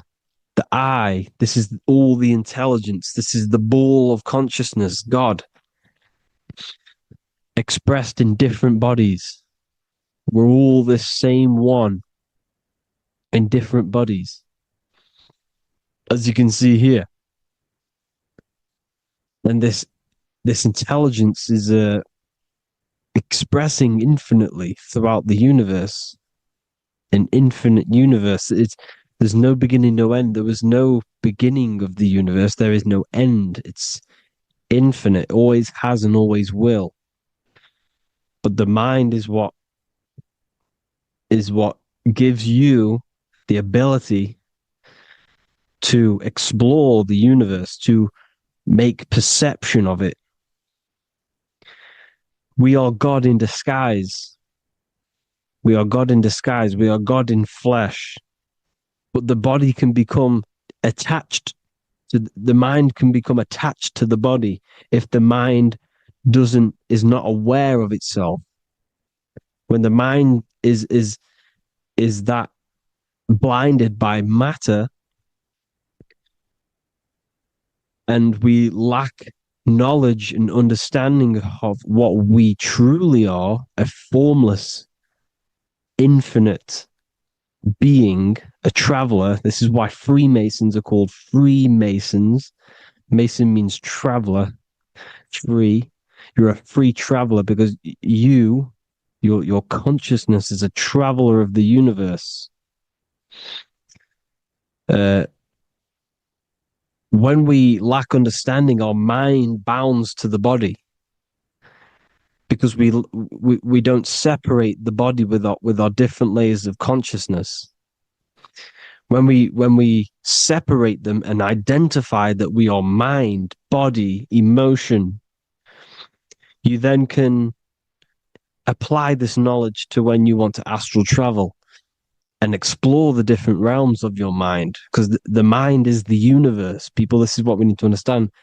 The mind is the universe. I am you and you are me. This is the Egyptians showing you this. The Ankh is the symbol of life. This is the one ball of consciousness, mind, giving it the Ankh life to all the different life forms. The cows, the birds, the snakes, and the big Ankh given to the humans, because the humans are the most intelligent. We have the most advanced consciousness. We have the most advanced consciousness. This is why the one is giving a big Ankh to the humans here. Here you see again, this is not the sun. This is also showing Ankh giving out its life to all things infinitely. And this is the Most High. We are the Most High in disguise. When we strip off the body, we strip off the desires for the physical world, we strip off all of these fake identities that the mind gets attached to. That is God. The universe. You are the universe experiencing itself. I and I. The letter I and the number 1 is just one line. The letter I is the number 1. Because your I am, when you refer to yourself as I, every single one of you who's watching this video refers to yourself as I, which is the one. We are all the one. We are all intelligence. We are all invisible. We are all the one. 1 is the only number. 1, 2, 3. Everything goes up in ones because there is only one. Doesn't matter how far you go down the line with numbers, all of their numbers are created by 1 because there is only one. So me and you are the exact same consciousness expressed in different bodies. Mind. Cause. There is only one cause. There is only one mind. There is only one being. But because we lack understanding of this, we think we are the bodies. And this causes division because the physical world is the most illusionary world. It's an illusion. It's all an illusion. Now you see with the two, you look with the two eyes, but you see with the inner eye, the mind. Okay, the mind is the mental plane is a shared plane, and it gives perception to what you're looking at. the mind. I'm affecting you when I speak because the mental plane is shared. We all share mind. We all express mind. When I'm speaking to you, I'm affecting you because we are mind. So the words that I'm saying, which are being manifested from my mind, are being manifested through my body into vibration, is affecting you. I'm affecting you with what I'm saying. And these words are having an effect on your mind because we're all mind.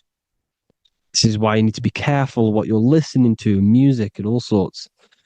Because music can also create thought loops within your mind. Because the chorus, we shouldn't be listening to choruses. Choruses are loops. And what they're saying in the chorus is being looped. And this can create thought loops within your mind. Go and listen to an old song that you used to listen to about 5 years ago, 10 years ago, 20 years ago. Go and listen to an old song, and you guess what? You will get nostalgia. Why will you get nostalgia? Because that song will trigger the thoughts that you were thinking in that time of listening to that song. So songs with choruses create thought loops, and they reprogram your subconscious mind. It's important why music is very powerful. Mind and mind, same word. See, language is the truth, people. This is why I use language in all of my presentations, especially the English language. It's riddled with occult truth. I is my me. I, you, and me are I, one. We are not the name. We are I. Every single one of you is I because we are all the one, all mind. Now, the only thing that is truly mine is my mind. When you say something is mine, it's an illusion. It's not yours. The only thing that is mine is mind, my mind. Okay? It's my mind. It's the only thing. It's the same word, mind and mind. Like I said before, everything's one. Hot and cold is different degrees of the same thing, of the one substance, of degrees. The 7 colors are different frequencies of the one white light. Everything is one. There is only one. We are all one. Everything is one. Hot, cold, day, night. It's the same degree of one, which is mind. The mind's perception is what's giving it, labeling it hot or cold. The mind's perception of colors is what is giving it red or purple, hot or cold. There is only mind. The mind gives things perception. There is only one, that is mind. The conscious and the subconscious mind. The male and the female, these are married. The subconscious mind is your hidden part of the mind. Okay, it's hidden. You can access it through different meditations and Reiki teachings, and dreams are manifestations of your subconscious. This is how you know mind and matter are one, because your mind creates matter in dreams. Your subconscious manifests everything in a dream, in the astral realms. The conscious is what you're conscious of, what you're consciously thinking of. So me, I am conscious that I am speaking into this mic and creating this video. My subconscious mind is the hidden part of the mind, which is speaking to my heart, telling it to beat. It's telling my food to digest. It's regulating all my blood. It's doing everything in my body without me being conscious of it. Without me being conscious. The subconscious is the feminine. The conscious is the male. The Bible course. Proverbs 12:4. Helpful, not helpful, an excellent wife is the crown of her husband, but she who brings shame is like rottenness in his bones. In the same way, husbands should love their wives as their own bodies. He who loves his wife loves himself. You can take that physically, you can take that literally, or you can take it metaphysically. See, the Bible's written in such a way where you can take it as your level of realization. He who loves his wife loves himself. If you love your subconscious, if you love yourself, you speak good about yourself because your subconscious takes everything literally. If you say, I hate you to someone, your subconscious does not know the difference between me and someone else. It only thinks me, me, me. Why? Because mind is the only thing that exists. You are mind, I am mind. If I say I hate you, you're saying that to yourself. Your subconscious picks that up and says, I hate myself.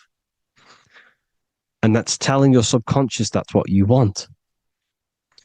Because your subconscious manifests 90% of your behavior. The programs within your subconscious. Tying your shoelace is a program. You don't need to be conscious of it. You can just do it because it's a program. It's deeply interwoven in the subconscious. Driving your car, texting on your phone. You don't have to think about what letter. You just do it because you know where the letters are. It's a program. Therefore, if you look after your subconscious, they are a married couple. It's your wife. Your subconscious is your wife. And it manifests 90% of your daily basis thought patterns, actions, behaviors, emotions, all the things that you all the trauma that you've experienced is stored within your subconscious, which is affecting you. So let's say you were in a car crash 10 years ago, and you had a really traumatic event, you really hurt yourself, and you had a very, very, very strong emotion that you felt of pain, that will still affect you today. And why? Because it will manifest into your behavior. How? Well, you'll be cautious of what cars to go in and who. You'll be cautious because of that event that stored within your subconscious, because of that feeling you felt was so painful and so strong. It's still manifesting into your behavior today. For example, you won't go in certain cars, you won't go with certain drivers. The subconscious stores everything, all your memories, the programs, and everything. So if you trick your subconscious, that's how you manifest your life. If you trick the subconscious, you already have something. And therefore it will manifest into your life, into your behavior, thoughts, and actions. This is why the golden rule is to treat others like you want to be treated.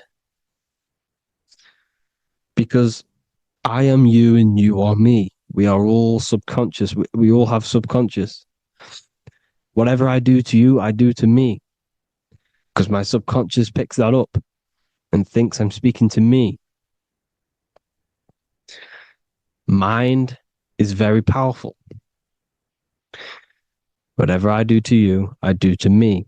Treat others like you want to be treated. The golden rule. That is the only rule we need in this realm, in the universe. If everyone understood this rule and how the subconscious works and how karma works, we'd live in heaven on earth, the Garden of Eden, the golden age. As a man thinketh in his heart, so is he. Proverbs 23:7. Where your heart is, there will be your treasure. Your heart's the emotions. The storehouse of emotions is where you feel emotions. You have to let your emotions move through you, not become you. You can't let your emotions become you. Or except be like the sky and let them pass through you. Be like the clouds and the stars passing over. Let them pass through you. Do not let them become you. And this is how emotions can take over your mind. We are driven by, when a man is driven by emotions, he has no self to control. You must control the mind, because the mind can be corrupted. Because your thoughts are electrical in the brain. Your thoughts come from the mental plane. So how the mind works is that you place your attentions on something in the mind, and infinite information just flows in. Think about it. When you think of a certain topic, as soon as you think of that topic, information comes flying into your mind. Different ideas, ping, ping, ping. It's all connected. It's why we call it a mindset, because your mind sets itself to frequencies. And when we think of something, we tap into that frequency, and just the universe, the mind, the mental plane just flows in information based on that frequency and that thought. The universe is just information. All of the information out there, nothing is new. It's all there. You just have to tap into it. You can tap into these different thoughts, and it's all there. Everything already exists within the mental plane. You don't think anything. You receive thoughts. We all share the mental plane. We affect each other. I'm affecting you. Listening to me is affecting your mental plane, your mind. The physical plane is the lowest plane. It's the world of effect. Everything you see in the physical plane is the effect of mind. Like I said, the person walking is the effect of their mind telling the body to walk. The physical plane is the lowest dimension of your mind.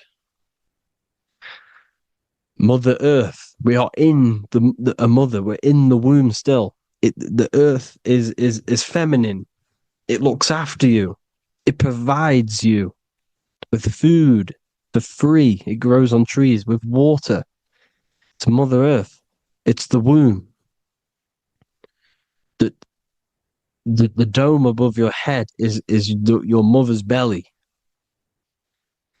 Okay? Is your mother's belly. You're in the womb still. You're forever in the womb because your mind's constantly expanding.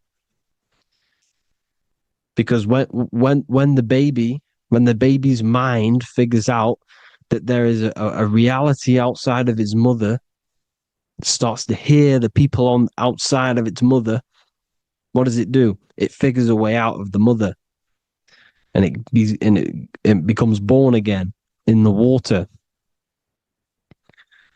in a hospital, into the other world. It's the same with our minds. When our minds figure out there is other worlds beyond this physical, we explore them. The astral plane, for example.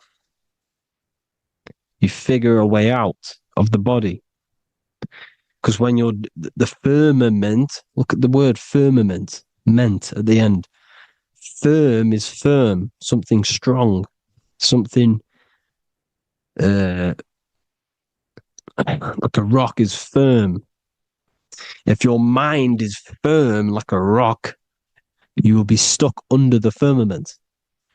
So, for example, people who are very programmed and can't think outside the box, they have a firm mind and they'll be stuck under the firmament because your mind is the only thing that's keeping you under the firmament.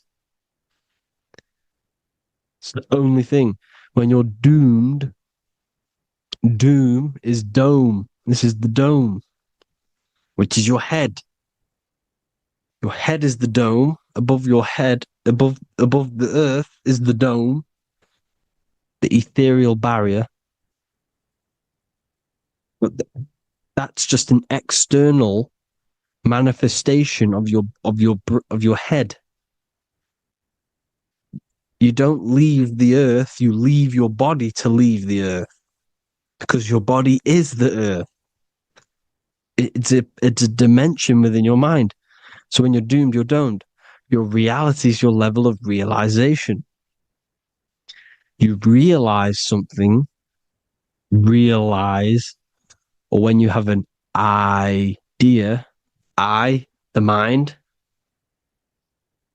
I and the I, EYE or I.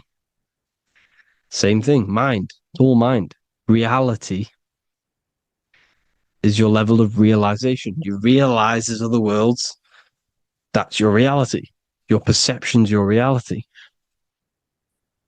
Mind in Latin is mens. Jesus was known as the fisher of men, which is the fisher of minds.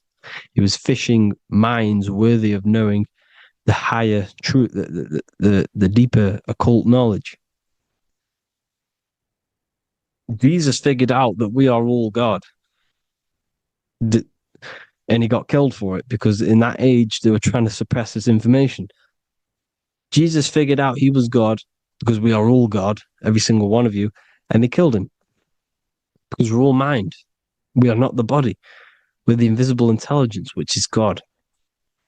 But you are not God if your mind is attached to this physical world, to the worldly pleasures. If you master your mind and travel the depths of your mind, that is God. Mental and men. Look at the word mental. It has men in it. Men in the Bible means mind. Here you see Masonic. The Masonic symbol with the eye, the mind. Looking over everything is the one. Everything comes from the one. All the lines coming off it. Giving its life to all of the life forms.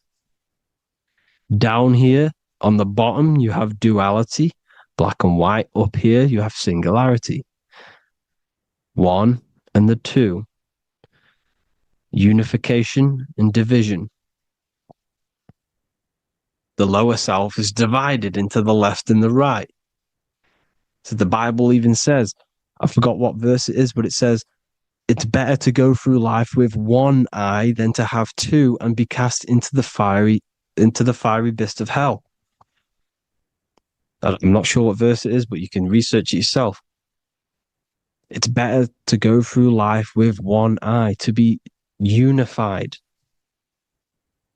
Unified consciousness. Dimension. No brainer. No brainer. The language tells you the truth, people. Dimension. The dimensions are in your mind. Entertainment. Entertain the mind. Disappointment. It's all in the mind. Environment. The environment that you are in is a product of your mind. Within, rearrange spells high twin. Within is your mind, and your external world is mirrored from the decisions you make in your mind. Advertisement, commitment, it's all meant, it's all mind. Everything is mind. Everything. So, this is important. The collective thoughts and collective beliefs. The collective, because we all share the mental plane. And because of this is why we are in a weakened state of consciousness at the moment. Because the collective thoughts and the collective minds overall are asleep. And they don't believe in anything. You see, everything is true within the mind. You think of something, it is there instantly. You think of a chair, it's there in your mind. You think of anything, it's there instantly. So everything's true within the mind. Anything can happen in the mind. Anything can happen on the physical plane if the collective consciousness, the collective minds, believe it to be true. This is why back in the days, in the ancient days, you look at all the old world stuff, you see all this crazy technology, and it's because as a collective, as humanity back then, they believed that they had much more open minds. Therefore, the things manifested in the physical world were a lot more out of the box, so to say, compared to today. For example, magic is not as powerful today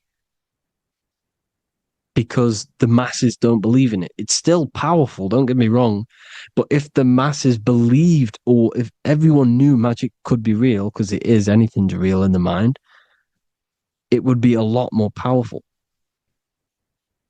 You see? So and what they're trying to do is create a hive mind worldwide. They're trying to make one religion, an external god. What happens when you worship something external? You give energy to it, because where attention goes, energy flows. Where your mind gives attention to, energy goes there. And when we all believe in external gods and give our worship and our power to these external things, we all give energy to it, which will manifest as a demon in the astral planes. It's a hive mind. They're trying to make a hive mind to summon our energy. Trying to summon our energy. And it through mind, through collective thoughts. The hive mind. They want one religion, one government, one currency, one belief system. And that will create a hive mind, which will limit our consciousness, which will limit what we can do in the physical world. Because if everyone doesn't believe in certain things, it cannot happen, because it's all in mind. Mind is so powerful. I am you and you are me. I hope you all enjoyed this video, people. If you haven't already, join the Wisdom Academy. The Wisdom Academy, we have many occult lectures just like this one. Also, we have just launched Mindwave Hub. If you want genuine frequencies, genuine binaural beats, because the ones on YouTube, the ones on Spotify, Apple Music, they're all tuned to A440 hertz, which shuts down the right hemisphere of the brain. If you want to gain access to your true consciousness, your mind, you need to balance the two hemispheres and balance the chakras. You can do that externally by listening to binaural beats. If you want true frequencies, true binaural beats to hemisync the chakras, hemisync the brain, to gain access to the different dimensions of your mind, well, you can gain access anyway, but it's going to help you if you're trying to learn this. Join Mindwave Hub. The link will be in the description. Listen to the binaural beats, meditate to them, listen to when you go to sleep. They'll massively benefit you. Thank you all, people. Hope you had an amazing, lesson. Hope you learned a lot. And please subscribe. God bless you all.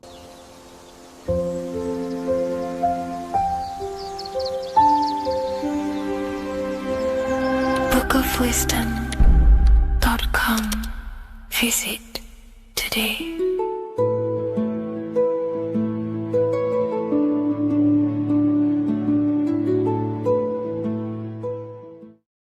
666 is a code, and this code needs to be broken down to fully understand what 666 truly is. In an esoteric view of 666, it represents a state of consciousness, a way consciousness functions within the individual. Now, if we look at the Bible in Revelations, it says that the mark of the beast, 666, is going to be placed on the right hand or on the forehead of an individual. The forehead symbolizes the mind, while the hand represents action or behavior. The forehead represents a belief or a mindset, a way consciousness functions. Therefore, the mark of the beast is not something external. It is actually a way consciousness functions within the individual. But the code reveals the darkest secret about 666. 666 is 3 sixes. The number 6 in esotericism and occultism represents the cube, because the cube has 6 sides. And the physical dimension, everything has 6 sides. Up, down, back, back, forward, left, right. Everything is six-sided in this three-dimensional world. The body is the cube itself. It is the number 6. And the number 6 is the number before 7. 7 is a divine number. It represents divine perfection. As there are 7 functions and cognitions of the mind, 7 energy centers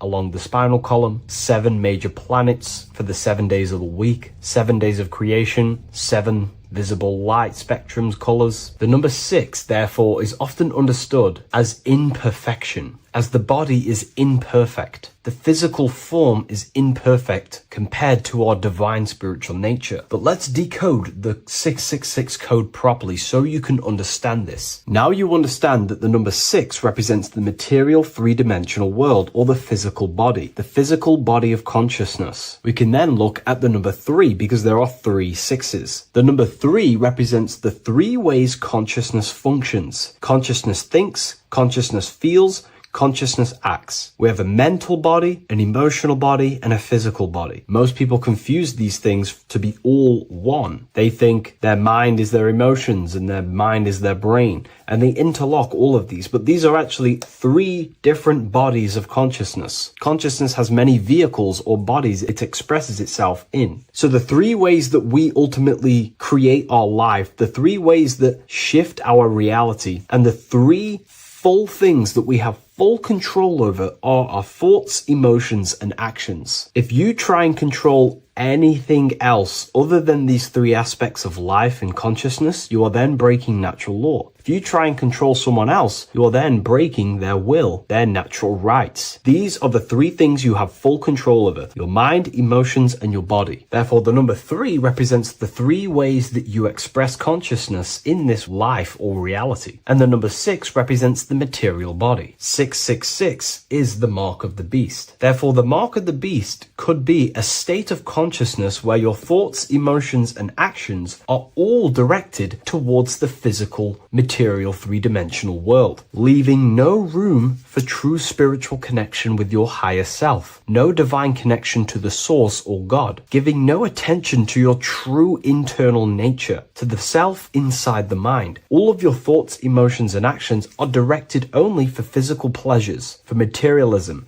for status, for egoism, leaving no room for connection with the divine. And this is the mark of the beast. When people's minds become so obsessed with materialism, chasing desires for the material things, they disconnect themselves from their true internal nature. And we can see this today. People are becoming so obsessed with materialism, money, becoming rich, whatever it is, they're gradually losing connection with their internal self. They think that they are the body. They think that they are these 5 senses. But ask yourself, if I remove my thoughts, if I turn off my mind, who am I then? Because who most people think they are is a bunch of beliefs in their subconscious mind. Their name, their job, their reputation, their friends. If you remove the mind and no longer think, who are you then? The observer, the pure awareness, beyond the mind, the body, the emotions. That is your true nature. You are the internal thinker. And when that internal thinker becomes so attached to the external physical body and does everything in its power to think, feel, and act only towards the material things, you become disconnected to your true powers,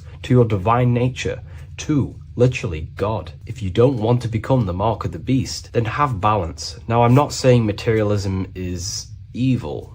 Chasing material things is wrong. Not saying that at all. We all have a different views. But me personally, I like to have balance. Yes, I love reaching goals. Yes, I love living the best life possible for myself, materially. But I also make room for my internal world. I train my mind to have self-mastery of meditations. I try and lucid dream and astral project as much as I can. And I try and perfect my thought processes and my internal world as much as possible. So I live a truly balanced life between my inner self and my outer self, which is what these 2 pillars, Jachin and Boaz, represent, the inner and outer world. And the middle pillar in the middle represents the unity of the inner and outer world, living in balance. Or you see a person standing in between them, they represent the middle pillar, or a ladder. This is all symbolic of living in balance between the inner world of consciousness and the outer world of consciousness. Yes, this is Freemasonic artwork. You can learn a lot from their artwork and symbolism, but I hope this brings a bit more clarity about the number 666 and the mark of the beast. Please please leave a like, comment, and subscribe to the YouTube channel if you want to see more. And one last thing, the Book of Symbolism has finally been accepted on Amazon, so you can now order this on Amazon in pretty much any country. Hello, Seeker. Welcome to Revival of Symbolism, a channel devoted to the language of esoteric symbolism, guiding you to discover yourself and expand your consciousness into deeper realms of thought. I'm Harry B. Joseph, also known as Revival of Wisdom, and today we're going to be discussing the symbol of the pentagram. The pentagram is a well-known symbol inside the occult, used by pretty much every ancient tradition, Freemasonry, Rosicrucianism, Hermeticism, all the occult schools of thought. You will see this symbol, and today we're going to be breaking it down into some great detail. Now, there's a lot that goes into this symbol. It's basically a 5-pointed star. Now, if you notice that the star is one line continuously, you can draw this symbol continuously with one line without taking your pen or pencil off the piece of paper. So it's actually symbolizing one, and one expressing through 5 ways. So if we look at this symbol and each one of their points, we're looking at the 5 elements that create life, the universe, or creation itself. So the element of spirit simply represents the divine, the unseen world, the things that we can't really put our hands on, we can't feel, touch, taste, or see, but they hold influence over the material plane. So spirit covers a large category of things such as spiritual forces that drive physical existence. So it's one of the elements. Now, what are the elements? Well, they make up the entirety of physical creation. Air, water, earth, fire. These are the 4 tangible that we can see, feel elements that make up physical creation. They create the whole universe. However, the spirit is the invisible forces, the invisible element that creates the visible, tangible world. Before you take a physical action, there is a force inside of you that moves the body. There is an intention, which is a spiritual force, an invisible, intangible force that makes a physical action be taken in the world of manifestation called Earth. This is the element of the divine. The divine comes down creating the world. Okay? So, as I previously mentioned, how this pentagram is one line. It's a one continuous line. So if we draw this pentagram together, let me make this a little bit thicker for you. If we draw this pentagram together, it goes from spirit to fire, to air, to water, to earth, back to spirit. So it's one continuous line, and the elements are always in their proper place. These elements always have to be in this specific order. This is the correct order. If you see air down here, then the pentagram is incorrect. Okay? So it always goes spirit, water, fire, earth, air.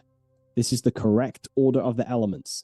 Now, this is highly symbolic, which is what we'll break down in just a minute. But before we go into the deeper aspects of this, I will explain pretty much what it means on a basic level. So we'll come back to this drawing.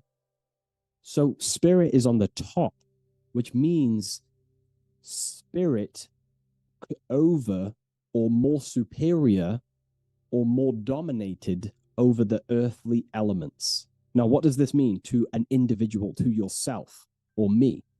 If I wear this pentagram, I am basically saying my spiritual divine self, my internal self, is more superior than anything the material world can pretty much give me. My spiritual journey is more superior. My spiritual self is more dominant over the earthly world and the material things. Okay? Now, not many people are like that in today's society. Most people chase the material things, which means they're ignorant of their spirit. They're ignorant of their divine nature. They're ignorant to consciousness and their internal world. They have no connection with their internal world. All of their thought, emotion, and action, their three creative powers, is totally expressed only on material gain and external things. However, if you see an upright pentagram, you're seeing someone who is basically saying, my spiritual nature is more important than my earthly nature. My spirit comes first before anything material. And ultimately, this is how you become more happy and fulfilled in life, by chasing, well, not chasing, but putting your spirit first, putting your internal world first. You know, seeking the things that are untangible. For example, knowledge. I'm addicted to knowledge. You know, I would rather chase knowledge because knowledge is power. Knowledge of self is so important. When we die, it is the only thing that matters in the end. When you die, you are immortal.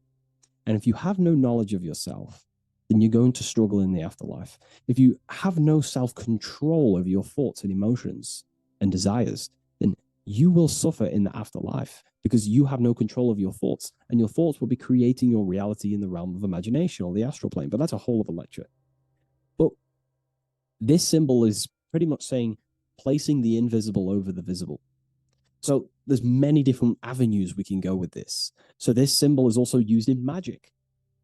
We could use the symbol for manifestation. It represents controlling the inner world to produce then effect inside of the external world. You see?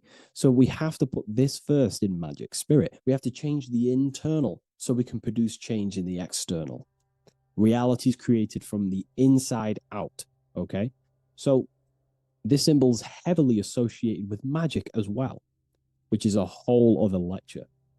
In this lecture, I'm going to give you a good detailed explanation, but this symbol is so vast and wide, it would take many breakdowns to go into each meaning of the symbol. So it's representing the divine element of spirit coming down and manifesting the physical plane through that process of this. So as I mentioned earlier that I'd come back to this, what we're looking at is the process of spirit turning into matter. This is the process of how spirit condenses into a material form, how higher energy, higher forms, which are invisible, come down and manifest and crystallize into a physical object or a physical reality. So this pentagram is explaining the process of creation. So it comes from the higher realm, spirit, the source, the emanation. An emanation is a thought or an emotion or a desire, which comes down to fire first. Fire represents the will. This is the willpower. This is the willpower. It's still kind of more of an invisible force, but fire is the closest element that represents spirit. This is why we light candles in magic and rituals, because it's literally opening a doorway to spirit. It's the closest element to spirit. So this is why sometimes in alchemical artworks, they use fire to represent spirit. Because, it's quite difficult to use a symbol for spirit because it's totally invisible. So it goes down to fire first, the will. Then it goes up to the air, which represents intellect, the intelligence of the mind. This is thinking, mind, intellect, logic. Then it goes down to water. This is emotion. This is intuition. And then it goes into the earth, which is physical body action. Okay? So spirit represents an emanation. So an emanation is something descending out of the void, out of the nothingness. And the first thing that descends is will, then intellect, then emotion, then a physical action. Then everything returns back to spirit from earth. So it's showing you how spirit manifests into matter. It's also showing you the macrocosm, how the world is created. So ultimately, it's a symbol of the microcosm also. It's a symbol of you. If you put your body outwards, you would see your body. in this 5-pointed star shape. So it's a symbol of the microcosm, because you yourself are a microcosm. You contain all of the elements: spirit, fire, earth, water, and air. You breathe air, you drink water, fire in your nervous system, which is electricity, and earth is your physical body. So you are a microcosm of the universe, and this is what the circle, when we see the circle around, this is representing the macrocosm, the circle. So why are you a microcosm? Because you know how the sun changes the earth with its different electromagnetic rays, depending on how far away the sun is to the earth when it's rotating. Well, depending on what model you believe anyway, the electromagnetic rays produce change on the earth. So when the sun is further away from the earth, or whatever model you believe, when the sun is further away, then the electromagnetic rays of the sun are weaker, which means that's what the winter is. The winter is the death and the death of the electromagnetic rays of the sun. We still get sun, but it's just not as powerful as summertime. So nature dies. But then when the summer comes back around, the sun is closer, it produces higher amounts of electromagnetic life force rays, which increases the growth again in the summertime. But this is also not only happening on the earth, it's happening within the body. The body goes through this rhythm. The same rhythm that the external world goes through, your body's going through this rhythm. So these changes in the cycles not only change the earth, they change consciousness. These cycles happen within you. They happen within your body, your cells, your nervous system, your brain, your psyche, your emotions, your intellect is all affected through these cycles of the sun. So this is why you are a microcosm of the macrocosm. Your mind is cut out of the same fabric of God's intelligence, of God's mind. The same power of thought God used to manifest the world, to think it into existence, the same power you use to think your world into existence. You are truly a microcosm containing all the 5 elements, all the same powers of God, but just in a smaller version. It's a symbol of the microcosm. It's a symbol of the macrocosm also. It's a symbol of how spirit manifests into form. And this is why it's associated with magic, because you can use these elements in magic, this process of how spirit becomes matter. So there's so much that goes into this. And I actually broke this down inside the new book, the Book of Symbolism, on these 2 pages here. I will do another one on the inverted pentagram. This book, I've basically gone over every Freemasonic symbol, alchemical symbols, every occult society symbols is pretty much in this new Book of Symbolism. But again, it's not a book on symbolism. These symbols are representing forces within yourself. They represent you. And these symbols are designed to awaken aspects of yourself. So this is not a book on symbolism. This is a book on you. Each symbol will awaken different aspects of yourself to help you understand yourself. So anyways, it's a big book. It's going to be very, very soon. I'll leave a waiting list in the description. You can join the waiting list, or I'll just give you an email when it's ready. And I will see you in the next video. Please leave a like, comment, and share. And I'll see you in the next one.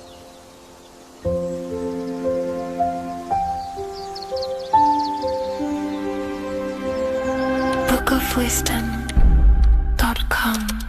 Visit today.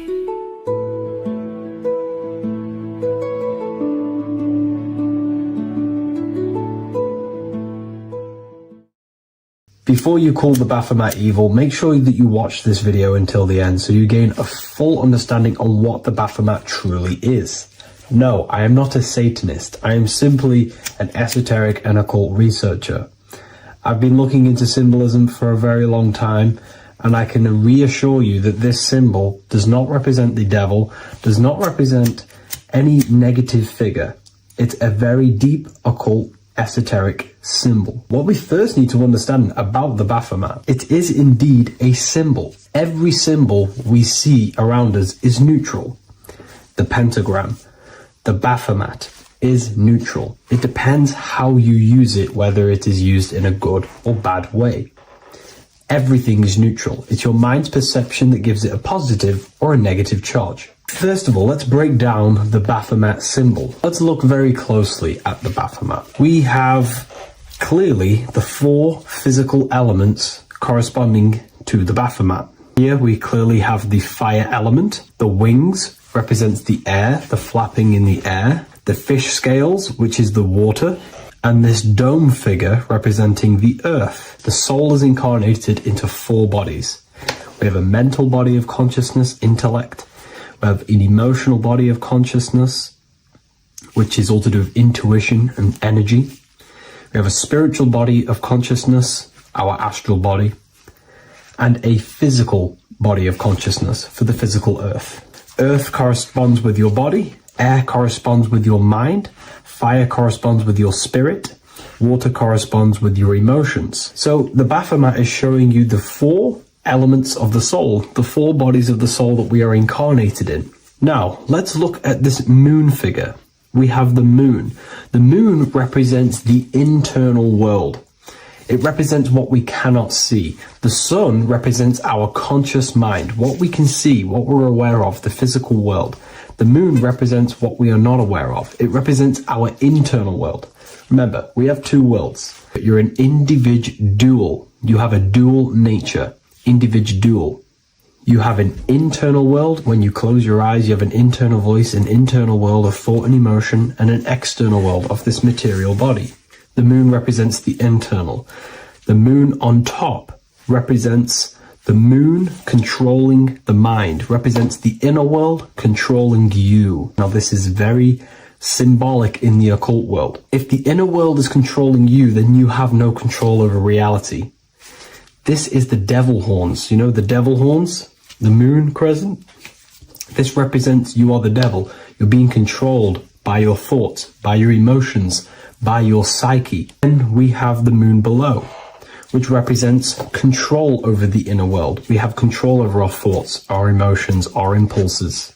So you're either being controlled by thought and emotions, or you're controlling them and having self-mastery. In alchemy, we always see this symbol of the man or woman on top of the moon, representing emotional control and self-mastery of the internal world. The journey of the occultist is to gain full mastery over their consciousness. They want to be conscious of every single thought that enters their mental field of consciousness. We get over 7,000 thoughts a day. It is possible to achieve a certain level of mastery where you are conscious of every single thought that enters your mind.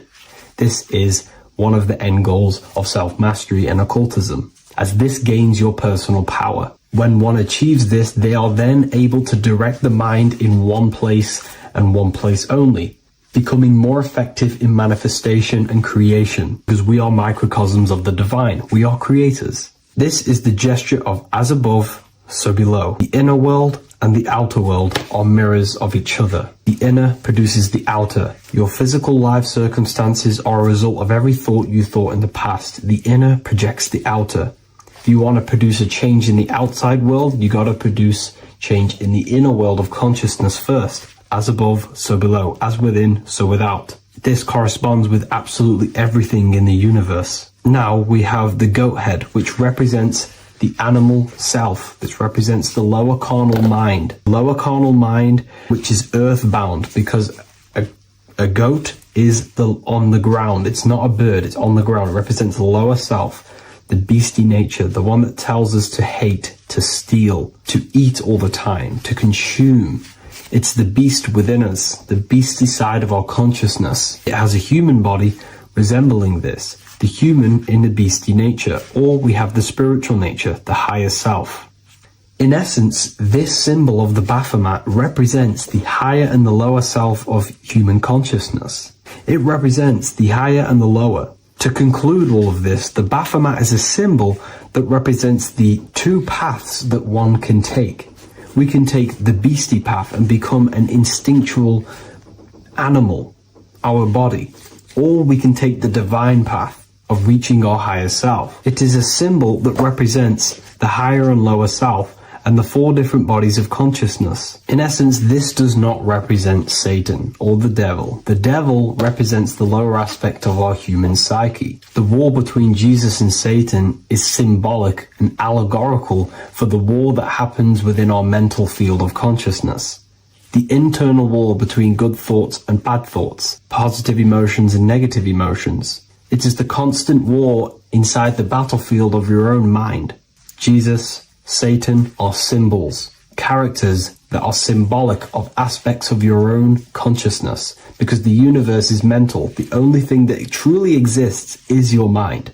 Therefore, all of these ancient spiritual texts like the Bible, the Bhagavad Gita, the Quran are all symbolic of what's happening inside of our mental body.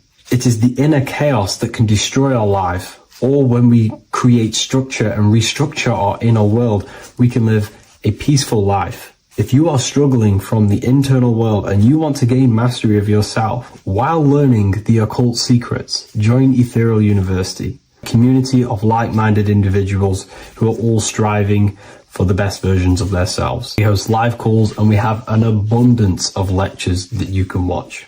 Or check out the Book of Wisdom. This is volume 2. I'll leave all the links in the description. Have an amazing day.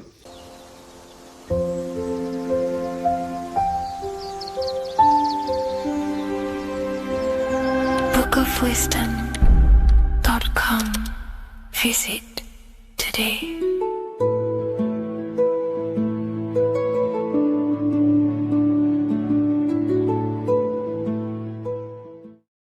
What if God is not watching you every move, not judging every mistake that we make, not deciding in real time who goes to heaven or hell? What if reality does not work through God micromanaging everyone in his creation, but through a law? And what if you are not separate from those laws, but an active expression of them? Once you understand this, everything in your reality will shift. The idea that God micromanages everything and does everything by himself to hold up his creation is illogical. It makes no sense. There are billions of souls and living people in this world. There are plants. There's no way there is an intelligence out there micromanaging everything. If you die and pass on, there's no one waiting in a queue to be judged by God. This is totally, just religion creating up their own version of the Bible or whatever holy book it is. We have to remove that system out of our mind that's being heavily implanted into us. If God were personally judging every soul the moment they died, there would be an endless queue of people waiting to proceed, punish, or rewarded. Reality does not operate like a courtroom with a single judge overseeing every case. Instead, reality operates through systems, through structure, through law. God does not intervene moment by moment. God sets laws into place, and creation unfolds by obeying them laws automatically. Think of like a video game. Reality works like a code, not a control. When someone creates a video game, they do not sit there creating and controlling every character, every movement, every outcome. They write a code. They define rules, gravity, collision, cause and effect. Once the code is set, the game runs on its own. Reality functions the same way. God is not micromanaging existence. There are laws that were written into the fabric of reality itself, and everything operates through them. And these laws are not just in the fabric of reality, like I just said. They're literally ingrained into your own mind. Your mind cannot escape these laws, are pretty much creating everything you call life. We see some of these laws in nature. This is where geometry becomes important. Geometry is not random decoration in nature. It is a law made visible. Spirals, symmetry, ratio, structure appears everywhere because geometry follows rules. These rules govern how plants grow, how crystals form, how cells divide, how planets rotate around the Earth, never ever falling off track. The sun rotates around the Earth. The moon rotates around the Earth. What is the order? What is the law that these intelligences are following? Why do they never distort? Why do they do the exact same thing every day and never fall off path? There is an order. And in fact, the word cosmos comes from Greek, and the word cosmos in Greek means order. This is why we call cosmology or the cosmos, the universe. It is order. It is an ordered, structured creation which contains and recycles and regenerates itself. For example, if we look at the Fibonacci sequence, this sequence is a code written into nature. It's not just decoration. It is an instruction into plants, into everywhere you see the Fibonacci, which is right there in your hand, the Fibonacci sequence. The pattern governs how things grow in the most efficient and sustainable way possible. Leaves, flowers, shells, trees, hurricanes, and even galaxies follow this sequence because it allows growth without collapse, overlap, or waste. The reason the Fibonacci appears everywhere is because it's the law of balance. Each stage of growth builds the one before it. Nothing is forced. Nothing is micromanaged. Growth unfolds naturally because the rule already exists. Without this law, nature would not sustain itself. Plants would block their own light. Branches would compete instead of expand. They would all be fighting for space. Systems would collapse under their own complexity. The Fibonacci solves this by allowing infinite expansions while maintaining order. This is what an actual law looks like in action. A single principle set once, creating harmony across all scales of existence. Nature does not think about how to grow. It follows the code on a subconscious level. And because the code is perfect, growth appears intelligent. This is the same principle that governs reality itself. Without the Fibonacci sequence, plants would be fighting for space, fighting for light, that it would be pure chaos. The reason why there are laws in place is because it allows everything to self-sustain itself, to grow infinitely. These laws, such as the Fibonacci sequence, is pretty much a code to ensure that plants, nature, are eternal and they keep recycling themselves without a being micromanaging these things. Just like how your body works. Your body is running off subconscious programs. You don't tell your heart to beat, you never have. You don't tell yourself to breathe, you never really have. You don't tell your digestive system to digest food. These laws are already in place before you even become conscious as a baby. Who is the one telling your body to grow, to regenerate itself when it cuts? Who is this intelligence? What is this intelligence? Well, this is what we call the universal subconscious mind. The universal subconscious mind, the same power that is making the planets rotate around the earth, the same power that's telling the seed to grow into a plant, the same power that turns your cut into a scab, then into skin, is the same power that is running your heart, that is telling your lungs to breathe. We're all interconnected with this universal subconscious blueprint which sustains reality and creation itself. It's a self-containing system. Now that we've gone over some of the basic stuff, but you see where I'm trying to come from now. There are laws you cannot escape, and one of them laws would be cause and effect. It's impossible to escape this law. It is too powerful for your consciousness to actually escape cause and effect. Every cause will produce an effect, and every effect will produce a cause. It is an endless, infinite circle or cycle. It creates everything in your reality. The way I like to use cause and effect is before I make a decision, I know I'm trying to push my life towards who I want to be, towards my higher mind, but towards my goal. So every decision I make, let's say my friends contact me and say, do you want to come out? Let's do this. Let's say it's, something that's just going to waste my time and it's not very important. Of course, it's good to have time with friends, but let's say it wasn't important, for example. Before I make any decision in life, I say, well, what is this cause going to affect? Is that effect that this cause I'm about to decide on going to push me towards who I want to be, where I want to go in life, or what I want to achieve? Is it pushing me towards who I want to be? If it's not, I will not take that action. I will not produce that cause. I only take actions that I know are going to make positive effects. Now, of course, there are things we can't control, but we can minimize these things. I only take causes, which is just an action, if I know the effect is going to benefit me. I know sitting here, making videos will help me produce value for the world and for yourself, and to help people awaken to these things. I know by this is the cause, this is going to benefit humanity and help people awaken even more, because that's all I want to do. I want to help people, provide value, to change people's lives. Another law that you can't escape is obviously time. You can't escape these laws. They are eternal principles that were set into place by some sort of intelligence. We live inside them. We express them. We are shaped by them. But you are not separate from creation, standing outside the system. You are geometry. Geometry is right there in your hand. That's the Fibonacci sequence. You are the law made conscious. You are thought crystallizing into experience. Every object, every person in your reality is pretty much an externalization of your mind. The friends that you have a similar thought process to you, or they maybe have similar thoughts to you or similar things that you both like. You know, your friends are mirrors of yourself. Reality responds to you because you are part of the same structure that governs everything else. Thought becomes action and action becomes consequence. Consciousness shapes your environment. This is not punishment or reward. It's simply just reflection. It's either punishment or reward depending on how you perceive things in your belief system. Everything you experience is neutral. It's just your mind's perception on whether it's labeled good or bad, because that's what the mind likes to do. It likes to think it's in control. But in truth, if you just observed it without the mind, just with pure awareness, it's neutral. So there are mainly 8 laws that govern your reality, and I've talked about these before in a previous video on my YouTube. This is what creates the seed of life. The seed of life is 8 circles, and each circle represents a law, and these individual circles come together to create a geometric form, which is a flower. So it's symbolic of how nothingness turns into something. When geometry comes together, it creates physical matter. And the reason why they're circles is because circles represent something that is invisible, something that cannot be measured, such as a thought or a law. Anything that is considered spiritual or unseen by the human eyes is symbolized as a circle inside the occult traditions.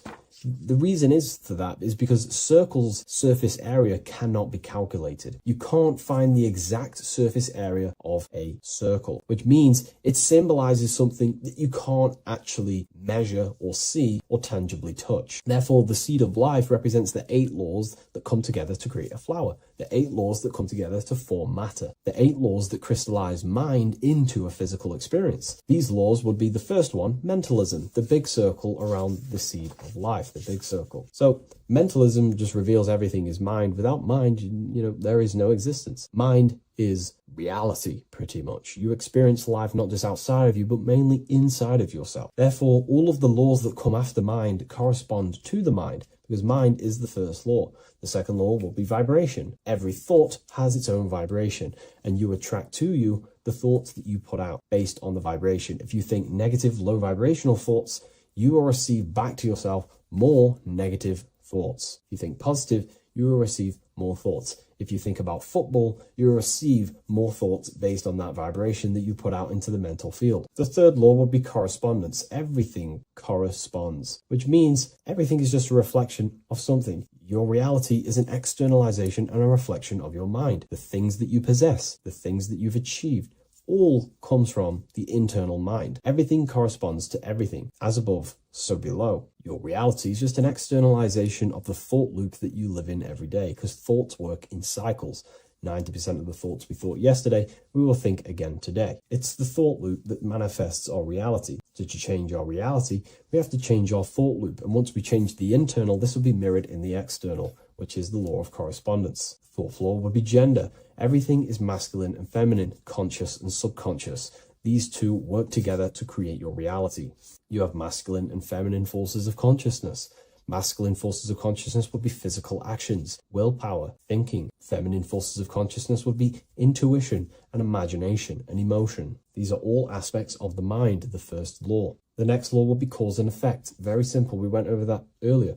Every cause produces an effect, and every effect will produce a new cause. It's an endless cycle. The next law would be rhythm. Rhythm is everything is in cycles, like I just said, day and night, winter, summer. The universe works in cycles.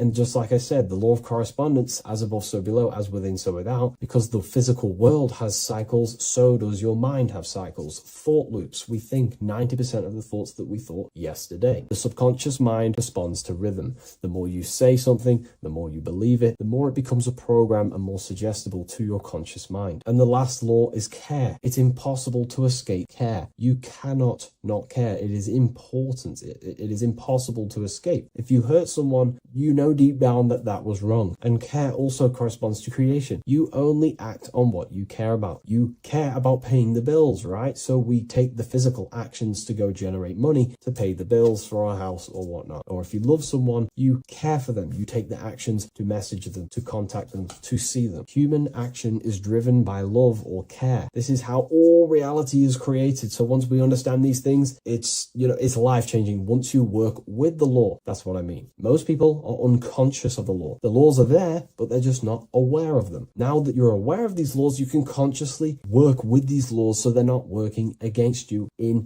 so you can actually make these things and work them in your favor. So let's go into heaven and hell, because there's a massive debate. Now that you understand that you are the laws, you are crystallizing reality, not just in the physical, but in the spiritual dimension, in the astral plane. It's the exact same laws. The law of correspondence reveals as above, so below. Your reality is a reflection of your mind. Everything is a reflection of you. That doesn't mean that other people don't exist. I mean, the way you view other people is through the lens of your mind. You perceive what you have in your mind, your beliefs, your traumas, your memories. This is where heaven and hell are misunderstood. No one is sent anywhere by force. There is no external authority dragging souls into destinations. Consciousness determines the environment that you are in. Environment, it's mental. As above, so below. When the body dies, consciousness withdraws from the physical technology of the body. The simulation of the physical world is no longer being ran by your brain. I mean, your consciousness will go into the astral plane, which is the realm that just sits above the physical plane, which is the realm of imagination and desire. The environment that you go to in the astral plane directly corresponds to your state of thought and your emotion and your desires. If you desire hurting people your whole life, then you're going to go to an astral realm, as above so below. You're going to be in an environment where that goes on, but in a non-physical sense. Wherever then thoughts, whatever the strongest thoughts you thought throughout your life, that is the environment that you go to. If you were so caring and loving to your family, all you wanted to do is provide for your family or whoever, and you pass on, you will go to a place where people care. Souls are manifesting them thoughts and them energies. It's vibration. Whatever vibration you're vibrating at, you will reflect and correspond in your reality when you die. Therefore, you create your own suffering by desiring such low vibrational things, or you create your own heaven if you are truly operating from a place of love in your heart. You see, your mind can lie, but your heart cannot. Your heart reveals your true desires, your deepest wants and needs, and it reveals your true self, and that will be projected and responded in the astral plane, because astral matter is very respondable to consciousness. The physical plane is not real. It takes a longer time for things to be manifested in the physical plane. But in the astral plane, whatever you think, whatever you desire, it instantly corresponds to your reality there. So God does not micromanage everything. The law does not judge, it simply reflects. The universe is made of laws. The Emerald Tablet of Thoth even mentions this. He says, the search for the laws that governs man's life are an eternal mystery. Man is always forever searching for the laws that govern his existence. This understanding now changes everything in your reality. It removes fear-based control, it removes blind obedience, and it returns responsibility to where it belongs, to you, your consciousness, yourself. You are not being watched, you are not being mirrored. Reality is not punishing you, it is responding to you. Once you understand that God works through law, not micromanagement, you stop waiting to be saved, judged, or condemned. You realize something far more powerful. You are not separate from creation. You are participating in it. You are the universe experiencing itself. What a fabulous video, and I really enjoyed this today. Please leave a like, comment, and share on the video, and I'll see you all in the next one. And if you wish to get this book, there is a link in the description. Have an amazing day, everyone. Take care.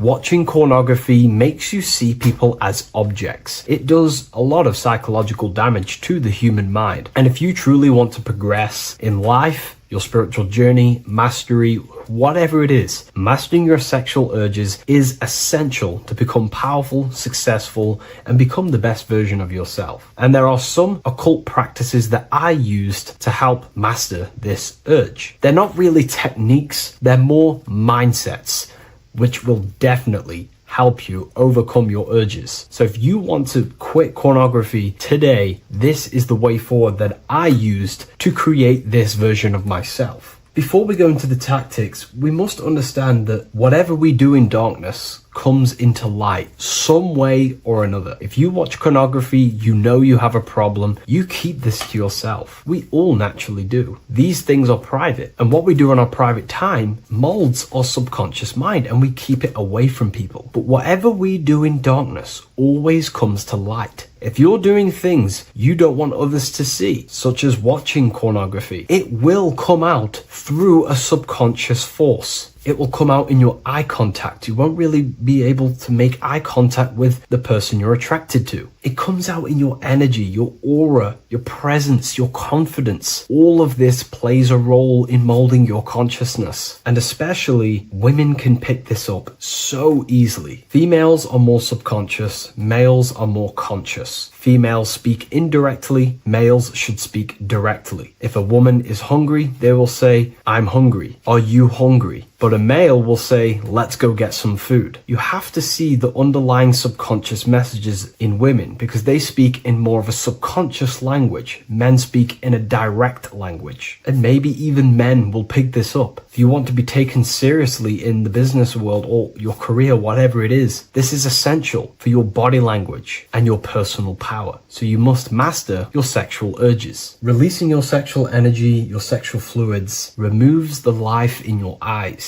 A lot of people get dark bags underneath their eyes. I used to have them years and years ago. My eyes were always half shut. There was no life in my eyes. But as you purify yourself, the life and the energy comes back into your glaring eyes. The first tactic on mastering your sexual urges is understanding that thoughts produce emotions. Whatever we think about inside of our mental body directly corresponds to what we feel in our emotional body. What we see here is a piece of alchemical artwork showing you the light of the mind shining down into the heart. This represents the mental body with the clouds. This represents the human heart, the emotional body of consciousness. What we think about, if we think about sex, or if we watch things that are stimulating to us on Instagram, TikTok, that thought goes into the mind and the feeling gets then produced in the heart and the body becomes aroused. What we think inside of our brain becomes emotional energy in our heart. As above, so below. And what becomes in our heart is what we take action on. We take action on emotion. Human action, human behavior pretty much comes down to what we feel. We only act on what we care about or what we love. If you love that feeling of watching pornography, that is the reason why you're taking the action. So keeping this in mind at all times is very important in your journey of self-mastery. What you think is what you feel, and what you feel is what you act upon. Remove stimulations that can possibly produce that thought of watching pornography. Unfollow the people. Purify your environment so these thoughts do not enter your mind. And if you do become stimulated, remember, thoughts produce emotions.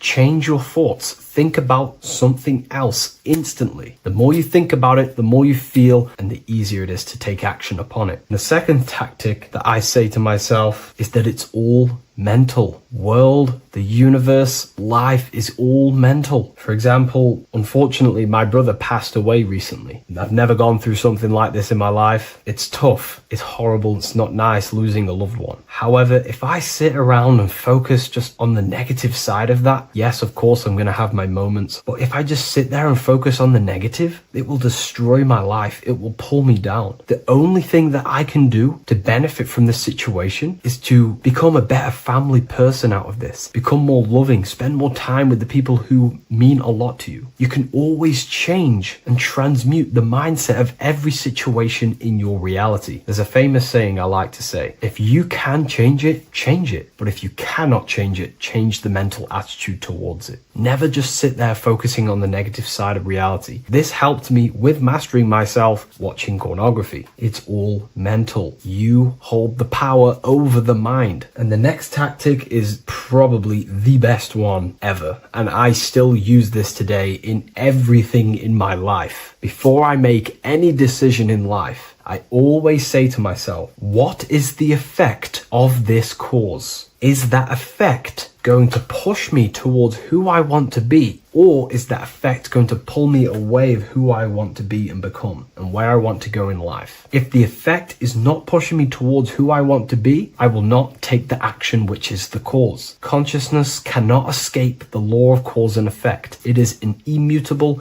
inchangeable law that is governing your consciousness and your mind. You have to keep this law in mind because it is the law that is creating and crystallizing your reality. Any decision you make, what is the effect of this cause? The law of cause and effect is a force that you cannot escape. So you have to work with this law and become conscious of the law. So before you do take the action, what is the effect? Is watching pornography going to push me towards who I want to be and where I want to go? If it's not, do not take the action. That's where willpower comes in. You can do little exercises for willpower, meditation for 30 minutes of not thinking. You can do rituals that strengthen the connection to your mind with your willpower. At the end of the day, the willpower is the most essential force in the consciousness. Another thing is remove any music that talks about it. Even the words will be producing thoughts in your mind. What you feed your consciousness is ultimately what you project back outwards. Don't listen to the rap music. Don't listen to any music that talks about it. Try and remove this from your environment. These tips that I've given you don't just work in quitting pornography. These work in every aspect of your life, and they will dramatically change your life if you become conscious of them and actively use your mind. Don't fall under the spell of becoming unconscious. Never act unconsciously. Never think unconsciously. Never feel unconsciously. Stay on top of your mind. Be the observing eye in your mind. Never fall unconscious. Of course, we all need to sleep, but I mean in the waking times. And this is why learning about yourself or consciousness is essential for every aspect of life. Business, your career, money, whatever it is. Whatever you're doing in your life comes down to understanding human consciousness. And that's why I wrote these books, so you understand yourself, so you gain your understanding of the functions of your own mind, body, emotions, and how you are creating reality. That's why I wrote the book of symbolism, because symbols are not just symbols. These symbols represent forces and aspects of the human psyche themselves, and they are veils, they are keys that help you remember and become conscious of what has fallen unconscious in your mind. We're simply just becoming conscious of what we are unconscious of and becoming conscious of them and using these powers. You want to take your life to the next level? Feel free to get the book of symbolism. I'll leave a link in the description.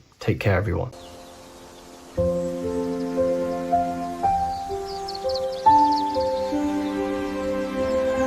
bookofwisdom.com. Visit today.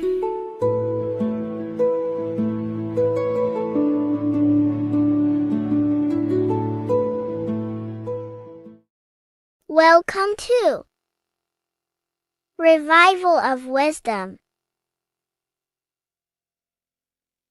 Welcome people, we're back with another video, and this video is about Freemasonry and their connection to the Illuminati. Please, as always, to make sure to hit that like and the subscribe button and turn on the notifications to never miss a video. On May the 1st, 1776, the founder of the Illuminati, Adam Weishaupt, founded this secret organization, and this date can be found in Roman numerals underneath the all-seeing eye pyramid on the $1 bill. This $1 bill also says Anu Coptus Novus Ordo Secularum. This is Latin for announcing the birth of the New World Order. This New World Order will be headed by Lucifer, the all-seeing eye, and followed by the 13 layers of bricks for the 13 elite bloodlines. So your Orsini's, Rockefellers, Rothschilds, Soroses, and the other 9 elite families. So when Adam Weishaupt created the Illuminati, he made it consisting of high-level degree Masons, French and Latin philosophers, and many more powerful people to all become one society. So this is why you see Masons using this same symbol of the all-seeing eye inside the pyramid. But not all Freemasons are part of this Illuminati secret society. As the 33rd degree Freemason Manly P. Hall said in his book The Secret Teachings of All Ages, Freemasonry is a fraternity within a fraternity, an outer organization concealing an inner brotherhood of the elect. So what he's saying here is that Freemasons have to go up the degrees of Freemasonry, and once they hit the top, they either get elected or not into these secret societies like the Illuminati, Skull and Bones, and Knights Templar. So when you see celebrities doing this one-eye symbolism, either covering one eye, doing the triangle, or doing 666 over one eye, this is showing and reflecting the symbolism of Freemasonry. They have taken the oath to never speak on anything they learn about Freemasonry. Duncan's Ritual of Freemasonry book states the oath they have to take. Quote, I ... of my own free will and accord, that I will hail, ever conceal, or never reveal any of the secrets, arts, points of Master Mason's degree to any person whomsoever. All this most solemnly, sincerely promise and swear. Now, this is what happens when they break the oath, stated in this book, quote, myself severed in two, my bowels taken from thence, and burnt to ashes. So this states that Freemasonry comes first, before any law of the land. It has the right to kill you if you break your oath. This is the hand gesture they have to do every time they enter the ritual room inside the Masonic lodge. This is the cutthroat symbol, showing you and reminding you of the oath and what will happen if you break it. Now in this book, Richardson's Monitor of Freemasonry, it states, if you break your oath, binding myself under no less penalty than to have my throat cut across, my tongue torn out by the roots, and my body buried in the rough sands of the sea. If they do not decide to kill you, this book states this by pointing him out to the world as an unworthy vagabond, by opposing his interest, by dearranging his business. In other words, they have the power to frame you and destroy your reputation to the world and destroy your business if you break this oath. So yes, they do kill to keep this truth hidden, because this truth of this reality is what keeps them in power. They have the ability to manipulate people because people do not know what manipulates them. This is why they call themselves the government. They govern the ment, which is the mentality, because the mind is the root cause of reality. They control what you perceive to control what you manifest. By knowing the truth, you are set free, and you no longer need no controller above you. So this is why they are willing to kill and do whatever it takes to keep the truth concealed within these high-level degrees of masonry and these secret societies. However, going back to Manly P. Hall's book, it states, part of the symbols are displayed here to the initiate, but he is intentionally misled by false interpretations. So this is saying even Freemasons are intentionally misled and told lies to conceal the truth, to make sure the truth is hidden in the high degrees of masonry. So that's it for this video, guys. Thank you all for tapping in. Please leave a like and a subscribe. God bless.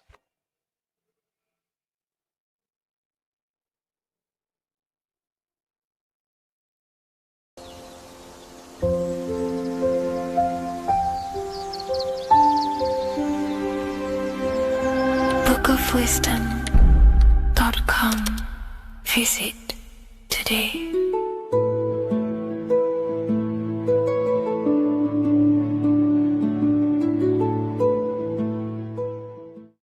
What if I told you that the pentagram can unlock the secrets of creation and make you manifest any reality you want? Hence why the pentagram is used heavily in magic and witchcraft. We have to understand that the pentagram has been heavily demonized. Religions, churches claim that this symbol is associated with Satanism and witchcraft. I personally believe this was intentionally done so that people do not gain their personal power over reality and their life. The pentagram reveals so much about you and it is one of the most important symbols to understand inside the occult studies. It is one of the most common symbols that you will see across all occult esoteric orders and different occult traditions, such as Freemasonry, Kabbalah, Rosicrucianism, alchemy. You will see this symbol everywhere. And in fact, you even see this symbol, the pentagram, on old church buildings, statues of Jesus next to church buildings.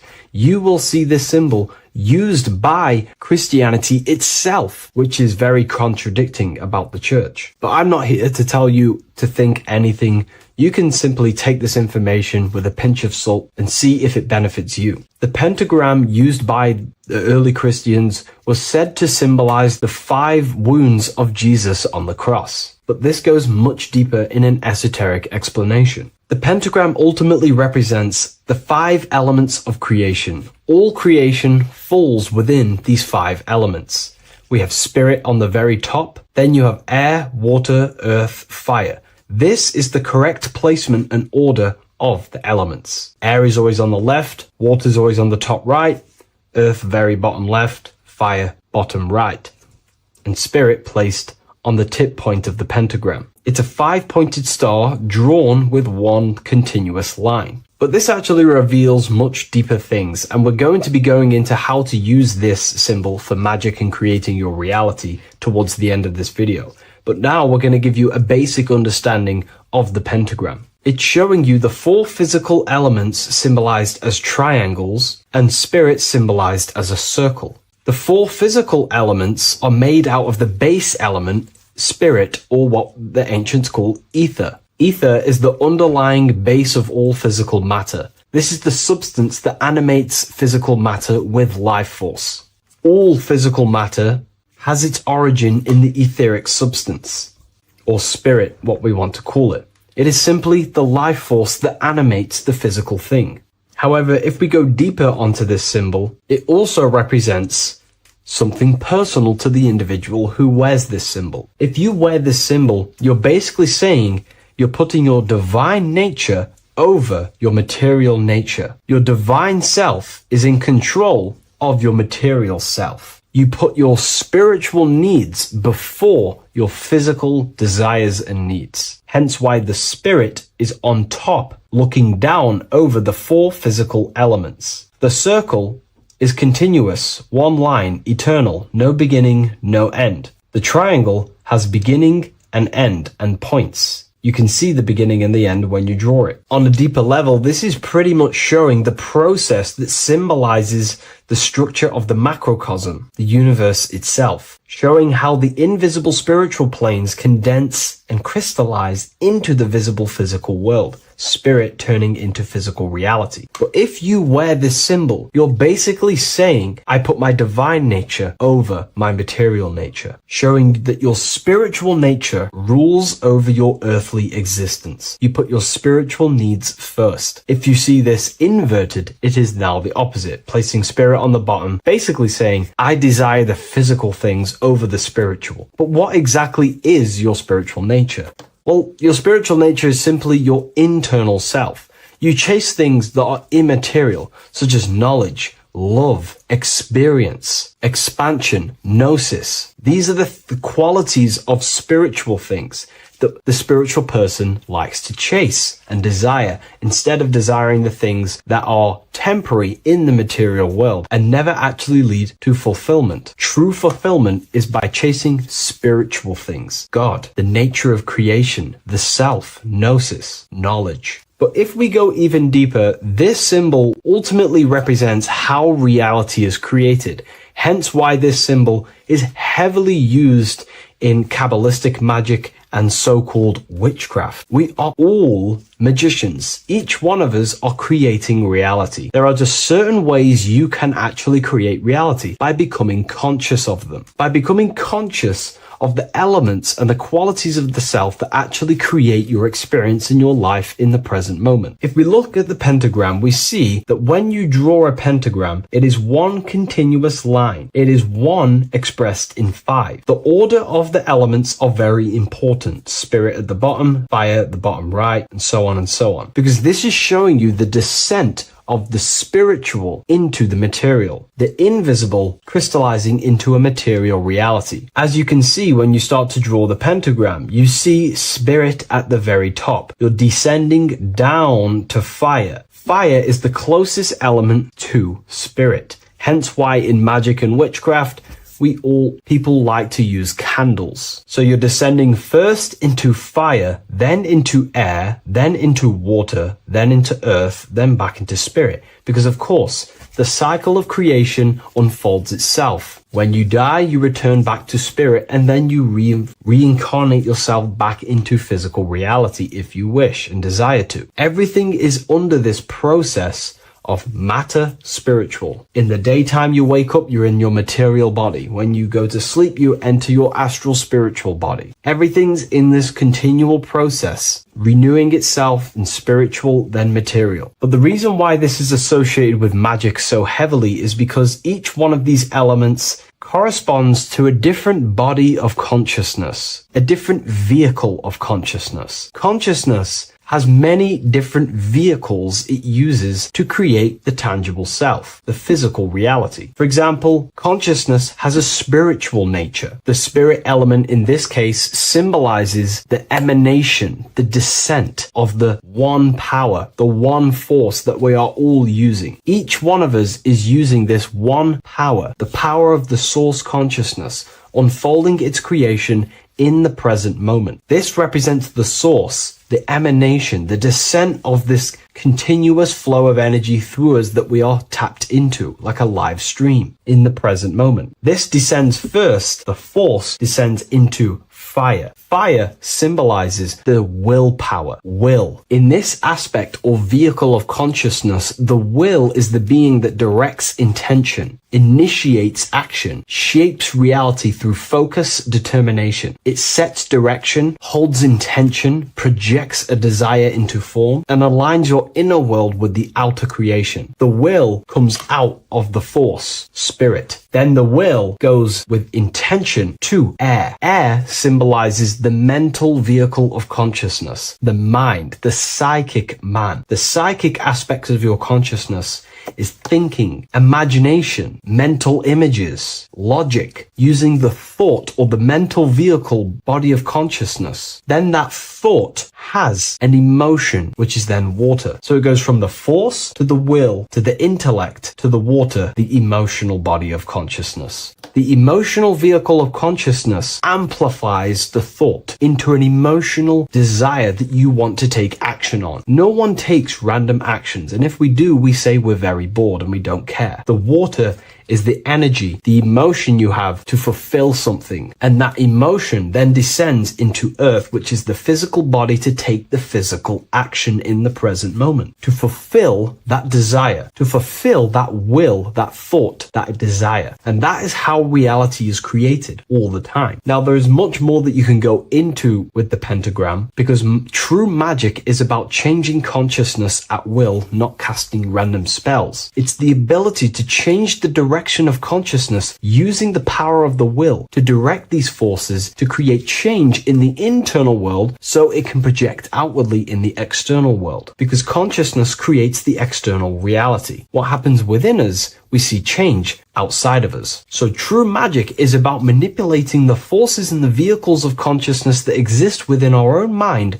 to produce a change in the material world. There are other ways you can use magic, by purifying each body of consciousness or banishing each body of consciousness. Other forms of magic, you can dissect each body of consciousness and work with that specific body. If you think you're using your mind too much, you can start using banishing rituals to banish the power of the mind, to stop overthinking, for example. Or if you have lack of emotional connection with your emotional vehicle of consciousness, we can dissect this body, tap into this body, and invoke this body and strengthen it. We're dissecting each body and vehicle of consciousness so we can work with it to create a specific change inside ourselves, then to be mirrored outside of us. So pretty much this pentagram represents the descent of the spiritual turning into a material reality. Hence why sometimes we see a human figure standing in the point of a pentagram, because it ultimately represents the microcosm. You are the microcosm.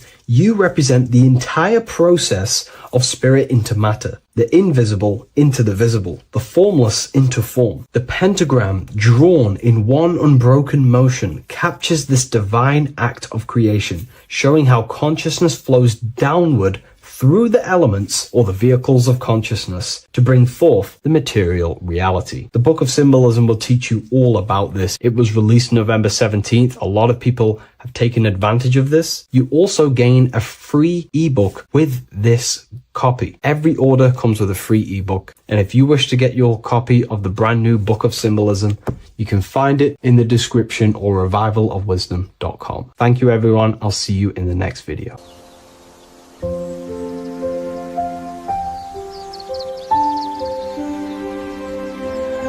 bookofwisdom.com.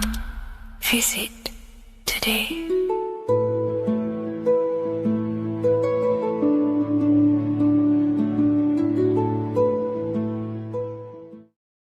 What if I told you the devil is closer than you think, and it's not actually a real person, force, or spiritual entity outside of you, but a being and an aspect of your own mind and psyche? In this video, you will learn exactly what the devil is and the true esoteric meaning of the devil. The first thing we need to understand is that the universe is a mental universe. Look around you. Every action, every building, everything you see around you was begun first as thought in the mind, then manifested. We use the mind to build and shape our reality. The universe, the world, only exists inside of our mind. Therefore, God and the devil exist inside of our own psyche. So first of all, the devil is not a literal being, but a symbol of the lower self. It represents the unmastered, ego-driven part of the human mind, a symbol of destructive thoughts, emotions, behaviors, lives in realms of chaos, fear, hatred, lust, and ignorance. This is why we see the devil as red, because red is the lowest vibrational color on the color spectrum. It also corresponds with the root chakra, which is all to do with survival instincts. Red represents chaotic and intense emotions like hatred and anger. When we are angry, our face turns red. The devil represents our animalistic fundamental needs, our instinctual needs, our survival state of consciousness. We have a survival state of consciousness and a godly state of consciousness. Our godly state of consciousness is creating, not just experiencing in the animal state, but consciously creating reality. This is why we see the devil with a goat head, an animalistic head, and the head is where the brain is. The animal head represents living off instinct, the part of our mind that lives on urges, impulses, and instincts. Eating, sex, power, ego-driven actions, and ego-driven thoughts. Animals are only aware of themselves. Animals live on instinct. They have no ability to consciously create like humans. This is our lower desires for the material world. That's not to say the material world is evil. However, when our consciousness is only seeking material things, this leads us down a path of self-destruction, because nothing material can ever satisfy our soul. Everything material is temporary. Therefore, the devil represents the part of us that seeks only material desires, only material fulfillment, the ways of thinking where we only think about ourselves and ego-driven thoughts. It also represents the unchecked, unconscious self, where we have no mastery over our thoughts, over our emotional impulses, and no mastery over our actions. We are living in instinct and impulsive states, which causes chaos, selflessness, destruction, and keeps us bound to our lower material 3D state of consciousness. It's important to recognize that the word devil was never present in the earliest Gospels. Instead, what was mentioned was a spirit of evil. This distinction is crucial because it underscores that the idea of the devil, as popularly conceived, does not actually actually exist as an independent entity. Rather, it is a personification of the lower aspects of the human mind, a facet of our own consciousness. The term spirit of evil was not meant to denote a specific deity or being, but rather any force of negativity, whether it manifests as a destructive thought, emotion, or action. A spirit is a force, an energy, and we have three forces that create our reality: thoughts, emotions, and actions. We have full control over these three aspects which transform and mold reality. A destructive thought, a destructive emotion, a destructive action is a spirit of evil, and it originates from the darker aspects of the human psyche. So now, because we're on the topic of the devil, we have to look at the pentagram, which is obviously connected to the devil heavily. The upright pentagram represents spirit, air, water, earth, fire. Upright, which represents spirit, the most important element on top of the earthly elements, showing spiritual principles over material principles. As spiritual beings as we are, we have to put our spirit first, our higher self first, and material things second. Why? Because material things never satisfy us long term. Seeking material fulfillment will leave us feeling unfulfilled in the long run and very unhappy, and we can lose ourselves in illusions. We have to put our spiritual principles first. Seeking wisdom, knowledge, connection to the divine, and connection to our higher self is what gives us true fulfillment in our hearts and souls. But when we see this pentagram inverted, we now have spirit on the very bottom, which now represents earthly principles on top of the spiritual principles. We're putting our earthly elements on top of our spiritual element, which this inverted pentagram represents no longer caring about spirit, no longer caring about our invisible internal world, and only caring about this external body, food, sex, material things, cars, money, and all the things outside of us, the world outside of our mind. This is what true Satanism is. Satanism is not worshipping an external deity, but it is worshipping the self, only fulfilling the ego's desires. This is what true Satanism is, and we have all been conditioned to live in this state. Satanists want us to believe that there is an external deity called Satan or the devil, and the reason they do this is because they trick us, making us believe that we are not Satanists, while they are actually conditioning us to be self-seeking, ego-driven people, where we only care about sex, food, material things, and money, which is actually conditioning us to be Satanists. 80% of the population today are unknowingly involving themselves in Satanism, which is ego-driven thoughts, actions, and emotions, dwelling and living in this state where we only care about ourselves. When we are spiritual, we realize we are all one. We are all one consciousness family, and we need to do things that help and contribute towards our collective experience, helping others instead of seeking to serve only the self. The angel is depicted with wings, which represents elevation, higher self. The devil is represented with an animal horns, which is on the ground. A goat is on the ground, which represents the lower self. This is the elevated mind and the lower material mind. Horus, the bird, higher self. Set, the ground animal, lower self. Jesus and Satan. These are two forces, two characters that exist within the human psyche, not real entities. They are forces of our minds, and there is a battle between our higher self and lower self all the time within our own minds. There's always a part of us that's telling to do one thing and another thing, to do something bad and to do something good. There is this battle inside of our own consciousness. Here we have the human spinal column. The human spinal column is showing you the higher and the lower self. The higher self represents the head. The head is where the mind is. This is the creative essence of the universe. This is where all material things begin as a thought in the mind. We create with the skull, with the brain. This is our higher self, the heavens, connected to the heavens, the sky. And the lower end of the spinal column is where our reproductive organs are, where our gut is. Our reproductive organs and our gut is all to do with survival. The lower end of the spinal column, lower instinctual 3D based consciousness. The lower end of the spinal column is where our lower self dwells. Eating, consumption, power, and sex, lust. These are all emotional forces and instinctual based organs that are not inherently evil, but when we dwell and live off this lower end of the spinal cord, it keeps us in low states of consciousness. Our goal to raise to our higher mind is to balance this, not to overeat, not not to abuse power, not to abuse sex and lust, but to master these organs and gain the ability to say no to these organs so that we can raise to our creative side of consciousness. Instead of dwelling in our instinctual nature, we can turn to our creative nature and consciously become a builder and constructor of reality. This is the true way of raising consciousness. This is the stairway to heaven, out of the animal consciousness to the higher consciousness. To wrap all of this up, it's all about gaining control over our instinctual lower nature and allowing our spirit to rule over our body and not our body ruling over our spirit or mind. The moment you let a thought become instantly an action is the moment you are an impulsive person. We are all trained to be this way. It is okay if you are in this state. The moment you let a thought turn straight into an action without questioning, that is the mind controlling you and you not controlling the mind. We need to gain control over the mind, and we do this through many different ways, through meditations,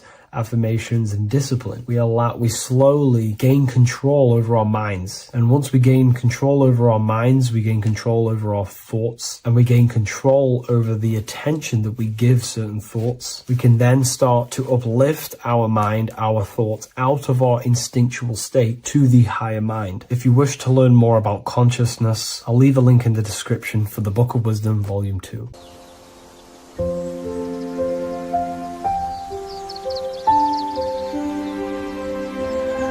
bookofwisdom.com. Visit today.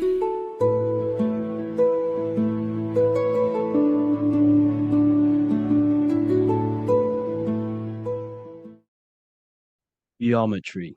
This is the study of nature, of the codes, the mathematical codes behind physical reality. So today we're going to be going deep into geometry and the true esoteric internal geometry, the geometry that no one really talks about, and how geometry relates to human consciousness.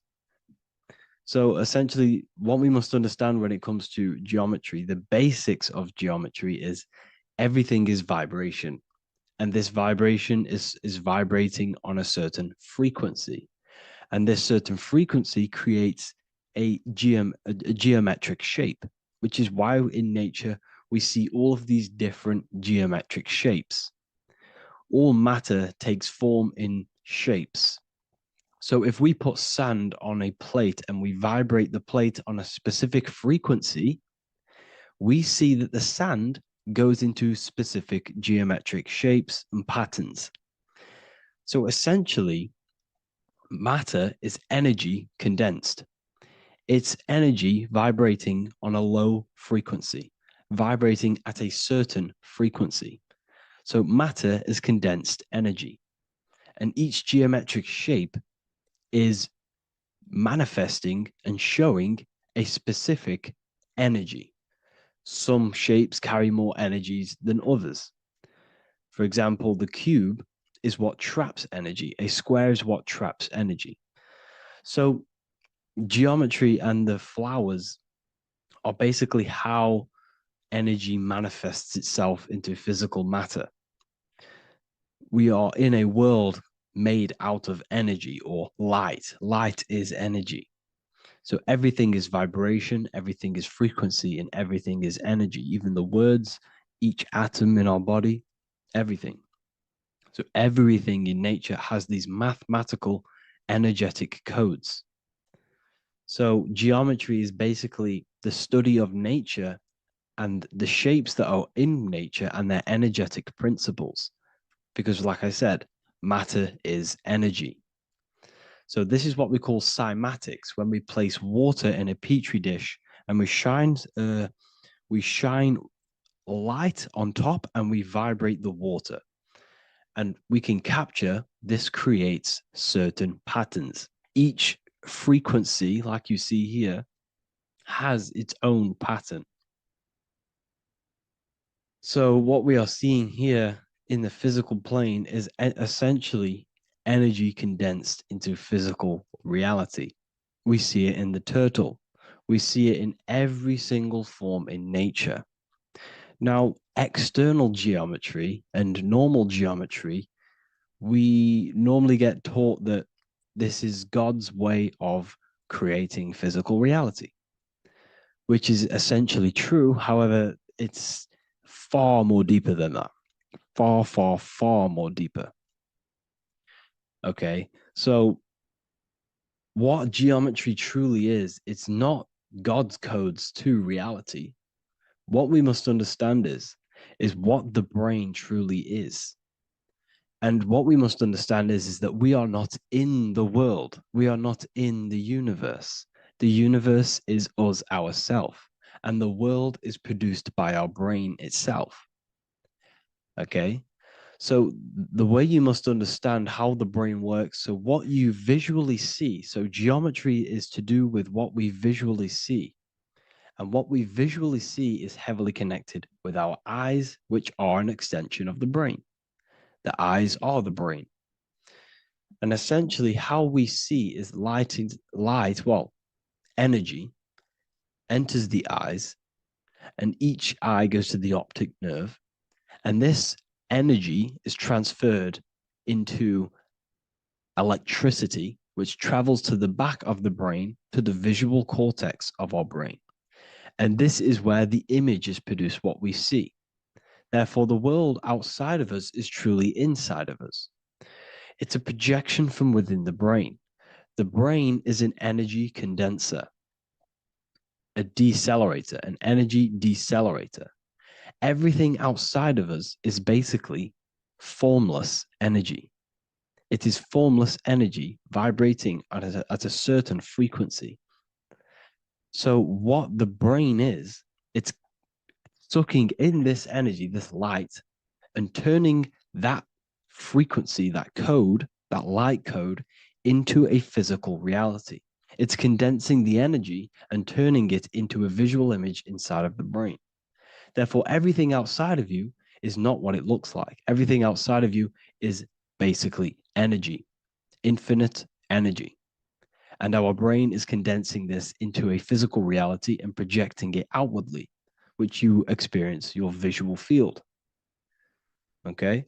And the ancients knew this. So this is basically called the sigil of Lucifer. Lucifer is known as the light bringer. Lucifer in Latin means to bring the light. This is the sigil of Lucifer, which shows the visual field and the brain. We also see this in the Google Play symbol. It's a powerful symbol showing you the visual field, which is basically a symbol that tells you that reality is inside of the brain.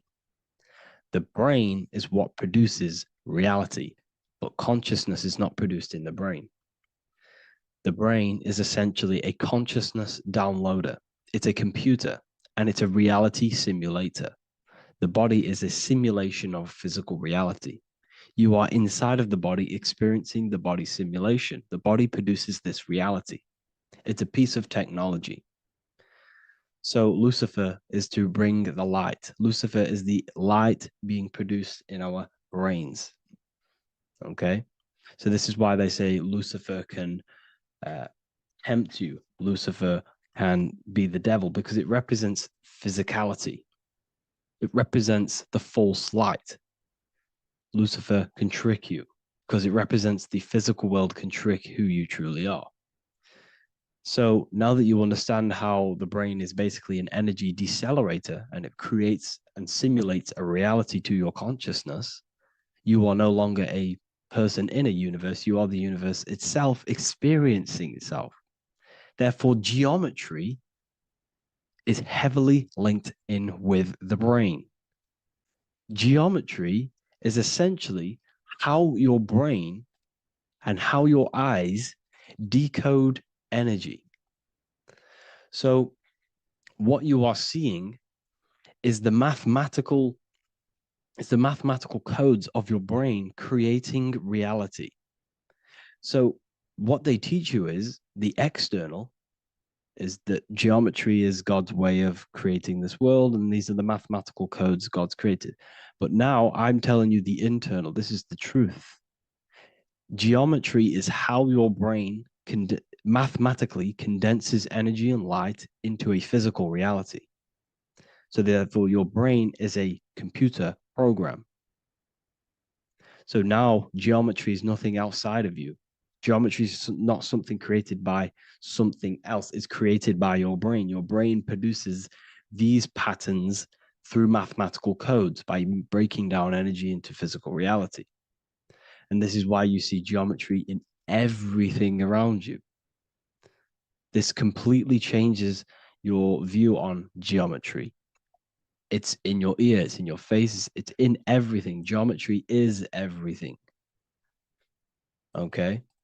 So now that you understand this, now, as we were talking about the visual field earlier, the ancients knew about this. The ancient Egyptians knew about this. We can see this symbolism inside of the casket, the Egyptian casket. See, this crossover represents the visual field. This represents the back of the brain. This is the left hemisphere, the right hemisphere. And now some of the most simplest teachings in geometry is that straight lines are masculine and curved lines are feminine. And we even see this in the human body. The feminine human body is curvy and the masculine human body is liney. And even with the genital reproductive area, we have a line and a curve, 0 and 1, the binary code of all creation, 0 and 1, because that's basically all that exists. Nothingness and one, nothingness and God, nothingness and consciousness. That's all that exists. Now that I've told you that, the basics of geometry and the line and the curve and the feminine and the masculine, what do we have here? You see this stick here? This is a curve. And what's the right hemisphere? The right hemisphere is the feminine, the feminine energy, the feminine aspect of our brain. Then we have a straight line. This is straight lines. Now this represents the left brain. So the Egyptians are showing you the left masculine brain and the right feminine brain because of the curve and the straight line. And this is the visual field, the crossover. So there's a crossover in the brain. The left eye is connected to the right brain. The right eye is connected to the left brain. Okay, so the left eye is connected to the right brain. The right eye is connected to the left brain. The solar and the lunar. So, like I said, everything outside of you is basically energy. Your body is basically a holographic avatar, condensed energy produced by your brain. There's nothing actually outside of you. Your 5 senses are electrical threads of light. And when you touch something, this is basically electrical signals in your nervous system, which are reporting back to the brain. Therefore, what you touch is actually, you're not touching. The feeling that you feel when you touch something is not the true feeling. That's your nervous system you're feeling. You're feeling your nervous system in the brain. It's electrical signals to your brain. So the 5 senses do not decode, well, what you're experiencing as the 5 senses is not outside of you. This is your brain interpreting electrical signals.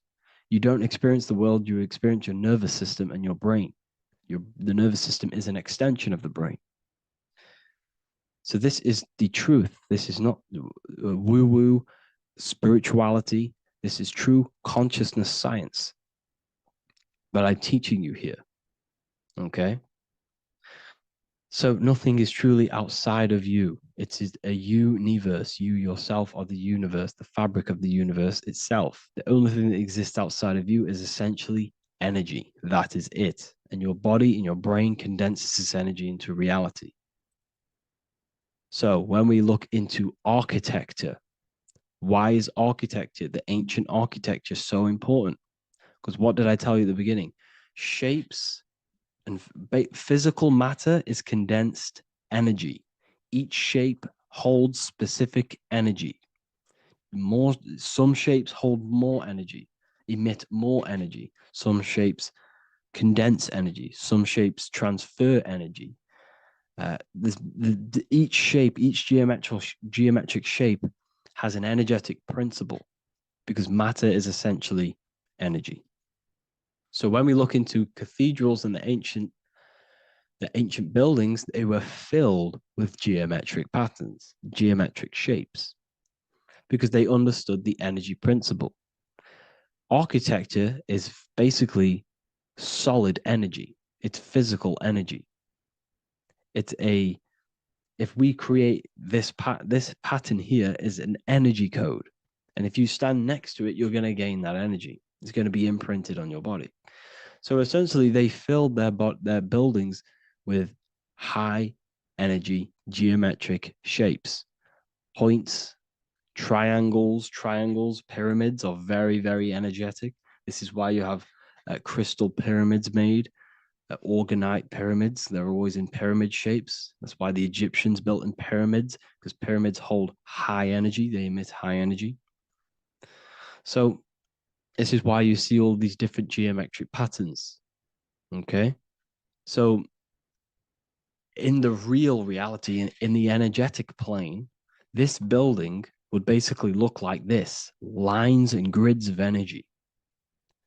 Okay, this is what it would look like in the energetic plane, a blueprint of the energy body.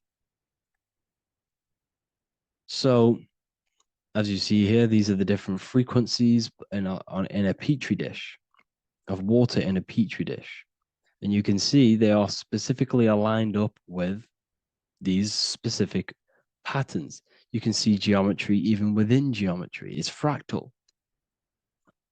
So essentially, when you would stand inside of these buildings, they would imprint the energy of the building in your body, because your body is healed through energy. You have an electromagnetic field around your body. So by creating buildings with geometric patterns, we are essentially increasing the energy of the building, because the building itself is energy. Okay. So when we fill it with geometric patterns, we're increasing the energy. We're giving it a certain energetic imprint. So when you stand inside of that building, you're being imprinted with that energy. Okay. So especially with these windows, these stained glass windows. Well, why are they stained glass? Well, color is frequency. So when you have all of these different colors, and not only were they just painted, some of these colors are specific gemstones, crystals, natural stones, which all hold energetic principles. Each crystal is vibrating on a certain frequency. Wood has its own frequency. Metal has its own frequency. What you must understand is that everything in nature is not just a piece of matter. It's vibrating. The atoms of wood are vibrating on a certain level, which give it a certain energetic principle. Each crystal is vibrating. The atoms of the crystal are vibrating on a certain frequency, which give it a certain energetic principle, quality. So each thing, this is why the ancients were obsessed with natural stones, natural things, crystals, natural metals, and they wore different metals, different things like copper on their bodies, because they understood the atoms of these natural things are vibrating, which give certain qualities to you if you wear them. So you're not wearing it, you're basically putting that frequency onto your body, because they understood this is energy. If I put copper on my body, I'm not putting copper on the body. I'm putting the frequency and the energy of the atoms onto my skin. And that frequency of them atoms are going to vibrate my skin, that frequency, and heal my body. So this is why this is so important. So each building is an energetic code. Okay. So when you stand in these buildings, it can heal your body. This is why when people walk into these ancient churches, they feel like they've met God. They feel a certain way. They feel so amazing when they enter these churches. They feel holy, for example. It's not because God's there. It's not because these man in the sky dwells in these holy places. It's because the energy of these buildings affect our consciousness. They increase your energy. They raise your vibration. They heal your body. They heal your cells. They imprint the water in your body, especially with these stained glass windows. Like I went a bit on a tangent there, but these stained glass windows were encoded. Well, they use different gemstones, different lights, different colors. And when the sun would shine through this window, well, what's the sun? The sun is light. Light is energy.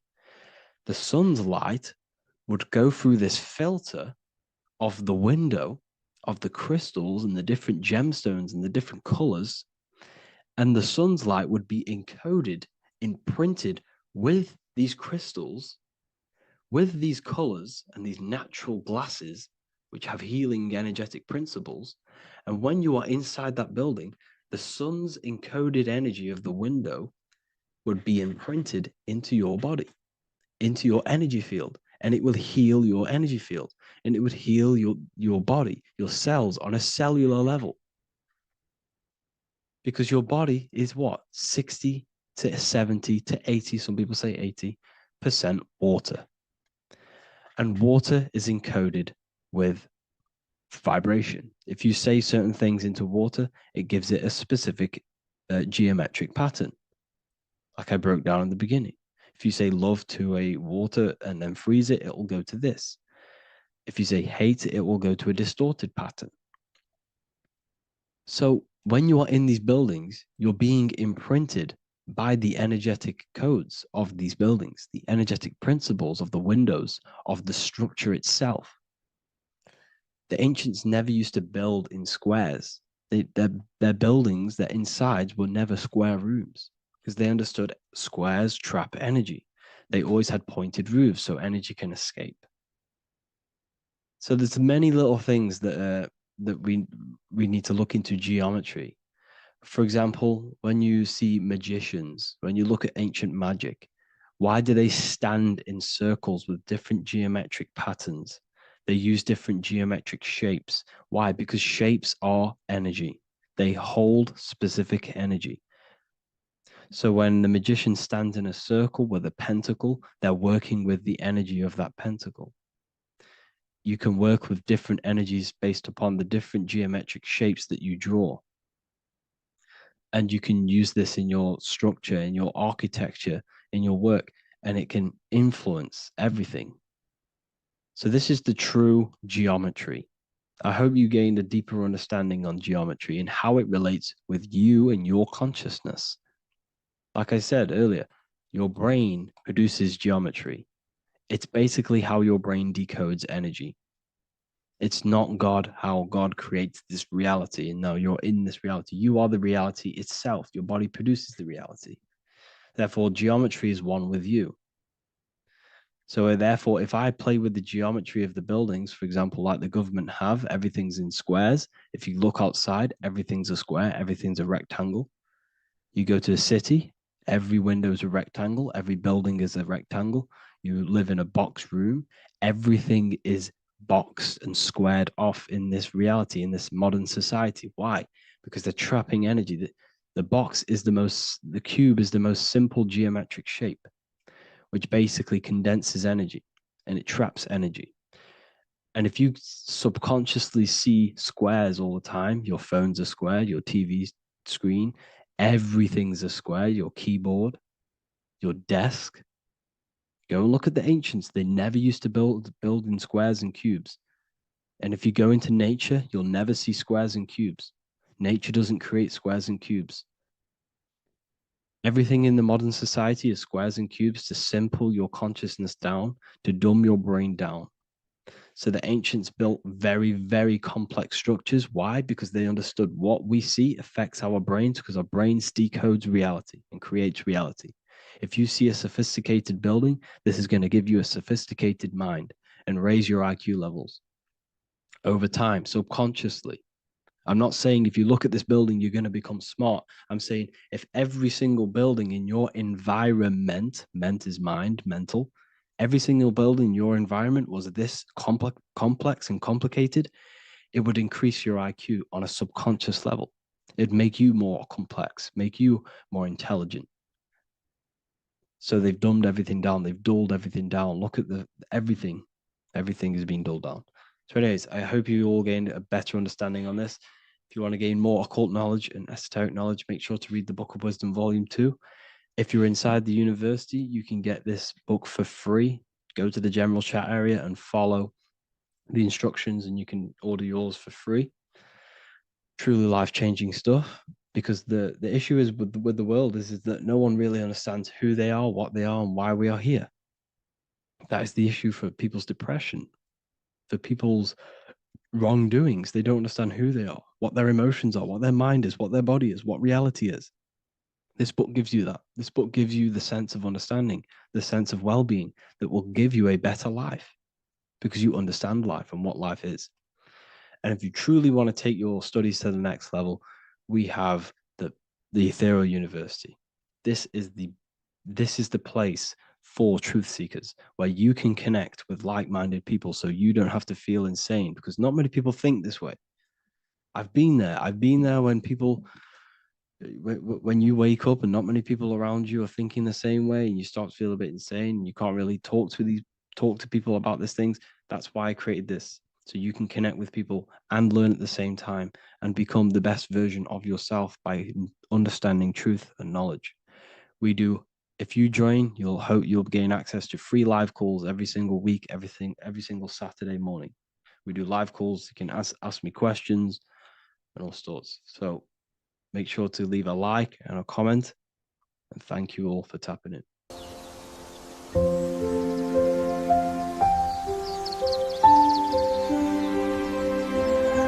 bookofwisdom.com. Visit today.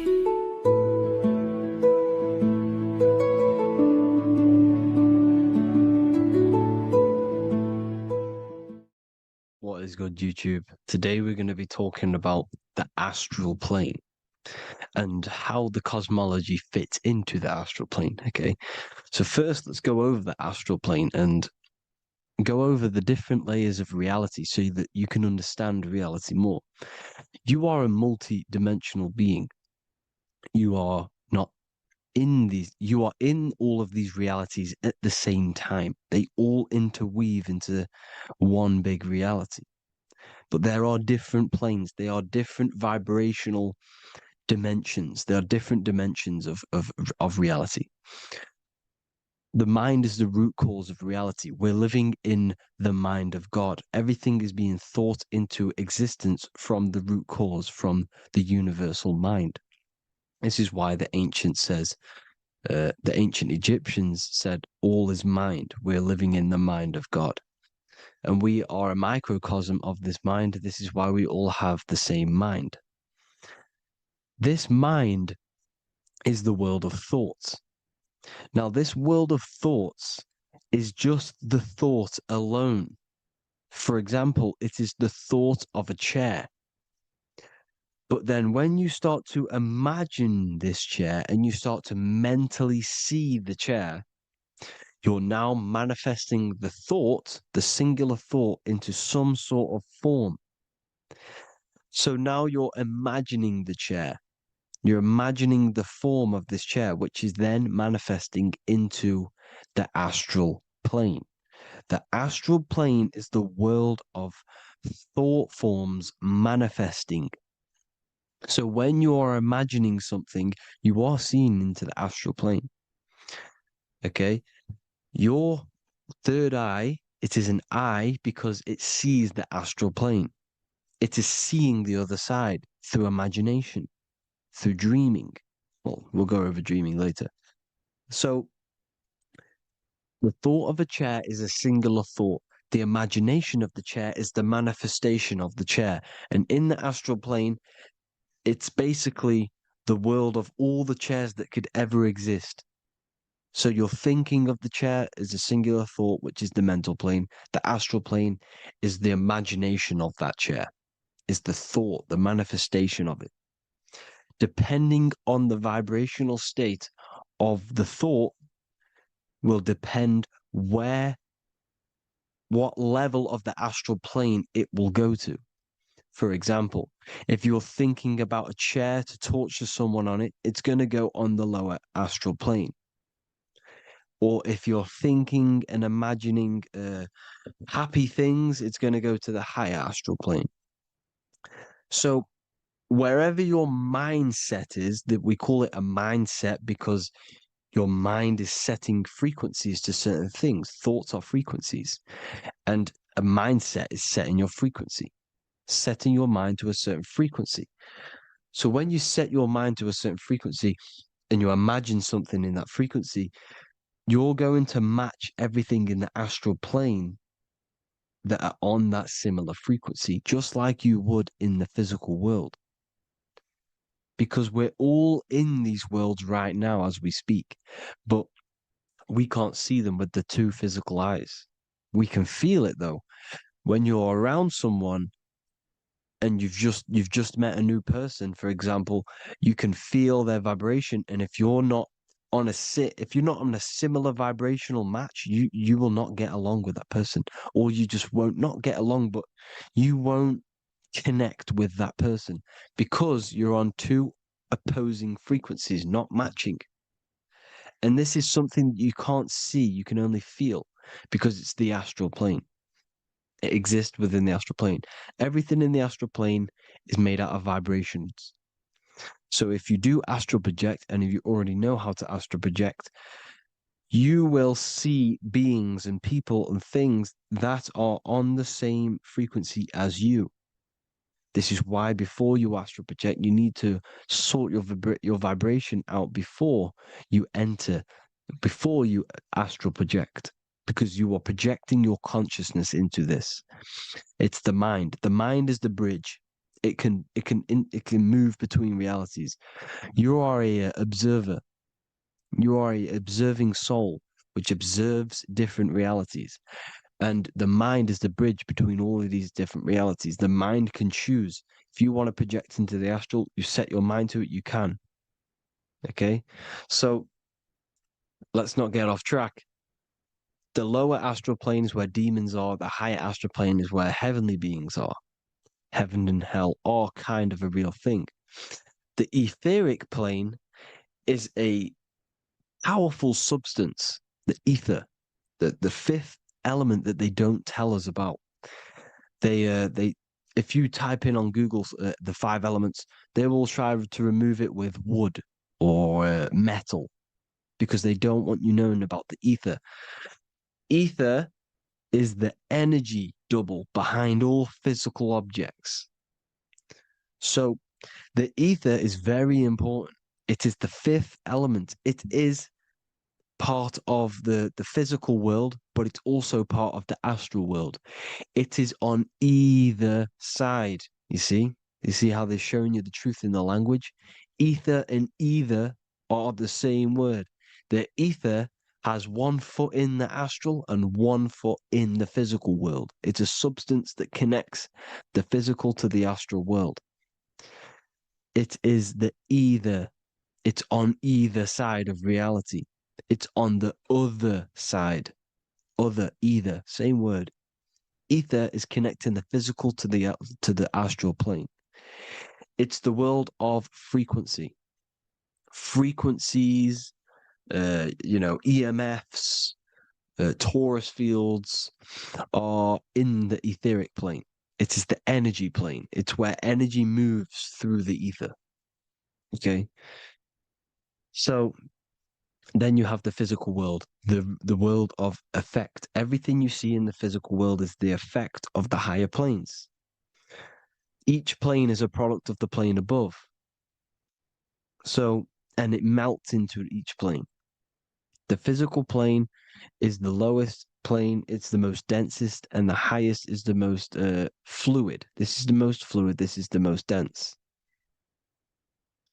This is where we get the saying, as above, so below from.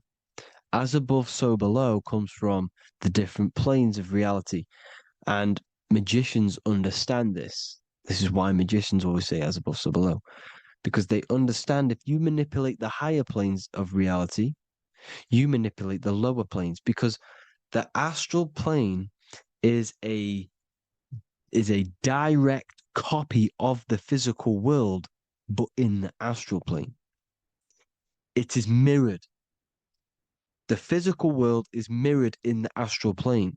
They are both the same world, but just different vibrational states of the world. Kind of. It's hard to put this in words, people. So just try and understand. The astral plane is the double. It is whatever happens in the astral plane happens in the physical plane. This is why magic works. This is why demons work. This is why spirit communication works. Because if you manipulate the higher planes, you manipulate the lower planes. As above, As above in the astral, so below. Leonardo da Vinci showing you to look up, pointing up. You got to look up. He's telling you to change the mind, you change the physical world. You change your emotions, you're on the astral plane, you change the physical world. You change your reality by changing the higher planes. This is the Masonic 11. The two pillars. This is the 11, also symbolizing the two hemispheres of the brain here. But the 11 symbolizes the two mirrors. 11. 11. 9, 11. 9, 11 adds to 11. 9 plus 1 plus 1 equals 11. The Twin Towers were an 11. Flight 11 was hijacked. Because it's a mass ritual within the astral plane. Now, we're going to go deep into that later, and I'll show you these rituals they do in order to manipulate the astral plane. So, this is what the 11 is. It's the mirroring of reality. If you contact spirits and conjure spirits, you can either summon or attract demons and spirits. Summoning is creating a spirit. You create demons. Okay? Like I said here, the mind is the root cause of reality. If you think of if you think of a traumatic event that happened in your life over and over and over and over again for years and years and years, where attention goes, energy flows. The mind is the director of energy. If you are directing energy into the specific emotion, the specific thing that is torturing you in your mind, that will manifest as some sort of being in the astral plane, which is called an elemental. And this elemental being that you have created through your thought forms and emotions will latch onto you and feed off this energy. So it's important that you get your mind right, okay? It's important that you sort that you file the mind and you discipline the mind. Make sure it's only entertaining positive things, because you are quite literally creating your own demons. The word demon has the word mon in it. And if you've watched my videos, to know mon means moon. The moon is your mind. The sun is your soul. The earth is your physical body. Demon is mon means mind. Moon is mind. You create demons with your mind. Summoning. Now, this is where the rituals come in. 9/11 was a ritual because everyone was thinking about this big fearing, the death of 9/11. Everyone was thinking about it. And all of their minds thinking about this horrific thing will manifest and summon a negative energy spirit elemental within the astral plane. That's how all of this works. This is why it was a mass ritual. Okay, Chris Brown, new album name 11/11, release date on the 11/11. This will be my 11th album and contain 11 songs. All of these people know the occult. This is Hermes Trismegistus with the star of Saturn, the six-pointed star, as above, so below. The mirroring of reality, physical and astral, the two Masonic pillars. So as above, so below. What's above us? The stars. The stars are connected to the astral plane. This is why we call them stargates. When we dream, we are experiencing these different realities. And what are stars? They tell in the Bible, it says Genesis 1:14. And God said, "Let there be lights in the firmament of the heaven to divide the day from the night, and let them be for signs." Signs translates to things to come. Why things to come? The stars tell the future. Why? And why do we say as above, so below? As above us is the astral plane and the etheric plane. As above, so below. Whatever happens in the stars happens on Earth. The stars are connected to the astral plane. Above us is the astral plane. We are a star in a physical body. This is why we say Mr., sister, stir equals star. The E and the A are interchangeable. We are stars. And the stars are the start of our incarnation. We start in the stars, same root word, and we descend through the 7 energies, which are our 7 chakras. Then we enter the heart of the soul system. The heart rearranged spells earth. And this is the true cosmology. Here's the Masonic cosmology. This is Masonic now. Here's the firmament. Let there be a firmament in the midst of the waters to divide the waters from above, from the waters that below. Genesis 1:6. The firmament, firmament comes from the word firma, Latin, I'm pretty sure, which means firm.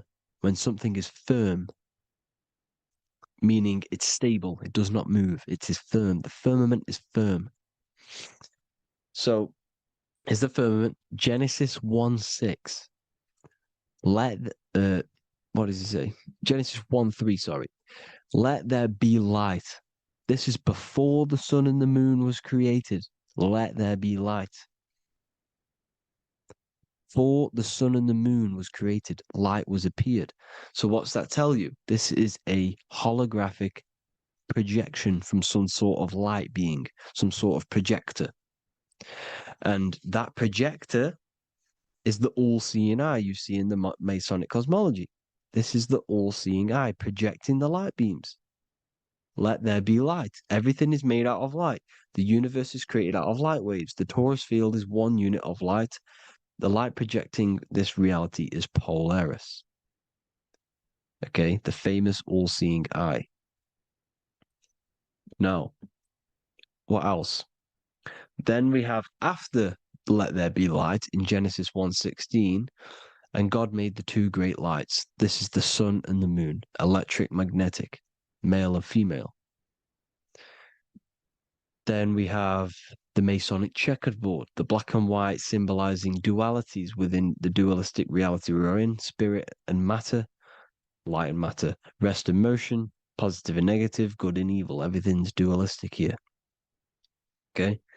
And it's a dance. The universe is a dance between flickering of white and black light, which is the torus field. We're not going to go over that, but this is all connected to the astral plane. This is the true cosmology. The astral plane cannot work on a spinning monkey ball in the middle of space. Does not work. Cannot work. It's impossible. Okay? Impossible. So, even in the Quran, it says, Allah has made the earth for you as a carpet, flat. Quran 15:19. And the earth we have spread out like a carpet, set there on mountains, firm and immovable. It is immovable. In the Quran, it also says 65:12, it is Allah who has created the 7 heavens of the earth. The 7 heavens, meaning the 7 layers of heaven, the 7 planets. And Psalms 104:5, he set the earth on its foundations and it can never be moved. Never. So here you see in Isaiah 40:22, he sits enthroned above the circle of the earth and its people are like grasshoppers. He stretches out the heavens like a canopy and spreads them out like a tent to live in. We live in a tent. This is the tent. The projection of light. Here you see an ancient picture here. Here you see the ethereal barrier, meaning the firmament, the etheric barrier. And here you see his head popping out. Why is his head popping out? Because your head is heaven. Your heel is hell. Your head has access to the astral plane. This is why your head is heaven. The pineal gland, when stimulated, has access to project itself, project consciousness into the astral plane. Here you see another ancient picture here with the Masonic Royal Arch, with the zodiac here, the zodiac on the top, arching, because there's a firmament above us. Here's God in the brain. Consciousness is God. Here you see the Masonic Royal Arch, symbolizing the firmament. George Washington above the Masonic Royal Arch. These are the stars. This is Polaris projecting reality. Here's ancient churches with the dome. Polaris projecting reality with Jesus. Disney World is under the dome.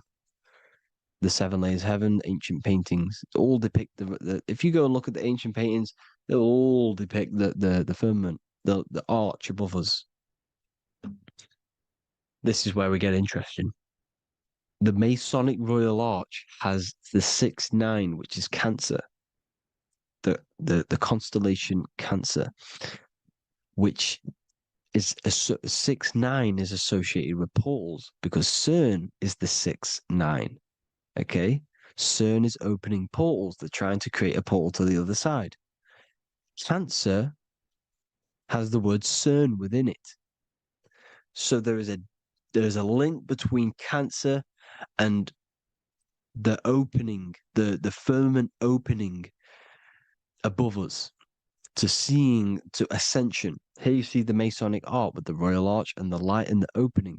Here you see the light and the opening. This is the opening of the firmament. Here's the Hebrew cosmology with Sheol, the underworld, and the opening. So Cancer is definitely some sort of portal in and out of this reality. I'm just connecting dots here. Now, we're going to go change a bit now. These celebrities that you are seeing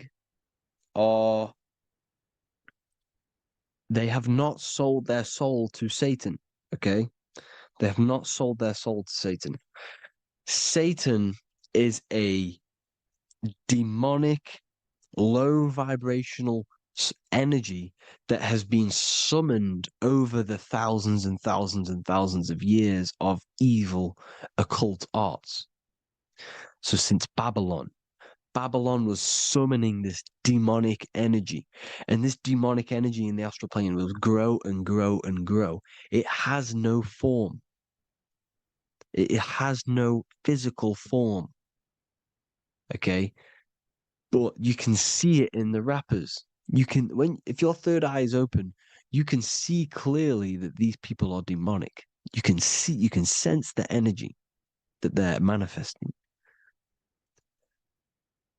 Selling your soul is not what you've been told. It is gaining, because your soul is pure love, okay? Your soul does not want to do anything bad. So when you sell your soul, you're gaining physical gain. You're gaining physical wealth, for example, like for these rappers.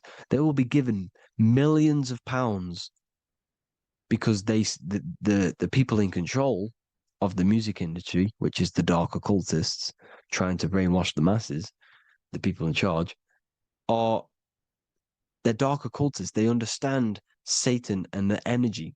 They are satanic energy, which has been summoned in the astral plane. They see that they have influence over the masses, so they will go to them and say, "I will give you this amount of money forever if you manifest this satanic, demonic energy through the music and through social media to blind the masses, to brainwash the masses into this demonic energy." Because when you listen to music is frequency. Whatever you listen to, you become that frequency. So if you're listening to these people, they're throwing energy, this demonic, satanic energy that they sold out to. Soul, same word. When you sold something, you've got your soul involved. They have exchanged money, physical gain, so that they manifest this satanic energy within the astral plane and through the music, through the videos, through social media to keep us in this vibrational frequency, in this low state of consciousness. This is what it actually is. It's not, you're not selling your soul to some sort of devil. This satanic energy has no physical form it is formless in the astral plane. It's a summoned energy. Now, The root chakra is red. This is why the devil is red, because it symbolizes the animal nature of man. When you are operating off your root chakra, you will kill, you will fight, you will do anything to survive, because it's all about survival mode in the root chakra. They want you keeping in that fighting mode, that surviving mode, so that you are manifesting this low vibrational frequency, this satanic energy, this demonic red energy. This is why the devil is red. And the devil has a tail with the red arrow pointing down, because it symbolizes your light body. This is your Merkaba. Your Merkaba is your light body. Mer equals light, Ka equals spirit, Ba equals body. Merkaba, this is the devil's tail pointing down, the descension, your heel, up to your heel, hell. Ascension, to heaven, head. You see, this is the all-seeing eye with the illumination coming off it, your head, when you're illuminated. The Merkaba is your celestial sphere to portray different planes of reality. It is the vehicle of ascension. It's your light body. It's in the word Kabbalah, Kabbalah, Ka, spirit, Ba, body, La, light. Same thing, Kabbalah, Merkaba. Same thing. It's all about the light body. This light body sees different realities. So when you see the goat in the music industry, it's this satanic summoned energy that's been summoning for thousands of years within the astral plane. When it becomes to the physical plane, it will manifest through different things. A goat, an owl, Satan, Moloch, Baal. Same deity, same demonic energy that's been summoning in the astral plane. And this is why the Baphomet has a goat head. Drake's new album is the goat. The Polo G, the Masonic G, with the goat.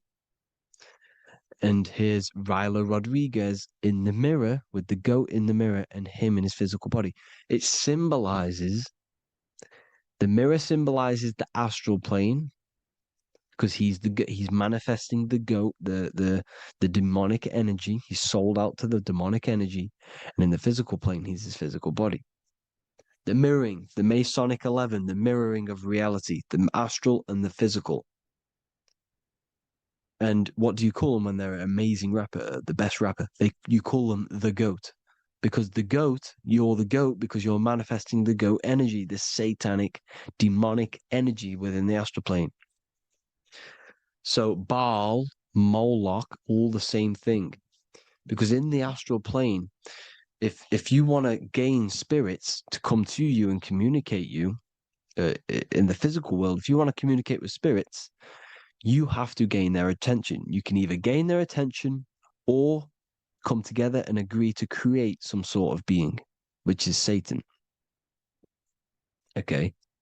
You can, like I said earlier, you can create these beings, you can summon them or attract them. One way to attract them is sacrificing. In order for you to become God, man, to turn to God, you have to sacrifice your life. You have to sacrifice, not drinking, not doing things, not doing anything demonic, not doing anything bad, not eating meat. You have to sacrifice yourself to become the light. However, if you want quick, instant gains in the physical world, you can sacrifice something else to communicate with these spirits, because these demonic energies feed off demonic energy, your demonic energy. So these dark occultists will give away babies, they'll sacrifice, torture babies so that they gain, so that they can communicate with these spirits for physical exchange. Yes, you can do this. These powerful spirits, these powerful demons can give you powers. They can give you certain things. And this is what they are doing. They're summoning and attracting these demonic energy. This is why, trafficking is one of the most, Balenciaga, Baal is the demonic energy in the astral plane, which requires child sacrifice for his presence. Balenciaga, and they were trafficking children. They were trafficking, killing them, and offering them to the spirits. This is what they are doing. Balenciaga. It's in the name. Here you see, here, you can see here a stick man with two horns. The goat, obviously, it's all the same deity. Baal, the goat. Moloch, here's Moloch, the owl, the Egyptian owl, because it comes from the owl of Moloch, which is Baal, which is Satan, all the same demonic energy. And it's on the dollar bill, a tiny dollar bill, tiny, on the $1 bill. All the same thing. Bohemian Grove, they worship the big owl, Moloch. It's all the same thing. It's all one big demonic energy which has been summoning in the astral plane. And it's trying to take over Earth, the physical plane. That's what it's doing. So I hope you all gained a deeper understanding of the astral plane and what's actually going on in the world. Please leave a comment if you can to help the algorithm. Drop a like if you like this content. And hope you all learned something today. And God bless you all. Thank you all.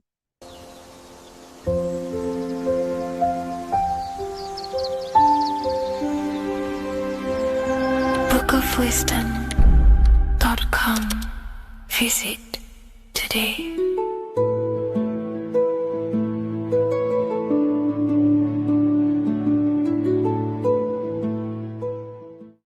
What if I told you that the pentagram can unlock the secrets of creation and make you manifest any reality you want? Hence why the pentagram is used heavily in magic and witchcraft. We have to understand that the pentagram has been heavily demonized. Religions, churches claim that this symbol is associated with Satanism and witchcraft. I personally believe this was intentionally done so that people do not gain their personal power over reality and their life. The pentagram reveals so much about you, and it is one of the most important symbols to understand inside the occult studies. It is one of the most common symbols that you will see across all occult esoteric orders and different occult traditions, such as Freemasonry, Kabbalah, Rosicrucianism, alchemy. You will see this symbol everywhere. And in fact, you even see this symbol, the pentagram, on old church buildings, statues of Jesus next to church buildings. You will see this symbol used by Christianity itself, which is very contradicting about the church. But I'm not here to tell you to think anything. You can simply take this information with a pinch of salt and see if it benefits you. The pentagram used by the early Christians was said to symbolize the 5 wounds of Jesus on the cross. But this goes much deeper in an esoteric explanation. The pentagram ultimately represents the 5 elements of creation. All creation falls within these 5 elements. We have spirit on the very top, then you have air, water, earth, fire. This is the correct placement and order of the elements. Air is always on the left, water is always on the top right, earth very bottom left, fire bottom right, and spirit placed on the tip point of the pentagram. It's a 5-pointed star drawn with one continuous line. But this actually reveals much deeper things, and we're going to be going into how to use this symbol for magic and creating your reality towards the end of this video. But now we're going to give you a basic understanding of the pentagram. It's showing you the 4 physical elements symbolized as triangles and spirit symbolized as a circle. The 4 physical elements are made out of the base element, spirit, or what the ancients call ether. Ether is the underlying base of all physical matter. This is the substance that animates physical matter with life force. All physical matter has its origin in the etheric substance, or spirit, what we want to call it. It is simply the life force that animates the physical thing.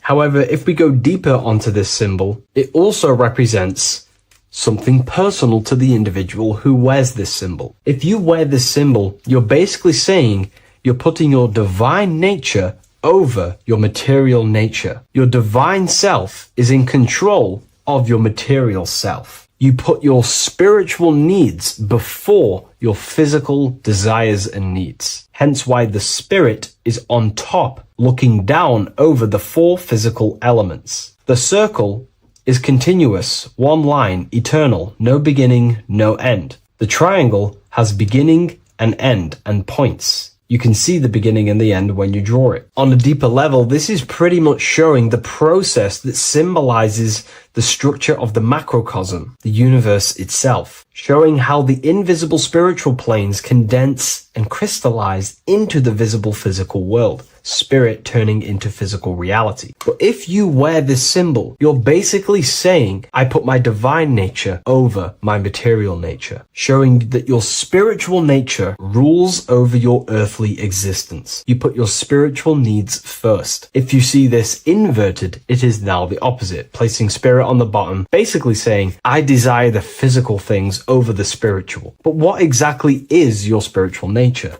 Well, your spiritual nature is simply your internal self.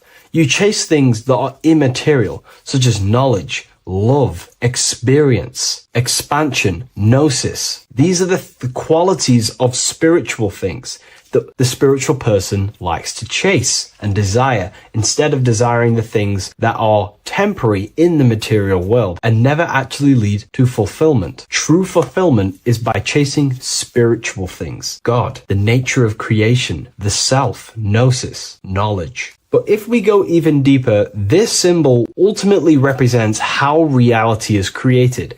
Hence why this symbol is heavily used in Kabbalistic magic and so-called witchcraft. We are all magicians. Each one of us are creating reality. There are just certain ways you can actually create reality by becoming conscious of them. By becoming conscious of the elements and the qualities of the self that actually create your experience in your life in the present moment. If we look at the pentagram, we see that when you draw a pentagram, it is one continuous line. It is one expressed in 5. The order of the elements are very important. Spirit at the bottom, fire at the bottom right, and so on and so on. Because this is showing you the descent of the spiritual into the material, the invisible crystallizing into a material reality. As you can see when you start to draw the pentagram, you see spirit at the very top. You're descending down to fire. Fire is the closest element to spirit. Hence why in magic and witchcraft, people like to use candles. So you're descending first into fire, then into air, then into water, then into earth, then back into spirit. Because of course, the cycle of creation unfolds itself. When you die, you return back to spirit, and then you reincarnate yourself back into physical reality if you wish and desire to. Everything is under this process of matter spiritual. In the daytime you wake up, you're in your material body. When you go to sleep, you enter your astral spiritual body. Everything's in this continual process, renewing itself in spiritual, then material. But the reason why this is associated with magic so heavily is because each one of these elements corresponds to a different body of consciousness, a different vehicle of consciousness. Consciousness has many different vehicles it uses to create the tangible self, the physical reality. For example, consciousness has a spiritual nature. The spirit element in this case symbolizes the emanation, the descent of the one power, the one force that we are all using. Each one of us is using this one power, the power of the source consciousness, unfolding its creation in the present moment. This represents the source, the emanation, the descent of this continuous flow of energy through us that we are tapped into, like a live stream in the present moment. This descends first, the force descends into fire. Fire symbolizes the willpower, will. In this aspect or vehicle of consciousness, the will is the being that directs intention, initiates action, shapes reality through focus, determination. It sets direction, holds intention, projects a desire into form, and aligns your inner world with the outer creation. The will comes out of the force, spirit. Then the will goes with intention to air. Air symbolizes the mental vehicle of consciousness, the mind, the psychic man. The psychic aspects of your consciousness is thinking, imagination, mental images, logic, using the thought or the mental vehicle body of consciousness, then that thought has an emotion, which is then water. So it goes from the force to the will to the intellect to the water, the emotional body of consciousness. The emotional vehicle of consciousness amplifies the thought into an emotional desire that you want to take action on. No one takes random actions, and if we do, we say we're very bored and we don't care. The water is the energy, the emotion you have to fulfill something. And that emotion then descends into earth, which is the physical body to take the physical action in the present moment, to fulfill that desire, to fulfill that will, that thought, that desire. And that is how reality is created all the time. Now, there is much more that you can go into with the pentagram, because true magic is about changing consciousness at will, not casting random spells. It's the ability to change the direction of consciousness using the power of the will to direct these forces to create change in the internal world so it can project outwardly in the external world. Because consciousness creates the external reality. What happens within us, we see change outside of us. So true magic is about manipulating the forces and the vehicles of consciousness that exist within our own mind to produce a change in the material world. There are other ways you can use magic, by purifying each body of consciousness or banishing each body of consciousness. Other forms of magic, you can dissect each body of consciousness and work with that specific body. If you think you're using your mind too much, you can start using banishing rituals to banish the power of the mind, to stop overthinking, for example. Or if you have lack of emotional connection with your emotional vehicle of consciousness, we can dissect this body, tap into this body, and invoke this body and strengthen it. We're dissecting each body and vehicle of consciousness so we can work with it to create a specific change inside ourselves, then to be mirrored outside of us. So pretty much this pentagram represents the descent of the spiritual turning into a material reality. Hence why sometimes we see a human figure standing in the point of a pentagram, because it ultimately represents the microcosm. You are the microcosm. You represent the entire process of spirit into matter, the invisible into the visible, the formless into form. The pentagram, drawn in one unbroken motion, captures this divine act of creation, showing how consciousness flows downward through the elements or the vehicles of consciousness to bring forth the material reality. The Book of Symbolism will teach you all about this. It was released November 17th. A lot of people have taken advantage of this. You also gain a free ebook with this copy. Every order comes with a free ebook. And if you wish to get your copy of the brand new Book of Symbolism, you can find it in the description or revivalofwisdom.com. Thank you, everyone. I'll see you in the next video. What if I told you that you are under a spell and this spell is controlling you in every aspect of your life and you don't even realize it? Spells are not what you've been taught. They're not fantasy magic wands that are casted over you. No, no, no. Spells are much, much deeper. A spell is a belief system that is installed into your subconscious mind, which holds power over you. Okay? If I install a belief into your mind and that belief holds power over you and controls you, that is you under my spell. A spell is a belief that someone has installed into you. Okay? You have a subconscious mind. The subconscious holds power over 90% of your daily basis behavior, thought patterns, and overall emotional state. Because the subconscious is the back end of our mind, the mind that we don't really have access to. It's the shadow self, where all of our programs, all of our memories, all of our traumas, all of our everything that we've ever experienced is recorded and kept in this vast database called the subconscious. Now, the subconscious is the 90% of our mind. We are only aware of 10% of our mind, which is the conscious mind, which is what you're using now, what you're consciously aware of. But there is a subconscious mind that holds power over your conscious decisions, and you don't even realize it. For example, as a child, you had a very, very traumatic event happen. Let's say as a child, you were not loved enough by your parents. And this feeling of you not being enough for your parents and feeling alone as a child implanted this seed. And this seed was planted by your emotions, a strong emotion. And over time, as you grew older into an adult, this seed grew and grew and grew. And what this seed grew into is you being very needy, you always seeking validation from others. Okay. But you taking this conscious decision 10 years down the line actually stems from this hidden cause within your subconscious mind, within this little feeling, this seed inside your subconscious where you don't feel like you are worthy.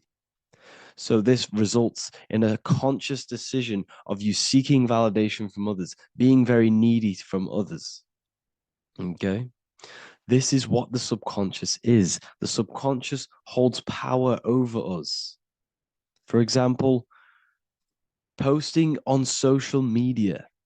Why are you actually posting on social media? If you take a selfie with your new watch, new car, and you go and post that onto your social media, why are you actually doing that? On the deepest root cause, it's not because you just want to post a picture. No, it's much deeper. It comes from a subconscious belief or a subconscious emotion of you seeking external validation, whether you believe that or not. But that's what it is. If you're posting on social media, you're seeking attention, you're seeking validation from others on a deep level, on a subconscious level. You may not even realize this because it's subconscious. Now, this is what a spell is. Money is a type of spell. Remember, money doesn't actually exist. Money does not exist. Money is a physical object inside of the material plane. But the physical object has a belief in the mental plane. See, the mind is the highest plane. This is the root cause of reality, the mental plane. Okay? So our belief in our mind has given this piece of paper value and a meaning. But in reality, it's just a piece of paper with a belief behind it. But this subconscious belief behind this piece of paper is controlling your daily basis behavior, is controlling your emotional state and controlling your life without you even realizing it. Without you even realizing that it's all an illusion. Money does not exist. It's the belief that gives the piece of paper a power. And the way we break the spell is by realizing that the money doesn't actually exist. The whole world is under the spell of money, and it's controlling all of us. But the spell is the belief. Once we all wake up and realize money has no value, it doesn't actually exist, it's only a belief. There is no actual money. That's how we break the spell. The spell is broken when we figure out that we are under the spell, under the belief, under the illusion of this piece of paper having value, and it's controlling our lives. That's why the word money has Mon within it. Mon is moon, and the moon represents our hidden aspect of our mind, our subconscious, and the sun represents our conscious mind. So you have two versions of yourself. You have the self that you show to everyone, the conscious mind, and you have a shadow self called the subconscious, which is the hidden aspect of you. For example, do you really love your partner who you're with, or are you just with them is there a subconscious fear of being alone? Do you really want to be with this person, or is it are you staying with them because it's stemming from this fear of being alone, of being lonely? Or are you just with them because you have a subconscious sexual addiction? And all of your conscious decisions are actually coming from this little seed of wanting sex or not being alone. you have two versions of yourself, the conscious mind and the subconscious, the shadow self and the self that you show to everyone else. Okay? And the subconscious is what's holding power over you. When you drive your car, you don't consciously have to think about changing gear. You've done it that many times. It's on autopilot. That's the subconscious doing it. You can be walking down the street. Your conscious mind can be thinking about what you're going to cook for tea later, but your subconscious mind is controlling your body and walking your body. You don't have to think about moving the body. You just do it because you've done it that many times. It's a program. It's a belief in the subconscious that's giving this movement power. You see, the subconscious holds a lot of power over you. Our beliefs hold power over our daily basis behaviors and actions. Okay, like I said, posting on social media, this is seeking external validation. There's a subconscious stem, there's a subconscious urge bringing this desire into conscious reality. So we must break the spell of our emotions controlling us, our traumas from a child controlling us. For example, another example of this, let's say you were in a car crash years ago, and this car crash led you to having a very traumatic event, very traumatic emotion you felt in that car crash. You felt a lot of pain. That was impressed into your subconscious. And even to this day, you're probably scared of going into trains, going onto cars, going inside of vehicles. And you might not even be aware that it's actually stemming from this event that happened 10 years ago. That's the spell. That's the spell that's holding power over you. And you don't even realize it. You realize the spell when you realize you're being controlled by this old belief, this old trauma. That's what a spell is. A spell is not something I cast over you with a wand like Harry Potter. Spell's much deeper. It's the hidden aspects of our mind that hold power over us, that control us. Okay? So how do we get rid of the spell? How do we break the spell?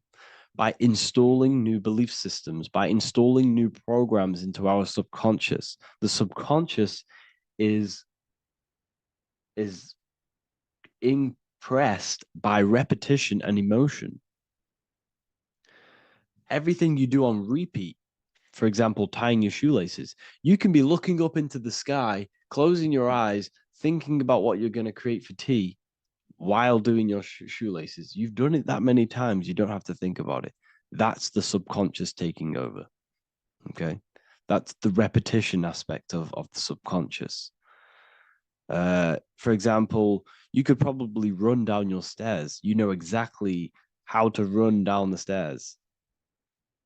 If I tried to run down your stairs, every staircase is different. I'd probably fall over. But you've done it that many times, you know exactly how to do it. It's what we call ritual. When you have an evening ritual, when you tidy the house, you do your skincare routine, you wash your teeth, that's a ritual. This is what the ancients called ritual. When we do rituals, we're trying to implant something into our subconscious to either remove an old program, an old seed that is controlling us, for a new one that's going to grow into new light, into a new reality. So you can implant messages, implant new programs into our subconscious, which will then grow into a new reality. Okay? Because if I tell you something over and over and over again, every single day, for example, if I say, you do what I say every single day I repeat this statement into your ears, about a month or 2 months in, you're going to start to believe in that statement and you're going to start to be under my spell. You're going to start to do everything that I say. So this is what spells are. Spells are subconscious beliefs that hold power over you, and you don't even realize it. So we need to remove these old programs we have that are controlling us for new programs. And we do that through ritual affirmation, and imagination. Repetition and emotion is key to impressing the subconscious. They are the two ways that spells are created, that programs are created. The subconscious only knows the now, and it only knows you. So every word you say is a spell. So when you call someone else a name, you're calling yourself a name, because your subconscious takes everything you say as truth, because it only knows you. It doesn't know anyone else. So every night we can do affirmation. We affirm the reality we want. This is what we call a ritual. We sit down or we stand up, whatever it is. You affirm the reality you are, I am statements. And then you imagine that reality. And you do this over and over again, every day, twice a day, 3 times a day, however many times. And this will cause repetition. This will install